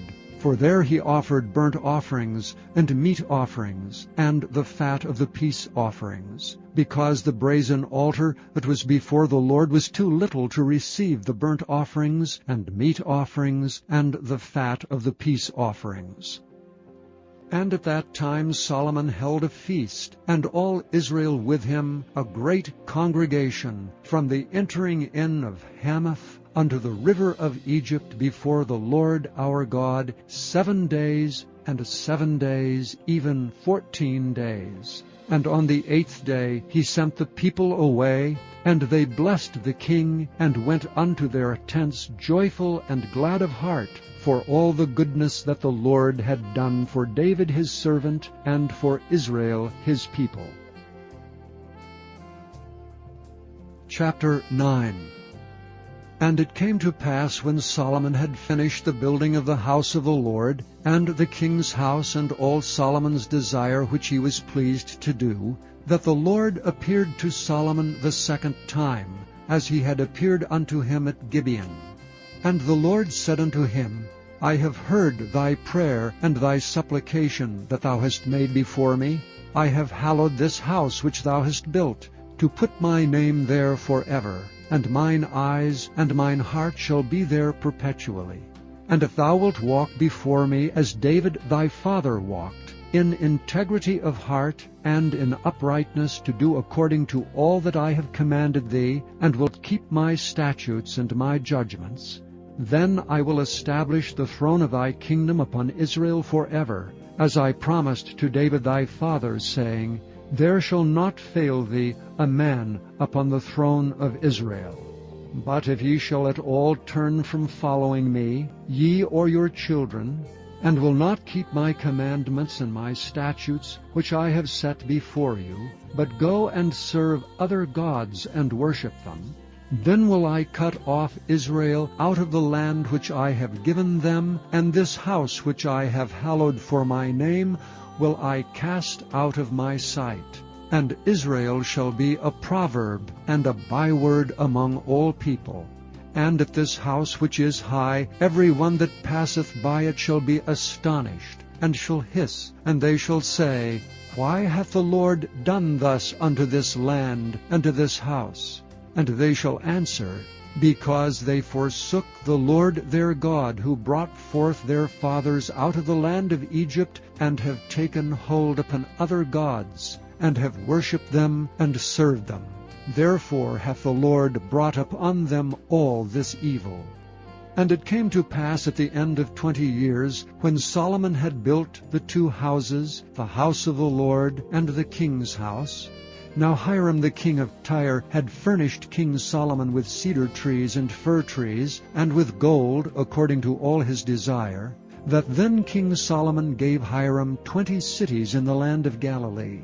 And Hiram came out from Tyre to see the cities which Solomon had given him, and they pleased him not. And he said, What cities are these which thou hast given me, my brother? And he called them the land of Cabul unto this day. And Hiram sent to the king 60 talents of gold. And this is the reason of the levy which King Solomon raised, for to build the house of the Lord and his own house, and Millo, and the wall of Jerusalem, and Hazor, and Megiddo, and Gezer. For Pharaoh king of Egypt had gone up, and taken Gezer, and burnt it with fire, and slain the Canaanites that dwelt in the city, and given it for a present unto his daughter Solomon's wife. And Solomon built Gezer, and Beth-horon the Nether, and Baalath, and Tadmor in the wilderness in the land, and all the cities of store that Solomon had, and cities for his chariots, and cities for his horsemen, and that which Solomon desired to build in Jerusalem, and in Lebanon, and in all the land of his dominion. And all the people that were left of the Amorites, Hittites, Perizzites, Hivites, and Jebusites, which were not of the children of Israel, their children that were left after them in the land, whom the children of Israel also were not able utterly to destroy, upon those did Solomon levy a tribute of bondservice unto this day.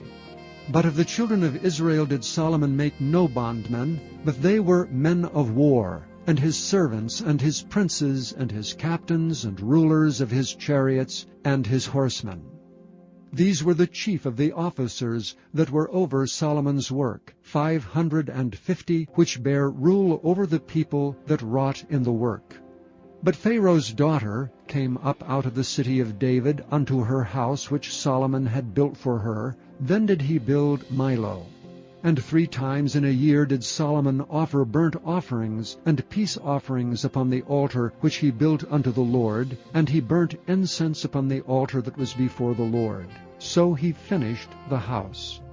And King Solomon made a navy of ships in Ezion-Geber, which is beside Eloth, on the shore of the Red Sea, in the land of Edom.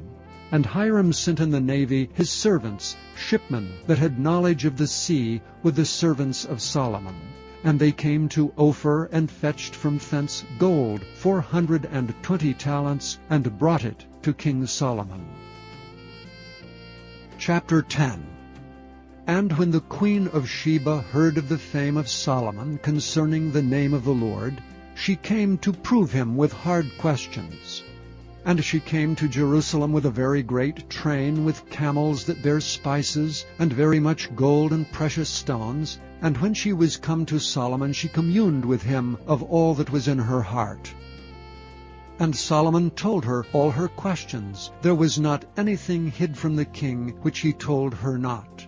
And when the queen of Sheba had seen all Solomon's wisdom, and the house that he had built, and the meat of his table, and the sitting of his servants, and the attendance of his ministers, and their apparel, and his cupbearers, and his ascent by which he went up unto the house of the Lord, there was no more spirit in her. And she said unto the king, It was a true report that I heard in mine own land of thy acts and of thy wisdom. Howbeit I believed not the words until I came, and mine eyes had seen it. And behold, the half was not told me.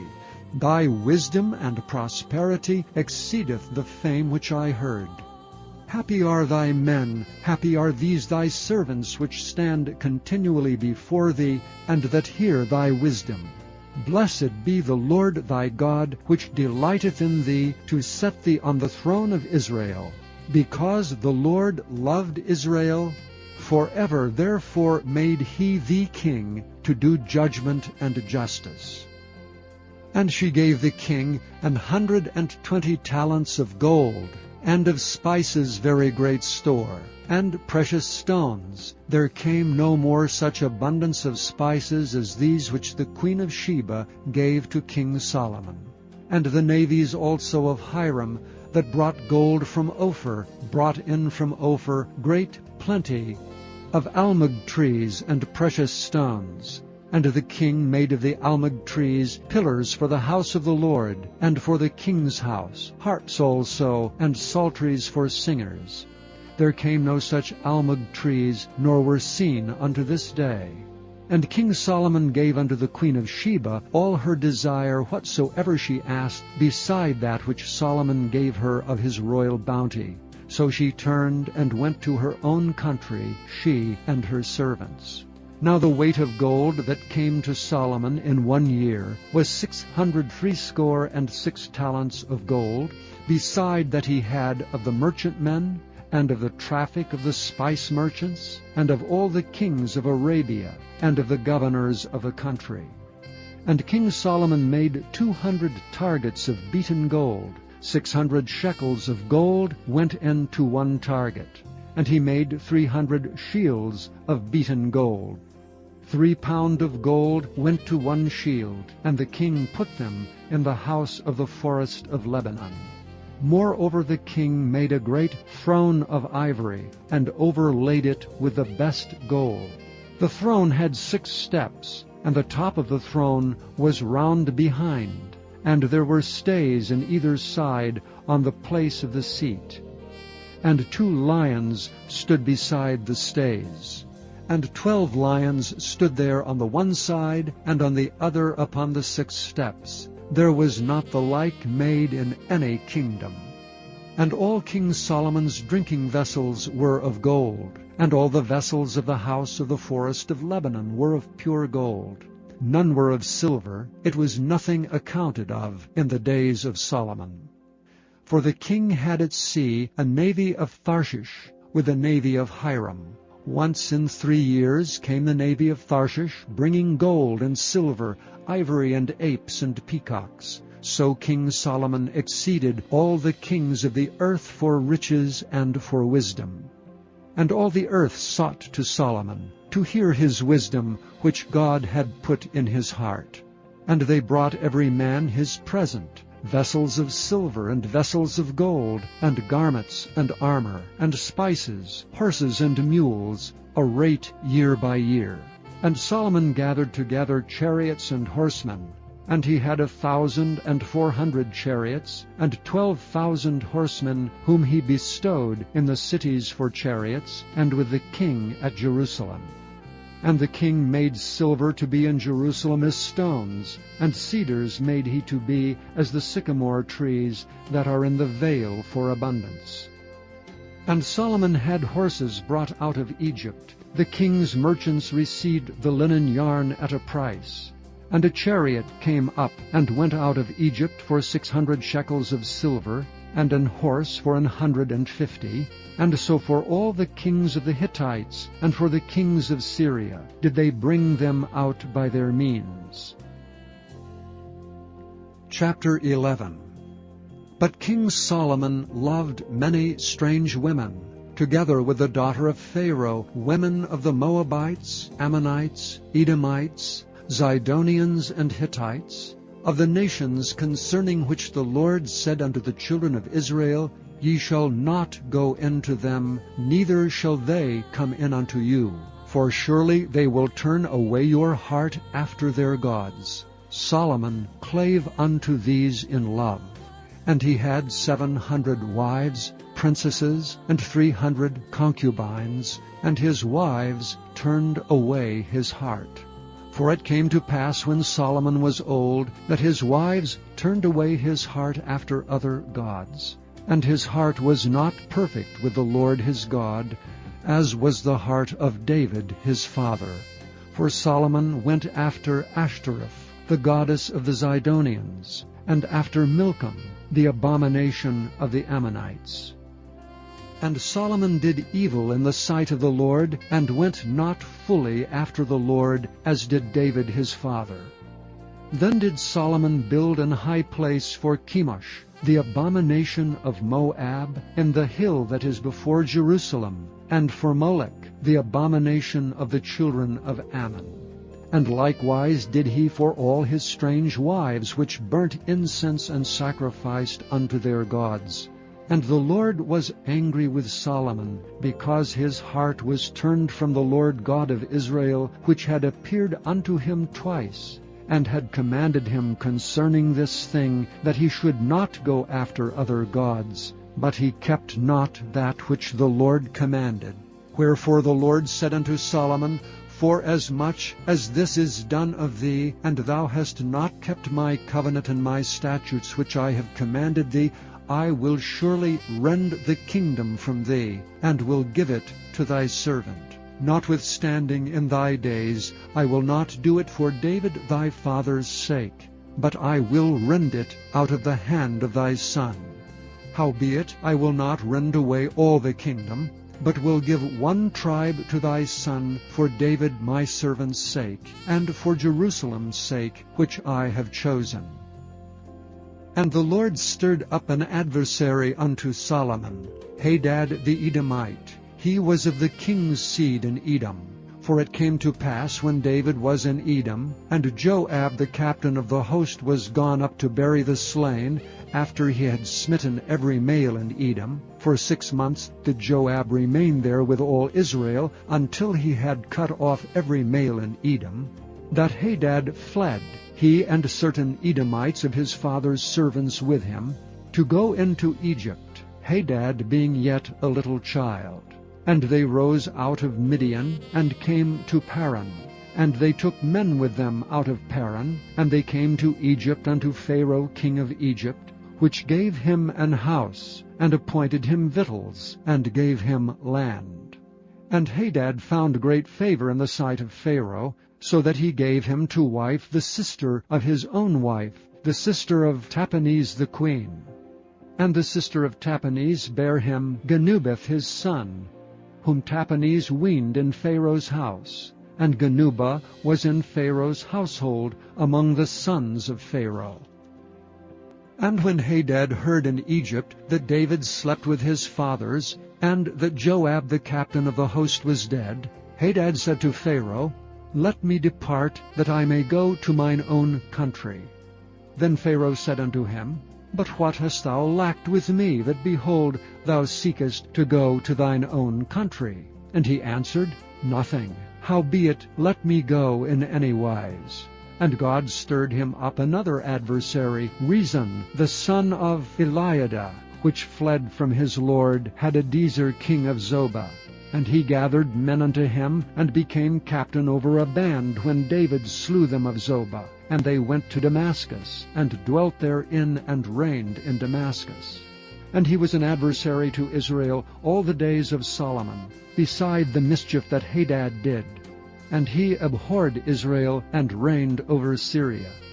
And Jeroboam the son of Nebat, and Ephrathite of Zeradah, Solomon's servant, whose mother's name was Zeruiah, a widow woman, even he lifted up his hand against the king. And this was the cause that he lifted up his hand against the king. Solomon built Millo, and repaired the breaches of the city of David his father. And the man Jeroboam was a mighty man of valor. And Solomon, seeing the young man that he was industrious, he made him ruler over all the charge of the house of Joseph. And it came to pass at that time, when Jeroboam went out of Jerusalem, that the prophet Ahijah the Shilonite found him in the way, and he had clad himself with a new garment, and they two were alone in the field. And Ahijah caught the new garment that was on him, and rent it in 12 pieces. And he said to Jeroboam, Take thee 10 pieces, for thus saith the Lord, the God of Israel, Behold, I will rend the kingdom out of the hand of Solomon, and will give 10 tribes to thee. But he shall have 1 tribe for my servant David's sake, and for Jerusalem's sake, the city which I have chosen out of all the tribes of Israel.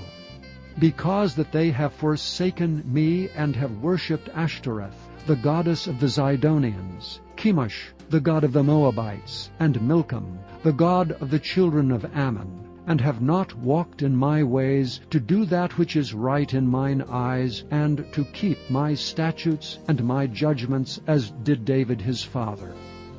Howbeit, I will not take the whole kingdom out of his hand, but I will make him prince all the days of his life, for David my servant's sake, whom I chose, because he kept my commandments and my statutes. But I will take the kingdom out of his son's hand, and will give it unto thee, even 10 tribes.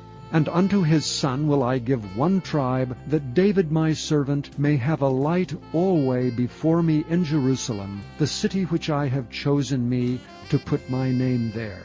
And I will take thee, and thou shalt reign according to all that thy soul desireth, and shalt be king over Israel. And it shall be, if thou wilt hearken unto all that I command thee, and wilt walk in my ways, and do that is right in my sight, to keep my statutes and my commandments, as David my servant did, that I will be with thee, and build thee a sure house, as I built for David, and will give Israel unto thee. And I will for this afflict the seed of David, but not forever. Solomon sought therefore to kill Jeroboam, and Jeroboam arose and fled into Egypt, unto Shishak king of Egypt, and was in Egypt until the death of Solomon. And the rest of the acts of Solomon, and all that he did, and his wisdom, are they not written in the book of the acts of Solomon? And the time that Solomon reigned in Jerusalem over all Israel was 40 years. And Solomon slept with his fathers, and was buried in the city of David his father, and Rehoboam his son reigned in his stead. Chapter 12. And Rehoboam went to Shechem, for all Israel were come to Shechem to make him king.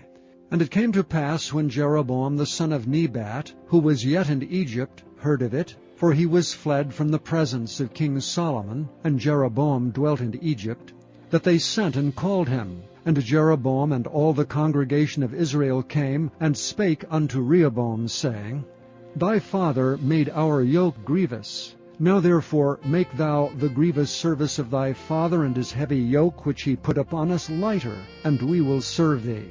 And he said unto them, Depart yet for 3 days, then come again to me. And the people departed. And King Rehoboam consulted with the old men that stood before Solomon his father while he yet lived, and said, How do ye advise that I may answer this people? And they spake unto him, saying, If thou wilt be a servant unto this people this day, and wilt serve them, and answer them, and speak good words to them, then they will be thy servants forever. But he forsook the counsel of the old men which they had given him, and consulted with the young men that were grown up with him, and which stood before him. And he said unto them, What counsel give ye, that we may answer this people, who have spoken to me, saying, Make the yoke which thy father did put upon us lighter? And the young men that were grown up with him spake unto him, saying, Thus shalt thou speak unto this people that spake unto thee, saying, Thy father made our yoke heavy, but make thou it lighter unto us. Thus shalt thou say unto them, My little finger shall be thicker than my father's loins. And now whereas my father did lade you with a heavy yoke, I will add to your yoke. My father hath chastised you with whips, but I will chastise you with scorpions. So Jeroboam and all the people came to Rehoboam the 3rd day, as the king had appointed, saying, Come to me again the 3rd day. And the king answered the people roughly, and forsook the old men's counsel that they gave him, and spake to them after the counsel of the young men, saying, My father made your yoke heavy, and I will add to your yoke. My father also chastised you with whips, but I will chastise you with scorpions. Wherefore the king hearkened not unto the people, for the cause was from the Lord, that he might perform his saying, which the Lord spake by Ahijah, the Shilonite, unto Jeroboam the son of Nebat. So when all Israel saw that the king hearkened not unto them, the people answered the king, saying, What portion have we in David? Neither have we inheritance in the son of Jesse. To your tents, O Israel. Now see to thine own house, David. So Israel departed unto their tents. But as for the children of Israel, which dwelt in the cities of Judah, Rehoboam reigned over them. Then King Rehoboam sent Adoram, who was over the tribute, and all Israel stoned him with stones, that he died. Therefore King Rehoboam made speed to get him up to his chariot to flee to Jerusalem. So Israel rebelled against the house of David unto this day. And it came to pass, when all Israel heard that Jeroboam was come again, that they sent and called him unto the congregation, and made him king over all Israel. There was none that followed the house of David, but the tribe of Judah only. And when King Rehoboam was come to Jerusalem, he assembled all the house of Judah with the tribe of Benjamin, and 180,000 chosen men, which were warriors, to fight against the house of Israel, to bring the kingdom again to Rehoboam the son of Solomon. But the word of God came unto Shemaiah the man of God, saying, Speak unto Rehoboam the son of Solomon king of Judah, and unto all the house of Judah and Benjamin, and to the remnant of the people, saying, Thus saith the Lord, Ye shall not go up, nor fight against your brethren the children of Israel. Return every man to his house, for the thing is from me. They hearkened therefore to the word of the Lord, and returned to depart according to the word of the Lord. Then Jeroboam built Shechem in Mount Ephraim, and dwelt therein, and went out from thence, and built Penuel. And Jeroboam said in his heart, Now shall the kingdom return to the house of David, if this people go up to do sacrifice in the house of the Lord at Jerusalem. Then shall the heart of this people turn again unto their Lord, even unto Rehoboam king of Judah, and they shall kill me, and go again to Rehoboam king of Judah.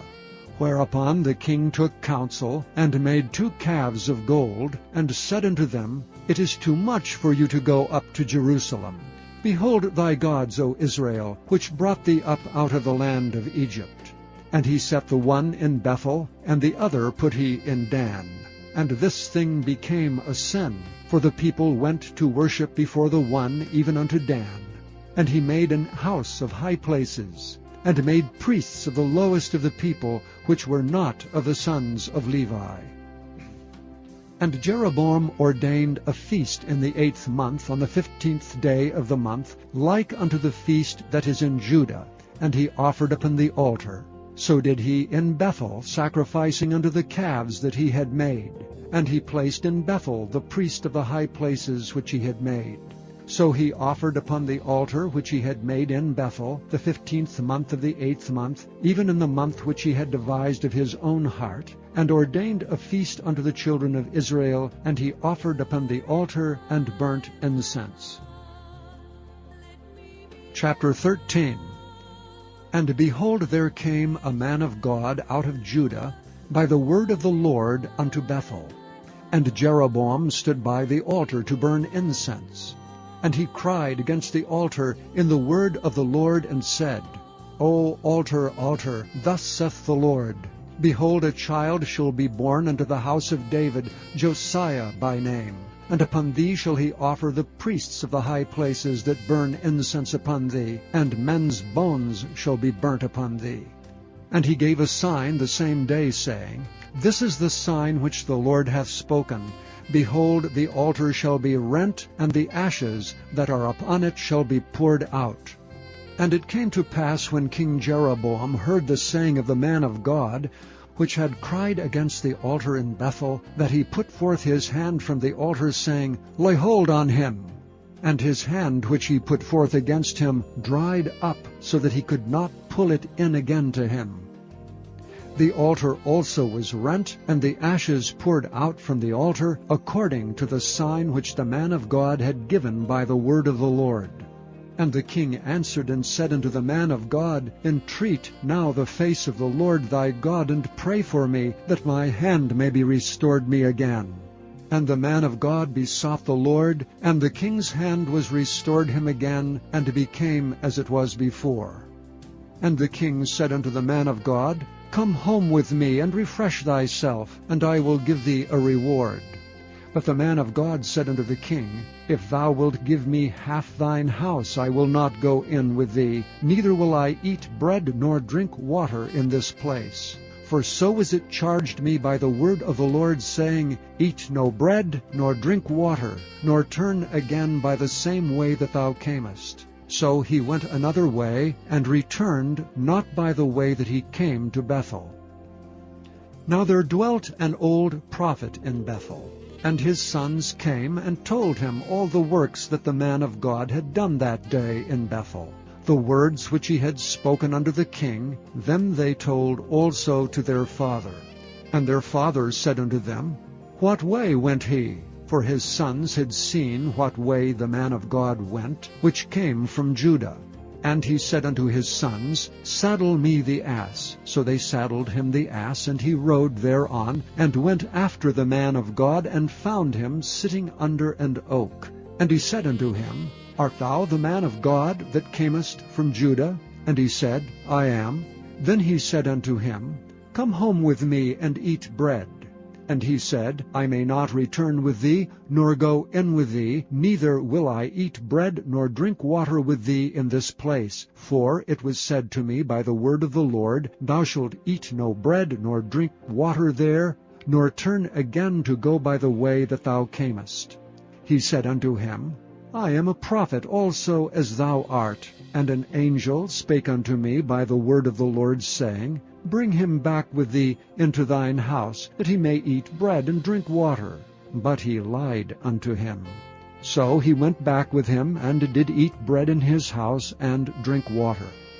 And it came to pass, as they sat at the table, that the word of the Lord came unto the prophet that brought him back. And he cried unto the man of God that came from Judah, saying, Thus saith the Lord, Forasmuch as thou hast disobeyed the mouth of the Lord, and hast not kept the commandment which the Lord thy God commanded thee, but camest back, and hast eaten bread and drunk water in the place of which the Lord did say to thee, Eat no bread and drink no water, thy carcass shall not come unto the sepulchre of thy fathers. And it came to pass, after he had eaten bread, and after he had drunk, that he saddled for him the ass, to wit, for the prophet whom he had brought back. And when he was gone, a lion met him by the way, and slew him. And his carcass was cast in the way, and the ass stood by it, the lion also stood by the carcass. And behold, men passed by, and saw the carcass cast in the way, and the lion standing by the carcass. And they came and told it in the city where the old prophet dwelt. And when the prophet that brought him back from the way heard thereof, he said, It is the man of God, who was disobedient unto the word of the Lord. Therefore the Lord hath delivered him unto the lion, which hath torn him and slain him, according to the word of the Lord which he spake unto him. And he spake to his sons, saying, Saddle me the ass. And they saddled him. And he went and found his carcass cast in the way, and the ass and the lion standing by the carcass. The lion had not eaten the carcass, nor torn the ass. And the prophet took up the carcass of the man of God, and laid it upon the ass, and brought it back. And the old prophet came to the city to mourn and to bury him. And he laid his carcass in his own grave, and they mourned over him, saying, Alas, my brother! And it came to pass, after he had buried him, that he spake to his sons, saying, When I am dead, then bury me in the sepulchre wherein the man of God is buried. Lay my bones beside his bones. For the saying which he cried by the word of the Lord against the altar in Bethel, and against all the houses of the high places which are in the cities of Samaria, shall surely come to pass. After this thing Jeroboam returned not from his evil way, but made again of the lowest of the people priests of the high places. Whosoever would, he consecrated him, and he became one of the priests of the high places. And this thing became sin unto the house of Jeroboam, even to cut it off, and to destroy it from off the face of the earth. Chapter 14. At that time Abijah the son of Jeroboam fell sick, and Jeroboam said to his wife, Arise, I pray thee, and disguise thyself, that thou be not known to be the wife of Jeroboam, and get thee to Shiloh. Behold, there is Ahijah the prophet, which told me that I should be king over this people. And take with thee 10 loaves, and cracknels, and a cruse of honey, and go to him, and he shall tell thee what shall become of the child.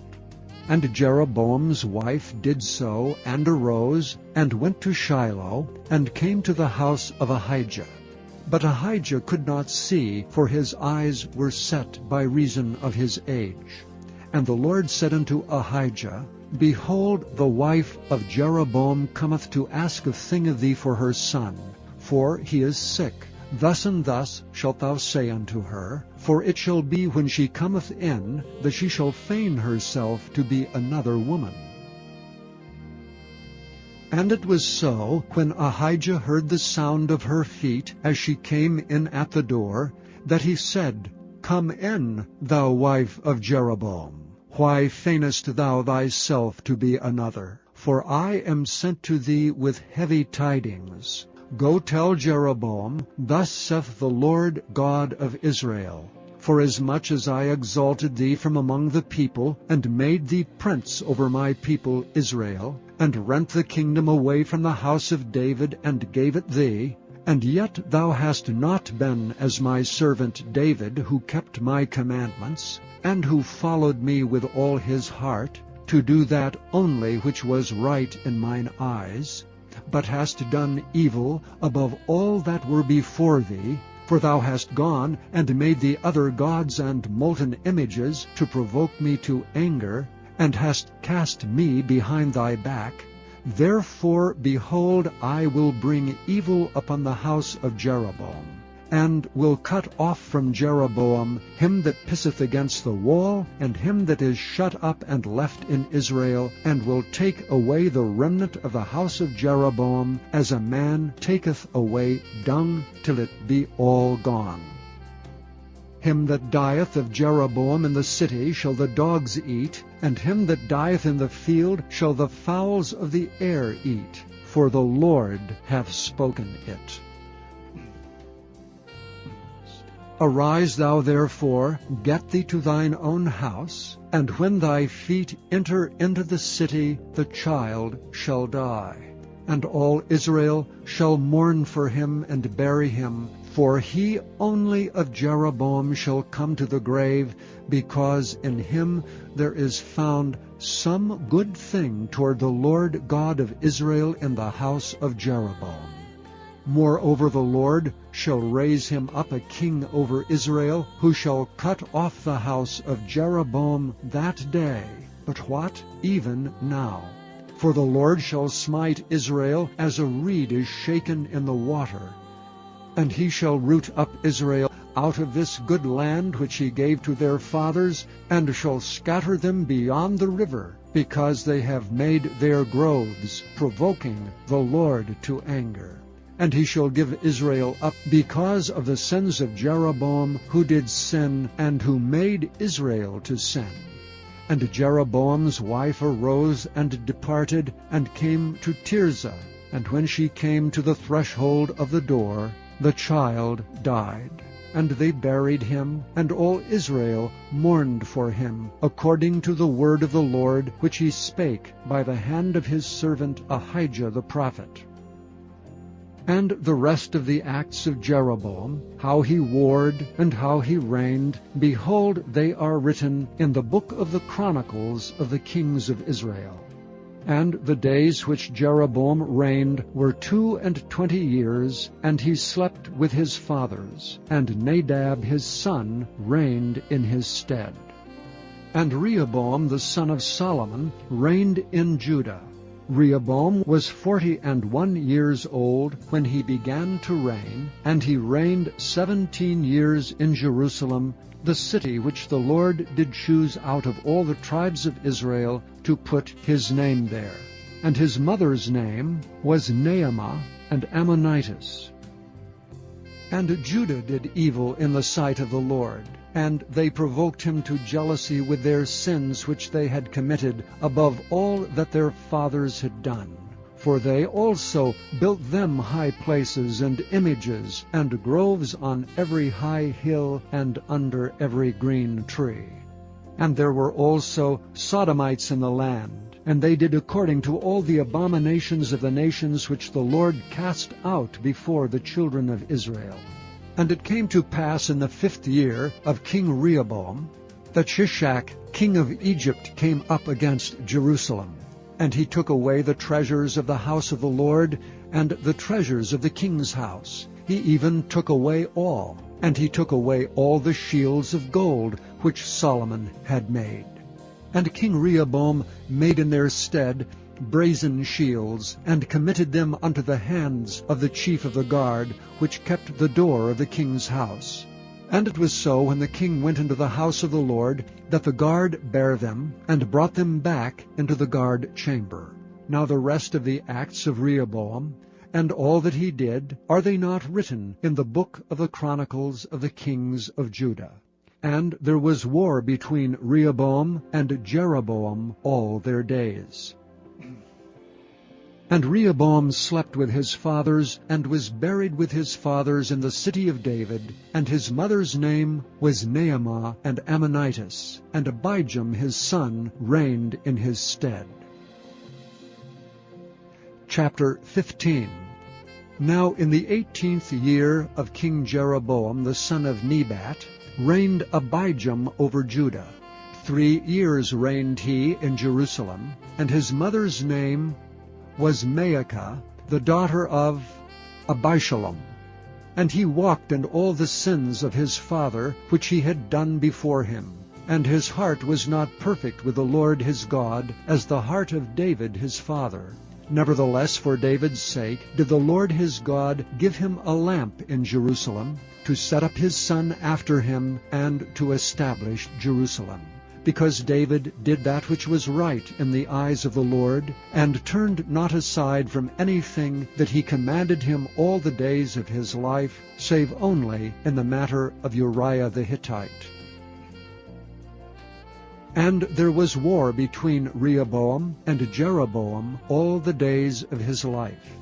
Now the rest of the acts of Abijam, and all that he did, are they not written in the book of the Chronicles of the kings of Judah? And there was war between Abijam and Jeroboam. And Abijam slept with his fathers, and they buried him in the city of David. And Asa his son reigned in his stead. And in the 20th year of Jeroboam king of Israel reigned Asa over Judah. And 41 years reigned he in Jerusalem. And his mother's name was Maacah, the daughter of Abishalom. And Asa did that which was right in the eyes of the Lord, as did David his father. And he took away the Sodomites out of the land, and removed all the idols that his fathers had made. And also Maacah his mother, even her he removed from being queen, because she had made an idol in a grove. And Asa destroyed her idol, and burnt it by the brook Kidron.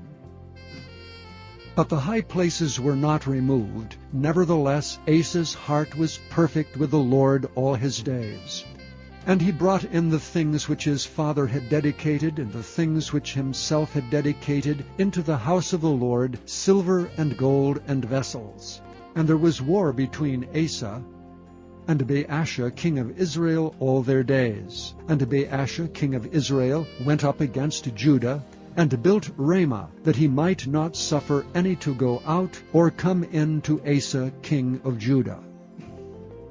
Then Asa took all the silver and the gold that were left in the treasures of the house of the Lord, and the treasures of the king's house, and delivered them into the hand of his servants, and King Asa sent them to Benhadad, the son of Tabrimon, the son of Hezion, king of Syria, that dwelt in Damascus, saying, There is a league between me and thee, and between my father and thy father.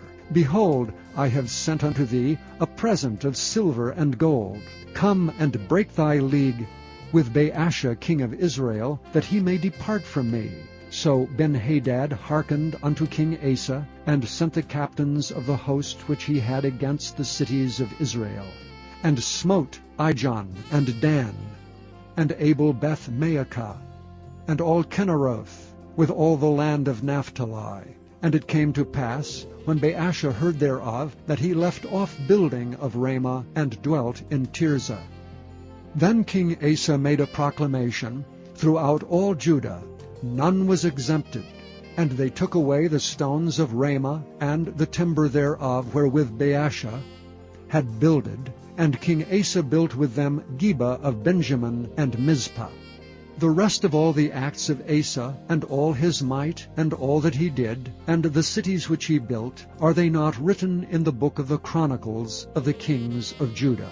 Nevertheless, in the time of his old age he was diseased in his feet. And Asa slept with his fathers, and was buried with his fathers in the city of David his father. And Jehoshaphat his son reigned in his stead. And Nadab, the son of Jeroboam, began to reign over Israel in the 2nd year of Asa king of Judah, and reigned over Israel 2 years. And he did evil in the sight of the Lord, and walked in the way of his father, and in his sin wherewith he made Israel to sin. And Baasha the son of Ahijah, of the house of Issachar, conspired against him, and Baasha smote him at Gibbethon, which belongeth to the Philistines. For Nadab and all Israel laid siege to Gibbethon. Even in the 3rd year of Asa king of Judah did Baasha slay him, and reigned in his stead. And it came to pass, when he reigned, that he smote all the house of Jeroboam. He left not to Jeroboam any that breathed, until he had destroyed him according unto the saying of the Lord, which he spake by his servant Ahijah the Shilonite, because of the sins of Jeroboam which he sinned, and which he made Israel sin by his provocation, wherewith he provoked the Lord God of Israel to anger. Now the rest of the acts of Nadab, and all that he did, are they not written in the book of the Chronicles of the kings of Israel? And there was war between Asa and Baasha king of Israel all their days. In the 3rd year of Asa king of Judah began Baasha the son of Ahijah to reign over all Israel in Tirzah 24 years. And he did evil in the sight of the Lord, and walked in the way of Jeroboam, and in his sin wherewith he made Israel to sin. Chapter 16. Then the word of the Lord came to Jehu the son of Hananiah against Baasha, saying, Forasmuch as I exalted thee out of the dust, and made thee prince over my people Israel, and thou hast walked in the way of Jeroboam, and hast made my people Israel to sin, to provoke me to anger with their sins, behold, I will take away the posterity of Baasha, and the posterity of his house, and will make thy house like the house of Jeroboam the son of Nebat. Him that dieth of Baasha in the city shall the dogs eat, and him that dieth of his in the fields shall the fowls of the air eat. Now the rest of the acts of Baasha, and what he did, and his might, are they not written in the book of the Chronicles of the kings of Israel? So Baasha slept with his fathers, and was buried in Tirzah, and Elah his son reigned in his stead. And also by the hand of the prophet Jehu, the son of Hanani, came the word of the Lord against Baasha and against his house, even for all the evil that he did in the sight of the Lord, in provoking him to anger with the work of his hands, in being like the house of Jeroboam, and because he killed him. In the 26th year of Asa king of Judah began Elah the son of Baasha to reign over Israel in Tirzah 2 years. And his servant Zimri, captain of half his chariots, conspired against him, as he was in Tirzah drinking himself drunk in the house of Arza, steward of his house in Tirzah. And Zimri went in and smote him and killed him in the 27th year of Asa king of Judah, and reigned in his stead. And it came to pass, when he began to reign, as soon as he sat on his throne, that he slew all the house of Baasha. He left him not one that pisseth against a wall, neither of his kinfolks, nor of his friends. Thus did Zimri destroy all the house of Baasha, according to the word of the Lord, which he spake against Baasha by Jehu the prophet. For all the sins of Baasha, and the sins of Elah his son, by which they sinned, and by which they made Israel to sin, in provoking the Lord God of Israel to anger with their vanities. Now the rest of the acts of Elah, and all that he did, are they not written in the book of the Chronicles of the kings of Israel? In the 27th year of Asa king of Judah did Zimri reign 7 days in Tirzah, and the people were encamped against Gibbethon, which belongeth to the Philistines. And the people that were encamped heard say, Zimri hath conspired, and hath also slain the king. Wherefore all Israel made Omri, the captain of the host, king over Israel that day in the camp. And Omri went up from Gibbethon, and all Israel with him, and they besieged Tirzah. And it came to pass, when Zimri saw that the city was taken, that he went into the palace of the king's house, and burnt the king's house over him with fire, and died. For his sins which he sinned in doing evil in the sight of the Lord, in walking in the way of Jeroboam, and in his sin which he did to make Israel to sin. Now the rest of the acts of Zimri, and his treason that he wrought, are they not written in the book of the Chronicles of the kings of Israel? Then were the people of Israel divided into 2 parts. Half of the people followed Tibni, the son of Ginath, to make him king, and half followed Omri. But the people that followed Omri prevailed against the people that followed Tibni, the son of Ginath. So Tibni died, and Omri reigned. In the 31st year of Asa king of Judah began Omri to reign over Israel 12 years. 6 years reigned he in Tirzah. And he bought the hill Samaria of Shemer for 2 talents of silver, and built on the hill, and called the name of the city which he built after the name of Shemer, owner of the hill Samaria. But Omri wrought evil in the eyes of the Lord, and did worse than all that were before him. For he walked in all the way of Jeroboam the son of Nebat, and in his sin wherewith he made Israel to sin, to provoke the Lord God of Israel to anger with their vanities. Now the rest of the acts of Omri which he did, and his might that he showed, are they not written in the book of the Chronicles of the kings of Israel? So Omri slept with his fathers, and was buried in Samaria, and Ahab his son reigned in his stead. And in the 38th year of Asa king of Judah began Ahab the son of Omri to reign over Israel. And Ahab the son of Omri reigned over Israel in Samaria 22 years. And Ahab the son of Omri did evil in the sight of the Lord above all that were before him. And it came to pass, as if it had been a light thing for him to walk in the sins of Jeroboam the son of Nebat, that he took to wife Jezebel the daughter of Ethbaal, king of the Zidonians, and went and served Baal, and worshipped him.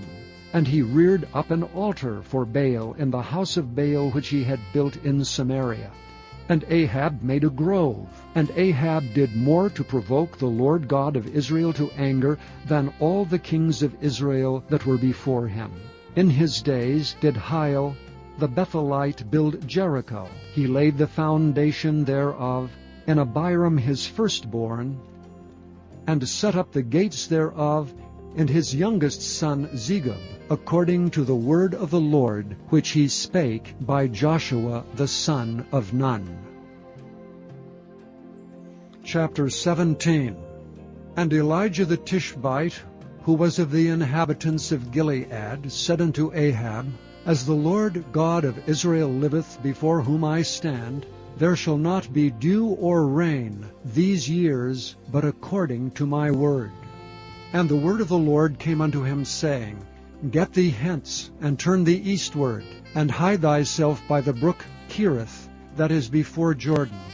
And it shall be, that thou shalt drink of the brook, and I have commanded the ravens to feed thee there. So he went and did according unto the word of the Lord. For he went and dwelt by the brook Cherith, that is before Jordan. And the ravens brought him bread and flesh in the morning, and bread and flesh in the evening, and he drank of the brook.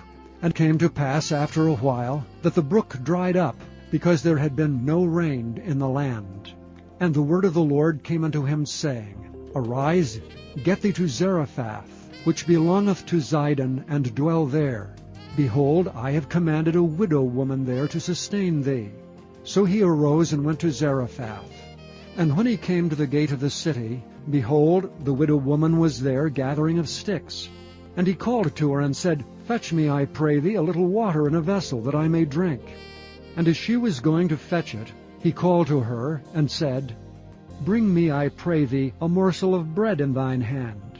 And she said, As the Lord thy God liveth, I have not a cake, but an handful of meal in a barrel, and a little oil in a cruse. And behold, I am gathering 2 sticks, that I may go in and dress it for me and my son, that we may eat it and die. And Elijah said unto her, Fear not, go and do as thou hast said, but make me thereof a little cake first, and bring it unto me, and after make for thee and for thy son. For thus saith the Lord God of Israel, The barrel of meal shall not waste, neither shall the cruse of oil fail, until the day that the Lord sendeth rain upon the earth. And she went and did according to the saying of Elijah. And she and he and her house did eat many days. And the barrel of meal wasted not, neither did the cruse of oil fail, according to the word of the Lord which he spake by Elijah. And it came to pass after these things, that the son of the woman, the mistress of the house, fell sick, and his sickness was so sore that there was no breath left in him. And she said unto Elijah, What have I to do with thee, O thou man of God? Art thou come unto me to call my sin to remembrance, and to slay my son? And he said unto her, Give me thy son. And he took him out of her bosom, and carried him up into a loft, where he abode, and laid him upon his own bed. And he cried unto the Lord, and said, O Lord my God, hast thou also brought evil upon the widow with whom I sojourn by slaying her son? And he stretched himself upon the child 3 times, and cried unto the Lord, and said, O Lord my God, I pray thee, let this child's soul come into him again.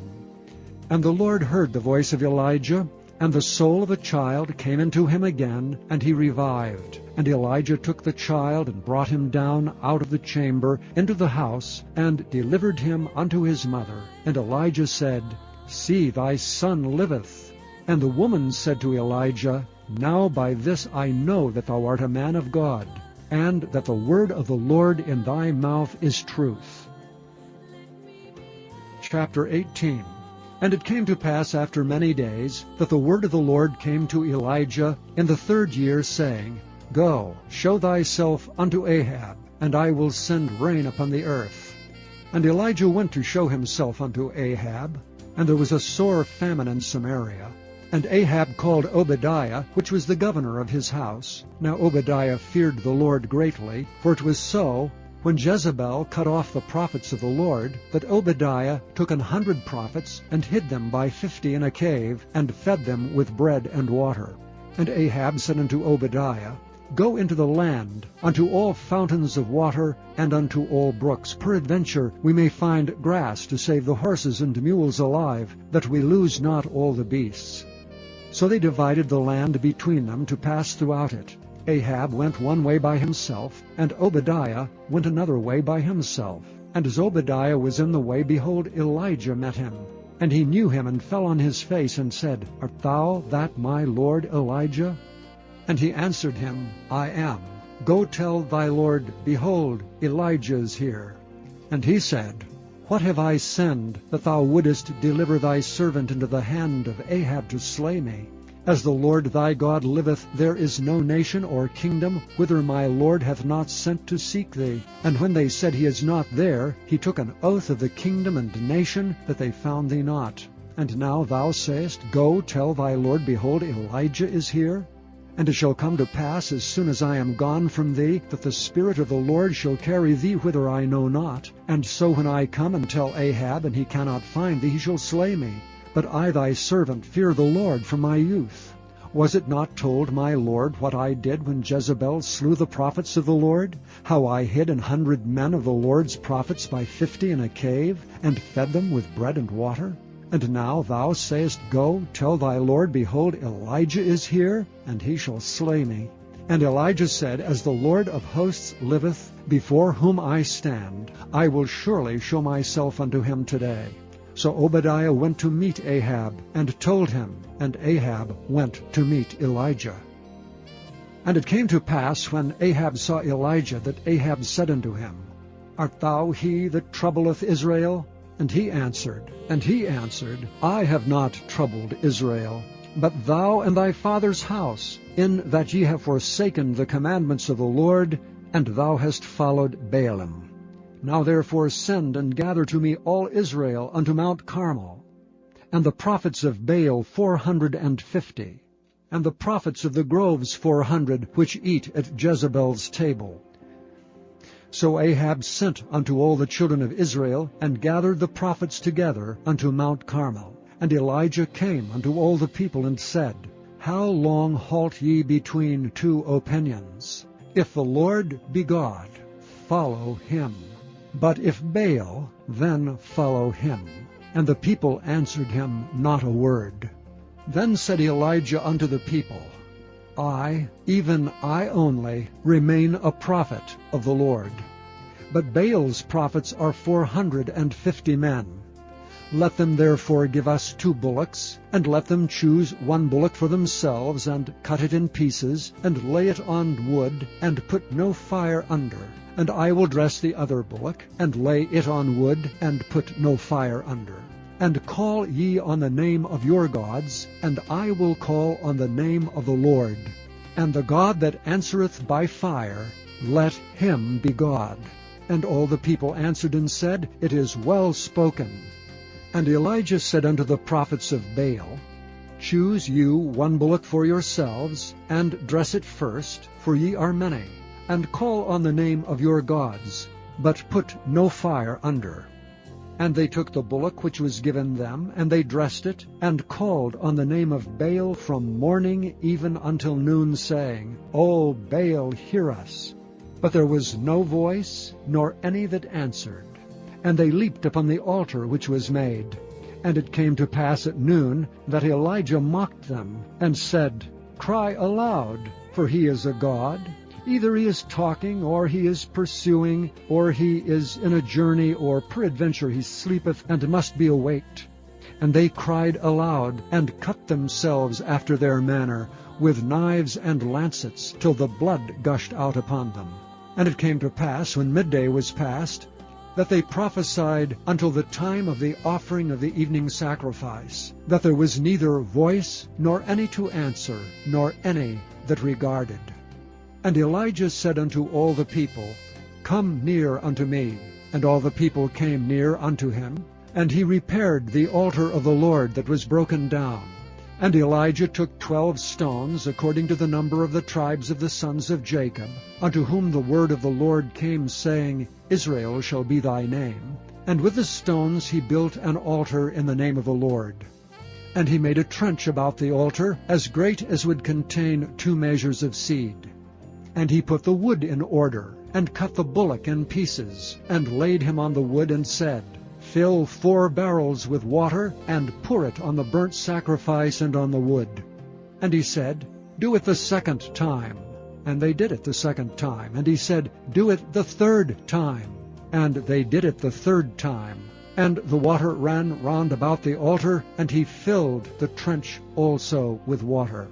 And it came to pass at the time of the offering of the evening sacrifice, that Elijah the prophet came near and said, Lord God of Abraham, Isaac, and of Israel, let it be known this day that thou art God in Israel, and that I am thy servant, and that I have done all these things at thy word. Hear me, O Lord, hear me, that this people may know that thou art the Lord God, and that thou hast turned their heart back again. Then the fire of the Lord fell, and consumed the burnt sacrifice, and the wood, and the stones, and the dust, and licked up the water that was in the trench.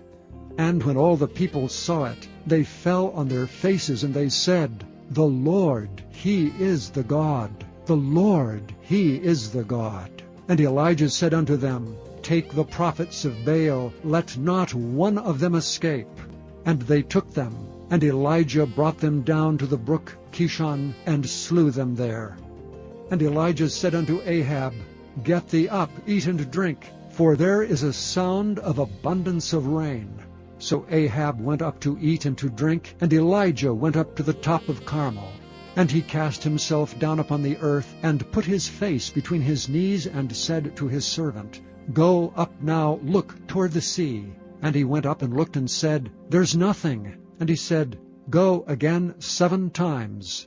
And it came to pass at the 7th time that he said, Behold, there ariseth a little cloud out of the sea like a man's hand. And he said, Go up, say unto Ahab, Prepare thy chariot, and get thee down, that the rain stop thee not. And it came to pass in the meanwhile, that the heaven was black with clouds and wind, and there was a great rain. And Ahab rode and went to Jezreel. And the hand of the Lord was on Elijah, and he girded up his loins, and ran before Ahab to the entrance of Jezreel. Chapter 19. And Ahab told Jezebel all that Elijah had done, and withal how he had slain all the prophets with the sword. Then Jezebel sent a messenger unto Elijah, saying, So let the gods do to me, and more also, if I make not thy life as the life of one of them by tomorrow about this time. And when he saw that, he arose, and went for his life, and came to Beersheba, which belongeth to Judah, and left his servant there. But he himself went a day's journey into the wilderness, and came and sat down under a juniper tree. And he requested for himself that he might die, and said, It is enough now, O Lord, take away my life, for I am not better than my fathers. And as he lay and slept under a juniper tree, behold, then an angel touched him, and said unto him, Arise and eat. And he looked, and behold, there was a cake baken on the coals, and a cruse of water at his head. And he did eat and drink, and laid him down again. And the angel of the Lord came again the 2nd time, and touched him, and said, Arise and eat, because the journey is too great for thee. And he arose, and did eat and drink, and went in the strength of that meat 40 days and 40 nights unto Horeb, the mount of God. And he came hither unto a cave, and lodged there. And behold, the word of the Lord came to him, and he said unto him, What doest thou here, Elijah? And he said, I have been very jealous for the Lord God of hosts, for the children of Israel have forsaken thy covenant, thrown down thine altars, and slain thy prophets with the sword. And I, even I only, am left, and they seek my life to take it away. And he said, Go forth and stand upon the mount before the Lord. And behold, the Lord passed by, and a great and strong wind rent the mountains, and brake in pieces the rocks before the Lord. But the Lord was not in the wind. And after the wind an earthquake, but the Lord was not in the earthquake. And after the earthquake a fire, but the Lord was not in the fire. And after the fire a still small voice. And it was so, when Elijah heard it, that he wrapped his face in his mantle, and went out and stood in the entering in of the cave. And behold, there came a voice unto him, and said, What doest thou here, Elijah? And he said, I have been very jealous for the Lord God of hosts, because the children of Israel have forsaken thy covenant, thrown down thine altars, and slain thy prophets with the sword. And I, even I only, am left, and they seek my life to take it away. And the Lord said unto him, Go, return on thy way to the wilderness of Damascus, and when thou comest, anoint Hazael to be king over Syria, and Jehu the son of Nimshi shalt thou anoint to be king over Israel, and Elisha the son of Shaphat of Abel-Meholah shalt thou anoint to be prophet in thy room. And it shall come to pass that him that escapeth the sword of Hazael shall Jehu slay, and him that escapeth from the sword of Jehu shall Elisha slay. Yet I have left me 7,000 in Israel, all the knees which have not bowed unto Baal, and every mouth which hath not kissed him. So he departed thence and found Elisha the son of Shaphat, who was plowing with 12 yoke of oxen before him, and he with the 12th. And Elijah passed by him, and cast his mantle upon him. And he left the oxen, and ran after Elijah, and said, Let me, I pray thee, kiss my father and my mother, and then I will follow thee. And he said unto him, Go back again, for what have I done to thee? And he returned back from him, and took a yoke of oxen, and slew them, and boiled their flesh with the instruments of the oxen, and gave unto the people, and they did eat. And he arose, and went after Elijah, and ministered unto him. Chapter 20. And Ben-Hadad the king of Syria gathered all his host together, and there were 32 kings with him, and horses and chariots. And he went up and besieged Samaria, and warred against it.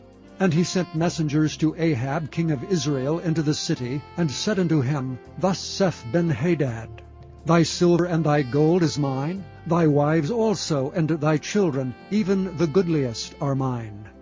And the king of Israel answered and said, My lord, O king, according to thy saying, I am thine, and all that I have.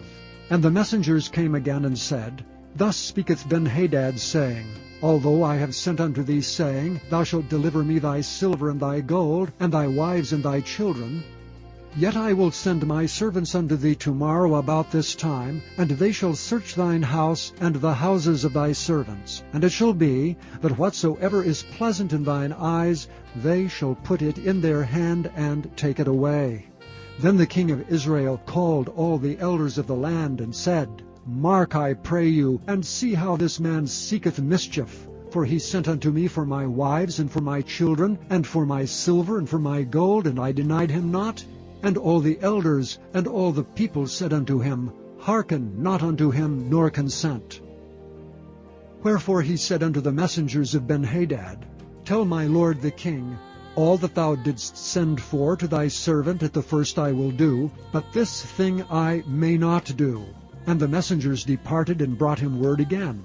Then Ben-Hadad sent unto him, and said, The gods do so unto me, and more also, if the dust of Samaria shall suffice for handfuls for all the people that follow me. And the king of Israel answered and said, Tell him, let not him that girdeth on his harness boast himself as he that putteth it off. And it came to pass, when Ben-Hadad heard this message, as he was drinking, he and the kings in the pavilions, that he said unto his servants, Set yourselves in array. And they set themselves in array against the city. And behold, there came a prophet unto Ahab king of Israel, saying, Thus saith the Lord, Hast thou seen all this great multitude? Behold, I will deliver it into thy hand this day, and thou shalt know that I am the Lord. And Ahab said, By whom? And he said, Thus saith the Lord, even by the young men of the princes of the provinces. Then he said, Who shall order the battle? And he answered, Thou. Then he numbered the young men of the princes of the provinces, and they were 232. And after them he numbered all the people, even all the children of Israel, being 7,000. And they went out at noon, But Benhadad was drinking himself drunk in the pavilions, he and the kings, the 32 kings that helped him. And the young men of the princes of the provinces went out first.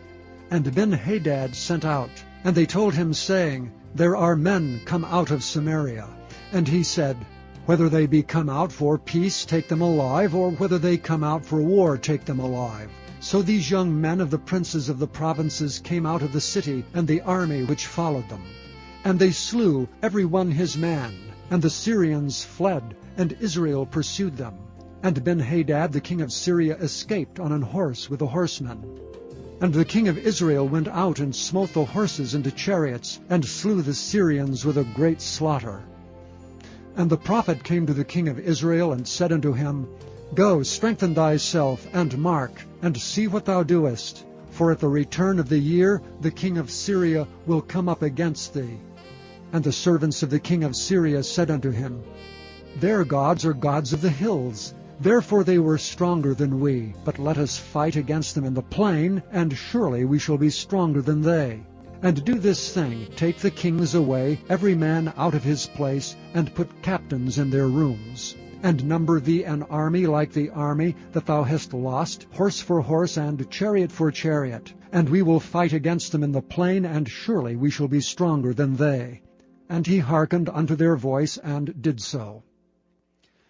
And it came to pass at the return of the year, that Benhadad numbered the Syrians, and went up to Aphek to fight against Israel.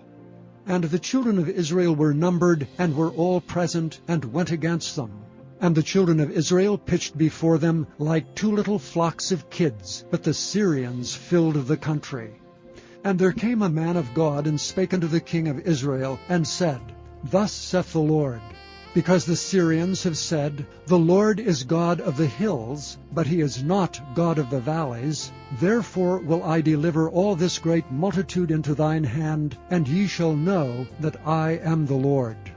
And they pitched one over against the other 7 days. And so it was, that in the 7th day the battle was joined. And the children of Israel slew of the Syrians 100,000 footmen in 1 day. But the rest fled to Aphek into the city. And there was a wall fell upon 27,000 of the men that were left. And Benhadad fled, and came into the city, into an inner chamber. And his servants said unto him, Behold now, we have heard that the kings of the house of Israel are merciful kings. Let us, I pray thee, put sackcloth on our loins, and ropes upon our heads, and go out to the king of Israel, peradventure he will save thy life.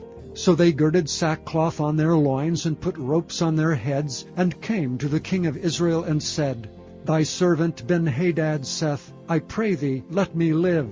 And he said, Is he yet alive? He is my brother. Now the men did diligently observe whether anything would come from him, and did hastily catch it. And they said, Thy brother Benhadad. Then he said, Go ye, bring him. Then Benhadad came forth to him, and he caused him to come up into the chariot. And Benhadad said unto him, The cities which my father took from thy father I will restore, and thou shalt make streets for thee in Damascus, as my father made in Samaria. Then said Ahab, I will send thee away with this covenant. So he made a covenant with him, and sent him away. And a certain man of the sons of the prophets said unto his neighbor, in the word of the Lord, Smite me, I pray thee. And the man refused to smite him. Then said he unto him, Because thou hast not obeyed the voice of the Lord, behold, as soon as thou art departed from me, a lion shall slay thee. And as soon as he was departed from him, a lion found him and slew him. Then he found another man and said, Smite me, I pray thee. And the man smote him, so that in smiting he wounded him. So the prophet departed, and waited for the king by the way, and disguised himself with ashes upon his face. And as the king passed by, he cried unto the king, and he said, Thy servant went out into the midst of the battle, and behold, a man turned aside, and brought a man unto me, and said, Keep this man. If by any means he be missing, then shall thy life be for his life, or else thou shalt pay a talent of silver. And as thy servant was busy here and there, he was gone. And the king of Israel said unto him, So shall thy judgment be, thyself hast decided it. And he hasted and took the ashes away from his face, and the king of Israel discerned him, that he was of the prophets. And he said unto him, Thus saith the Lord, because thou hast let out of thy hand a man whom I appointed to utter destruction, therefore thy life shalt go for his life, and thy people for his people. And the king of Israel went to his house heavy and displeased, and came to Samaria. Chapter 21. And it came to pass after these things, that Naboth the Jezreelite had a vineyard which was in Jezreel, hard by the palace of Ahab king of Samaria.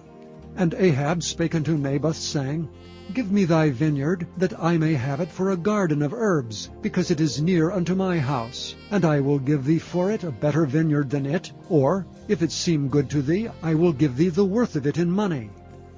And Naboth said to Ahab, The Lord forbid it me, that I should give the inheritance of my fathers unto thee. And Ahab came into his house heavy and displeased, because of the word which Naboth the Jezreelite had spoken to him. For he had said, I will not give thee the inheritance of my fathers. And he laid him down upon his bed, and turned away his face, and would eat no bread. But Jezebel his wife came to him, and said, Why is thy spirit so sad, that thou eatest no bread? And he said unto her, Because I spake unto Naboth the Jezreelite, and said unto him, Give me thy vineyard for money, or else, if it please thee, I will give thee another vineyard for it. And he answered, I will not give thee my vineyard.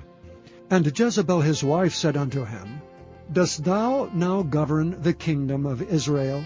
Arise, and eat bread, and let thine heart be merry. I will give thee the vineyard of Naboth the Jezreelite.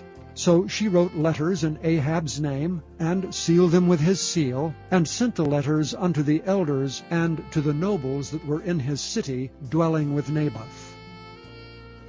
And she wrote in the letters, saying, Proclaim a fast, and set Naboth on high among the people, and set 2 men, sons of Belial, before him, to bear witness against him, saying, Thou didst blaspheme God and the king, and then carry him out and stone him, that he may die. And the men of his city, even the elders and the nobles, who were the inhabitants in his city, did as Jezebel had sent unto them, and as it was written in the letters which she had sent unto them. They proclaimed a fast, and set Naboth on high among the people. And there came in 2 men, children of Belial, and sat before him. And the men of Belial witnessed against him, even against Naboth, in the presence of the people, saying, Naboth did blaspheme God and the king. Then they carried him forth out of the city, and stoned him with stones, that he died. Then they sent to Jezebel, saying, Naboth is stoned, and is dead. And it came to pass, when Jezebel heard that Naboth was stoned and was dead, that Jezebel said to Ahab, Arise, take possession of the vineyard of Naboth the Jezreelite, which he refused to give thee for money. For Naboth is not alive, but dead. And it came to pass, when Ahab heard that Naboth was dead, that Ahab rose up to go down to the vineyard of Naboth the Jezreelite, to take possession of it. And the word of the Lord came to Elijah the Tishbite, saying, Arise, go down to meet Ahab king of Israel, which is in Samaria. Behold, he is in the vineyard of Naboth, whither he is gone down to possess it. And thou shalt speak unto him, saying, Thus saith the Lord, Hast thou killed and also taken possession? And thou shalt speak unto him, saying, Thus saith the Lord, In the place where dogs licked the blood of Naboth, shall dogs lick thy blood, even thine. And Ahab said to Elijah, Hast thou found me, O mine enemy? And he answered, I have found thee, because thou hast sold thyself to work evil in the sight of the Lord. Behold, I will bring evil upon thee, and will take away thy posterity, and will cut off from Ahab him that pisseth against the wall, and him that is shut up and left in Israel. And will make thine house like the house of Jeroboam the son of Nebat, and like the house of Baasha the son of Ahijah, for the provocation wherewith thou hast provoked me to anger, and made Israel to sin. And of Jezebel also spake the Lord, saying, The dogs shall eat Jezebel by the wall of Jezreel. Him that dieth of Ahab in the city the dogs shall eat, and him that dieth in the field shall the fowls of the air eat. But there was none like unto Ahab, which did sell himself to work wickedness in the sight of the Lord, whom Jezebel his wife stirred up. And he did very abominably, and following idols, according to all things as did the Amorites, whom the Lord cast out before the children of Israel. And it came to pass, when Ahab heard those words, that he rent his clothes, and put sackcloth upon his flesh, and fasted, and lay in sackcloth, and went softly. And the word of the Lord came to Elijah the Tishbite, saying, Seest thou how Ahab humbleth himself before me? Because he humbleth himself before me, I will not bring the evil in his days, but in his son's days will I bring the evil upon his house. Chapter 22. And they continued 3 years without war between Syria and Israel. And it came to pass in the 3rd year, that Jehoshaphat the king of Judah came down to the king of Israel.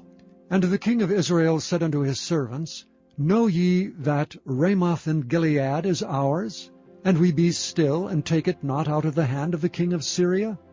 And he said unto Jehoshaphat, Wilt thou go with me to battle to Ramoth Gilead? And Jehoshaphat said to the king of Israel, I am as thou art, my people as thy people, my horses as thy horses.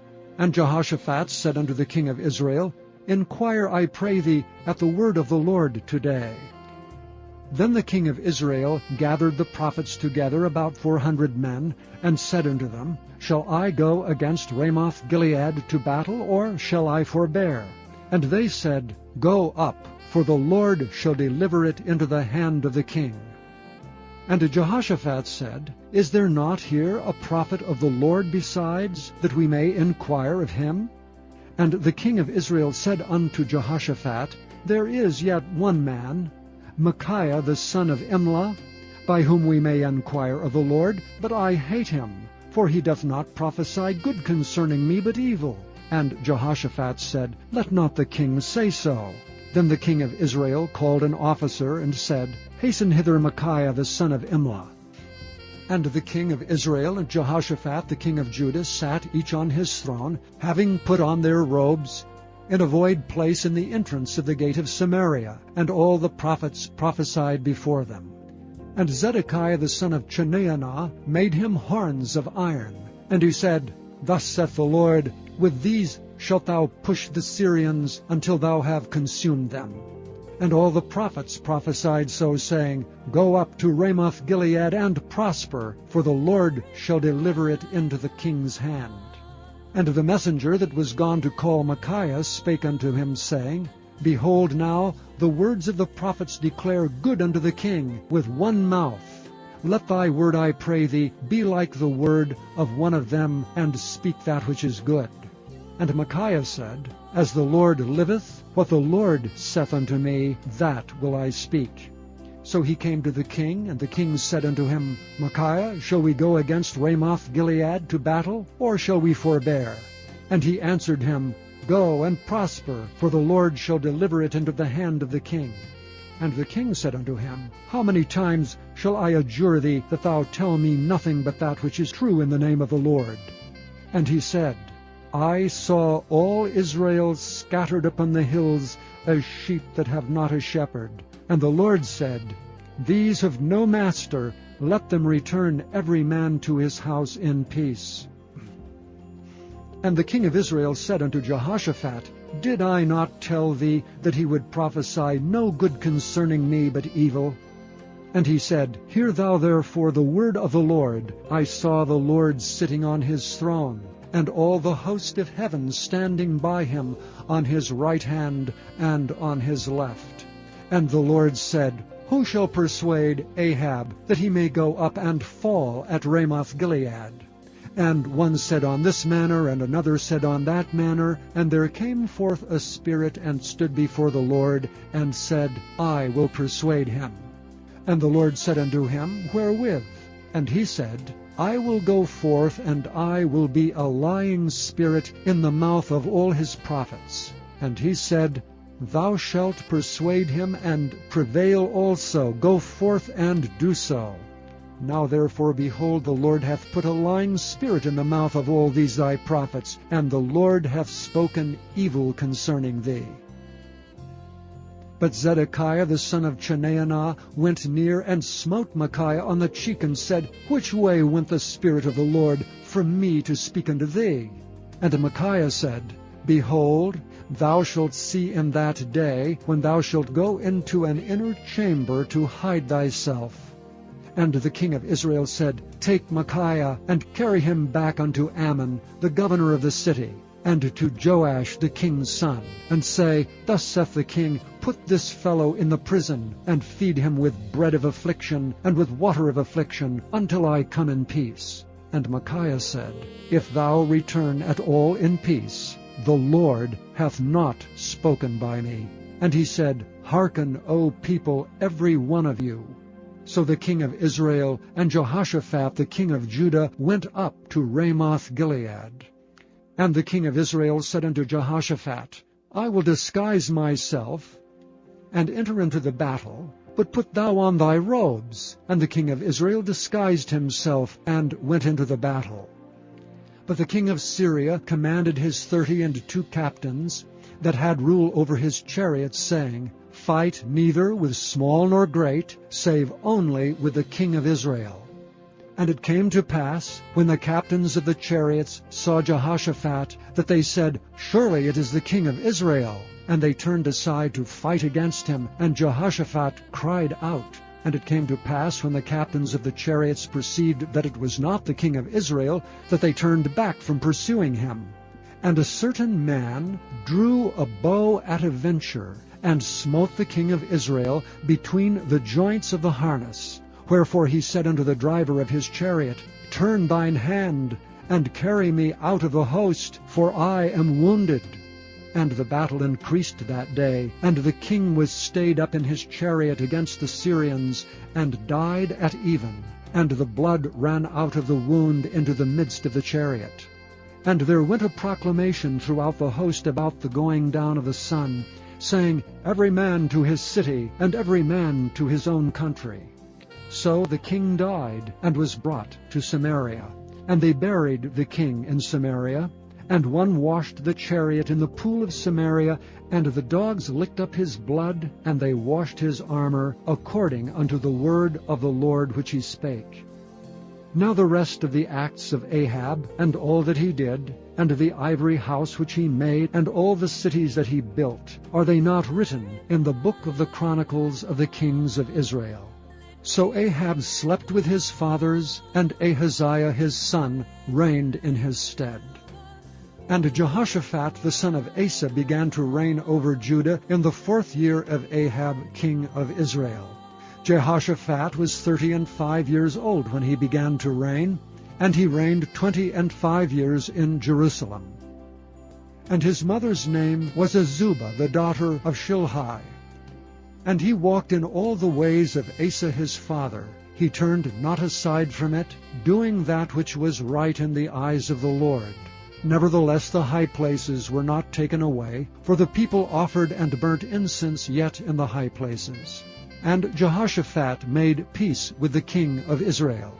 Now the rest of the acts of Jehoshaphat, and his might that he showed, and how he warred, are they not written in the book of the Chronicles of the kings of Judah? And the remnant of the Sodomites which remained in the days of his father Asa he took out of the land. There was then no king in Edom, a deputy was king.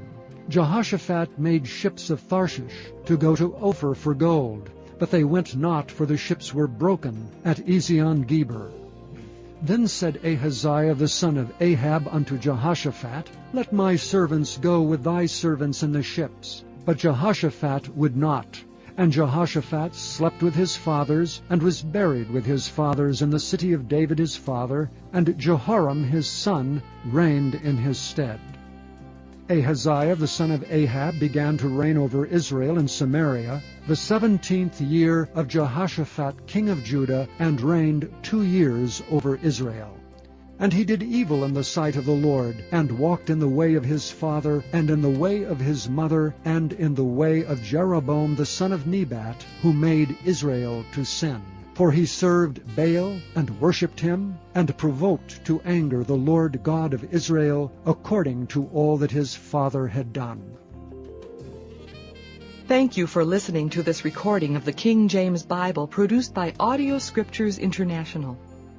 Audio Scriptures International believes it is more important to spread the Word of God than to make a large profit.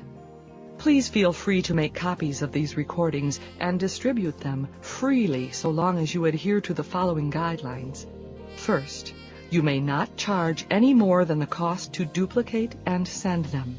Secondly, you must make a complete copy of the recording, including this message. For commercial and fundraising distribution, please contact Audio Scriptures International for additional information. The second book of the Kings, commonly called the fourth book of the Kings. Chapter 1. Then Moab rebelled against Israel after the death of Ahab. And Ahaziah fell down through a lattice in the upper chamber that was in Samaria, and was sick. And he sent messengers, and said unto them, Go inquire of Baal-zebub, the god of Ekron, whether I shall recover of this disease. But the angel of the Lord said to Elijah the Tishbite, Arise, go up to meet the messengers of the king of Samaria, and say unto them, Is it not because there is not a God in Israel, that ye go to inquire of Baal-zebub, the god of Ekron? Now therefore thus saith the Lord, Thou shalt not come down from that bed on which thou art gone up, but shalt surely die. And Elijah departed. And when the messengers turned back unto him, he said unto them, Why are ye now turned back? And they said unto him, There came a man up to meet us, and said unto us, Go, turn again unto the king that sent you, and say unto him, Thus saith the Lord, Is it not because there is not a God in Israel, that thou sendest to inquire of Baal-zebub, the god of Ekron? Therefore thou shalt not come down from the bed on which thou art gone up, but shalt surely die. And he said unto them, What manner of man was he which came up to meet you, and told you these words? And they answered him, He was an hairy man, and girt with a girdle of leather about his loins. And he said, It is Elijah the Tishbite. Then the king sent unto him a captain of 50 with his 50. And he went up to him, and behold, he sat on the top of an hill. And he spake unto him, Thou man of God, the king hath said, Come down. And Elijah answered and said to the captain of 50, If I be a man of God, then let fire come down from heaven, and consume thee and thy 50. And there came down fire from heaven, and consumed him and his 50. Again also he sent unto him another captain of 50 with his 50. And he answered and said unto him, O man of God, thus hath the king said, Come down quickly. And Elijah answered and said unto them, If I be a man of God, let fire come down from heaven, and consume thee and thy 50. And the fire of God came down from heaven, and consumed him and his 50. And he sent again a captain of the third 50 with his 50. And the third captain of 50 went up and came, and fell on his knees before Elijah, and besought him, and said unto him, O man of God, I pray thee, let my life and the life of these 50 thy servants be precious in thy sight. Behold, there came fire down from heaven, and burnt up the 2 captains of the former 50s with their 50s. Therefore let my life now be precious in thy sight. And the angel of the Lord said unto Elijah, Go down with him, be not afraid of him. And he arose, and went down with him unto the king. And he said unto him, Thus saith the Lord, Forasmuch as thou hast sent messengers to inquire of Baal-zebub the god of Ekron, is it not because there is no God in Israel to inquire of his word? Therefore thou shalt not come down off that bed on which thou art gone up, but shalt surely die. So he died according to the word of the Lord which Elijah had spoken. And Jehoram reigned in his stead in the 2nd year of Jehoram son of Jehoshaphat king of Judah, because he had no son. Now the rest of the acts of Ahaziah which he did, are they not written in the book of the Chronicles of the kings of Israel? Chapter 2. And it came to pass, when the Lord would take up Elijah into heaven by a whirlwind, that Elijah went with Elisha from Gilgal. And Elijah said unto Elisha, Tarry here, I pray thee, for the Lord hath sent me to Bethel. And Elisha said unto him, As the Lord liveth, and as thy soul liveth, I will not leave thee. So they went down to Bethel. And the sons of the prophets that were at Bethel came forth to Elisha, and said unto him, Knowest thou that the Lord will take away thy master from thy head today? And he said, Yea, I know it. Hold ye your peace. And Elijah said unto him, Elisha, tarry here, I pray thee, for the Lord hath sent me to Jericho. And he said, As the Lord liveth, and as thy soul liveth, I will not leave thee. So they came to Jericho. And the sons of the prophets that were at Jericho came to Elisha, and said unto him, Knowest thou that the Lord will take away thy master from thy head today? And he answered, Yea, I know it. Hold ye your peace. And Elisha said unto him, Tarry, I pray thee, here, for the Lord hath sent me to Jordan. And he said, As the Lord liveth, and as thy soul liveth, I will not leave thee. And they too went on. And 50 men of the sons of the prophets went, and stood to view far off, and they too stood by Jordan. And Elijah took his mantle, and wrapped it together, and smote the waters. And they were divided hither and thither, so that they too went over on dry ground.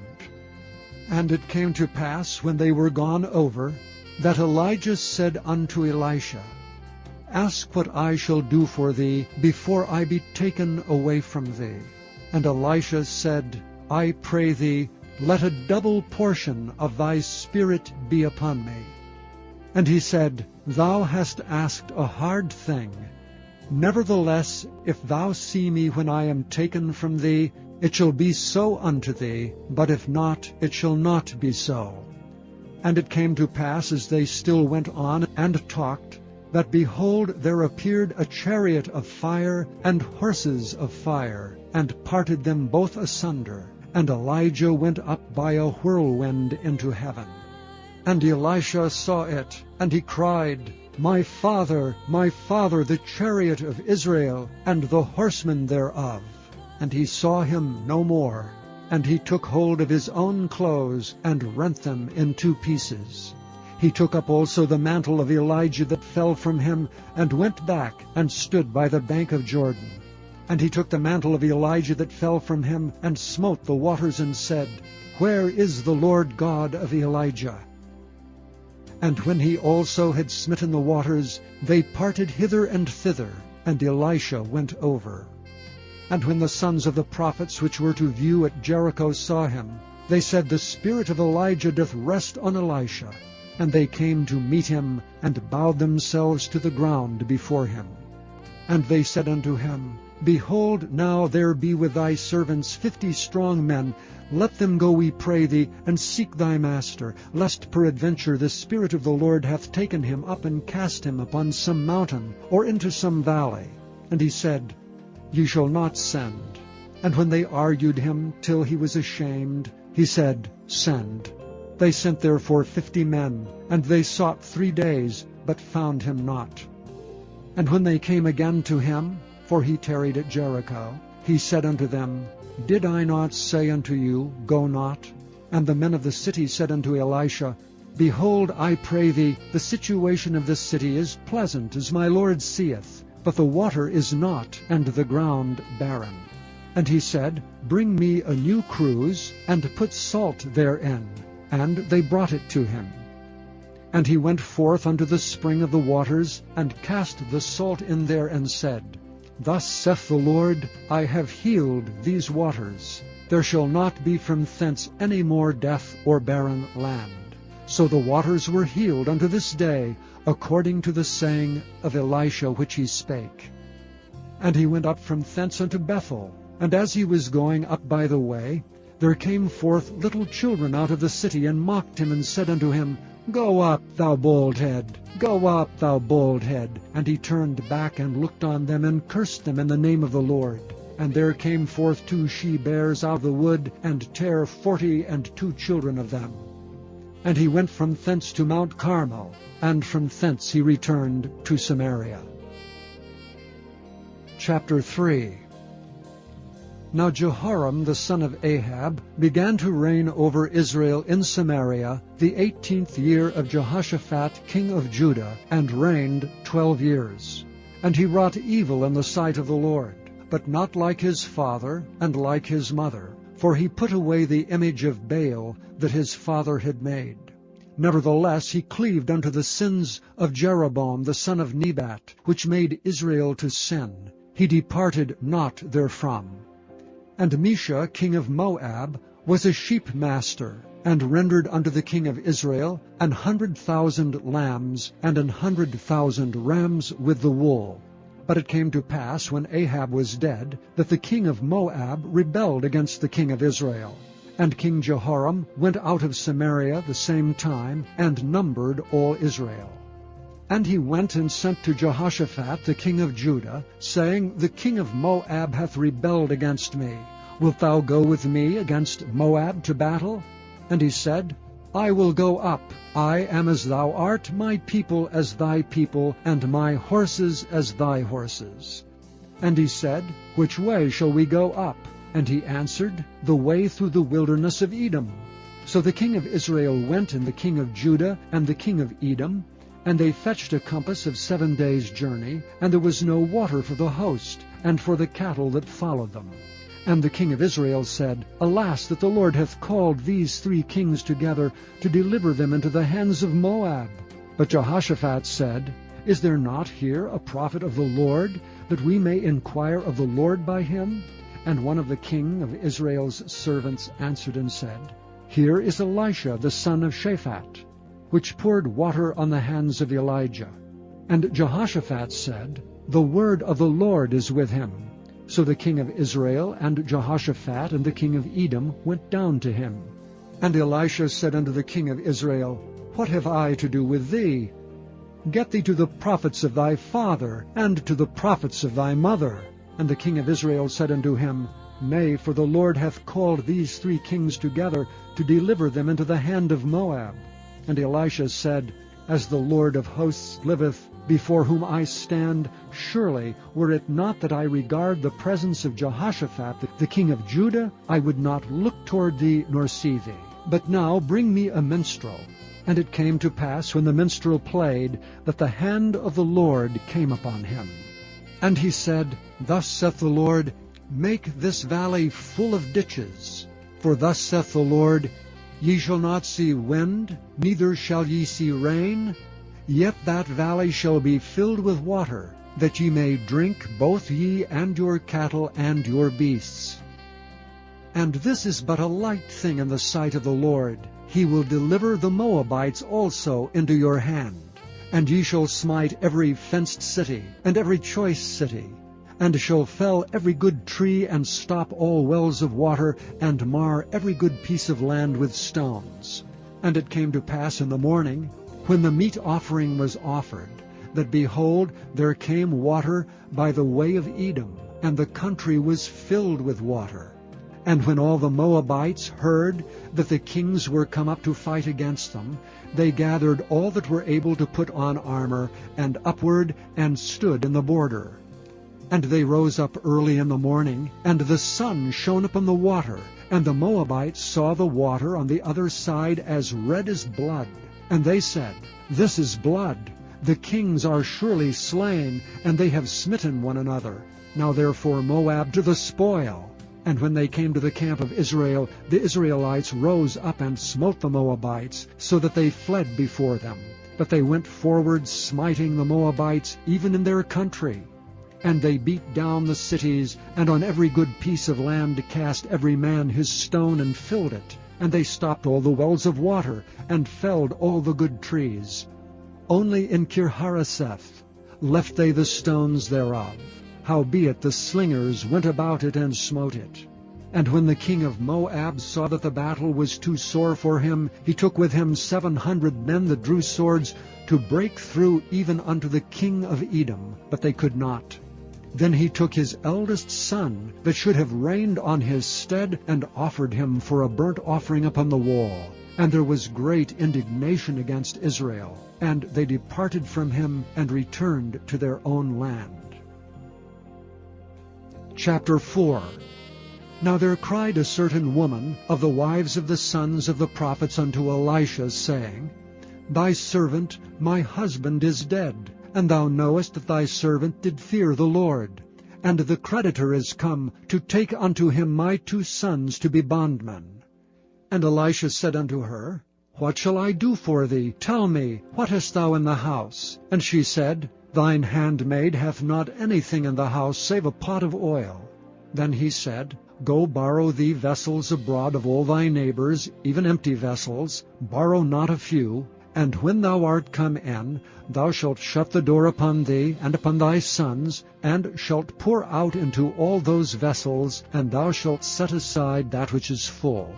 So she went from him, and shut the door upon her and upon her sons, who brought the vessels to her, and she poured out. And it came to pass, when the vessels were full, that she said unto her son, Bring me yet a vessel. And he said unto her, There is not a vessel more. And the oil stayed. Then she came and told the man of God. And he said, Go, sell the oil, and pay thy debt, and live thou and thy children of the rest. And it fell on a day that Elisha passed to Shunem, where was a great woman, and she constrained him to eat bread. And so it was, that as oft as he passed by, he turned in thither to eat bread. And she said unto her husband, Behold, now I perceive that this is an holy man of God, which passeth by us continually. Let us make a little chamber, I pray thee, on the wall, and let us set for him there a bed, and a table, and a stool, and a candlestick. And it shall be, when he cometh to us, that he shall turn in thither. And it fell on a day that he came thither, and he turned into the chamber, and lay there. And he said to Gehazi his servant, Call this Shunammite. And when he had called her, she stood before him. And he said unto him, Say now unto her, Behold, thou hast been careful for us with all this care. What is to be done for thee? Wouldst thou be spoken for to the king, or to the captain of the host? And she answered, I dwell among mine own people. And he said, What then is to be done for her? And Gehazi answered, Verily she hath no child, and her husband is old. And he said, Call her. And when he had called her, she stood in the door. And he said, About this season, according to the time of life, thou shalt embrace a son. And she said, Nay, my lord, thou man of God, do not lie unto thine handmaid. And the woman conceived, and bare a son at that season that Elisha had said unto her, according to the time of life. And when the child was grown, it fell on a day that he went out to his father to the reapers. And he said unto his father, My head, my head. And he said to a lad, Carry him to his mother. And when he had taken him, and brought him to his mother, he sat on her knees till noon, and then died.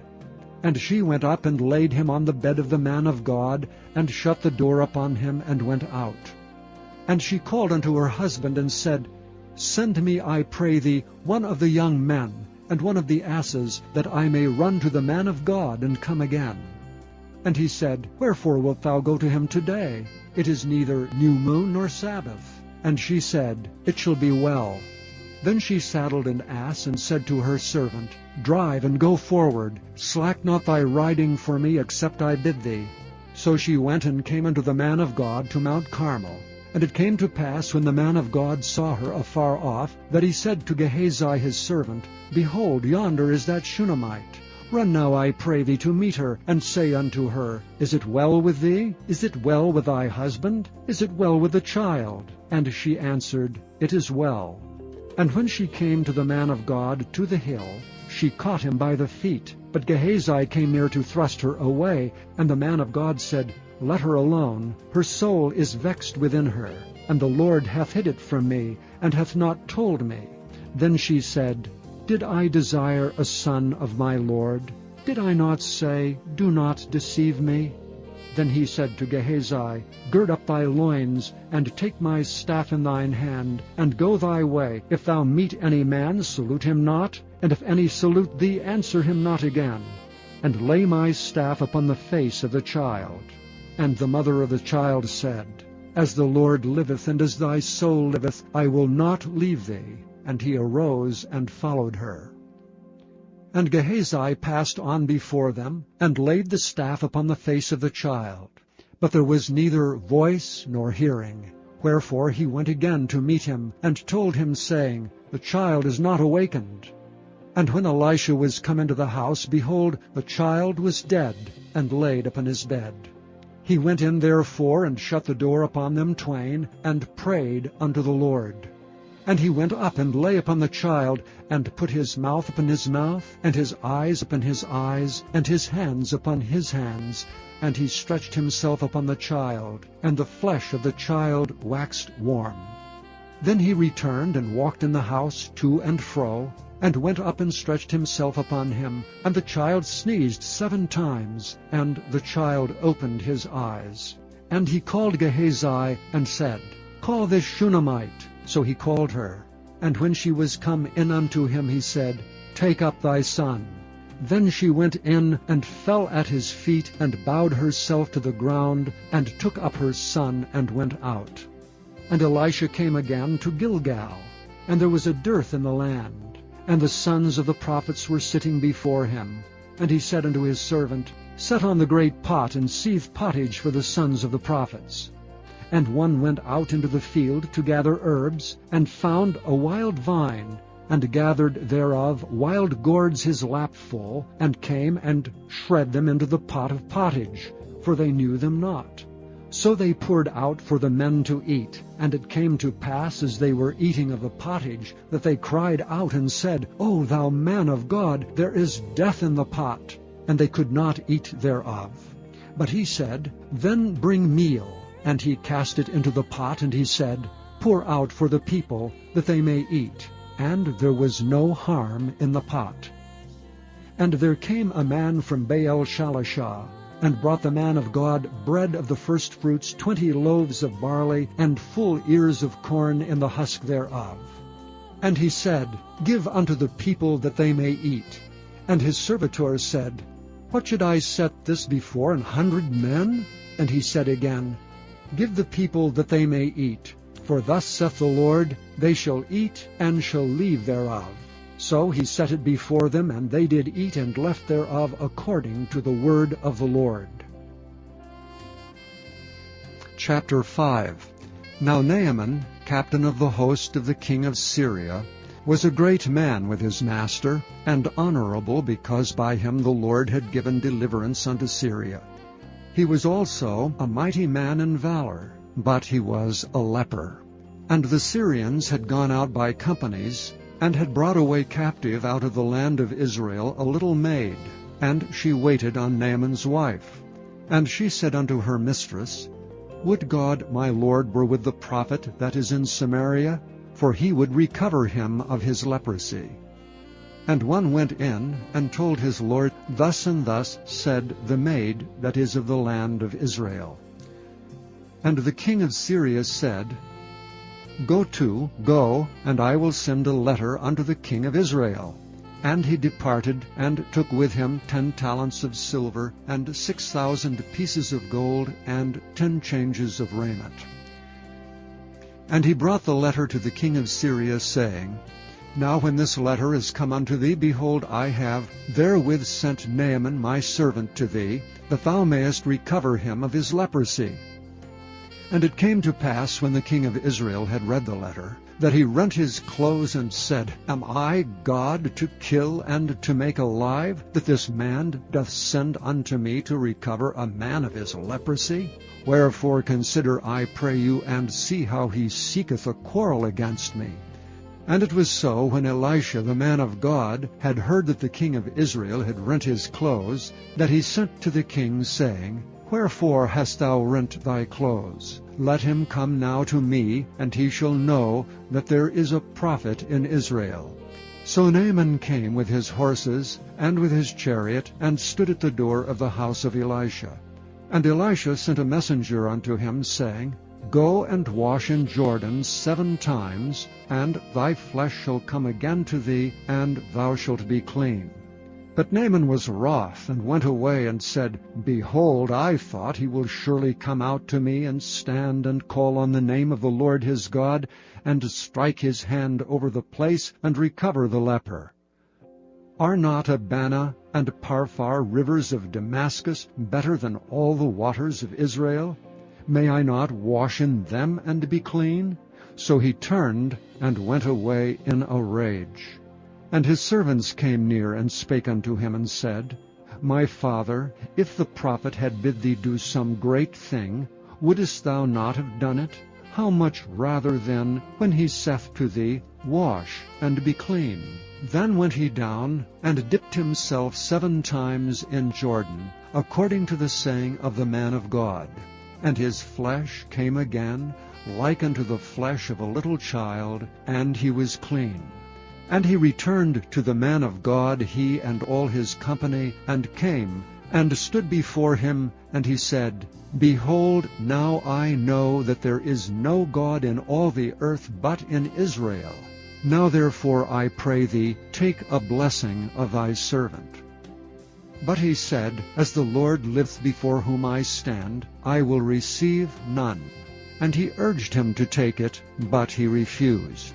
And Naaman said, Shall there not then, I pray thee, be given to thy servant 2 mules' burden of earth? For thy servant will henceforth offer neither burnt offering nor sacrifice unto other gods, but unto the Lord. And this thing the Lord pardon thy servant, that when my master goeth into the house of Rimmon to worship there, and he leaneth on my hand, and I bow myself in the house of Rimmon, when I bow down myself in the house of Rimmon, the Lord pardon thy servant in this thing. And he said unto him, Go in peace. So he departed from him a little way. But Gehazi, the servant of Elisha the man of God, said, Behold, my master hath spared Naaman this Syrian, in not receiving at his hands that which he brought. But as the Lord liveth, I will run after him, and take somewhat of him. So Gehazi followed after Naaman, and when Naaman saw him running after him, he lighted down from the chariot to meet him, and said, Is all well? And he said, All is well. My master hath sent me, saying, Behold, even now there be come to me from Mount Ephraim 2 young men of the sons of the prophets. Give them, I pray thee, a talent of silver, and 2 changes of garments. And Naaman said, Be content, take 2 talents. And he urged him, and bound 2 talents of silver in 2 bags with 2 changes of garments, and laid them upon 2 of his servants, and they bare them before him. And when he came to the tower, he took them from their hand, and bestowed them in the house, and he let the men go, and they departed. But he went in, and stood before his master. And Elisha said unto him, Whence comest thou, Gehazi? And he said, Thy servant went no whither. And he said unto him, Went not mine heart with thee, when the man turned again from his chariot to meet thee? Is it a time to receive money, and to receive garments, and oliveyards, and vineyards, and sheep, and oxen, and men-servants, and maidservants? The leprosy therefore of Naaman shall cleave unto thee, and unto thy seed forever. And he went out from his presence a leper as white as snow. Chapter 6. And the sons of the prophets said unto Elisha, Behold now, the place where we dwell with thee is too strait for us. Let us go, we pray thee, unto Jordan, and take thence every man a beam, and let us make us a place there where we may dwell. And he answered, Go ye. And one said, Be content, I pray thee, and go with thy servants. And he answered, I will go. So he went with them. And when they came to Jordan, they cut down wood. But as one was felling a beam, the axe head fell into the water, and he cried and said, Alas, master, for it was borrowed. And the man of God said, Where fell it? And he showed him the place. And he cut down a stick, and cast it in thither, and the iron did swim. Therefore said he, Take it up to thee. And he put out his hand, and took it. Then the king of Syria warred against Israel, and took counsel with his servants, saying, In such and such a place shall be my camp. And the man of God sent unto the king of Israel, saying, Beware that thou pass not such a place, for thither the Syrians are come down. And the king of Israel sent to the place which the man of God told him, and warned him of, and saved himself there not once or twice. Therefore the heart of the king of Syria was sore troubled for this thing. And he called his servants, and said unto them, Will ye not show me which of us is for the king of Israel? And one of his servants said, None, my lord, O king. But Elisha the prophet that is in Israel telleth the king of Israel the words that thou speakest in thy bedchamber. And he said, Go and spy where he is, that I may send and fetch him. And it was told him, saying, Behold, he is in Dothan. Therefore sent he thither horses and chariots and a great host, and they came by night and compassed the city about. And when the servant of the man of God was risen early and gone forth, behold, an host compassed the city both with horses and chariots. And his servant said unto him, Alas, my master, how shall we do? And he answered, Fear not, for they that be with us are more than they that be with them. And Elisha prayed and said, Lord, I pray thee, open his eyes that he may see. And the Lord opened the eyes of the young man, and he saw, and behold, the mountain was full of horses and chariots of fire round about Elisha. And when they came down to him, Elisha prayed unto the Lord, and said, Smite this people, I pray thee, with blindness. And he smote them with blindness according to the word of Elisha. And Elisha said unto them, This is not the way, neither is this the city. Follow me, and I will bring you to the man whom ye seek. But he led them to Samaria. And it came to pass, when they were come to Samaria, that Elisha said, Lord, open the eyes of these men, that they may see. And the Lord opened their eyes, and they saw, and behold, they were in the midst of Samaria. And the king of Israel said unto Elisha, when he saw them, My father, shall I smite them? Shall I smite them? And he answered, Thou shalt not smite them. Wouldest thou smite those whom thou hast taken captive with thy sword and with thy bow? Set bread and water before them, that they may eat and drink, and go to their master. And he prepared great provision for them. And when they had eaten and drunk, he sent them away, and they went to their master. So the bands of Syria came no more into the land of Israel. And it came to pass after this, that Ben-Hadad king of Syria gathered all his host, and went up and besieged Samaria. And there was a great famine in Samaria. And behold, they besieged it, until an ass's head was sold for 80 pieces of silver, and the 4th part of a cab of dove's dung, for 5 pieces of silver. And as the king of Israel was passing by upon the wall, there cried a woman unto him, saying, Help, my lord, O king. And he said, If the Lord do not help thee, whence shall I help thee? Out of the barn floor, or out of the winepress? And the king said unto her, What aileth thee? And she answered, This woman said unto me, Give thy son, that we may eat him today, and we will eat my son tomorrow.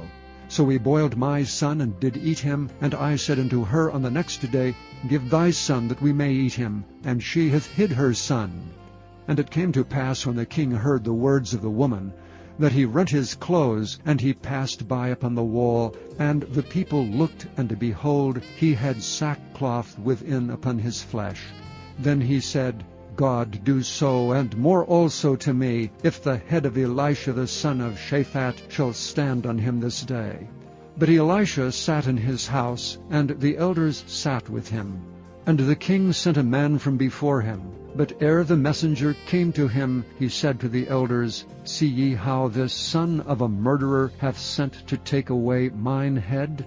Look, when the messenger cometh, shut the door, and hold him fast at the door. Is not the sound of his master's feet behind him? And while he yet talked with them, behold, the messenger came down unto him. And he said, Behold, this evil is of the Lord. What should I wait for the Lord any longer? Chapter 7. Then Elisha said, Hear the word of the Lord. Thus saith the Lord, Tomorrow about this time shall a measure of fine flour be sold for a shekel, and 2 measures of barley for a shekel in the gate of Samaria. Then a lord on whose hand the king leaned answered the man of God and said, Behold, if the Lord would make windows in heaven, might this thing be? And he said, Behold, thou shalt see it with thine eyes, but shalt not eat thereof. And there were 4 leprous men at the entering in of the gate, and they said one to another, Why sit we here until we die? If we say, We will enter into the city, then the famine is in the city, and we shall die there. And if we sit still here, we die also. Now therefore come, and let us fall unto the host of the Syrians. For if they save us alive, we shall live, and if they kill us, we shall but die. And they rose up in the twilight to go unto the camp of the Syrians. And when they were come to the uttermost part of the camp of Syria, behold, there was no man there. For the Lord had made the host of the Syrians to hear a noise of chariots, and a noise of horses, even the noise of a great host. And they said one to another, Lo, the king of Israel hath hired against us the kings of the Hittites, and the kings of the Egyptians to come upon us. Wherefore they arose and fled in the twilight, and left their tents and their horses, and their asses, even the camp as it was, and fled for their life.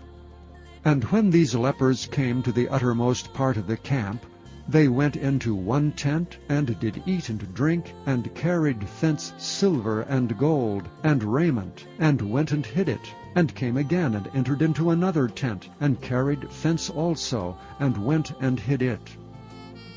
Then they said one to another, We do not well. This day is a day of good tidings, and we hold our peace. If we tarry till the morning light, some mischief will come upon us. Now therefore come, that we may go and tell the king's household. So they came and called unto the porter of the city, and they told them, saying, We came to the camp of the Syrians, and behold, there was no man there, neither voice of man, but horses tied and asses tied, and the tents as they were. And he called the porters, and they told it to the king's house within. And the king arose in the night, and said unto his servants, I will now show you what the Syrians have done to us. They know that we be hungry, therefore are they gone out of the camp to hide themselves in the field, saying, When they come out of the city, we shall catch them alive, and get into the city. And one of his servants answered and said, Let some take, I pray thee, 5 of the horses that remain, which are left in the city. Behold, they are as all the multitude of Israel that are left in it. Behold, I say, they are even as all the multitude of the Israelites that are consumed. And let us send and see. They took therefore 2 chariot horses, and the king sent after the host of the Syrians, saying, Go and see. And they went after them unto Jordan, and lo, all the way was full of garments and vessels which the Syrians had cast away in their haste. And the messengers returned and told the king. And the people went out and spoiled the tents of the Syrians. So a measure of fine flour was sold for a shekel, and 2 measures of barley for a shekel, according to the word of the Lord. And the king appointed the Lord on whose hand he leaned to have the charge of the gate. And the people trod upon him in the gate, and he died, as the man of God had said, who spake when the king came down to him. And it came to pass, as the man of God had spoken to the king, saying, 2 measures of barley for a shekel, and a measure of fine flour for a shekel, shall be tomorrow about this time in the gate of Samaria. And that Lord answered the man of God, and said, Now behold, if the Lord should make windows in heaven, might such a thing be? And he said, Behold, thou shalt see it with thine eyes, but shalt not eat thereof. And so it fell out unto him, for the people trod upon him in the gate, and he died. Chapter 8. Then spake Elisha unto the woman, whose son he had restored to life, saying, Arise, and go thou and thine household, and sojourn wheresoever thou canst sojourn. For the Lord hath called for a famine, and it shall also come upon the land 7 years. And the woman arose and did after the saying of the man of God. And she went with her household, and sojourned in the land of the Philistines 7 years.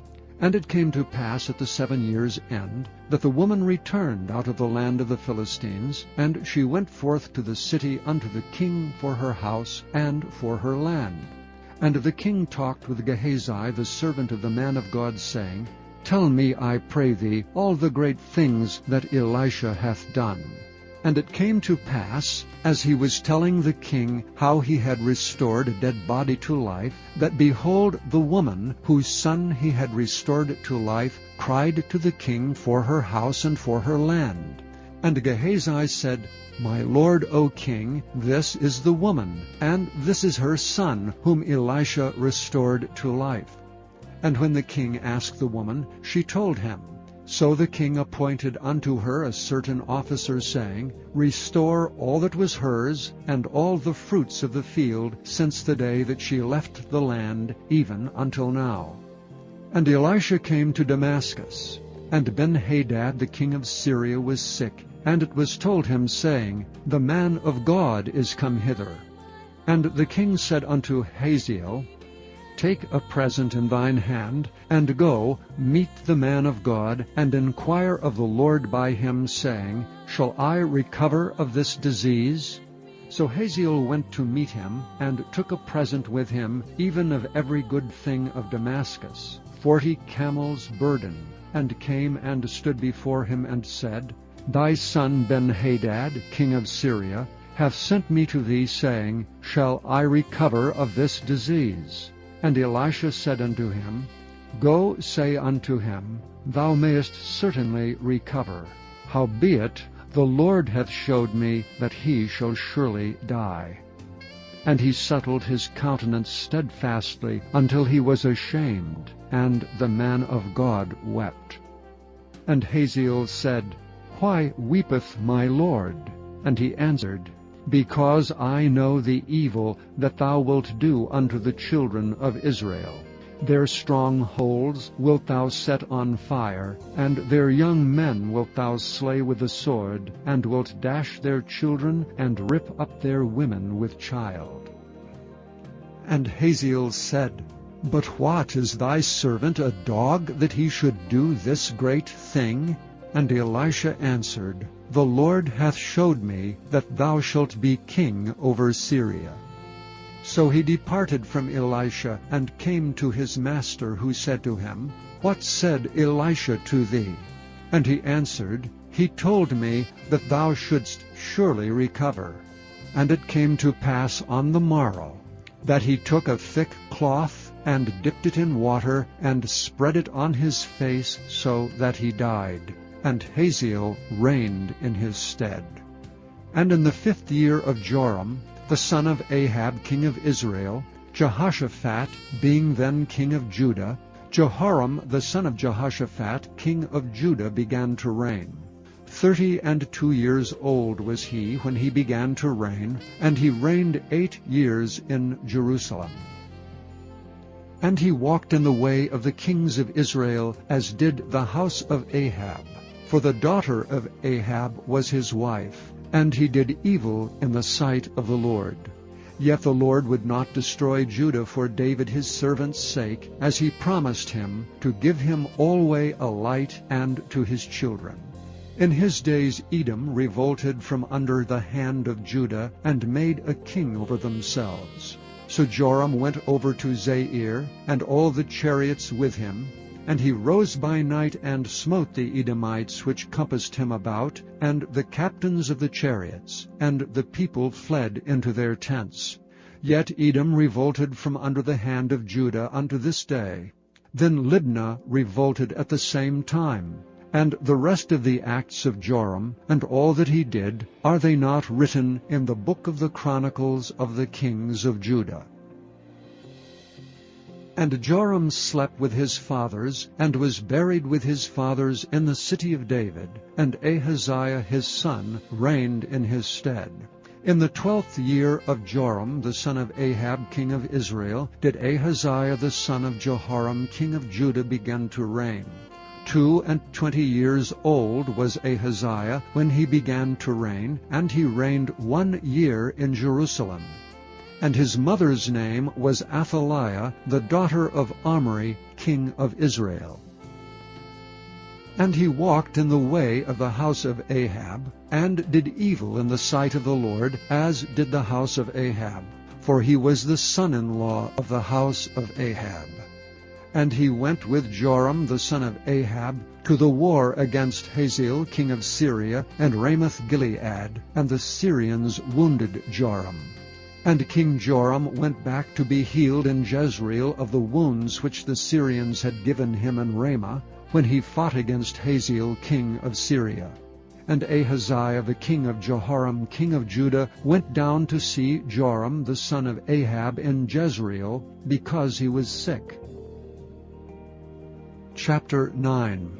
And Elisha the prophet called one of the children of the prophets, and said unto him, Gird up thy loins, and take this box of oil in thine hand, and go to Ramoth-Gilead. And when thou comest thither, look out there Jehu the son of Jehoshaphat, the son of Nimshi, and go in and make him arise up from among his brethren, and carry him to an inner chamber. Then take the box of oil, and pour it on his head, and say, Thus saith the Lord, I have anointed thee king over Israel. Then open the door, and flee, and tarry not.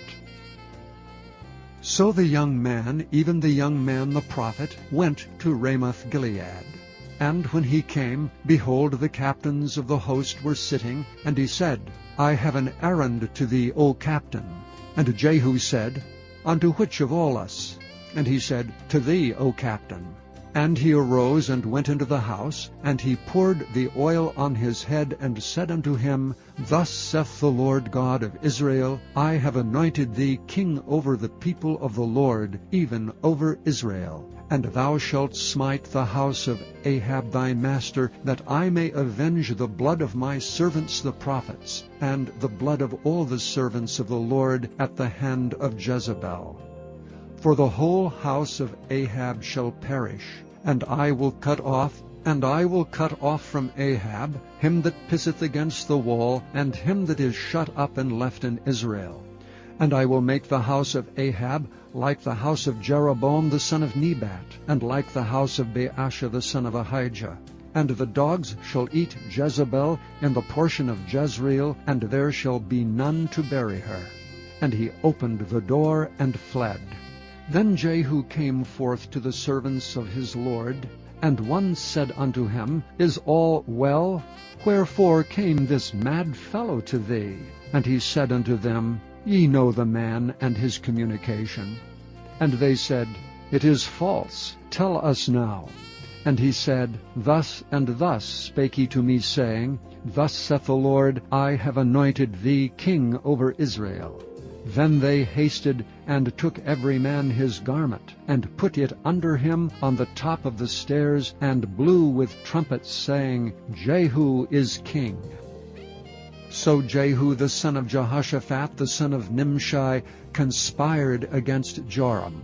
Now Joram had kept Ramoth-Gilead, he and all Israel, because of Hazael king of Syria. But King Joram was returned to be healed in Jezreel of the wounds which the Syrians had given him when he fought with Hazael king of Syria. And Jehu said, If it be your minds, then let none go forth nor escape out of the city to go to tell it in Jezreel. So Jehu rode in a chariot and went to Jezreel, for Joram lay there. And Ahaziah king of Judah was come down to see Joram.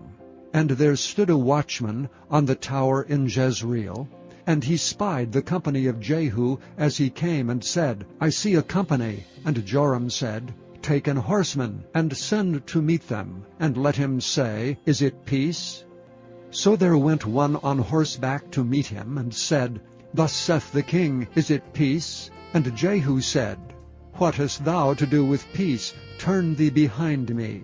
And the watchman told, saying, The messenger came to them, but he cometh not again. Then he sent out a second on horseback, which came to them and said, Thus saith the king, Is it peace? And Jehu answered, What hast thou to do with peace? Turn thee behind me. And the watchman told, saying, He came even unto them, and cometh not again. And the driving is like the driving of Jehu, the son of Nimshi, for he driveth furiously. And Joram said, Make ready. And his chariot was made ready. And Joram the king of Israel and Ahaziah king of Judah went out each in his chariot, and they went out against Jehu, and met him in the portion of Naboth the Jezreelite. And it came to pass, when Joram saw Jehu, that he said, Is it peace, Jehu? And he answered, What peace, so long as the whoredoms of thy mother Jezebel and her witchcrafts are so many? And Joram turned his hands and fled, and said to Ahaziah, There is treachery, O Ahaziah.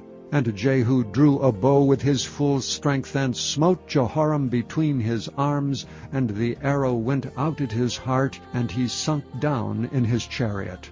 Then said Jehu to Bidkar his captain, Take up and cast him in the portion of the field of Naboth the Jezreelite. For remember how that when I and thou rode together after Ahab his father, the Lord laid this burden upon him. Surely I have seen yesterday the blood of Naboth, and the blood of his sons, saith the Lord.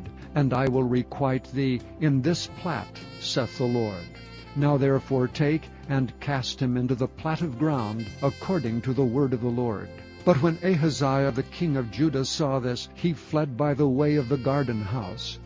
And Jehu followed after him, and said, Smite him also in the chariot. And they did so at the going up to Gur, which is by Ibleam. And he fled to Megiddo, and died there.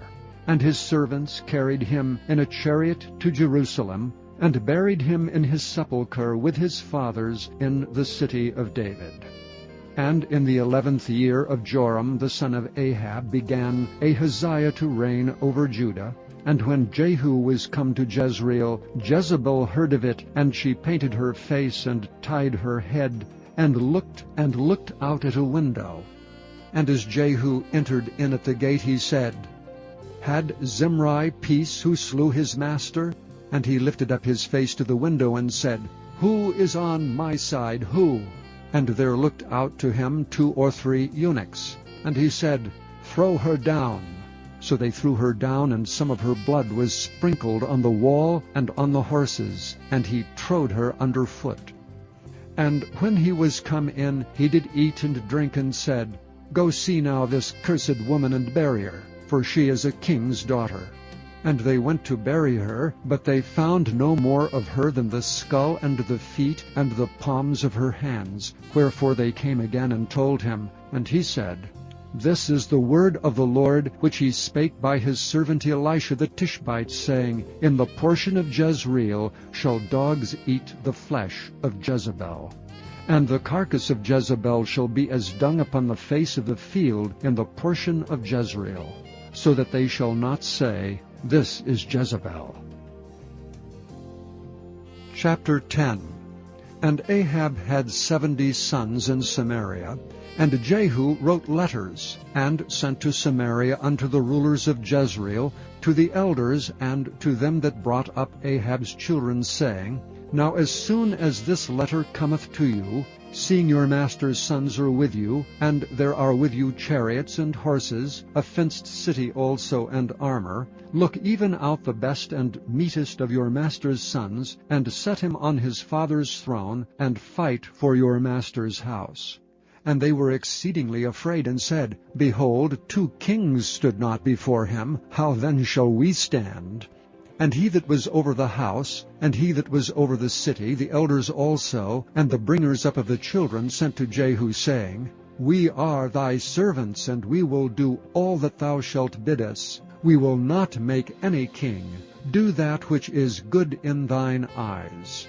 Then he wrote a letter the second time to them, saying, If ye be mine, and if ye will hearken unto my voice, take ye the heads of the men, your master's sons, and come to me in Jezreel by tomorrow this time. Now the king's sons, being 70 persons, were with the great men of the city which brought them up. And it came to pass, when the letter came to them, that they took the king's sons, and slew 70 persons, and put their heads in baskets, and sent him them to Jezreel. And there came a messenger, and told him, saying, They have brought the heads of the king's sons. And he said, Lay ye them in 2 heaps at the entering in of the gate until the morning. And it came to pass in the morning, that he went out and stood, and said to all the people, Ye be righteous. Behold, I conspired against my master, and slew him. But who slew all these? Know now that there shall fall unto the earth nothing of the word of the Lord, which the Lord spake concerning the house of Ahab. For the Lord hath done that which he spake by his servant Elijah. So Jehu slew all that remained of the house of Ahab in Jezreel, and all his great men, and his kinfolks, and his priests, until he left him none remaining. And he arose and departed, and came to Samaria. And as he was at the shearing house in the way, Jehu met with the brethren of Ahaziah king of Judah, and said, Who are ye? And they answered, We are the brethren of Ahaziah, and we go down to salute the children of the king and the children of the queen. And he said, Take them alive. And they took them alive, and slew them at the pit of the shearing house, even 42 men, neither left he any of them. And when he departed thence, he lighted on Jehonadab the son of Rechab, coming to meet him. And he saluted him, and said to him, Is thine heart right, as my heart is with thy heart? And Jehonadab answered, It is. If it be, give me thine hand. And he gave him his hand, and he took him up to him into the chariot. And he said, Come with me, and see my zeal for the Lord. So they made him ride in his chariot. And when he came to Samaria, he slew all that remained unto Ahab in Samaria, till he had destroyed him, according to the saying of the Lord, which he spake to Elijah. And Jehu gathered all the people together, and said unto them, Ahab served Baal a little, but Jehu shall serve him much. Now therefore call unto me all the prophets of Baal, all his servants and all his priests. Let none be wanting, for I have a great sacrifice to do to Baal. Whosoever shall be wanting, he shall not live. But Jehu did it in subtlety, to the intent that he might destroy the worshippers of Baal. And Jehu said, Proclaim a solemn assembly for Baal. And they proclaimed it. And Jehu sent through all Israel, and all the worshippers of Baal came, so that there was not a man left that came not. And they came into the house of Baal, and the house of Baal was full from one end to another. And he said unto him that was over the vestry, Bring forth vestments for all the worshippers of Baal. And he brought them forth vestments. And Jehu went, and Jehonadab the son of Rechab, into the house of Baal, and said unto the worshippers of Baal, Search, and look that there be here with you none of the servants of the Lord, but the worshippers of Baal only. And when they went in to offer sacrifices and burnt offerings, Jehu appointed 80 men without, and said, If any of the men whom I have brought into your hands escape, he that letteth him go, his life shall be for the life of him. And it came to pass, as soon as he had made an end of offering the burnt offering, that Jehu said to the guard and to the captains, Go in and slay them, let none come forth. And they smote them with the edge of the sword, and the guard and the captains cast them out, and went to the city of the house of Baal. And they brought forth the images out of the house of Baal, and burned them. And they brake down the image of Baal, and brake down the house of Baal, and made it a draught house unto this day. Thus Jehu destroyed Baal out of Israel. Howbeit from the sins of Jeroboam the son of Nebat, who made Israel to sin, Jehu departed not from after them, to wit, the golden calves that were in Bethel, and that were in Dan. And the Lord said unto Jehu, Because thou hast done well in executing that which is right in mine eyes, and hast done unto the house of Ahab according to all that was in mine heart, thy children of the fourth generation shall sit on the throne of Israel. But Jehu took no heed to walk in the law of the Lord God of Israel with all his heart, for he departed not from the sins of Jeroboam, which made Israel to sin. In those days the Lord began to cut Israel short, and Hazael smote them in all the coasts of Israel, from Jordan eastward, all the land of Gilead, the Gadites and the Reubenites, and the Manassites from Aroer, which is by the river Arnon, even Gilead and Bashan.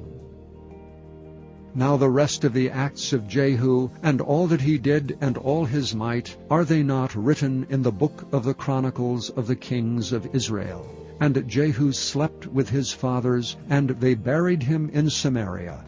And Jehoahaz his son reigned in his stead. And the time that Jehu reigned over Israel in Samaria was 28 years. Chapter 11. And when Athaliah the mother of Ahaziah saw that her son was dead, she arose and destroyed all the seed royal. But Jehosheba, the daughter of King Joram, sister of Ahaziah, took Joash the son of Ahaziah, and stole him from among the king's sons which were slain. And they hid him, even him and his nurse, in the bedchamber from Athaliah, so that he was not slain. And he was with her hid in the house of the Lord 6 years, and Athaliah did reign over the land. And in the 7th year Jehoiada sent and fetched the rulers over hundreds with the captains and the guard, and brought them to him into the house of the Lord, and made a covenant with them, and took an oath of them in the house of the Lord, and showed them the king's son. And he commanded them, saying, This is the thing that ye shall do.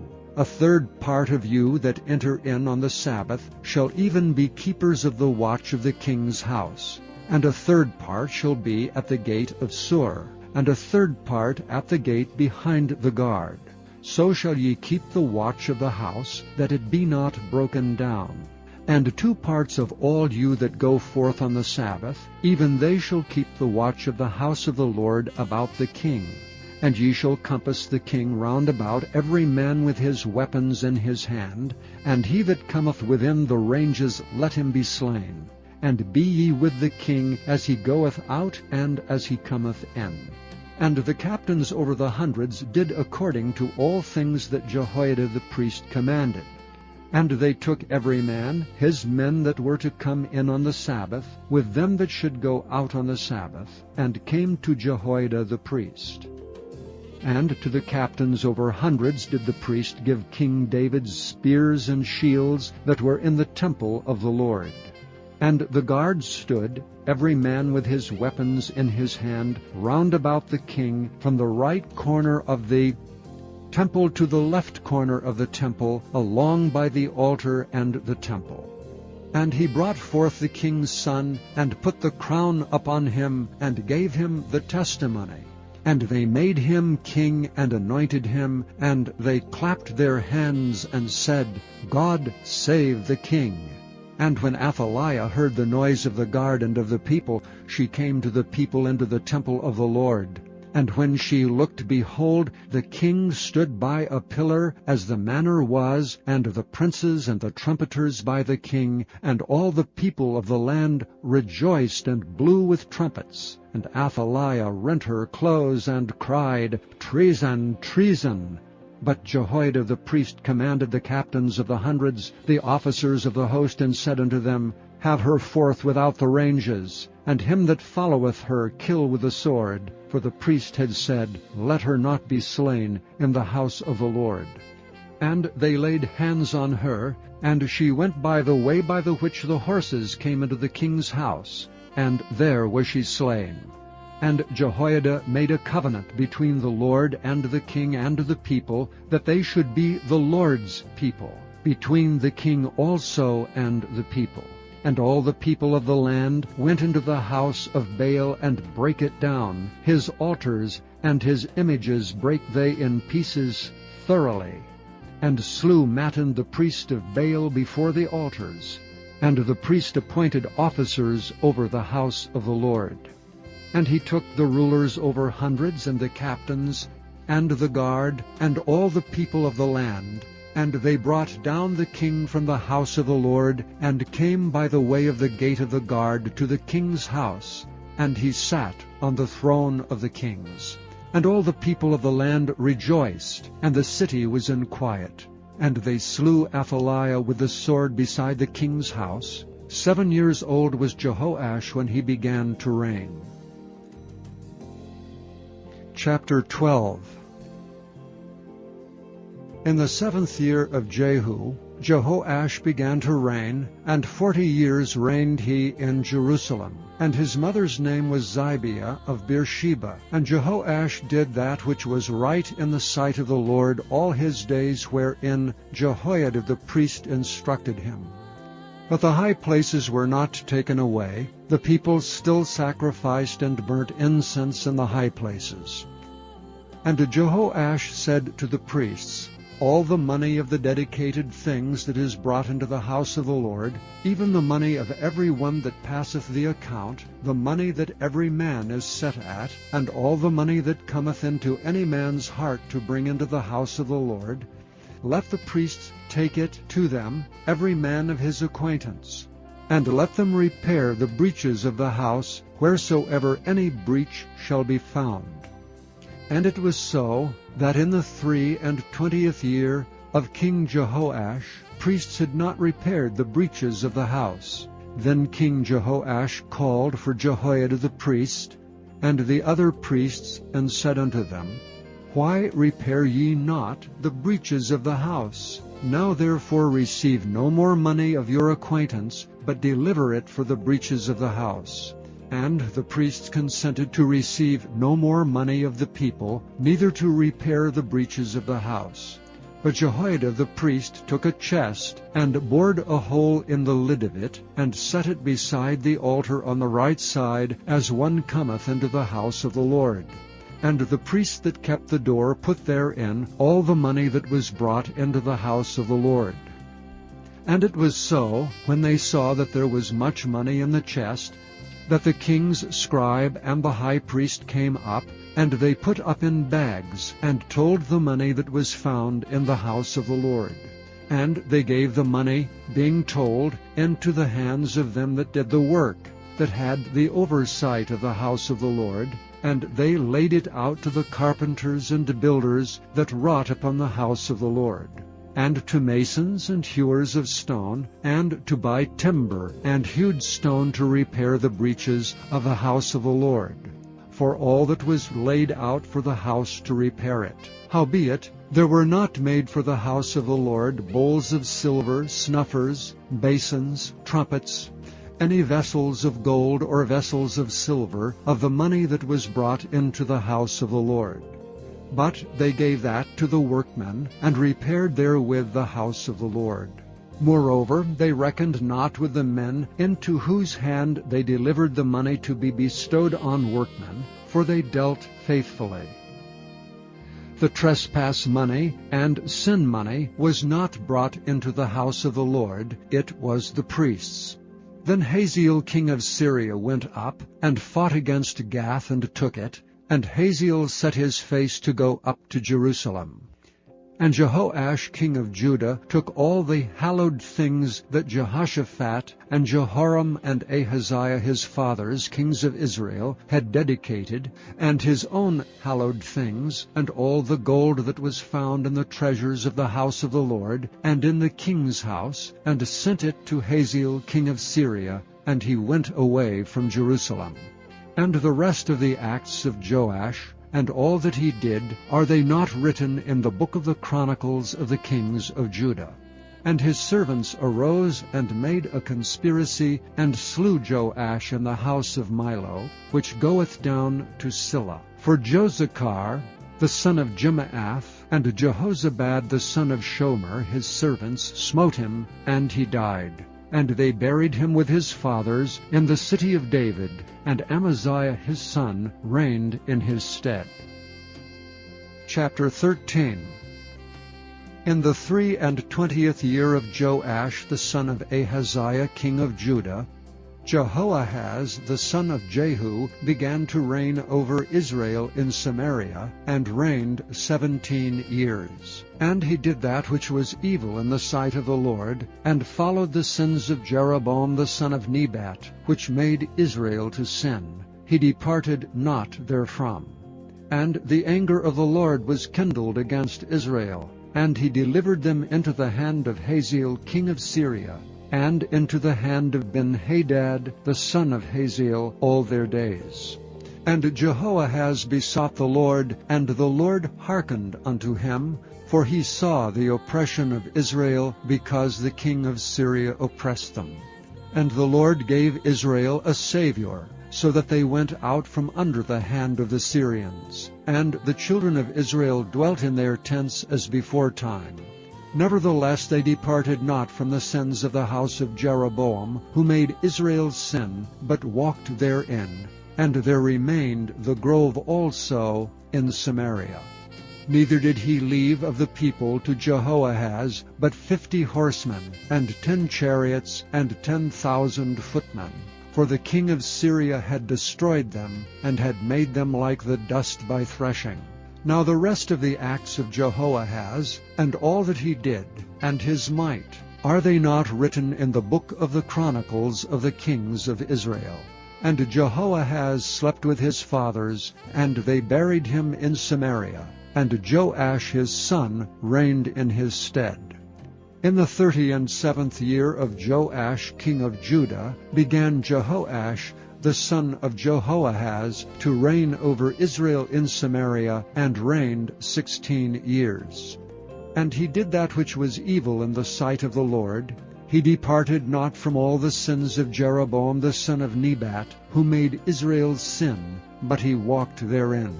And the rest of the acts of Joash, and all that he did, and his might wherewith he fought against Amaziah king of Judah, are they not written in the book of the Chronicles of the kings of Israel? And Joash slept with his fathers, and Jeroboam sat upon his throne, and Joash was buried in Samaria with the kings of Israel. Now Elisha was fallen sick of his sickness, whereof he died. And Joash the king of Israel came down unto him, and wept over his face, and said, O my father, the chariot of Israel, and the horsemen thereof. And Elisha said unto him, Take bow and arrows. And he took unto him bow and arrows, and he said to the king of Israel, Put thine hand upon the bow. And he put his hand upon it, and Elisha put his hands upon the king's hands. And he said, Open the window eastward. And he opened it. Then Elisha said, Shoot. And he shot, and he said, The arrow of the Lord's deliverance, and the arrow of deliverance from Syria. For thou shalt smite the Syrians and Aphek, till thou have consumed them.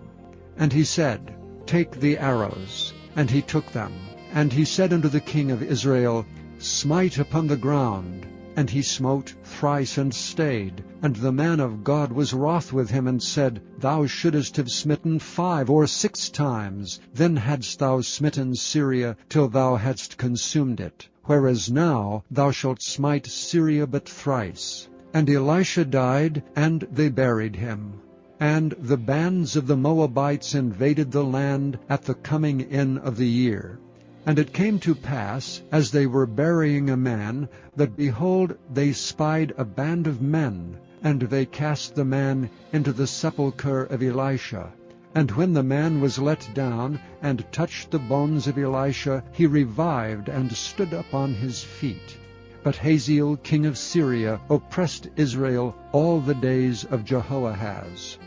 And the Lord was gracious unto them, and had compassion on them, and had respect unto them, because of his covenant with Abraham, Isaac, and Jacob, and would not destroy them, neither cast he them from his presence as yet. So Hazael king of Syria died, and Benhadad his son reigned in his stead. And Jehoash the son of Jehoahaz took again out of the hand of Benhadad the son of Hazael the cities which he had taken out of the hand of Jehoahaz his father by war. 3 times did Joash beat him, and recovered the cities of Israel. Chapter 14. In the 2nd year of Joash son of Jehoahaz king of Israel, reigned Amaziah the son of Joash king of Judah. He was 25 years old when he began to reign, and reigned 29 years in Jerusalem. And his mother's name was Jehoaddan of Jerusalem. And he did that which was right in the sight of the Lord, yet not like David his father. He did according to all things as Joash his father did. Howbeit the high places were not taken away, as yet the people did sacrifice, and burnt incense on the high places.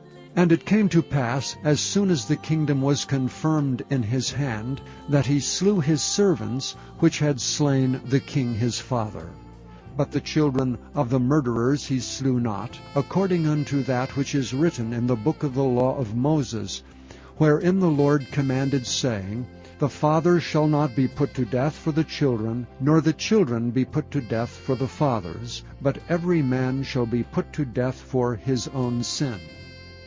And he slew of Edom in the valley of Salt 10,000, and took Selah by war, and called the name of it Joktheel unto this day. Then Amaziah sent messengers to Jehoash, the son of Jehoahaz, son of Jehu, king of Israel, saying, Come, let us look one another in the face. And Jehoash, the king of Israel, sent to Amaziah king of Judah, saying, The thistle that was in Lebanon sent to the cedar that was in Lebanon, saying, Give thy daughter to my son to wife. And there passed by a wild beast that was in Lebanon, and trode down the thistle. Thou hast indeed smitten Edom, and thine heart hath lifted thee up. Glory of this, and tarry at home. For why shouldest thou meddle to thy hurt, that thou shouldest fall, even thou and Judah with thee? But Amaziah would not hear. Therefore Jehoash king of Israel went up, and he and Amaziah king of Judah looked one another in the face at Bethshemesh, which belongeth to Judah. And Judah was put to the worse before Israel, and they fled every man to their tents. And Jehoash king of Israel took Amaziah king of Judah the son of Jehoash the son of Ahaziah at Bethshemesh, and came to Jerusalem, and brake down the wall of Jerusalem from the gate of Ephraim unto the corner gate 400 cubits. And he took all the gold and silver, and all the vessels that were found in the house of the Lord, and in the treasures of the king's house, and hostages, and returned to Samaria. Now the rest of the acts of Jehoash which he did, and his might, and how he fought with Amaziah, king of Judah, are they not written in the book of the Chronicles of the kings of Israel? And Jehoash slept with his fathers, and was buried in Samaria with the kings of Israel, and Jeroboam his son reigned in his stead. And Amaziah the son of Joash king of Judah lived after the death of Jehoash son of Jehoahaz king of Israel 15 years. And the rest of the acts of Amaziah, are they not written in the book of the Chronicles of the kings of Judah? Now they made a conspiracy against him in Jerusalem, and he fled to Lachish, but they sent after him to Lachish and slew him there. And they brought him on horses, and he was buried at Jerusalem with his fathers in the city of David. And the people of Judah took Azariah, which was 16 years old, and made him king instead of his father Amaziah. He built Eleph, and restored it to Judah, after that the king slept with his fathers. In the 15th year of Amaziah, the son of Joash king of Judah, Jeroboam the son of Joash king of Israel began to reign in Samaria, and reigned 41 years. And he did that which was evil in the sight of the Lord. He departed not from all the sins of Jeroboam the son of Nebat, who made Israel to sin. He restored the coast of Israel from the entering of Hamath unto the sea of the plain, according to the word of the Lord God of Israel, which he spake by the hand of his servant Jonah, the son of Amittai the prophet, which was of Gath-hepher. For the Lord saw the affliction of Israel, that it was very bitter. For there was not any shut up, nor any left, nor any helper for Israel. And the Lord said not that he would blot out the name of Israel from under heaven, but he saved them by the hand of Jeroboam the son of Joash. Now the rest of the acts of Jeroboam, and all that he did, and his might, how he warred, and how he recovered Damascus and Hamath, which belonged to Judah, for Israel, are they not written in the book of the Chronicles of the kings of Israel? And Jeroboam slept with his fathers, even with the kings of Israel, and Zechariah his son reigned in his stead. Chapter 15. In the 27th year of Jeroboam king of Israel, began Azariah son of Amaziah king of Judah to reign. 16 years old was he when he began to reign, and he reigned 52 years in Jerusalem. And his mother's name was Jechaliah of Jerusalem. And he did that which was right in the sight of the Lord, according to all that his father Amaziah had done, save that the high places were not removed. The people sacrificed and burnt incense still on the high places. And the Lord smote the king, so that he was a leper until the day of his death, and dwelt in a several house. And Jotham the king's son was over the house, judging the people of the land.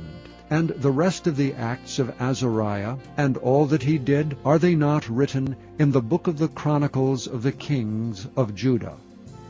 So Azariah slept with his fathers, and they buried him with his fathers in the city of David. And Jotham his son reigned in his stead. In the 38th year of Azariah king of Judah did Zechariah the son of Jeroboam reign over Israel in Samaria 6 months. And he did that which was evil in the sight of the Lord, as his fathers had done. He departed not from the sins of Jeroboam the son of Nebat, who made Israel to sin. And Shallum the son of Jabesh conspired against him, and smote him before the people, and slew him, and reigned in his stead. And the rest of the acts of Zechariah, behold, they are written in the book of the Chronicles of the kings of Israel. This was the word of the Lord, which he spake unto Jehu, saying, Thy sons shall sit on the throne of Israel unto the 4th generation. And so it came to pass.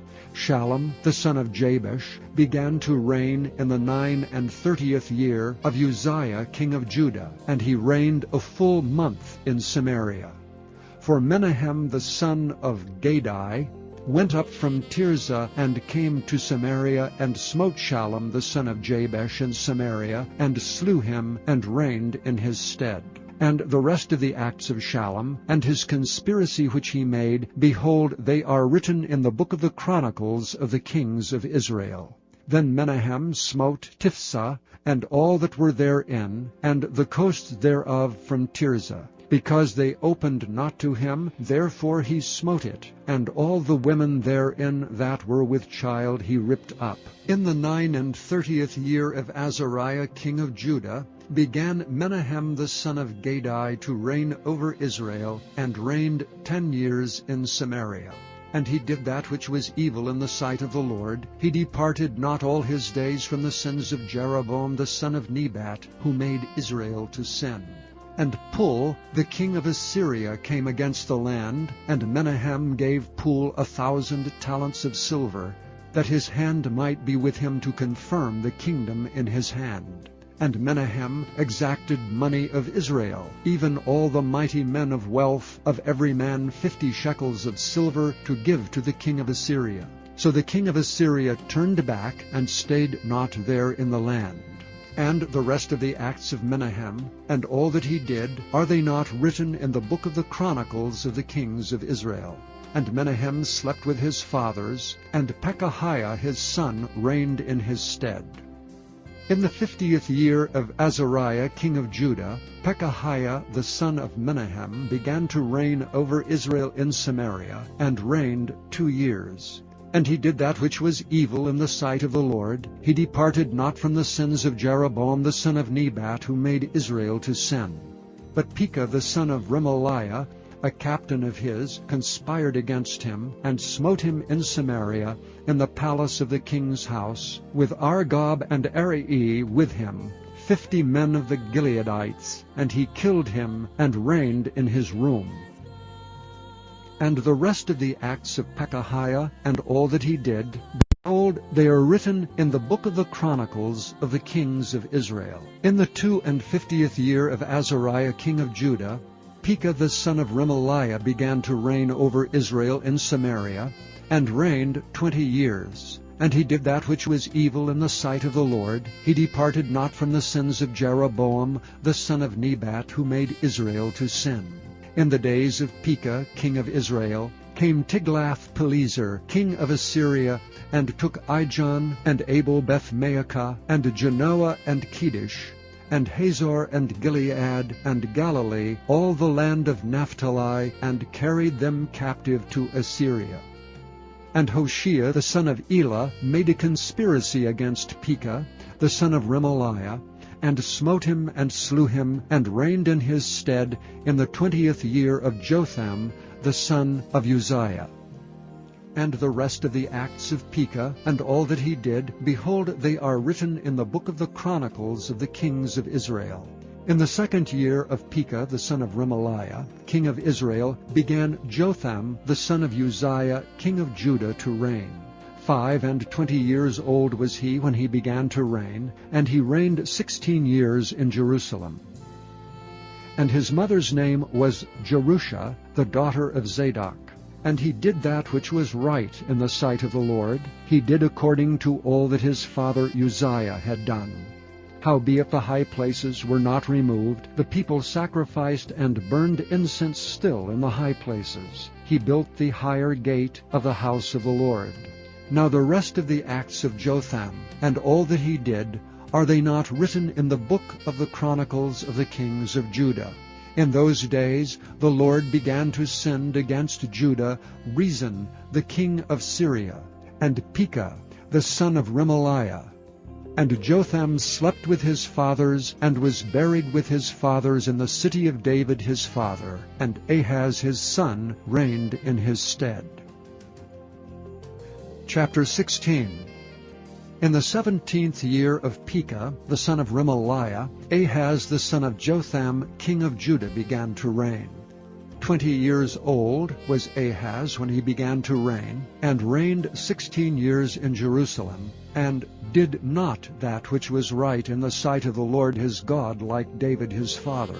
But he walked in the way of the kings of Israel, yea, and made his son to pass through the fire, according to the abominations of the heathen, whom the Lord cast out from before the children of Israel. And he sacrificed and burnt incense in the high places, and on the hills, and under every green tree. Then Rezin king of Syria, and Pekah son of Remaliah king of Israel, came up to Jerusalem to war. And they besieged Ahaz, but could not overcome him. At that time Rezin, king of Syria, recovered Elath to Syria, and drave the Jews from Elath. And the Syrians came to Elath, and dwelt there unto this day. So Ahaz sent messengers to Tiglath-Pileser king of Assyria, saying, I am thy servant and thy son. Come up and save me out of the hand of the king of Syria, and out of the hand of the king of Israel, which rise up against me. And Ahaz took the silver and gold that was found in the house of the Lord, and in the treasures of the king's house, and sent it for a present to the king of Assyria. And the king of Assyria hearkened unto him. For the king of Assyria went up against Damascus, and took it, and carried the people of it captive to Kir, and slew Rezin. And King Ahaz went to Damascus to meet Tiglath-Pileser king of Assyria, and saw an altar that was at Damascus. And King Ahaz sent to Urijah the priest the fashion of the altar, and the pattern of it according to all the workmanship thereof. And Urijah the priest built an altar according to all that King Ahaz had sent from Damascus. So Urijah the priest made it against King Ahaz came from Damascus. And when the king was come from Damascus, the king saw the altar, and the king approached to the altar and offered thereon. And he burnt his burnt offerings and his meat offering, and poured his drink offering, and sprinkled the blood of his peace offerings upon the altar. And he brought also the brazen altar which was before the Lord, from the forefront of the house, from between the altar and the house of the Lord, and put it on the north side of the altar. And King Ahaz commanded Urijah the priest, saying, Upon the great altar burn the morning burnt offering, and the evening meat offering, and the king's burnt sacrifice, and his meat offering, with the burnt offering of all the people of the land, and their meat offering, and their drink offerings, and sprinkle upon it all the blood of the burnt offering, and all the blood of the sacrifice. And the brazen altar shall be for me to inquire by. Thus did Urijah the priest according to all that King Ahaz commanded. And King Ahaz cut off the borders of the bases, and removed the laver from off them, and took down the sea from off the brazen oxen that were under it, and put it upon a pavement of stones. And the covert for the Sabbath that they had built in the house, and the king's entry without, turned he from the house of the Lord for the king of Assyria. Now the rest of the acts of Ahaz which he did, are they not written in the book of the Chronicles of the kings of Judah? And Ahaz slept with his fathers, and was buried with his fathers in the city of David, and Hezekiah his son reigned in his stead. Chapter 7.